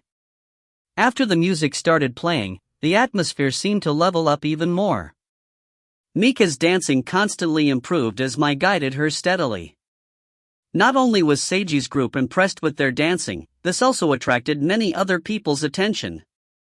When the dance music neared its end, Mai skillfully led Mika in an elegant twirl, and ended the dance with a classical backwards leaning pose. Clap clap clap, applause started sounding. Apart from Seiji's group, the nearby park visitors were clapping as well. Mai and Mika bowed politely to everyone before returning to their own positions. As expected of senpai. Mika danced wonderfully as well, Seiji praised them. That was excellent. I've already recorded it. Nozomi smiled. Chiaki and the others also offered their praise. Mika was rather awkward, having so much praise heaped upon her. Mai took it all in stride. Next was the second round of the King's Game. This time, Rio received the Joker. The little girl ordered the holder of card number 1 to pretend to be a dog, and the holder of card number 9 to pretend to be a cat. These were rather normal subjects to mimic. But due to the earlier dance, many other park visitors were still paying attention to Seiji's group. It would be at least a little embarrassing to play act under such circumstances. I'm number 1. Hitaka calmly showed her card. I'm number 9, Nozomi smiled wryly as she showed her card. Hitaka was play acting as a dog. Did this count as acting out her nature? Seiji had that thought pop into his mind, but he then put it out of his mind as he felt it was a bit rude of him. Woof, woof, woof, the red-haired girl started crawling around on all fours. She expressionlessly imitated a dog's barking while crawling around the picnic cloth. Her acting was completely emotionless, and even her pretend barking was a flat monotone. Still, this was more than enough to attract people's attention and elicit a few chuckles. Hitaka herself seemed to be completely calm about acting as a dog. It was instead Seiji and the others that felt awkward about it. She finished her play acting after crawling around for one circle. Then, it was Nozomi's turn. The landlord lady would be acting as a cat. Seiji had a subtle expression on his face as he imagined it. It was the same for the others. Let's change the command, Ryo-chan. Just as everyone was feeling awkward, Chiaki spoke up. Right now, changing the command might be slightly impolite to Ataka, who had already acted as a dog, but it had to be suggested for Nozomi's sake. After all, it seemed a bit overboard to have a mature adult woman acting like a cat in front of everyone's gaze. Ryo was an understanding child. She immediately changed the command to sing a song. Nozomi heaved a sigh of relief, and then sang a song that was popular a decade ago. Her singing wasn't particularly good, but it was still enjoyable. Everyone applauded. Round 3. Keed received the Joker. Number 5 should sit right in front of number 6 with back against their chest. Number 6 should close their eyes and feed some food to number 5. The blonde teacher smiled while giving her command. This was just a simple game that wouldn't have been too awkward. Yet. I'm number 6. Seiji showed his card. Suddenly, something instantly changed in the atmosphere. Who was number 5? All the girls' gazes clashed fiercely in midair. Miaurana raised her hand and showed her card. Everyone looked straight at her, causing the scene to subtly become silent for a moment. Then, the cat girl sat right against Seiji's chest and enjoyed his feeding service. It was rather difficult for Seiji to feed Rana while his eyes were closed. Still, he got used to it after a few tries and managed to accurately bring the food to Rana's mouth. Natsuya and the others were rather envious as they watched the scene. Round 4. Chiaki received the Joker. He. After a cruel battle, the throne finally belongs to me. The heavens have decreed it so. The tomboy held the Joker between two fingers and showed off an imposing smile as a fierce glint appeared in her eyes. As the king, our orders are absolute. Wash your ears and listen carefully. Seiji really wanted to comment on how Chinibushi sounded, but he was also a bit nervous about what command she was about to give. It was quite obvious that the person present who would give the most difficult command to deal with was this tomboy for sure. With a whoosh, Chiaki extended her Joker card. Number 7 and number 8 should hug each other and hold this card together in their mouths while walking a full circle. Everyone was rendered speechless. Crack, Seiji cracked his knuckles. A tyrant giving unreasonable commands will be overthrown. Are you certain that you wish to issue such a command? If you dare, you shall be punished by the iron fist of justice. Seiji transmitted such a meaning with his aura. The king's anger exploded at being threatened by a violent citizen, so she sent the royal knights to suppress him. Unfortunately, there was no such royal knight order at all. Things proved that a king without the power to protect their own authority would be nothing more than a joke. I was just joking. The real command is for number 7 and number 8 to share a meatball skewer together. Chiaki instantly submitted. That's more like it. Seiji stopped making a fist. I'm number 8. Natsuya showed her card. Who was number 7? Seiji looked around, but nobody stepped forward. Could it be? Everyone looked at Chiaki's extra card. Chiaki flipped it over to reveal the 7 of hearts. She was instantly delighted by this sight. Let us intimately enjoy some meatballs, Yorahana-Nizan. Natsuya was rendered speechless. If you find any errors, ads pop up, ads redirect, broken links, non-standard content, etc., please let us know. Report chapter so we can fix it as soon as possible. Chapter 722, The Cherry Blossoms Are Glowing. Chapter 722, The Cherry Blossoms Are Glowing. Translator, Imperfect Luck Editor, Kurisu. The scion's expression was rather subtle when faced with the tomboy's overly excited display of passion. Still, Natsuya didn't resist, and obeyed the command to share a meatball skewer together with Chiaki. The king's game then continued with various commands, livening up the atmosphere more and more. Seiji took many pictures, and many pictures were taken of him. He felt that these were all wonderful memories. A peaceful and happy daily life was the best for him. playing games, admiring the cherry blossoms, chatting, eating, touring the park. Seiji and his group stayed in the park until it was night. Some lights in the park illuminated the cherry blossom trees, giving them a different type of beauty from day. The shimmering light seemed like a fantastical illusion. The falling cherry blossoms seemed to become ethereal objects that were somewhere between illusion and reality. It was as if they were falling into another world. Seiji was quite satisfied to have such a beautiful scene as the end for today. But just as he was getting ready to leave, he felt that something was off. This type of feeling was. Seiji had a premonition of what was going on, so he immediately cast astral vision and instantly saw an abnormal glow. The cherry blossoms were glowing. All the countless flower petals on the trees, floating in midair, everywhere that he could see, were glowing with a mystical white light. Seiji widened his eyes in surprise. He looked all around him and felt as if he was within an illusionary dream world. A glowing flower petal fell right before him. Seiji reached out and caught it in his palm, observing it closely and witnessing its glow fading gradually. At this point, Natsuya and the others also detected that something abnormal was going on. The girls with spiritual powers all used astral vision and witnessed the same scene, causing them to all widen their eyes in surprise. What's going on? Why were the cherry blossoms glowing with a mystical light? Had something happened? Seiji didn't know what happened, but he felt as if this was a spirit world. This was similar to the time at the blood wine ritual tournament, as well as being similar to Kazuko's domain and the inner world, but this feeling was most similar to the first spirit world that he ever went to. Could it be that this location was turning into a spirit world?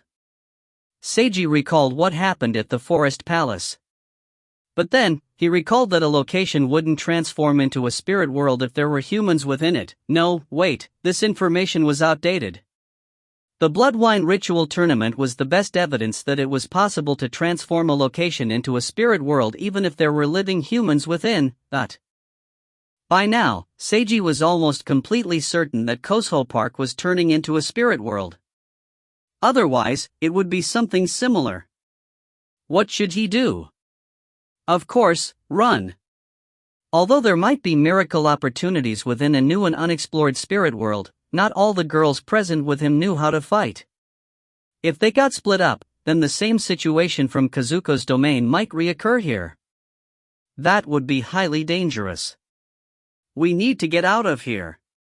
Seiji immediately shouted towards Natsuya and the others. Get away from here. Immediately. Seiji. Listen to me. Run. Due to his urging, Seiji's group didn't even clean up after their picnic as they hurriedly ran away. Of course, this type of action attracted a great deal of attention from the other park visitors. However, Seiji didn't really care about that right now. Only when everyone was out of the cherry blossom forest and in the parking lot did they all stop. The cherry blossoms beginning to glow means that place is highly likely to transform into a spirit world. Staying there wouldn't have been safe, Seiji explained to Natsuya and the others. Still, I can't just leave things alone, as there are so many people in the park still. That's why I'll stay behind here and act according to the situation. You all should leave. Shika silently went up next to him, indicating non-verbally that she was going to remain behind with him. I'll stay here as well, Natsuya stated adamantly. She couldn't possibly just abandon her boyfriend. Of course, her spirit-branded retainers Hitaka and Rana were going to stay with her. Mai knew that her own power was insufficient as she had low spiritual power. She wisely chose to leave and not be a hindrance to everyone else. Mika also wanted to stay behind, but Seiji gently coaxed her into leaving. She could only obey. Chiaki smiled and said that she would wait for him back at the Uehara apartments. Kid and Nozomi told Seiji and the girls staying behind to be careful. Ryo said she would cheer for them. After watching Mai and Kid drive off in their respective cars, Seiji and his remaining group returned to the picnic location. They saw with astral vision that the cherry blossoms were still glowing.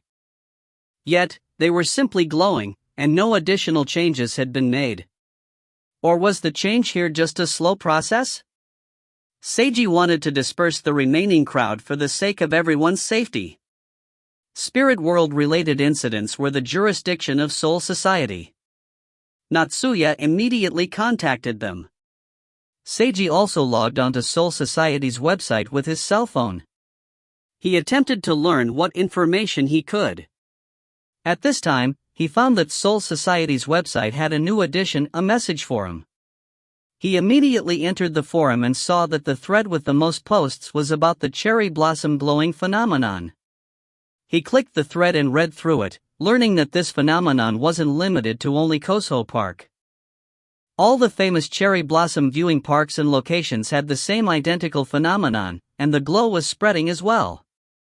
Soul Society had yet to announce any information regarding this phenomenon. Perhaps the higher-ups already had information, but if so, it wasn't publicized to the members yet.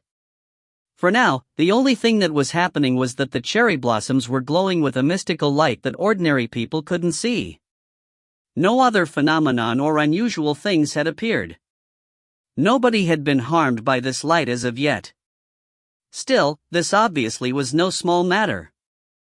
With such a large-scale phenomenon of cherry blossoms glowing, if this wasn't stopped and something changed in the situation, it was highly likely to become a serious incident involving the entire city that Seiji was in. Seiji then noticed something happening in the sky. The originally clear sky was gathering dark clouds at an astonishing rate. Rainwater immediately came down soon after. Pitter-patter. Soon, the rain became a torrential downpour. The remaining park visitors started hurriedly cleaning up after themselves as they were drenched. They grabbed their things and left as soon as possible. For the few that had just arrived and hadn't begun their picnic yet, they could only helplessly return home. This rain was naturally caused by magic. Seiji figured that it was caused by Soul Society. With this, the ordinary people, here to view the cherry blossoms, naturally left on their own. Seiji, Natsuya, and the others used a spell to block out the rainwater and conceal themselves. They remained here to silently observe the situation. The drenched cherry blossoms were still glowing. They now appeared more hazy and ethereal, giving them even more of a dreamlike impression. The scenery was quite beautiful under astral vision. However, staying here seemed to be useless, so Seiji and his group decided to leave. They swiftly cleaned up the remnants of the picnic they'd left behind earlier and left the park.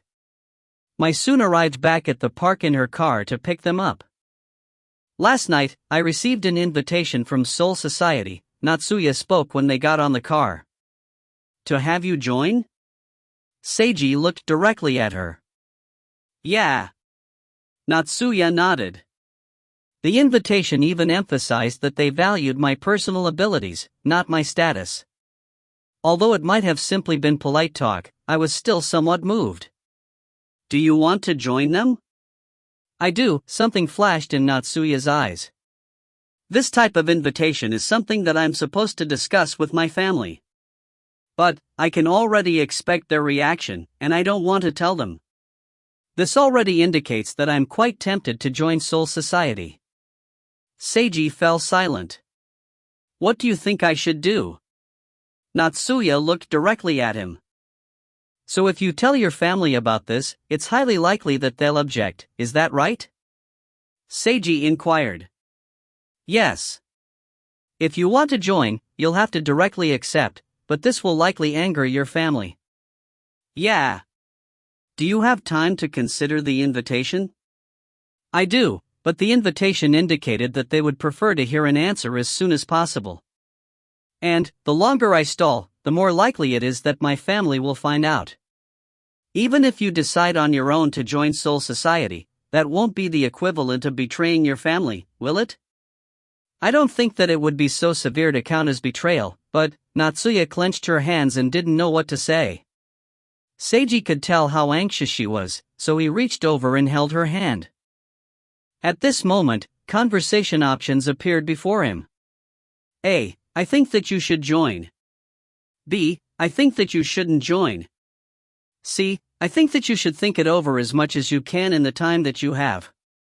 If you find any errors, ads pop up, ads redirect, broken links, non-standard content, etc., please let us know. Report chapter so we can fix it as soon as possible. Chapter 723, Something's Wrong with My Domain. Chapter 723, Something's Wrong with My Domain. Translator, Imperfect Luck Editor, Kurisu. The wisest option would be C. However, Seiji already had his own opinion of this critical question. I think that you should join Soul Society, Seiji stated as directly and clearly as possible. Why's that? Natsuya looked directly at him. Because I don't think that you should be restrained by your family, Seiji told her honestly. I once said before that you are a yin-yang master of the Urahana family. There's nothing wrong with being loyal to the Urahana family. However, loyalty doesn't mean that you should be restrained. You are an outstanding individual with talent that you deserve to be proud of. You should have more room to develop yourself. The car fell silent for a moment. Thank you. Natsuya finally spoke up after a while, breaking the silence. No need for thanks. Seiji smiled. That's simply my personal opinion. You're still the one making the decision for yourself. And no matter what you choose, I'll be behind you all the way. If you decide to join Soul Society, feel free to drop my name as much as you want. It's even fine to tell your family that I strongly requested you to join Soul Society. Your family doesn't have a high opinion of me regardless, so I don't mind taking the blame for this. Just think of it as my way of paying them back for forcing me to join the blood wine ritual tournament in order to be with you. Teehee, Natsuya giggled at this. A warm feeling arose in her chest. She felt that having such a boyfriend was truly wonderful. Mai, who was currently driving, smiled faintly upon hearing her master's laugh. A gentle look appeared in Hitaka's eyes. As for Rana, the cat girl was already sleeping quietly. Seiji returned back to his apartment, only to see that Nika and the others were there, waiting. Right after he finished explaining the situation to them, Seiji received a phone call from Hisashi and a text message from Yukari. After that, Hoshi, Keiho, everyone had noticed the mystical phenomenon of the glowing cherry blossoms, all asking him about the situation. He explained one by one. Something's wrong with my domain. Kazuko's tone of voice was the most serious when she called Seiji. The demons within are about to come out. It's difficult for me to control them. Please eliminate them as quickly as possible. They're about to come out. You mean they'll appear in reality? Seiji frowned. That's right. I don't know what exactly affected me, but I think it's connected with the cherry blossoms glowing. Wah! It suddenly became harder to control. I might not be able to last much longer. Hang in there. Where are you right now? After finding out Kazuko's current location, Seiji explained the situation to Shika and the others. Shika wanted to go along with him, but he asked her to stay behind. The cherry blossoms glowing phenomenon is still ongoing. I don't know what could happen, so I'd feel more reassured if you were at home with the others. He had his adopted younger sister watch home and asked Kid to drive. Seiji put on his combat equipment at top speed and got on her car. Kid drove her van through the pouring rain and swiftly arrived at Kazuko's location to pick up the brown-haired girl. Currently, Kazuko had a pained expression, and her body was heating up. Her face was as hot to the touch as if she had a fever. Seiji had Kid drive towards Natsuya's residence. He called Natsuya while on the way there to explain the situation. When he arrived at Natsuya's residence, he immediately took Kazuko to the spellcasting room. Natsuya wanted to fight the demons in the domain together with him. However, Seiji adamantly insisted on checking the situation by himself first. Kazuko-san, please open your domain. The brown-haired girl weakly lifted both her hands, letting off a blinding blood-red glow. Several black cracks instantly appeared throughout the ground of the entire room. They opened up into an irregular strange shape with 5 irregular red ovals inside. Seiji was instantly whirled into this. And then, he saw snow, no, cherry blossoms. The pure white petals were falling down as if it was snowing. Apart from these white snowfall-like cherry blossoms, there was also a gigantic cherry blossom tree. Even at a rough estimate, it was more than 30 meters tall. Countless white flowers upon it created a scenery of pure white. Although white itself was considered a pure color, here it appeared rather ominous. Seiji witnessed countless white cherry blossom petals whirling around, swiftly forming numerous hazy red humanoid figures. These spiritual humanoid figures all had 2 black circles on their faces where eyes should have been. They possessed various weapons such as black longswords, bows, spears, kodachis, or even clubs. These armed humanoid figures started encircling Seiji. He silently unsheathed his sword with a calm expression. The spiritual monsters suddenly attacked. Whoosh, golden red flames roared over them. Seiji's flames instantly burned a majority of the humanoid figures. However, a minority managed to survive the flames and attacked him. Shing shing shing, Seiji's sword flashed as he sliced through all the surviving monsters. This scene of Seiji taking on so many monsters all by himself might have appeared dangerous, but these spiritual creatures weren't strong at all. Seiji wasn't under much pressure. The spiritual creatures continuously spawned as time passed. However, no individually strong ones appeared. Basically, not a single boss monster had arrived. "Kazuko-san, how are you feeling now?" Seiji asked the floating figure above him. "A little better, but still not that great, it's as if I have a cold." Kazuko's voice sounded listless. "I've killed so many, but still haven't seen a single boss monster." "What's going on?" "I don't know. It seems that there aren't any strong demons here. It's just that there's incredibly many." Kazuko paused for a moment. "At the current rate, it might be morning before you can eliminate them all." He was going to have to fight like this until morning. Seiji's eyes twitched. Although going into Muzu mode was quite fun, doing it for too long would become a boring grind. As he watched even more spiritual creatures arriving, he suddenly got the idea to have his Night Order members come train here and level up. After some serious consideration, Seiji then had Kazuko tell Kid to contact all his Night Order members. Yukari decided to participate in battle after she heard the situation.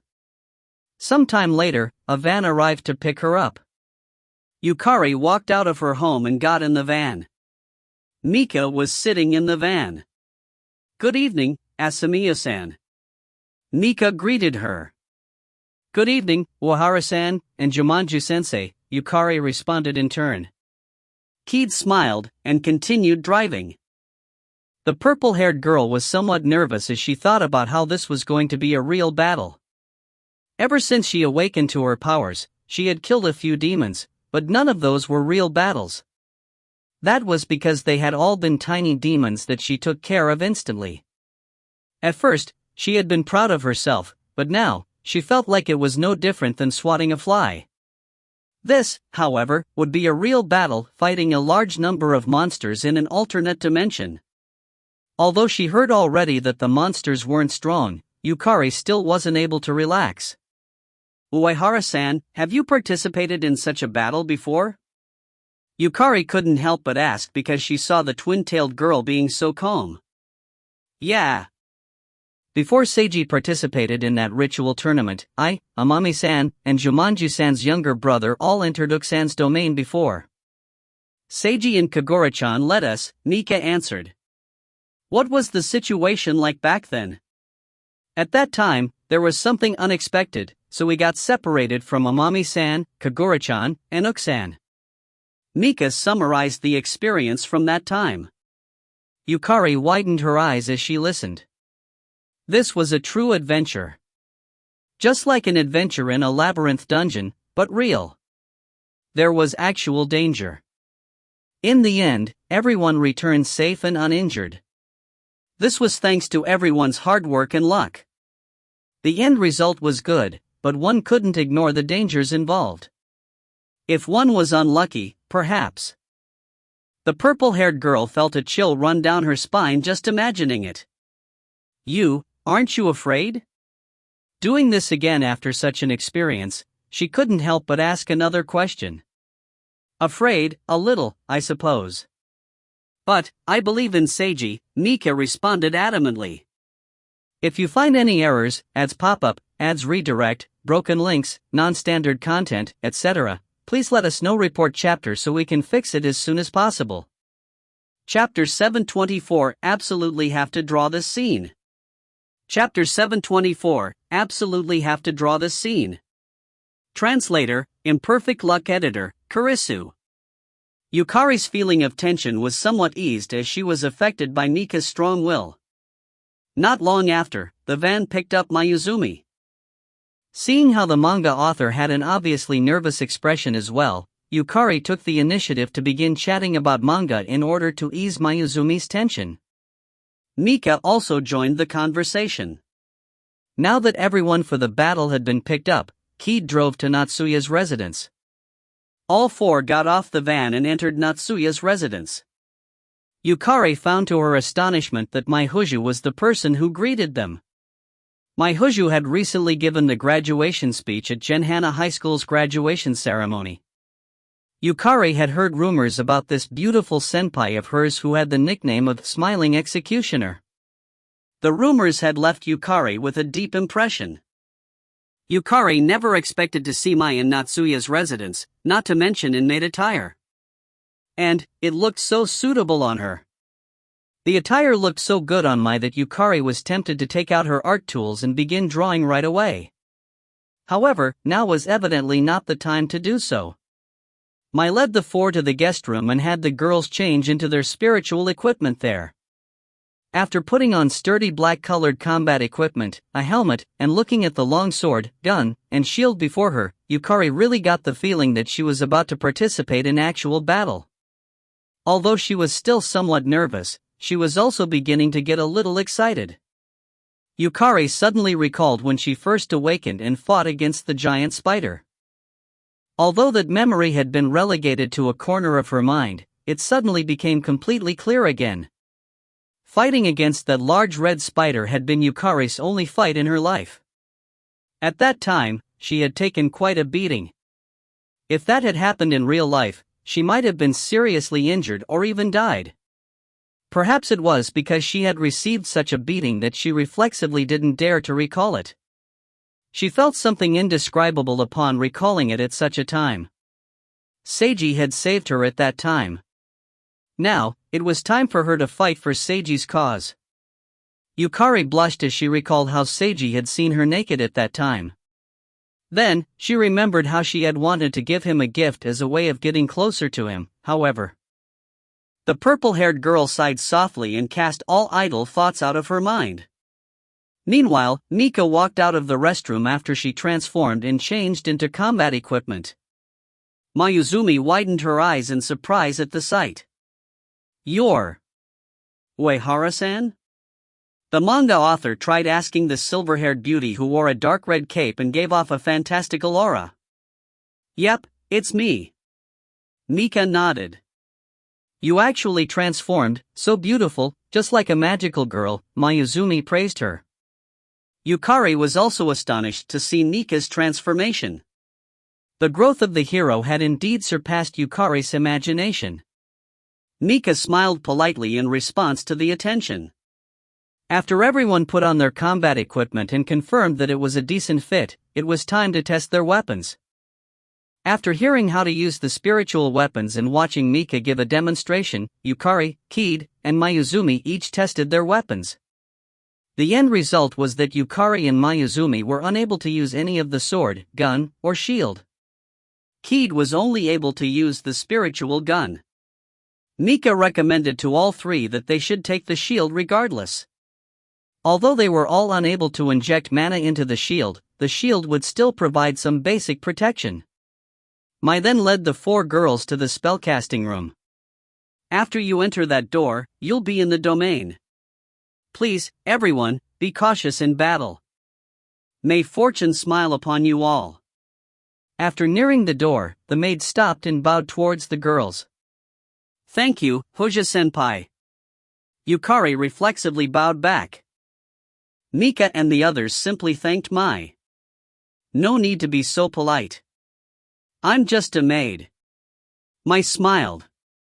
The purple-haired girl was completely dazed by this perfect maid's smile. However, Yukari soon regained her senses and followed Mika into the spellcasting room. A gigantic strange black marking could be seen on the ground within the spellcasting room. 5 irregular ovals were within the black marking. This all gave off a sense of mysteriousness. The moment that she entered the room, Yukari's vision darkened and she felt her body spinning swiftly while falling downwards. She started hearing unclear sounds as if she was about to fall into an unknown realm. But before she could feel fear, her vision suddenly cleared up again. The strange sounds disappeared, to be replaced by "Welcome, everyone," Seiji spoke up. Yukari reflexively looked in the voice's direction. She paused in surprise at what she saw. The handsome boy was wearing a dark gray jacket that seemed to be made out of high-quality materials. He was wearing silver armlets that appeared rather cool, giving him the aura of some main character that came out of an RPG game. However, he wasn't fighting right now. Seiji was idly sitting in a chair while holding an exquisite porcelain teacup. Obviously, he was currently sipping on some tea. A round table was before him, with a teapot placed upon it. There were also a few plates of confectionaries. Natsuya Yorihana was currently sitting across from him with a teacup of her own. The student council president was wearing dark red form-fitting attire, with a cape and miniskirt that accentuated her excellent figure and beauty. Quite frankly, she appeared really arrow. Yukari was rather surprised that they were drinking tea, but she was even more surprised to see Natsuya wearing such an outfit. The student council president was actually wearing form-fitting attire in tandem with her pretty face and excellent figure. Natsuya seemed so much like the very definition of arrow that Yukari's mind went completely blank from the impactful scene. She wanted to draw this, she absolutely had to draw this scene. A fierce passion welled up within her heart. The purple-haired girl's instincts as an arrow artist were raging. However, she didn't have any art tools with her in this alternate dimension. Only when Yukari tried to bring out her art tools but realized there weren't any did she regain her senses. She couldn't help but clench her fist and do her best to suppress the urge in her heart. Mika, Keed, and Mayuzumi were also astonished. However, they were astonished mostly because of the tremendous wall of fire around this area. White cherry blossom petals were falling everywhere, surrounded by a raging red flame wall. This gave off the impression of a fantastical setting.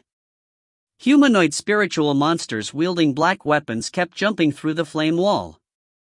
A red-haired girl, Hitaka, wearing a red dress took care of the monsters easily. This flame wall is a barrier that I placed here. It's preventing the great majority of the spiritual monsters from entering, Seiji explained. After you all finish your preparations, I shall open up a hole in the flame wall, allowing more spiritual monsters to enter. Things should be mostly safe with me and Natsuya watching over things. Still, you all need to be careful while fighting. That about sums things up. Any questions? Nobody had any questions. Keed revealed her pitch-black wings, while Mayuzumi summoned Idelia. Yukari received yet another impact for the umpteenth time today when the white-clad fallen angel blonde teacher revealed black wings just like a fallen angel's. Not to mention, the greatly popular Ice Demon Girl from Mayuzumi's Honey Candy Girl anime actually appeared in physical form. Regardless of the wings, Idelia was a character from a manga. Yet she could actually be summoned. Yukari felt like she was dreaming as she looked at the beautiful Ice Demon Girl who wore a butterfly hair accessory together with her traditional style dress. Idelia even appeared together with glittering sparkles as a visual effect when she was summoned. This was unmistakably an extra-dimensional existence. The purple-haired girl couldn't help but recall how Hisashi Jumanji had addressed Mayuzumi Amami as a goddess when the Night Order was first formed. At that time, Yukari had thought he was joking around. Now, she was beginning to think the same way herself. A manga author and artist who was capable of summoning her own created character to reality, it really seemed like such a person could be called a goddess. Goddess Peach. Yukari thought to herself. If you find any errors, ads pop up, ads redirect, broken links, non-standard content, etc., please let us know. Report chapter so we can fix it as soon as possible. Chapter 725, Killing Monsters and Leveling is Wonderful. Chapter 725, Killing Monsters and Leveling is Wonderful. Translator, Imperfect Luck Editor, Kurisu. Mika was similarly astonished. This was also her first time witnessing Kid and Mayuzumi's abilities. Mika was also especially surprised to see Mayuzumi summoning a character from her manga. Still, Mika didn't receive as much of an impact as Yukari did. The Awaken's abilities are truly wondrous, Natsuya exclaimed. Idelia was a spirit who didn't have her own intelligence or will. Seiji explained this to Natsuya on behalf of Mayuzumi. Even so, this female main character from Honey Candy Girl was able to smile and greet everyone like a real person due to Mayuzumi's control.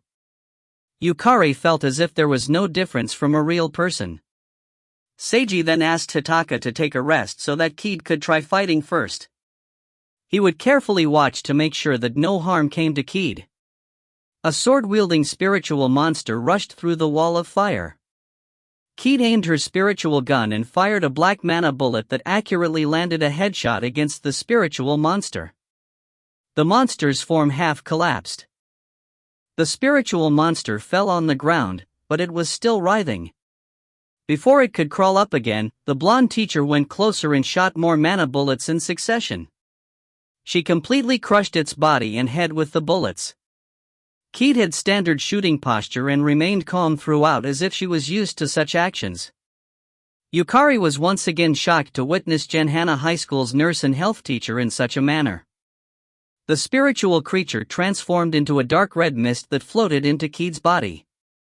The experience absorption method was the same as before with Hisashi. Seiji was now certain of it. Soon, another two spiritual monsters rushed over from the right. Kid defeated one with her bullets, while the other had almost reached her.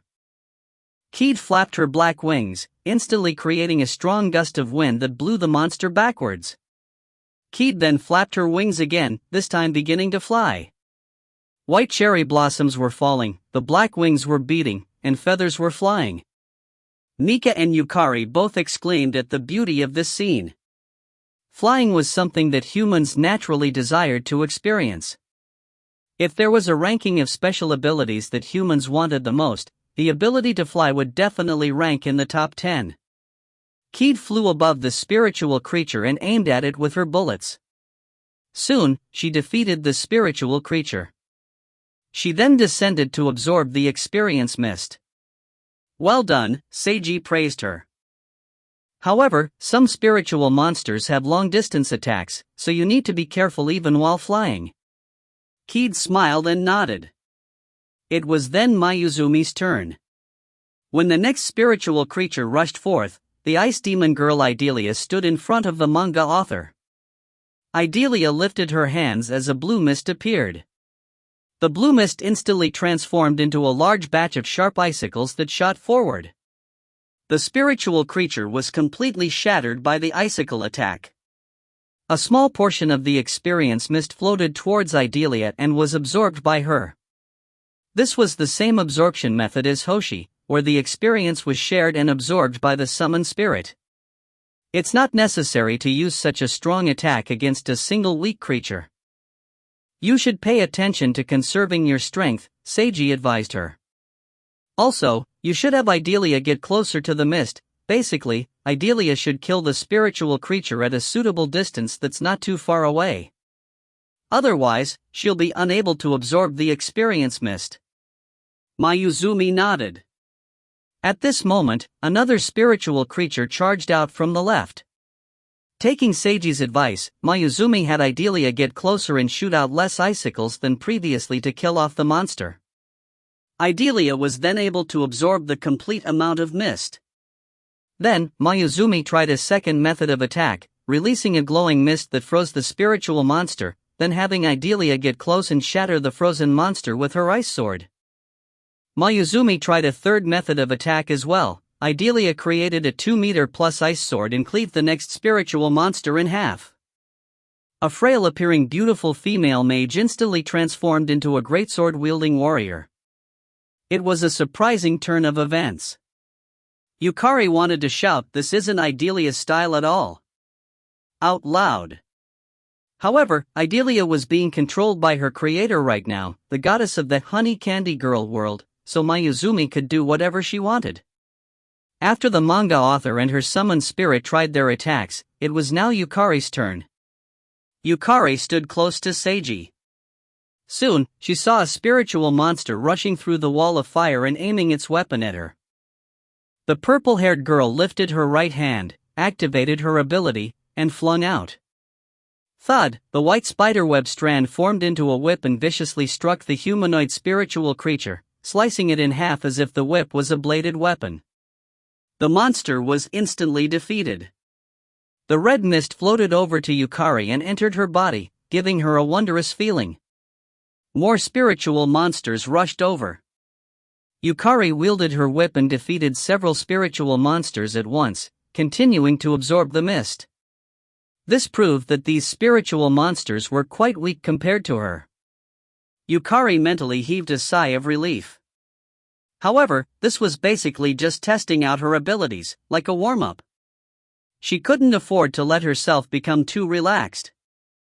After Seiji confirmed that all his Night Order members were fully prepared, he undid a small portion of the flame wall barrier. A horde of spiritual monsters instantly rushed through the opening. Mayuzumi had Idelia release a patch of glowing ice mist. Keed created a strong wind with her wings. Mika used her Mashiro's clothes ability, and Yukari swung her spiderweb whip. The four girls used Seiji's suggested formation and tactics to work together as a team against the monsters. The spiritual monsters arrived endlessly, only to be continuously defeated, transforming into experience mist for the four girls to absorb. Seiji cautiously observed the battle, and intervened whenever it was necessary. Yukari and the other girls saw just how powerful he was. They felt reassured from his support, and became even better at using their own skills naturally. The never-ending amount of spiritual monsters provided an unending amount of experience. Sometime later, Keed was the first to level up and learn a new skill. Shing. Star. A dark gray arc of light shot out from a powerful tornado that smashed through countless spiritual monsters, cutting up their bodies and weapons. Keed named this skill Windblade as it was like swords of wind. Her wings could create this powerful tornado that had a powerful damaging area of effect. Then, Yukari leveled up and learned a new skill. Whoosh. Star. She released numerous spiderweb threads that tangled up several spiritual monsters. The strands then started glowing white, preventing the monsters from moving. The purple-haired girl then started manipulating the threads with her fingers. The spiritual monsters then started moving and using their weapons to attack other spiritual monsters. Yukari named this skill Thread Manipulation as it allowed her to control enemy monsters to be used by her instead. It was a powerful control effect. The weakness was that Yukari needed to concentrate fully on the threads while using them, and the effect would be cancelled if the spiderweb thread was cut through. Next was Mika. She didn't learn any new skills. Her original black band skill simply leveled up. Mika was now able to shoot out twice the number of black bands, and the bands also became more flexible and powerful. Seiji half-jokingly recommended that she name her skill Black Tentacles, but as expected, this met instant rejection. And so, this skill was simply named Black Blades. Mayuzumi didn't learn any new skills, nor did Idelia visibly change. She didn't visibly evolve like Hoshi's summoned eagles did. However, it was obvious that Idalia was gradually becoming stronger, with noticeable increase to speed and power.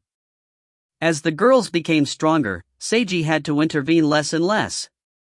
He even widened the gap in the flame wall barrier to allow more monsters in at once. This was the awakened. Something flashed in Natsuya's eyes as she personally witnessed Mika and the others' strength. Yukari felt the joy of becoming stronger.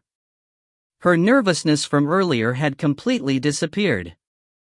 She was now immersed in the wondrous feeling of killing monsters and leveling up.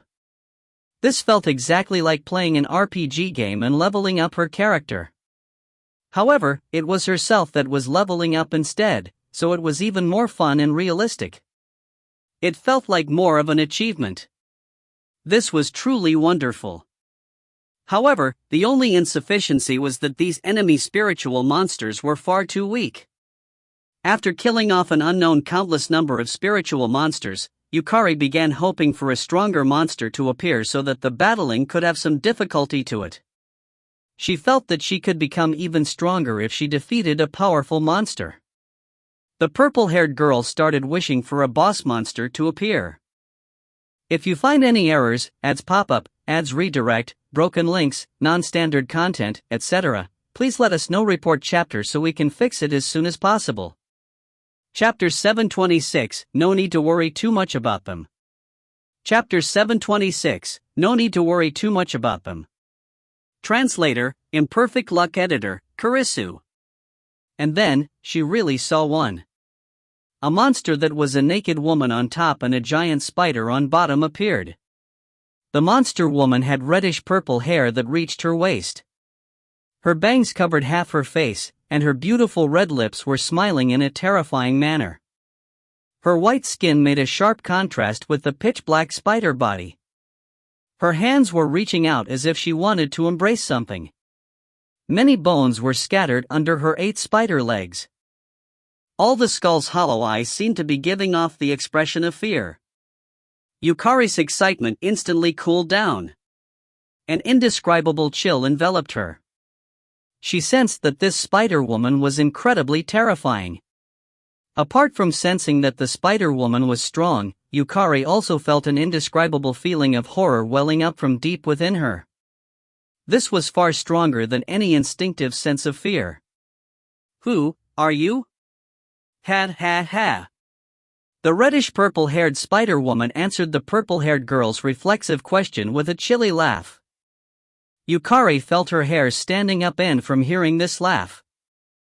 She wanted to turn around and escape. But she then discovered that she had imperceptibly been tied up by spiderweb strands. She was unable to move. An icy chill invaded her body, feeling like it was even reaching her soul. Yukari struggled furiously to no avail. The spider woman slowly edged closer, bringing along the smell of blood and corrosion. She stuck out her black tongue and licked her bright red lips. "Don't come over, don't touch me, no," Yukari started shouting out in terror, with her eyes wide open. She couldn't stop herself from staring directly at the spider woman's face. Yukari felt like she knew who that was. However, she was unwilling to admit it. She was afraid. Yet, she was unable to deny it, which was why she couldn't take her eyes away. She didn't want to look, but she was unable to close her eyes. The spider woman smiled widely and reached out to her, touching Yukari's face. Yukari. The purple-haired girl snapped back to her senses. She saw a handsome boy looking at her worriedly. "Seiji. What's the matter? Are you all right?" You just stopped moving, and you had an expression like you saw something terrifying." Seiji looked directly at Yukari. What exactly happened? He had noticed that something seemed off about the purple-haired girl's condition, so he immediately went to protect her. He had called out to her several times, but received no response, so he created more flames to defeat all the spiritual monsters and re-established his wall of fire. Currently, Mika and Mayuzumi were dealing with the few spiritual monsters that made it through the flame wall. Kid and Natsuya were standing next to Seiji, also looking at Yukari with concern. I suddenly saw a spider woman, the monster I told you about previously from the drawing. Yukari finally spoke after a period of silence. It was as if she really appeared before me. I saw her quite clearly, and I could even hear her voice and feel her breath. I see. How are you currently feeling? Right now. I'm alright. Let's have Natsuya give you a checkup, Seiji suggested. No need, I'm fine. Yukari shook her head. I can still fight. Are you certain? Seiji asked in a serious tone. Yukari fell silent. Did you actually notice something about that spider woman? Seiji looked directly at Yukari. Yukari was shaken within her heart by this. It showed on her face. If so, I hope that you can tell us about it. Everyone here is trustworthy, Seiji continued. Something flashed in Yukari's eyes. I'm not sure. I just feel like, she slowly began speaking. That spider woman, that monster, it seemed like her true identity was myself. As she said this, Yukari felt like she could still sense the chill from earlier, causing her body to shiver. The monster she saw looked just like herself. And, the monster's image had come from a mysterious drawing that disappeared. Seiji felt like it was difficult to come to any conclusions from this alone. However, let's treat this as a warning, Seiji told her. You have to be careful about your own mental condition. It was possible for the awakened to become tainted and thus transform into monsters. This was a risk that couldn't be forgotten. Seiji told Yukari to get some rest. He then asked Kid, Mika, and Mayuzumi if they all wanted to continue training here. All three replied in the affirmative. Seiji strongly emphasized to everyone that they needed to speak up immediately if they felt like something was off about themselves. He told them absolutely not to force themselves to continue if they couldn't. Only then did he reopen the flame wall to allow more spiritual monsters to enter. Hitaka poured some tea for Yukari. After thanking Hitaka, Yukari took the tea and began drinking. She indeed felt much better after drinking the sweet and clear tea. A warning. Thinking back, Yukari felt that she had indeed been too excited. She had gotten addicted to the pleasure of slaying monsters and gaining experience. That was no good. This wasn't a game. It was a real-life battle. Game characters that obtained negative status effects or died could start over again. However, the real-life Yukari had no such ability at all. She reminded herself that she needed to be more careful. She didn't only need to be on guard about her physical condition. She also needed to watch out for her mental condition.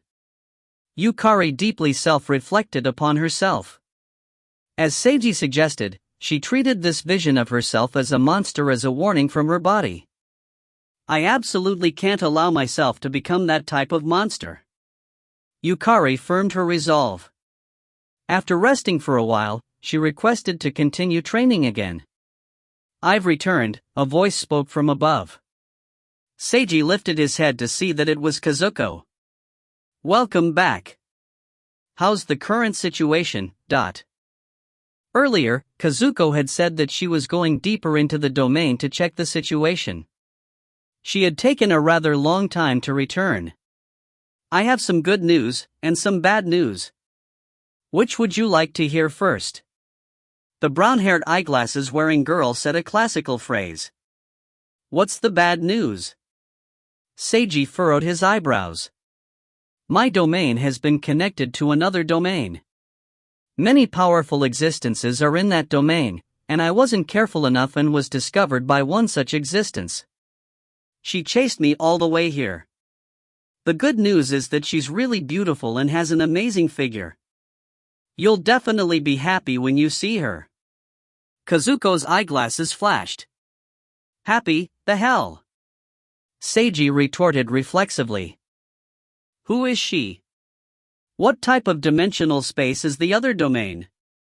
I don't know. I wanted to secretly take a look, but I was discovered right away. I didn't learn anything except that there were many other powerful existences. She's here. Kazuko looked behind her. The next second, Seiji sensed something as well. It was as if the entire atmosphere within Kazuko's domain had changed. He faintly heard a wondrous sound that resembled ethereal singing, or the sound which came from an unknown instrument. The sound was elegant, beautiful, yet also mournful. The spiritual monster's attacks suddenly became more powerful. There was an obvious increase in all the monsters' individual speed and strength, to the point where they were now a threat to Yukari and the others. Seiji instantly decided to cast his evolved spirit flames to burn all the monsters to ash. Judging from the monster's reaction and the aura he was sensing, this she which was coming was no human. Take them all out of the domain. He indicated towards the girls while talking to Kazuko. The portal to exit isn't blocked this time, is it? It's not blocked. It's easy enough to send the girls out, but if I open the portal like this, it's highly possible that she'll be able to enter the real world as well. What? It's possible for her to use your portal as well. I need you to suppress her before I open the portal. Kazuko didn't even finish speaking when numerous large spiritual monsters rushed past the flame wall barrier. They all wielded enlarged weapons and attacked. Shing. Mayuzumi had ideally shoot out sharp icicle spears. Whoosh. Keed flapped her wings and created more wind blades. Their AoE attacks combined to defeat most of the large spiritual monsters. Mika and Yukari dealt with the remaining ones with the black bands and thread manipulation. However, a second wave of large spiritual monsters immediately rushed over. Natsuya took action and released a tremendous amount of red spiritual blades at the group of monsters. Hitaka joined in, accurately shooting all the monsters that her master's blades had missed. I think that there's no need to worry too much about them. Kazuko adjusted her eyeglasses after witnessing this scene. If you find any errors, ads pop up, ads redirect, broken links, non-standard content, etc., please let us know. Report chapter so we can fix it as soon as possible. Chapter 727, I've fallen in love with the sensation of becoming stronger. Chapter 727, I've fallen in love with the sensation of becoming stronger. Translator, Imperfect Luck Editor, Kurisu. You don't get to say something like that. Seiji rolled his eyes at Kazuko. You just said that I need to suppress the boss monster girl that's coming? Yes. That will prevent her from being able to enter the real world. Of course, the best solution will be to kill her. You make it sound so easy. Couldn't you have been more careful while investigating? I'll pay more attention next time. Why don't I perform some self-bondage to apologize? That won't be necessary.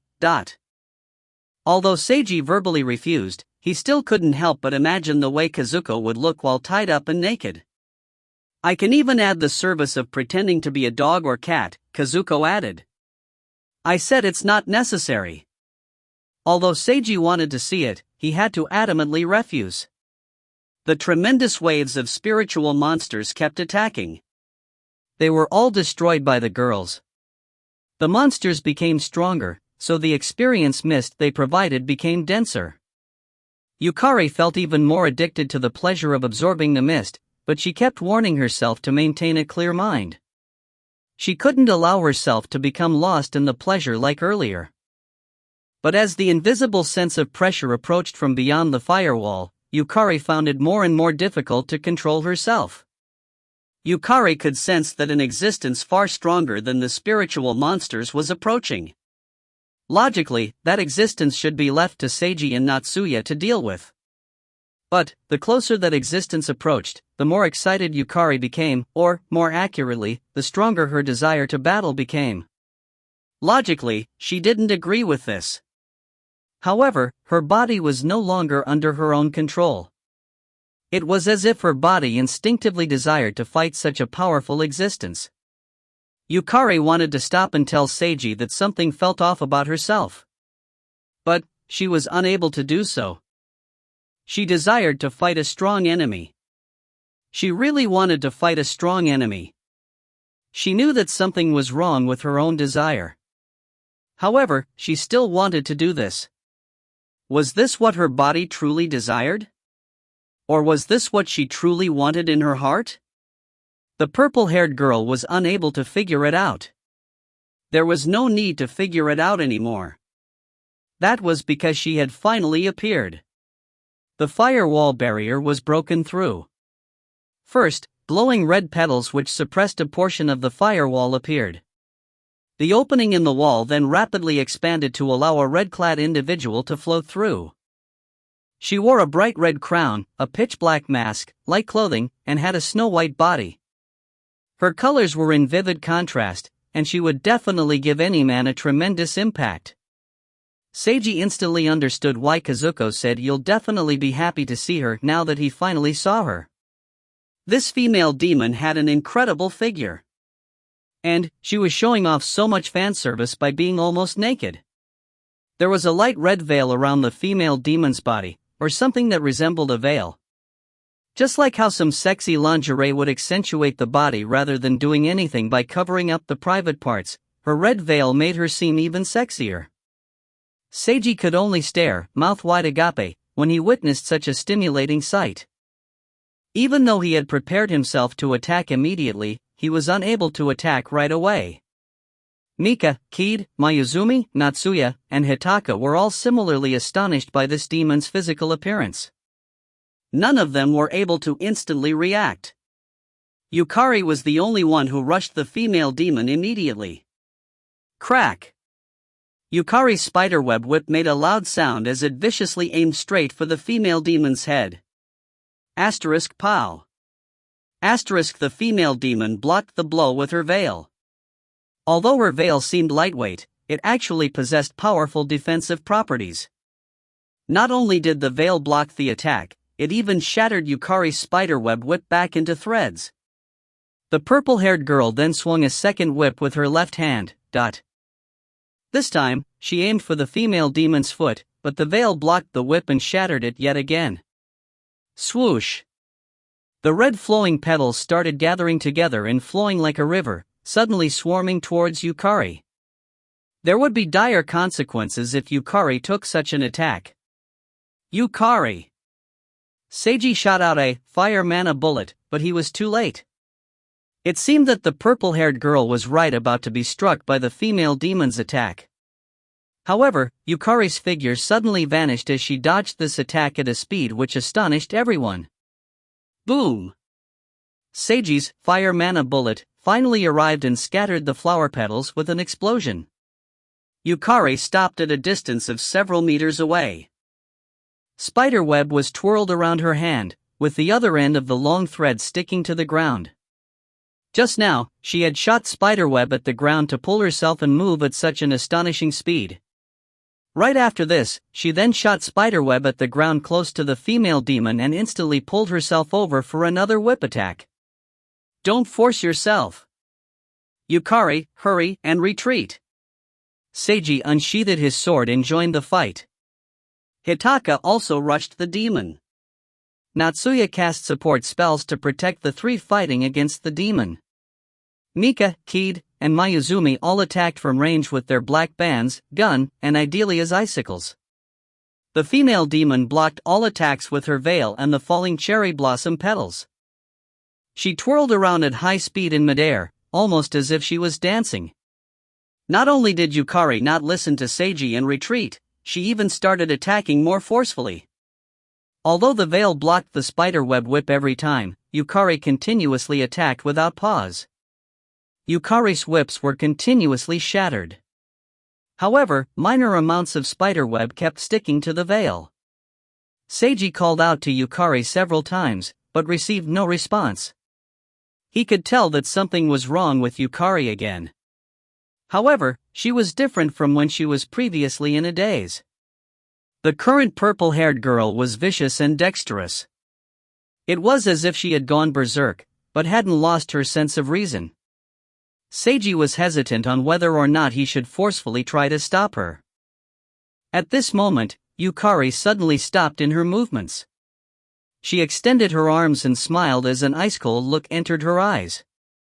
"I've caught you," Yukari spoke in a low voice as her hands started to glow black. Right after that, shing! All the spiderweb that had accumulated on the female demon's veil suddenly started glowing black. The strands then hardened and pierced right through the veil into the female demon's body, impaling the dancing demon in midair. Yee-yah!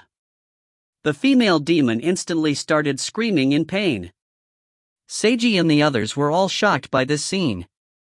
The devilishly beautiful half-naked female demon was screaming in pain while being impaled in midair. This scene appeared rather abnormal yet also contained indescribable beauty, as if it was a painting of a tragedy which contained some type of deep meaning. The demon was evidently struggling, but it was no longer able to move or control its flower petals. Its screams gradually subsided. Yukari walked over and raised her hand. The female demon gradually transformed into a thick blood-red experience mist that was all absorbed by Yukari's hands. Yukari started chuckling gleefully. Seiji frowned upon hearing such a laugh. "Yukari," he walked over and put his hand on her shoulder. "Can you still hear me?" If she didn't respond, he would unhesitatingly deal with her right now. "I sure can," the purple-haired girl responded. Yukari turned around and smiled while looking directly at Seiji. "No need to worry about me. I'm fine." "Are you certain?" Seiji took a deep glance at her. "I am. My heart and soul are still me. I haven't become fallen. It's just that I've discovered something I didn't know about before." "What's that?" "It's difficult to express. Maybe I should call it a hidden will within me, or a deeper level of strength. I don't know exactly how to describe it." Yukari then glanced over at the female demon that had less than half of her corpse remaining. The rest of the body was still transforming into Yukari's experience mist. "Just think of it as my having awakened for a second time. The first time was awakening to my ability, and the second time was awakening to a new mentality. I'm still Yukari Asamiya, and I won't become a monster. What you worry about won't come to pass. Simply speaking, I've fallen in love with the sensation of becoming stronger. If you find any errors, ads pop up, ads redirect, broken links, non-standard content, etc., please let us know. Report chapter so we can fix it as soon as possible." Chapter 728 Everything is fine as long as you're alright. Chapter 728 Everything is fine as long as you're alright. Translator, Imperfect Luck Editor, Kurisu. Yomi, what do you think? Seiji privately inquired his bonded female spirit. This girl has probably been affected by her mystical connection. It's unknown whether this is good or bad. For now, it seems that she still has her sense of reason. Still, it'll be difficult to predict what happens in the future with her, Yomi told him. Is it possible to stop this? It's not. This is a change within herself, and even if you suppress her mystical connection and return her to being a normal person, it won't change the fact that she's been influenced to some extent already. Not to mention, it's impossible to suppress a mystical connection. At least, I don't know how to do it. Seiji fell silent. Yukari finished absorbing the female demon's experience mist. The glow on her hands faded and the black spider webs disappeared. The moment that she put her hands down, she collapsed right towards Seiji. Seiji caught her in his arms. I'm a little tired. Let me take a nap, Yukari whispered to him as she closed her eyes. The cherry blossoms gathered and started forming into even more humanoid spiritual monsters. The battling continued. The purple-haired girl slowly opened her eyes. She discovered herself to be sleeping in an unfamiliar bed. She was also wearing brand new pajamas that weren't hers. Who helped change my clothes? This was the first question Yukari thought of, but she then naturally recalled the gently smiling maid-senpai. She then recalled what happened before she fell asleep. Suddenly, Yukari entered a strange realm again, and came face to face with the same gigantic reddish-purple-haired girl with the lower half of a spider.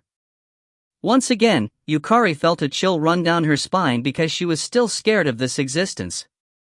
But she wasn't as scared as last time, because she faintly realized who that Spider-Woman really was. Yukari directly exchanged glances with the Spider-Woman and spoke resolutely, "I won't turn into you. I definitely won't lose to you." He, the Spider-Woman responded with the same chilly laugh as last time. It sounded as if she was amused and scoffing at Yukari.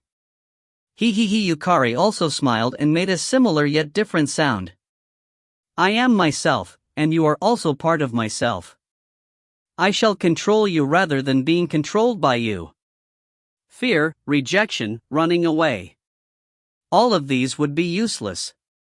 She could only bravely face the Spider-Woman head-on. Just like when she first underwent the trial to become awakened. Actually, this was another type of trial, a long-term trial. The result of failing this trial would be losing her sense of self. She would become a monster. Only by surpassing this trial would she become truly strong. That disappearing drawing didn't actually exist. It had only appeared before her as a familiar form. That had been the signal of the long-term trial's beginning, was what Yukari believed now. She had made Seiji worry about her. She needed to explain things properly to him. Yukari finished organizing her thoughts and was about to get out of bed when she heard a knock on the door. "Yukari, are you awake?" Seiji spoke from outside the door. The battle had concluded at dawn rather than continuing all the way until morning. Mika, Kid, and Mayuzumi were all rather tired from the all-nighter. However, they all had some energy remaining, and they all rejected returning home, preferring to wait for Yukari to wake up. They were all concerned how the purple-haired girl would be after waking up, especially about her mental condition. It was because they were companions, but also because they were all awakened. Yukari's problem of possibly becoming tainted might happen to them as well. They all wanted to understand the situation.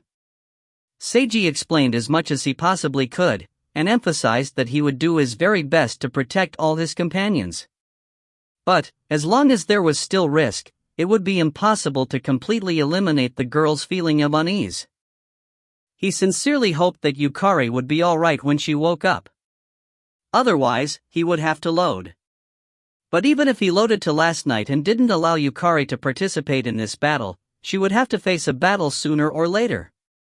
And if she was affected by her mystical connection the moment that she battled, then loading would have been meaningless. As for having her quit his night order, avoid fighting entirely, and obediently remain as an ordinary person. He didn't know what reason he could tell her for this, nor did he think that this method would be effective. In the end, it was impossible to suppress Yukari's mystical connection. Yukari was destined to be affected by her mystical connection from the moment it awakened. As for that mysterious drawing, Seiji was rather suspicious about it. Did that drawing really exist? Could it have been an illusion produced via Yukari's mystical connection? No matter what, he could only wait for her to wake up before he could ascertain her condition. Seiji knocked on her door and heard her responding. "I'm awake, and about to get up. How's the domain?" "Everything is fine there. The battles have ended." Seiji waited outside the door for a few minutes. Yukari then opened the door and walked out after she finished changing her clothes. "Good morning. How do you feel?" "Pretty good." "Morning, Seiji." Yukari smiled while Seiji looked her over. He then smiled as well. "Everything is fine as long as you're alright, but..." Seiji, Yukari, Mika, Kid, Mayuzumi, Kazuko, and Natsuya all enjoyed a delicious breakfast prepared by Mai. They then sat down together in the living room. Yukari explained to everyone about what she had awakened to. Obtaining her ability was only the beginning, it was no one-time process to be over and done with. Yukari told everyone about the drawing which she believed to be an image created by the monster version of herself. She talked about how she thought it was the signal of the beginning of a new trial. It could be viewed as a battle against one's own new ability, the will of the mystical connection. Either one would end up controlling the power, or be controlled by the power. My current condition is that I've taken control of a small portion of the Spider-Woman. Or, maybe it's more accurate to say that I've gained a small portion of her powers. I don't know how to precisely describe it. Although I'm using the word control, the real situation is far more complex than simply controlling the power. I just don't know how to describe it better. I'm certain that I'm still myself, but I don't know how to prove it to you all. Maybe you all think that I'm changing into a monster. All I can say about this is to please believe in me, the purple-haired girl told everyone directly. The room fell silent for a moment. I believe you, Seiji spoke up first. Although he had just said the same words to Keiho, and she ended up having such a big problem, he still chose to believe in his companion. I was really worried about how you were acting last night, but I feel like I can trust you with that current look in your eyes. Besides, when you awakened, you used your own strength to break free from the mystical connections control, and faced against it directly to pass your trial. That's why I believe you'll be able to continue prevailing. Seiji, something flashed in Yukari's eyes. If there's anything I can ever help with, please let me know. Make sure to ask for help as soon as possible if you're ever in a tight spot. I'll help you out, no matter what the situation is, Seiji spoke adamantly while looking directly at her.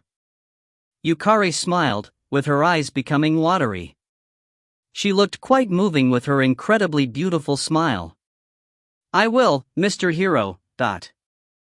I'm not a hero, I'm the team leader. Alright then, team leader. Both of them exchanged smiles with a joyous atmosphere. Seiji chose to believe in her, so nobody else said anything about this. Not only was Yukari motivated by his trust, Mika and the others also felt reassured. If any of them met a similar situation, they knew that Seiji would never abandon them. Something flashed in Natsuya's eyes as she watched all of this. She seemed to be thinking about something. The cherry blossom mystical glowing phenomenon continued through the morning with no noticeable changes. However, this was only on the surface. Kazuko's domain having issues was the best evidence that something was wrong behind the scenes. There was definitely something behind this phenomenon, but there wasn't enough information. Seiji went home to sleep after having stayed up all night. When he woke up, he saw that there was a message from Soul Society. Seiji's expression froze over when he saw the message. Approximately 2 weeks later, the new spirit world realm of cherry blossoms would be born. This spirit world would release a tremendous amount of spiritual monsters that would even harm ordinary humans. Soul Society issued an important mission to all its members and affiliates. Before the realm of cherry blossoms summoned itself, everyone would ally to protect humanity and fight against the dangerous existences about to come. If you find any errors, ads pop up, ads redirect, broken links, non-standard content, etc., please let us know. Report chapter so we can fix it as soon as possible. Chapter 729, the information you requested has been updated. Chapter 729, the information you requested has been updated. Translator, Imperfect Luck Editor, Kurisu. What was destined to come would always come. The possibility of spiritual monsters appearing in large quantities from the spirit worlds and attacking ordinary humans was something that everyone had considered ever since the spirit worlds came into being. The Night of 100 Demons phenomenon was still continuing even now.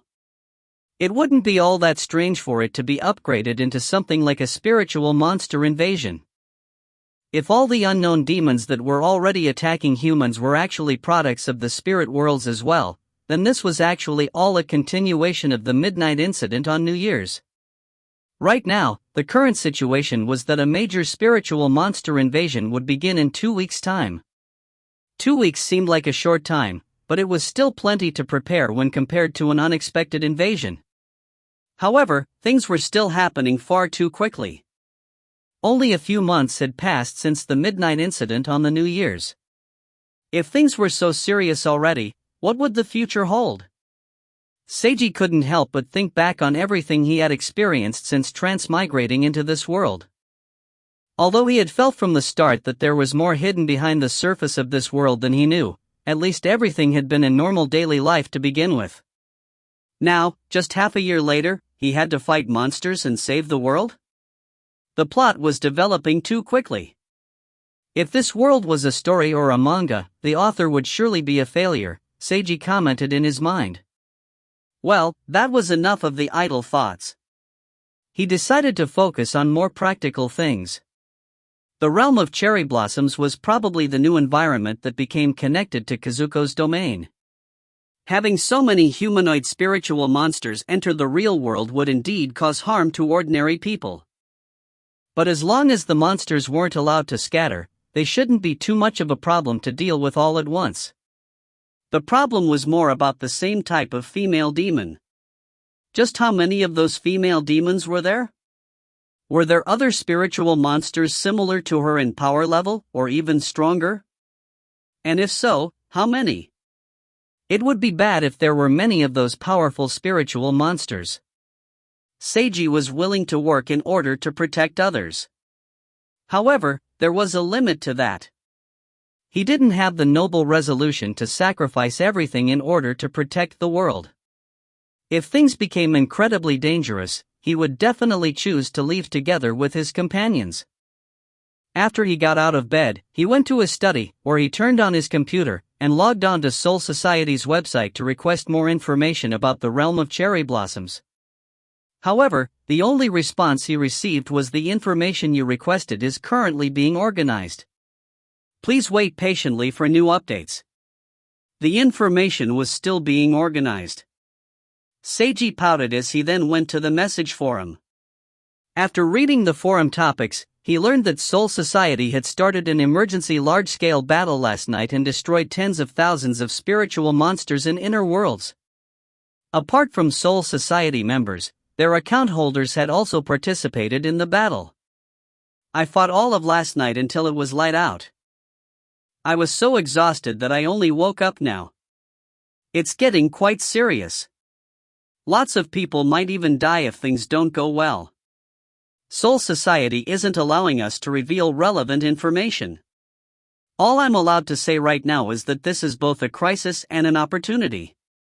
Don't be in a hurry to run away, nor should you accept any missions too rashly. Wait for Soul Society to publicize their information before making a decision based on the situation. The last post came from a registered member of Soul Society by the username of Fan. Now, Seiji was absolutely certain. Last night, when he and his companions were busy clearing out spiritual monsters from Kazuko's domain, Soul Society was doing the same thing on a large scale elsewhere. It was highly possible that Soul Society was clearing out that new realm connected to Kazuko's domain. If that was really the case, then the spiritual monsters his team dealt with were actually excess monsters that Soul Society had been dealing with. The enemy spiritual monsters could be counted in the tens of thousands. Even after killing so many, it was still impossible to stop them from arriving in the real world. Just how terrifying would the situation become in 2 weeks? The more Seiji thought about it, the worse he felt things would be. Soul Society had yet to publicize any information. Was it because the situation was so bad that it was difficult to publicize? In response to fans' post on the message forum about being a crisis and an opportunity, many people commented with their own opinions. Most were pessimistic, primarily because Soul Society had yet to publicize any information after so long. If this had been more of an opportunity, then Soul Society would have announced something long ago. No announcement meant that this was far more of a danger. However, some also believed that Soul Society was only a newly established organization, so it deserved to be cut some slack for being somewhat slow to act. Plus, they just had a major battle last night, so perhaps most of the members were still resting, which was why no information had been publicized as of yet. No matter what opinion people had, they could all only wait. Seiji was just about to close the webpage when he received a sudden notification from the site. The information you requested has been updated. The information had been publicized. Seiji immediately checked it out. The information included pictures and a description of the realm of cherry blossoms. As Seiji expected, it was the new realm connected to Kazuko's domain. This new realm of cherry blossoms was given the name of Inner World Number 1 by Soul Society. This meant that it was the first inner world of its type, a mega catastrophe malevolence. Although the name sounded rather Chinibu, this was actually part of Soul Society's formal naming system for danger assessment level regarding spirit and inner worlds. Spirit worlds had 4 basic levels of danger classification: cave, nest, malevolence, and abyss. The danger levels went from lesser to greater.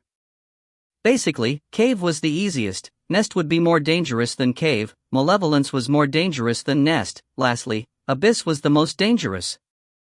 There were also more detailed classifications for each level. For instance, malevolence could also be classified as great malevolence, maze malevolence, ultra malevolence, and so on. These adjectives all represented a different attribute rather than difficulty level. For instance, great malevolence meant that the spirit world's environment was rather large, with a similarly large number of spiritual monsters. Maze malevolence obviously referred to the spirit world's environment being like a maze, easy to get lost in. Ultra malevolence meant that there were many highly dangerous spiritual monsters within that spirit world. The realm of cherry blossoms, Inner World Number 1, had been classified as a mega catastrophe malevolence. This meant that its environment was extremely large, which was combined with countless spiritual monsters and many highly dangerous monsters within. If the dimensional eye to the realm of cherry blossoms wasn't sealed, then countless monsters would enter reality and cause a tremendous catastrophe. For the entirety of last night, Soul Society and its allies had been fighting against the spiritual monsters in Inner World Number 1 of the realm of cherry blossoms. A total of approximately 60,000 spiritual monsters was annihilated, and the dimensional eye had been successfully sealed. It was estimated that the seal would lose effectiveness in 7 days. A second round of monster extermination would begin again at that time to seal the dimensional eye once more. The third extermination and sealing were scheduled for approximately 5 days after the second sealing, depending on the situation. The fourth extermination would take place 3 days after the third. After that would be the arrival of the realm of cherry blossoms as a full-fledged spirit world. It would be codenamed Spirit World Number 1. Realm of Cherry Blossoms, Spirit World Number 1's danger level was assessed at Mega Calamity Abyss rating. Soul Society would immediately act to deal with the threat and protect humanity when Realm of Cherry Blossoms manifested itself as a spirit world. Something flashed in Seiji's eyes after he finished reading the information. There was no explanation given for what would happen if everyone failed or didn't succeed fully. However, it was quite easy to guess from the danger level assessment and his own imagination. If serious injuries and deaths occurred, that might still be acceptable within certain limits. Failure, however, was not an option, as that would come with too great a price. Soul Society wouldn't be fighting on their own. They would definitely be fighting together with all other factions. Surely everyone would come up with the best plan they could to deal with this realm of cherry blossoms, Spirit World Number 1. Members of Soul Society could only accept this mission and do the best they could in this battle. Of course, there was also the option to do nothing at all, and instead make preparations to escape this city. Seiji checked the message forums, only to find that there were already many heated discussions. If you find any errors, ads pop up, ads redirect, broken links, non-standard content, etc., please let us know. Report chapter so we can fix it as soon as possible. Chapter 730, That Definitely Isn't Me. It absolutely isn't. Chapter 730, That Definitely Isn't Me, It absolutely isn't. Translator, Imperfect Luck Editor, Kurisu. Some said they would immediately leave, some said they would accept the missions, some said they would wait and observe the situation, some said that the ordinary citizens should be evacuated, some even said that Armageddon was coming, so they were going to confess to their secret crush. Well, those types of non-serious posts were instantly buried. Seiji looked over all the serious posts. The most common opinion everyone had was that Soul Society absolutely needed to deal with this situation successfully. If Soul Society failed, then this new organization would likely die right here. This was literally a life and death trial for Soul Society. Because of this, it was highly likely that Soul Society would be offering ample rewards for helping deal with the realm of cherry blossoms. Although Soul Society hadn't mentioned specific rewards yet, people were already looking forward to it. It wasn't only the matter of Spirit World number 1 that needed dealing with. Inner World number 1 would also require more people, so there might be missions and rewards related to that as well. The user named Fan posted to support this, claiming that he got rewarded far beyond what he'd expected for participating in last night's monster extermination. He claimed that he would definitely be joining the next monster extermination as well. I think that Soul Society will become more and more important in the future. It's best to help them while they're just starting. It'll be quite beneficial if you get in their good graces while it's still easy. I don't care if you think I'm just shilling for them because they paid me. I'm simply saying what I believe, and it's up to you guys to believe me or not. This is a great opportunity. But, as everyone also knows, this is even more of a danger, a tremendous danger. It's quite possible that many people will die. And, I'm not talking about ordinary people. Those who rashly accept missions are nothing more than idiots. Those who only think about escaping without considering the opportunity are also idiots. Even if you can run away from this incident, what about the future? Fan didn't post any more after that, but everyone understood what he meant. People asked why this happened, what exactly spirit worlds were, what the midnight incident was about. They hoped that Soul Society would answer these questions. There was no reply. These critical questions were probably the highest level secrets. Even most Soul Society members were probably unaware of the answers, not to mention mere account holders. That was Seiji's opinion. Seiji refreshed the forum topic and saw a new reply that caused his gaze to sharpen. Darkness has always been present. This poster's username was StarCloud. This was Yui's account. What does that exactly mean? Seiji replied to her message. He received no response. Seiji browsed the forum some more and confirmed that there was no more useful information before closing the web page. After this, he intended to summon all the members of his night order and tell them all the information he knew so that they could discuss what to do. But, right now, he wanted to contact a certain person first. Miyabi Ishihara was currently by herself in the school library. There wasn't anything in particular that she wanted to do here. She came here simply because she wanted to be here. Staying by herself amongst all these books, she faintly felt as if she was a princess alone in her castle. She felt this seemed pretty nice. She didn't need to pay attention to any other people or think about anything else. All she had to do was read her books. She could find anything she wanted in these books. The books could be about reality, or about fantasy. She could immerse herself fully in a book, or simply be an observer. No matter what type of story or event was contained within, she could quietly experience or appreciate it. This was the greatest freedom in the world. After flipping another page of her book, she raised her teacup to take a sip, but discovered that there was no more tea left. She then picked up the tea kettle to add more tea, when she suddenly heard the sound of light laughter. This laugh sounded both familiar yet unfamiliar. Miyabi stood up and walked towards the source of the sound. She walked in between tall bookshelves on either side. Passing through these seemed just like walking through so many doorways, as if she was walking towards another world. No, not here. On. Sheesh. If anyone sees, you'll have to take responsibility. A seductive-sounding voice spoke up. Her voice was identical to the light laughter from earlier, the same girl's voice. Who was she? What was she doing? How did she enter the school library without me noticing? Miyabi became suspicious about this, and felt disgust towards that voice as she felt this girl who was speaking was currently doing something inappropriate. This wasn't a place to be doing such things. This is my personal castle, a quiet and divine domain. Nobody is allowed to tread upon it. 1. No. Although there's hardly anyone here. If we're really seen. Eek. On. Just who was it?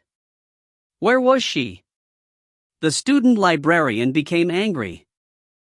Miyabi would definitely give the person a vicious scolding.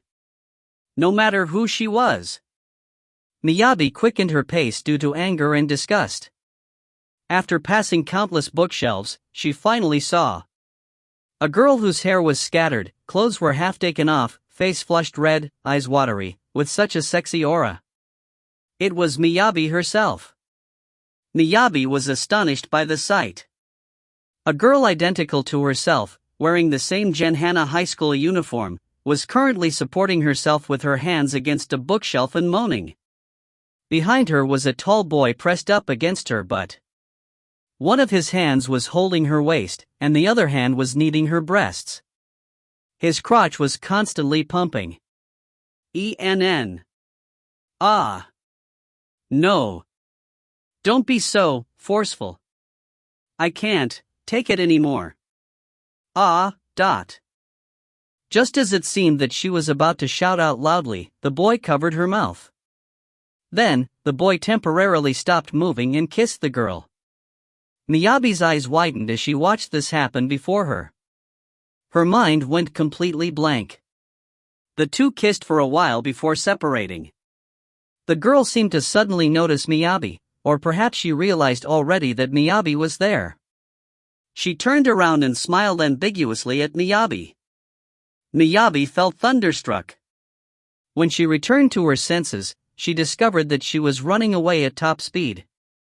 She passed by so many bookshelves that once again seemed like many doors. No, that definitely isn't me, it absolutely isn't. She shouted at the top of her lungs. I'm not like that at all. I definitely wouldn't do such a thing. In the library, like that, so shameless. Miyabi constantly denied it. Yet, the scene she just saw kept replaying itself in her mind. She even began to experience that herself's experience. The joy of being doted on, along with the physical stimulation and pleasure. This felt incredibly embarrassing, yet also so wondrous. The library was a quiet and holy realm for her. Miyabi truly believed this. But precisely because of this, it felt quite wonderful for her to personally trot all over it. No. I really don't think like that. Definitely not. That person wasn't me. Really? A tiny voice whispered that in her heart. Definitely not. Miyabi wanted to answer like this. But for some mysterious reason, she lacked the conviction to answer so. After running for quite a while, Miyabi slowed down and walked around in a daze. Without realizing it, she had exited the bookshelf section and returned to the reading section. The girl who looked identical to her was now sitting where Miyabi had just been sitting. She was currently talking to someone on her cell phone. I'm pregnant. I don't want to have it. Why not? It's no big deal, just treat it as a lesson. It's your fault for never wearing a condom. Just how will you take responsibility? She kept speaking words that were doubting, but she actually had such a sweet expression on her face. I don't want to get married this early at all. Do you want me to become a housewife when I haven't even graduated from high school? But you say such sweet words, but what will I do if you get tired of me in the future? You're so handsome, and so many girls like you. If you find any errors, ads pop up, ads redirect, broken links, non-standard content, etc., please let us know. Report chapter so we can fix it as soon as possible. Chapter 731, please satisfy your junior's shameless desire. Chapter 731, please satisfy your junior's shameless desire. Translator, Imperfect Luck Editor, Kurisu. Even an idiot would be able to tell that she was just acting spoiled instead of being serious if they saw her expression. However, the boy on the other end of the phone couldn't see her expression. He seemed to be quite worried and kept trying to console her, asking her where she was. "Oomph, you only know how to say such nice things. I want you to stop treating other girls so kindly, to stop meeting other girls by yourself, to stop touching other girls, and to stop talking to any other girls for longer than 5 minutes. Can you do that?" "No talking back, just tell me if you can do it or not. You sound so reluctant. Honestly." After she acted spoiled for a while, she finally unwillingly told the boy that she was in the library, and then hung up the phone. Miyabi was now sitting in front of her. "Who are you?" The student librarian wanted to ask in a severe tone, but instead spoke in a complex one as she looked at this girl who looked identical to her. The girl didn't respond immediately. Instead, she smiled ambiguously at Miyabi while sipping on some tea. "You know who I am." "No, you can't be me." "Why not?" "Because I definitely wouldn't." "Are you sure that you definitely wouldn't?" Miyabi was temporarily speechless. The girl smiled at her. "Actually, it's not that you definitely wouldn't, it's that you think that you definitely couldn't do it. If you could do such a thing, you'll become me.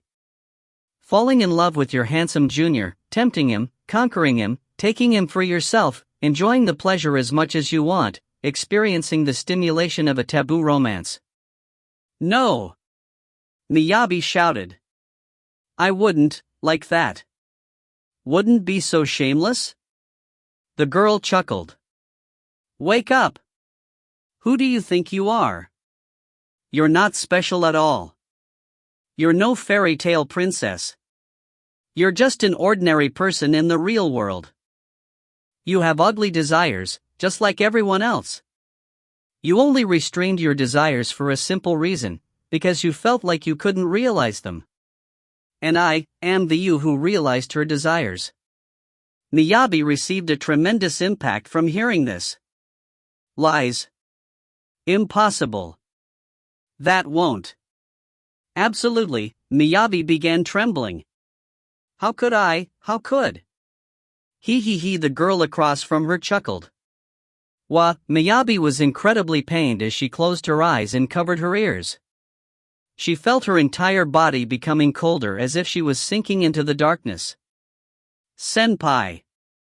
"Ishihara-senpai," a seemingly distant male voice called out to her with a gentle and caring tone.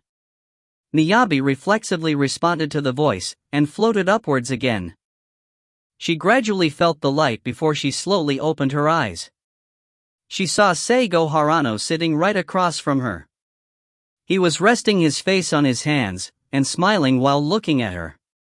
He was so handsome that even such an ordinary pose would make any girl's heart skip a beat. "Harano-san. Why are you here? Didn't we agree to meet here, senpai?" Seiji chuckled. "Are you confused because you just woke up?" Miyabi thought about it, and finally recalled that she had just received a phone call from him asking to meet up for a face-to-face discussion. She had indeed told him that she was currently at the school library. While she was waiting for him, she started reading a book, and then fell asleep without realizing it, and then had such a terrible dream. As she recalled the dream she just had, Miyabi felt her face becoming hot and flushed. Embarrassment, disgust, anger, awkwardness. Her emotions were incredibly complex. She was unable to face her junior directly. "What did you want to talk to me about?" She averted her gaze and forced herself to speak rather stiffly. "I wanted to talk about the mysterious story draft that you previously told me you received." Seiji stopped smiling and became serious. "I learned some things."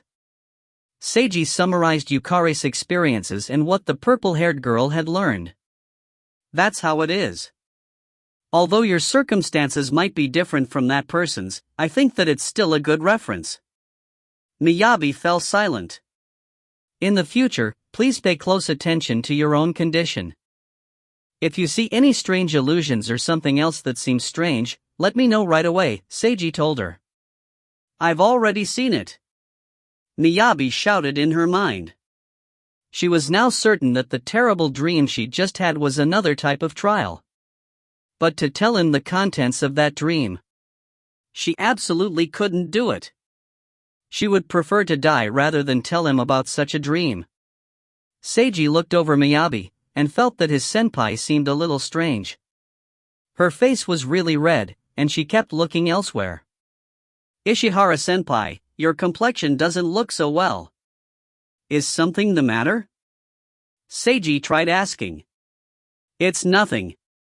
Miyabi became frustrated as the dream she just had kept uncontrollably popping up in her mind.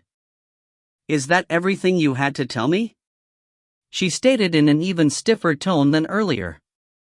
Seiji could tell that she obviously didn't want to talk to him right now. He immediately sensed that something was wrong. Something seemed off about Miyabi Ishihara right now. Under normal circumstances, he wouldn't have minded it if something was a little off, but he had just finished telling her about the trial. Senpai, I feel that something strange about you right now. Did something happen already? Nothing at all. Miyabi turned her head away. Seeing her like this, Seiji felt even more certain that something had happened. Senpai, as I just said, please tell me immediately if there's anything that seems off, he spoke in a stern tone. I can only help you if I know what's going on, but... I said it's nothing, there's nothing at all. Miyabi continued denying it. Really? Seiji heavily emphasized this word. Of course, really. Then why can't you look me in the eyes when you say that? Miyabi. I hope that senpai can properly tell me about things rather than bearing everything by yourself. Seiji changed to a gentle tone. I don't want to see anything happening to senpai.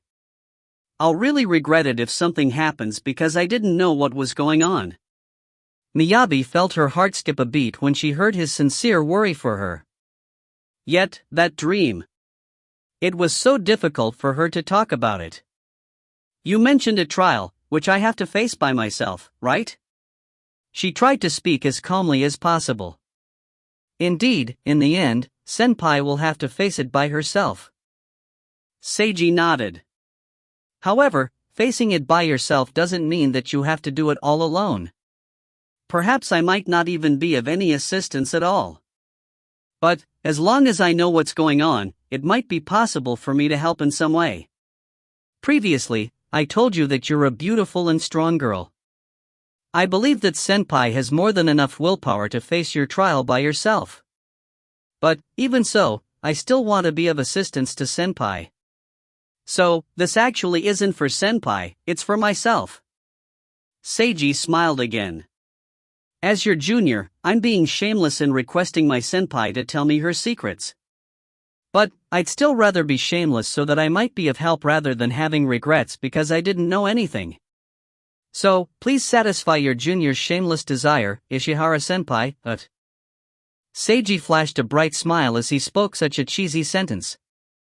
Miyabi received a huge impact from seeing his smile.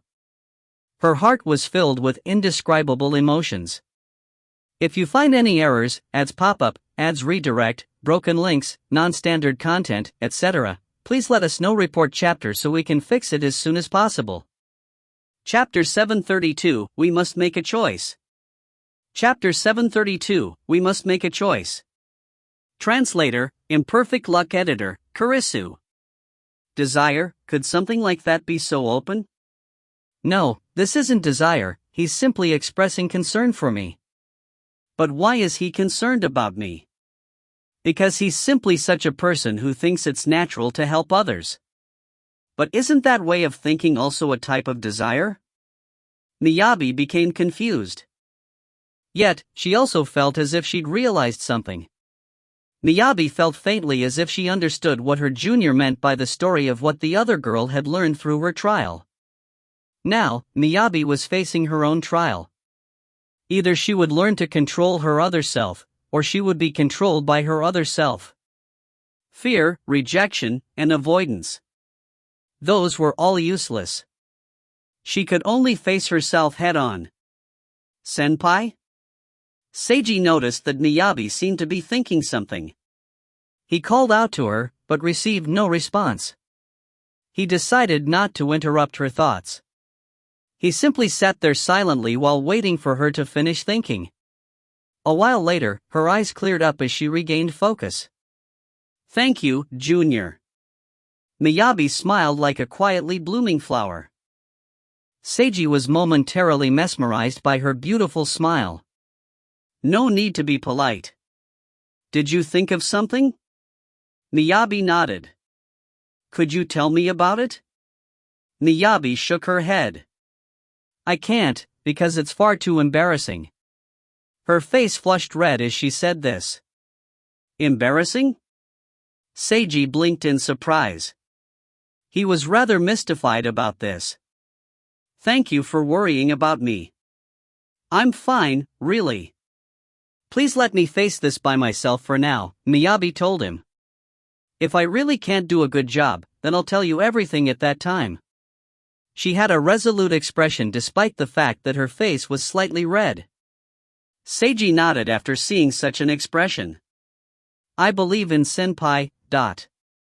He had originally wanted to tell Miyabi about the upcoming danger in 2 weeks, but he now felt that there was no need to tell her so soon. It was probably better to let her concentrate on her personal trial. So, he simply said goodbye and left. After Miyabi watched Seigo Harano leave, she looked back at the bookshelves and quietly waited. After an unknown period of time passed, she heard the voice that she was waiting for. He. After hearing this ambiguous laughter, Miyabi reached out and picked up a tea kettle that mysteriously appeared. She started pouring some tea. After she finished pouring the tea, she then looked across from her and saw that girl who was identical to herself. No, she should call that girl the other version of herself. "Are you prepared to become me?" "No, I definitely won't become you." He. "You know that it's useless." "I know, but you're not actually me." The battle of wills between the two literary girls now began. Later that night, countless cherry blossoms once again let off a mystical and ethereal light. Although there was a giant unexpected rainstorm last night, many people still went cherry blossom viewing at night. All the famous cherry blossom viewing spots were still bustling. People drank, chatted, and gossiped, while children played and the elderly enjoyed the scenery. Everyone enjoyed an ordinary and precious peaceful beauty. Ordinary people were unable to see the cherry blossom's mystical light. They had no idea what was going on. Neither did they have any clue about the danger coming in 2 weeks' time. The darkness was always present. Seiji didn't know what Yui meant by that sentence of hers on the message forum. But if he seriously considered it, even an ordinary peaceful life would have its hidden darkness behind it, such as all sorts of crimes and other dark deeds behind the scenes. Perhaps different people would make different choices if they came upon the darkness. Those who knew about the extraordinary upcoming danger were now facing an important decision. As Seiji observed the glowing cherry blossoms, he brought out his cell phone and contacted all the members of his night order. The next morning. This was a bright and sunny day. All the members of Seiji's night order gathered at Natsuya's residence. This was the first real-life meeting of all the members of the night order, and the second full-member conference they had so far. Compared to the first full-member conference, there were now 4 additional participants. The Scion Yin-Yang Master, Natsuya Yorahana. The Master of her domain, Kazuko-uke. The silver-haired puppet girl, Shinobu Miyaki. The insect demon's host, Keiho Miyamoto. It suddenly feels really cool to give all of them titles like that. Why don't I give titles to all the Night Order members? Seiji suddenly had such a Chinibu idea. But since there were more participants than before, first was introducing everyone to each other. As expected, the puppet girl Shinobu's astonishing beauty shocked Yukari and the others. Yukari, Mayuzumi, and Kazuko all wanted to touch this extraordinarily beautiful puppet girl. Shinobu hid behind Shika Kagura when faced with all these overly passionate strangers. This caused the others to really want to take a picture of Shinobu. Just about everyone took out their cell phones, including Seiji. They all took some wonderful pictures of Shinobu. Apart from this, Hisashi sang his praises for Natsuya's beauty and Keiho's chest. He then received a whack from Kied's paper fan. Keiho had previously learned from Seiji already that Kazuko's true identity was her and Seiji's classmate, Kazufurook. So, when Keiho met Kazuko directly, Keiho had a rather complex and awkward expression, just like Mika's first meeting with Kazuko. A male classmate had become a beautiful girl, and a freely moving human puppet girl. Compared to these two, the health teacher / infirmary nurse and honey candy girl author being here didn't seem all that shocking anymore. Still, Keiho was rather surprised. She wanted Mayuzumi Amami's autograph. Would it be possible to ask for one later? Keiho wondered. After everyone was introduced to each other, Seiji announced that Kazuko, Shinobu, and Keiho would be officially joining the Night Order. It was already confirmed that Shinobu and Keiho were going to join. As for Kazuko, Seiji had originally invited her to this meeting, but he didn't expect that she'd volunteer to join his Night Order. If it weren't for you last night, I don't know what could have happened to me. This incident helped me to recognize that I need your assistance more than I thought I did. And even if I don't join, I know that you'll help me with all you have, but I'd still feel anxious. At any rate, I feel like I really need you. I want to become yours. That was what Kazuko had told him. Seiji told her to take some more time to consider it. However, she adamantly insisted. When Seiji mentioned Kazufuru, Kazuko said that she would definitely convince him. Since that was the case, Seiji had no more reason to refuse. He accepted Kazuko joining his Night Order. It definitely wasn't because he was moved by her sentence of "I want to become yours." It definitely wasn't. The Night Order members applauded as they welcomed their new companions. Seiji had the new members choose their own code numbers for the Night Order as the names they would go by when wishing to remain anonymous. They were free to choose any number that wasn't in use already. Kazuko directly chose 11, becoming the 11th Knight. Keiho chose 10 and became the 10th Knight. Shinobu didn't know what to choose, so Seiji chose for her. Shinobu became the 12th Knight. And then, the meeting formally began. The important information I summoned everyone here for today is related to the cherry blossom glowing phenomenon, Seiji had a serious expression as he explained everything about the realm of cherry blossoms. After his explanation, everyone remained quiet for a while. Seiji gave everyone some time to digest the information before he spoke up again. It should be safe if we leave this city before the realm of cherry blossom's spirit world manifests itself. We don't have any need to stay behind and fight. There's no shame in leaving here and avoiding this danger. Although there might be benefits to staying behind, you'll have to risk your life. Without mentioning whether it's worth it or not, first you must have the resolution to risk your life. Even if you protect the citizens in this city, nobody will thank you, because they won't even know. And if we leave, even if there are people that die, and if the city is destroyed, the people that leave won't be blamed. You don't need to feel any guilt. That's how the situation is. Now, we must make a choice: should we leave here in safety, or risk everything and fight? If you find any errors, ads pop up, ads redirect, broken links, non-standard content, etc., please let us know. Report chapter so we can fix it as soon as possible. Chapter 733, I Wanna Fight. Chapter 733, I Wanna Fight. Translator, Imperfect Luck Editor, Kurisu. Two different choices. Two paths that everyone could take. All the Night Order members concretely realized that this was a choice to determine the Night Order's future. Everyone fell silent yet again. Senpai, no, what does team leader want to do? Hoshi was the first to speak. I'm choosing to fight, Seiji answered directly. Protecting the citizens, protecting this city, and obtaining benefits are all reasons to fight. But, the most basic reason is because I want to fight. Seiji didn't want to fight for personal benefits or to protect the city. The main reason was simply because he wanted to fight in this major battle. Of course, personal benefits and protecting the city were also important. If it wasn't for the obtainable benefits and the concept of protection, Seiji wouldn't risk his life to fight for no reason. But still, he was going to fight because he didn't want to miss such a major battle. Seiji didn't care all that much about the potential benefits or protecting the city. In the end, he just wanted to satisfy his personal desire. There was a certain manga character back in his previous world who had saved the world multiple times. But, in fact, that character only fought because he wanted to fight against the strong. In fact, this character would even let a dangerous villain who threatened the entire world free just because he wanted to fight the villain again. Although this might also be due to the manga author trying to come up with a way for the villain to continue surviving, this really expressed how much of a fighting maniac this main character was.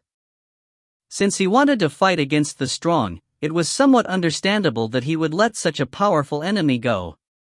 If he killed the enemy instead, then he wouldn't be able to fight, have fun, with that enemy anymore.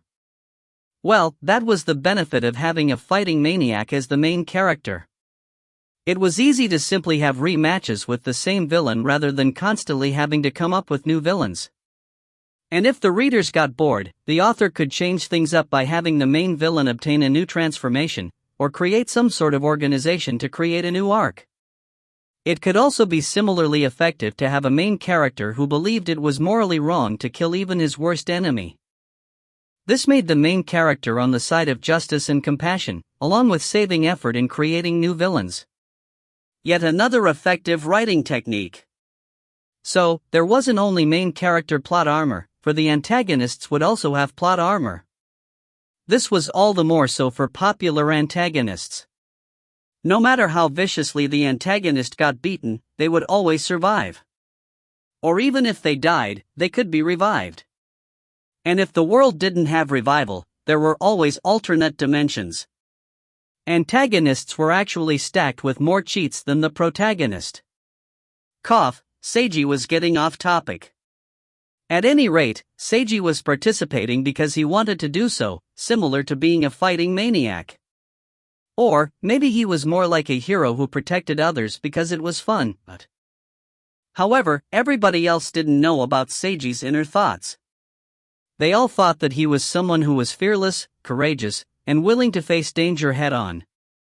Just about everyone could sense a heroic aura coming from him as they were affected by his, imaginary, willpower.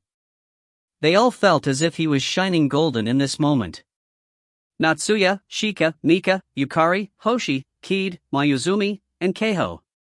Just about every girl present had something flash in their eyes while they recalled various memories together with Seiji. Wait a moment, something seemed off about that previous statement? Well, never mind. I'm being selfish with my decision, so I'm not asking everyone to do the same as I do, Seiji continued speaking while looking around the room at everyone. I hope that everyone can make their own choice. Or, more directly, I hope that everyone will choose to leave rather than staying behind to fight like I am. The Night Order members were surprised to hear this. Because we're too weak, Hisashi adjusted his eyeglasses. No, you're not weak at all, Seiji denied this. It's just that this is all too quick. Although almost all of you have combat experience by now, and you've done quite well, it's still too quick to be participating in such a dangerous incident. All of you need more time to grow and mature. Not only in power level, but also mentally. That's what I believe. The risks of Yukari and Miyabi's trials couldn't be understated. Their mental condition wasn't completely stable yet, and it was also possible that the other awakened would experience similar trials during the next 2 weeks. Even if the awakened were strong enough to handle the upcoming incident, Seiji was worried about their mental conditions. So, in the end, you still think we're too weak, Yukari spoke up. Everyone looked at her as she spoke. You want us all to leave because you really still don't think we're strong enough. No need to hide things with pretty words, Yukari stated while looking directly at Seiji. I suppose you could say that, but I truly don't believe that you all are weak. Seiji sighed. I apologize, my tone of voice might have been a little harsh. But, if you want to stay behind by yourself and ask all of us to leave, that makes me rather displeased. Yukari folded her arms. I thought that this was supposed to be a team decision. I'm the one who should apologize. I'm sorry, but that's what I really think. Seiji faced everyone directly. I myself want to stay behind and fight, but I feel that everyone else isn't prepared yet. I hope that you all will choose to avoid this danger. What if we want to stay behind anyways? Nika spoke up. I will ask you to carefully consider. Just as I said earlier, avoiding danger isn't shameful at all. Staying behind means risking your life, Seiji spoke seriously. None of you need to stay behind for my selfishness, that. I suddenly feel like team leader doesn't have the right to say that to me, Hoshi spoke up with a subtle expression on his face. Previously. I think the words that team leader spoke to me previously can be returned to you here without changing a single word. Return what? Seiji glared at Hoshi. The beautiful boy retreated slightly from this glare. Hisashi chuckled upon witnessing this scene. Nika and Kazuko laughed out loud as well. Even Shika's mouth arched slightly upwards. Seiji pretended to see nothing. What's going on? Yukari blinked in confusion. It's nothing, pay it no mind. Seiji waved it off. At any rate. Cough, I've said everything I wanted to say. It's up to all of you what to do now. Seiji looked around sternly at everyone. I'll support anyone who chooses to leave. And if you want to stay behind, I'll ask you to reconsider. I'm sorry about treating everyone like this. Truly sorry. Seiji sincerely apologized for his own selfishness. The Night Order members exchanged awkward expressions with each other. To be honest, I'm just as displeased as Knight of Ice and Fire, because our king isn't displaying the authority he should, Hisashi commented. It's fine to leave or stay here, since if our king makes a decision, we knights will simply obey. Yet, the king is having us knights make the decision. That's not good, but it can also be seen as a test from the king to his knights. Will we leave as our king wishes, or stay behind anyways despite what our king wants? As for such a choice, this humble one's reply is. Hisashi suddenly stood up from his chair and placed his right hand on his chest, making a classical knight gesture of swearing loyalty. Stay behind. The blonde eyeglasses-wearing mafia otaku spoke in a resolute tone of voice. Even if this goes against my king's wishes, I shall stay behind to fight together with my king. This humble one replies like so. Even if he spoke in a Chunibyu manner, it didn't seem comical at all. Hisashi actually seemed surprisingly imposing. Together with his ceremonial gesture, it really made him seem quite serious. Everyone was slightly astounded by this. Hisashi, Seiji looked directly at his knight number 1. Seiji was unable to tell Hisashi anything like, please reconsider after that. Thank you. That was all Seiji could say in the end. Hisashi responded with a smile and a slight bow as if he really was a knight carrying out knightly etiquette before he sat down again. A joking Chunibyu would be a clown, so what was a serious Chunibyu? The blonde-haired mafia otaku showed everyone here what a serious Chunibyu looked like. Yukari and the others all reassessed their opinions of the knight number 1 after this. Hisashi's meaningful words also caused everyone to begin thinking to themselves. Was this their king's test? If you find any errors, ads pop up, ads redirect, broken links, non-standard content, etc., please let us know. Report chapter so we can fix it as soon as possible. Chapter 734, Are you angry? Chapter 734, Are you angry? Translator, Imperfect Luck Editor, Kurisu. I'm staying behind as well. After a period of silence, Yukari spoke up in a serious tone. I understand that you're worried, Seiji. But, since you can clearly command us to leave, yet you're making us choose instead, doesn't that mean you have expectations of us? Seiji remains silent. You're worried about our safety and want us to leave, but you're not absolutely certain if this is the best for us. Yukari looked directly at him. That's because danger is also an opportunity for growth. You don't want to single-handedly take this chance away from us. In your heart, you still have some expectations that we'll stay behind, which is why you're letting us choose. No matter whether that's what you really think or not, I'm still making the same choice, for the same reason as you, because I want to fight. Yukari, Seiji was unable to say anything in response to her direct words. It's my honor to fight together with you, Knight number 2. Hisashi smiled. It's my pleasure as well, Knight number 1. Yukari responded with a smile as well. I want to stay behind as well. Mika was the third to speak up. I also want to fight. Although it might be really dangerous, I believe that everything will be alright as long as I'm together with Seiji. Mika, my power is limited, you know. Seiji tried to tell her this. The twin-tailed girl looked directly at him, and wanted to say something, but took it back. I believe in you, and don't want to leave your side. She ended up saying this instead with a resolute expression. Mika had the feeling that Seiji was far more powerful than he acted. And even if his power was truly limited, she wouldn't regret staying behind, because she wanted to simply be together with him. We have yet another teammate for combat. Welcome aboard, Knight number 6. Hisashi welcomed Mika. Please take good care of me, Jumanji-san, Mika responded. I want to stay behind as well. Hoshi was the fourth to speak up. Although I'm personally weak, I can borrow power from Lilith. Besides, I don't know what will happen to Lilith if I leave. That elf girl will be your support, and you're also worried about her, that if you leave, something might happen to her, is that right? Seiji looked at his junior. That's right. Hoshi nodded. Good luck, then. Seiji stopped looking at Hoshi, and didn't say anything else. Team leader. Are you angry? Hoshi felt that something was off. Why would I be angry? A certain person has the protection of a mysterious elf girl, and doesn't need me to look after him. That's a good thing, Seiji said in a light tone. Hoshi was rendered speechless. The beautiful boy felt that something was a little strange, but he couldn't identify what, so Hoshi ended up with a confused expression. Welcome aboard as well, Knight #4. By the way, your custom-ordered maid attire has been completed already.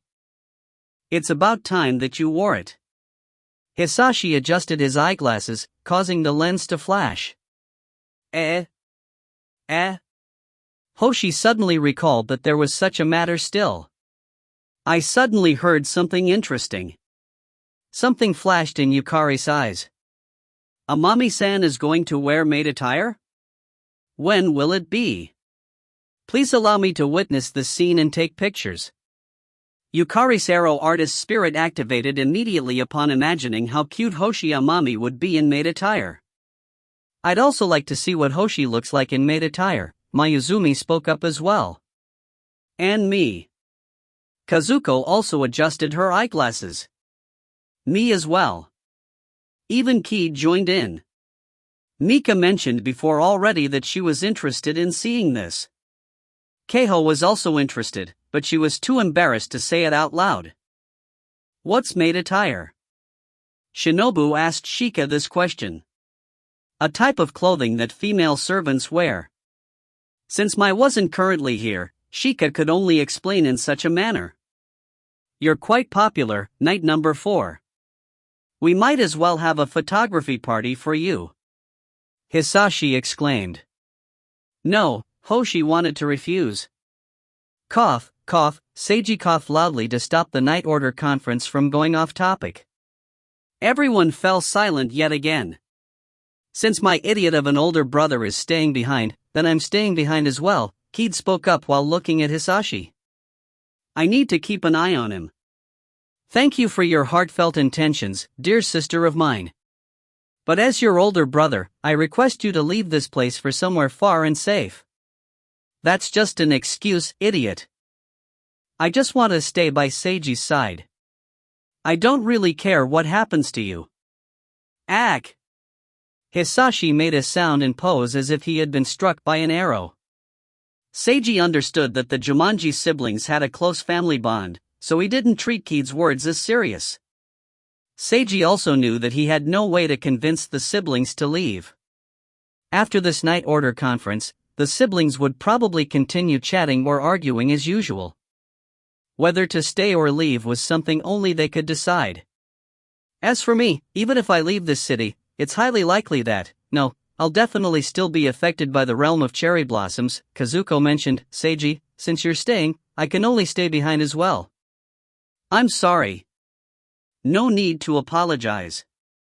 Not having a choice means I don't have to choose or think too much about it.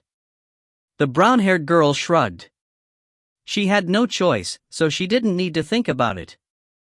Keiho agreed with this, even though her circumstances were a bit different. I'm also staying behind. Keiho looked directly at Seiji while speaking. As your spirit-branded retainer, I shouldn't be leaving while my contractor is in danger. Fighting for the sake of one's contracted yin-yang master was the reason for a spirit-branded retainer's existence. It was the same for Shika Kagura. Keiho glanced over at Shika. It was evident without need for words that Shika was staying behind. Thank you, Keiho. Still, I hope that you can reconsider. Seiji gave his thanks while still attempting to convince her otherwise. There's no need to reconsider. I've already made my decision, Keiho stated in a serious tone. Seiji revealed a helpless expression. I wanted to consider some more, but seeing how everyone else is staying behind, then I'll stay behind as well. Mayuzumi smiled while saying so. Seiji speechlessly looked over in the mangaka's direction. Fighting together with companions to protect the city I live in seems just like a plot right out of a manga. As a mangaka, I can't possibly miss this, and this will be an excellent reference for my own story. Mayuzumi continued speaking in a sincere tone. Risking your life for storyline material can't be called good, Peach-sensei. Seiji sighed. It's precisely because I'm risking my life that it'll be good, Mayuzumi responded. Perhaps I'll receive some excellent inspiration. Being willing to sacrifice your life for the sake of your story? That's so awesome, Peach Goddess. Hisashi added on his comment in a fanatical tone. Please don't call me that, Jumanji-san. Nor am I sacrificing my life, I'm just risking it. You actually referred to risking your life with the word just. Your amazingness has deeply moved this humble one. Please allow me to give my grandest. Slap, like a magician, Kid brought out a paper fan from nowhere and whacked Hisashi. You're being too noisy, idiot. After Hisashi was suppressed, Seiji glanced over at everyone. Not a single person chose to leave. His wish wasn't granted, but his faint hidden expectations had been fulfilled. Seiji couldn't tell if he was happy or worried. Yukari had been absolutely correct. Seiji had contradictory feelings about all this. He hoped that all his companions would leave so that they would be safe, but also hoped that they would stay. The former emotion was stronger, while the latter emotion was more hidden. Seiji viewed their safety as important, but he also wanted them to swiftly grow stronger. These contradictory feelings caused him to come up with the not-so-good idea to tell everyone to leave. Just as Hisashi said, the best method would have been for him to make the decision for everyone as the Night Order's leader, and everyone else would have listened to him. Or, just as Yukari had thought at first, the Night Order should have voted as a group to decide whether to leave or stay. Yet, the better methods might not always be the best. At any rate, all his companions had now made their own decisions. I'm truly grateful for everyone's heartfelt intentions. But as I said earlier, if you stay behind, I'll ask you to reconsider. Over the next few days, please seriously and cautiously think about your decisions. Seiji had a serious expression as he slowly lowered his head towards everyone. I'm truly apologetic for doing this to everyone, but I still request that you all use this time to carefully consider and confirm that your own decision was correct. If you find any errors, ads pop up, ads redirect, broken links, non-standard content, etc., please let us know. Report chapter so we can fix it as soon as possible. Chapter 735, How do you want me to take responsibility? Chapter 735, How do you want me to take responsibility? Translator, Imperfect Luck Editor, Kurisu. After the meeting ended and everyone left, Seiji had Shika take Shinobu to the underground training field for some practice. Seiji and Natsuya were now the only two remaining in the living room. The two of them quietly sipped some tea. I've decided to join Soul Society, Natsuya suddenly spoke up as she looked at her boyfriend. I wouldn't have made such a decision without your encouragement. That's why you need to take responsibility for me. Seiji detected that Natsuya was intentionally acting slightly spoiled. He blinked and smiled faintly.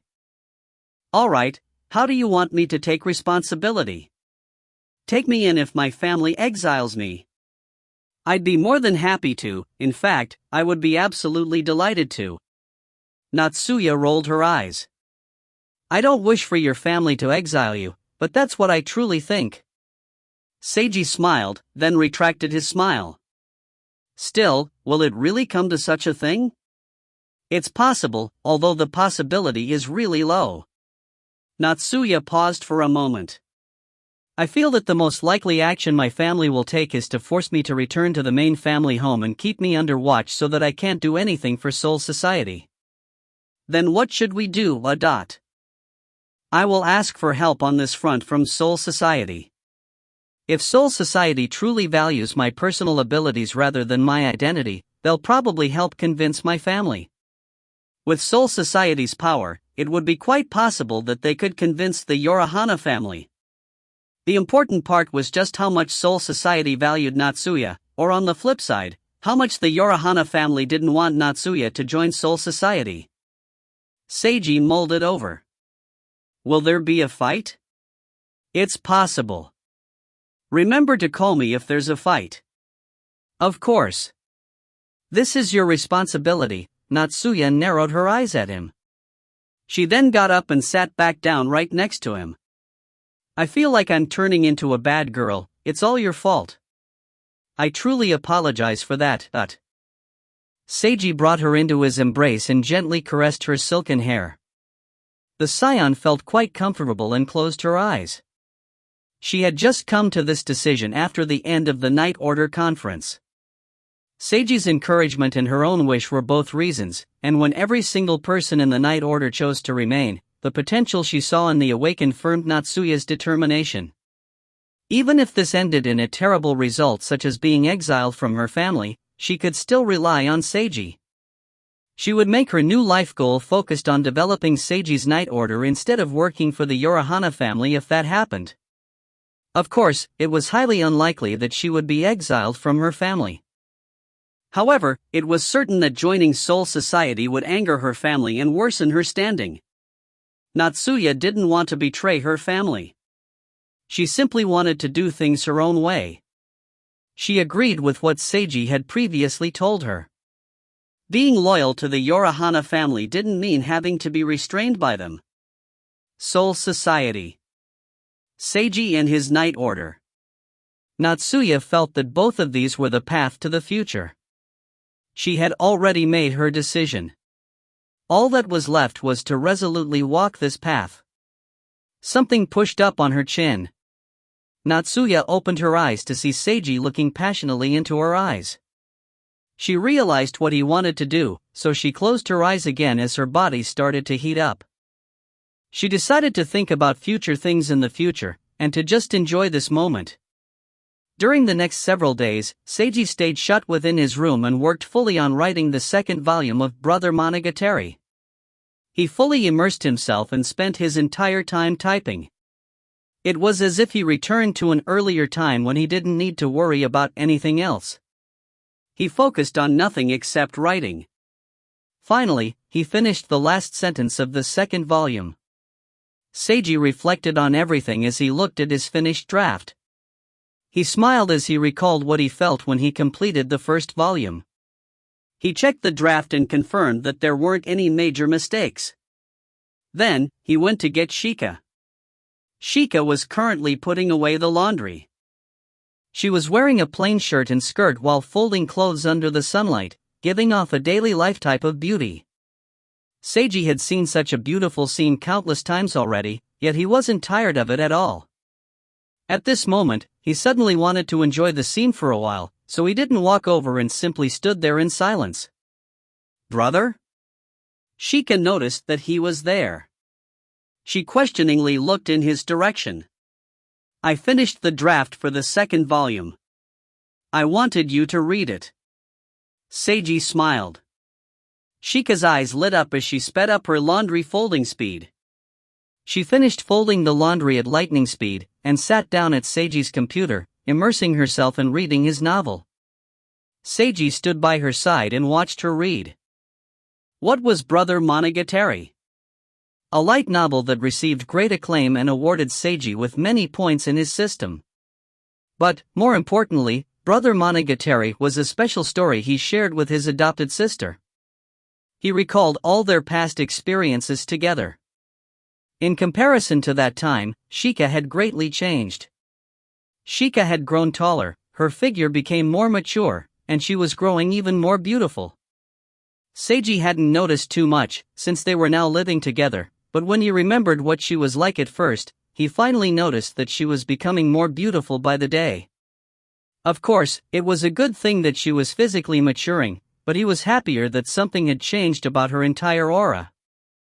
Seiji didn't know how to describe what had specifically changed about Shika.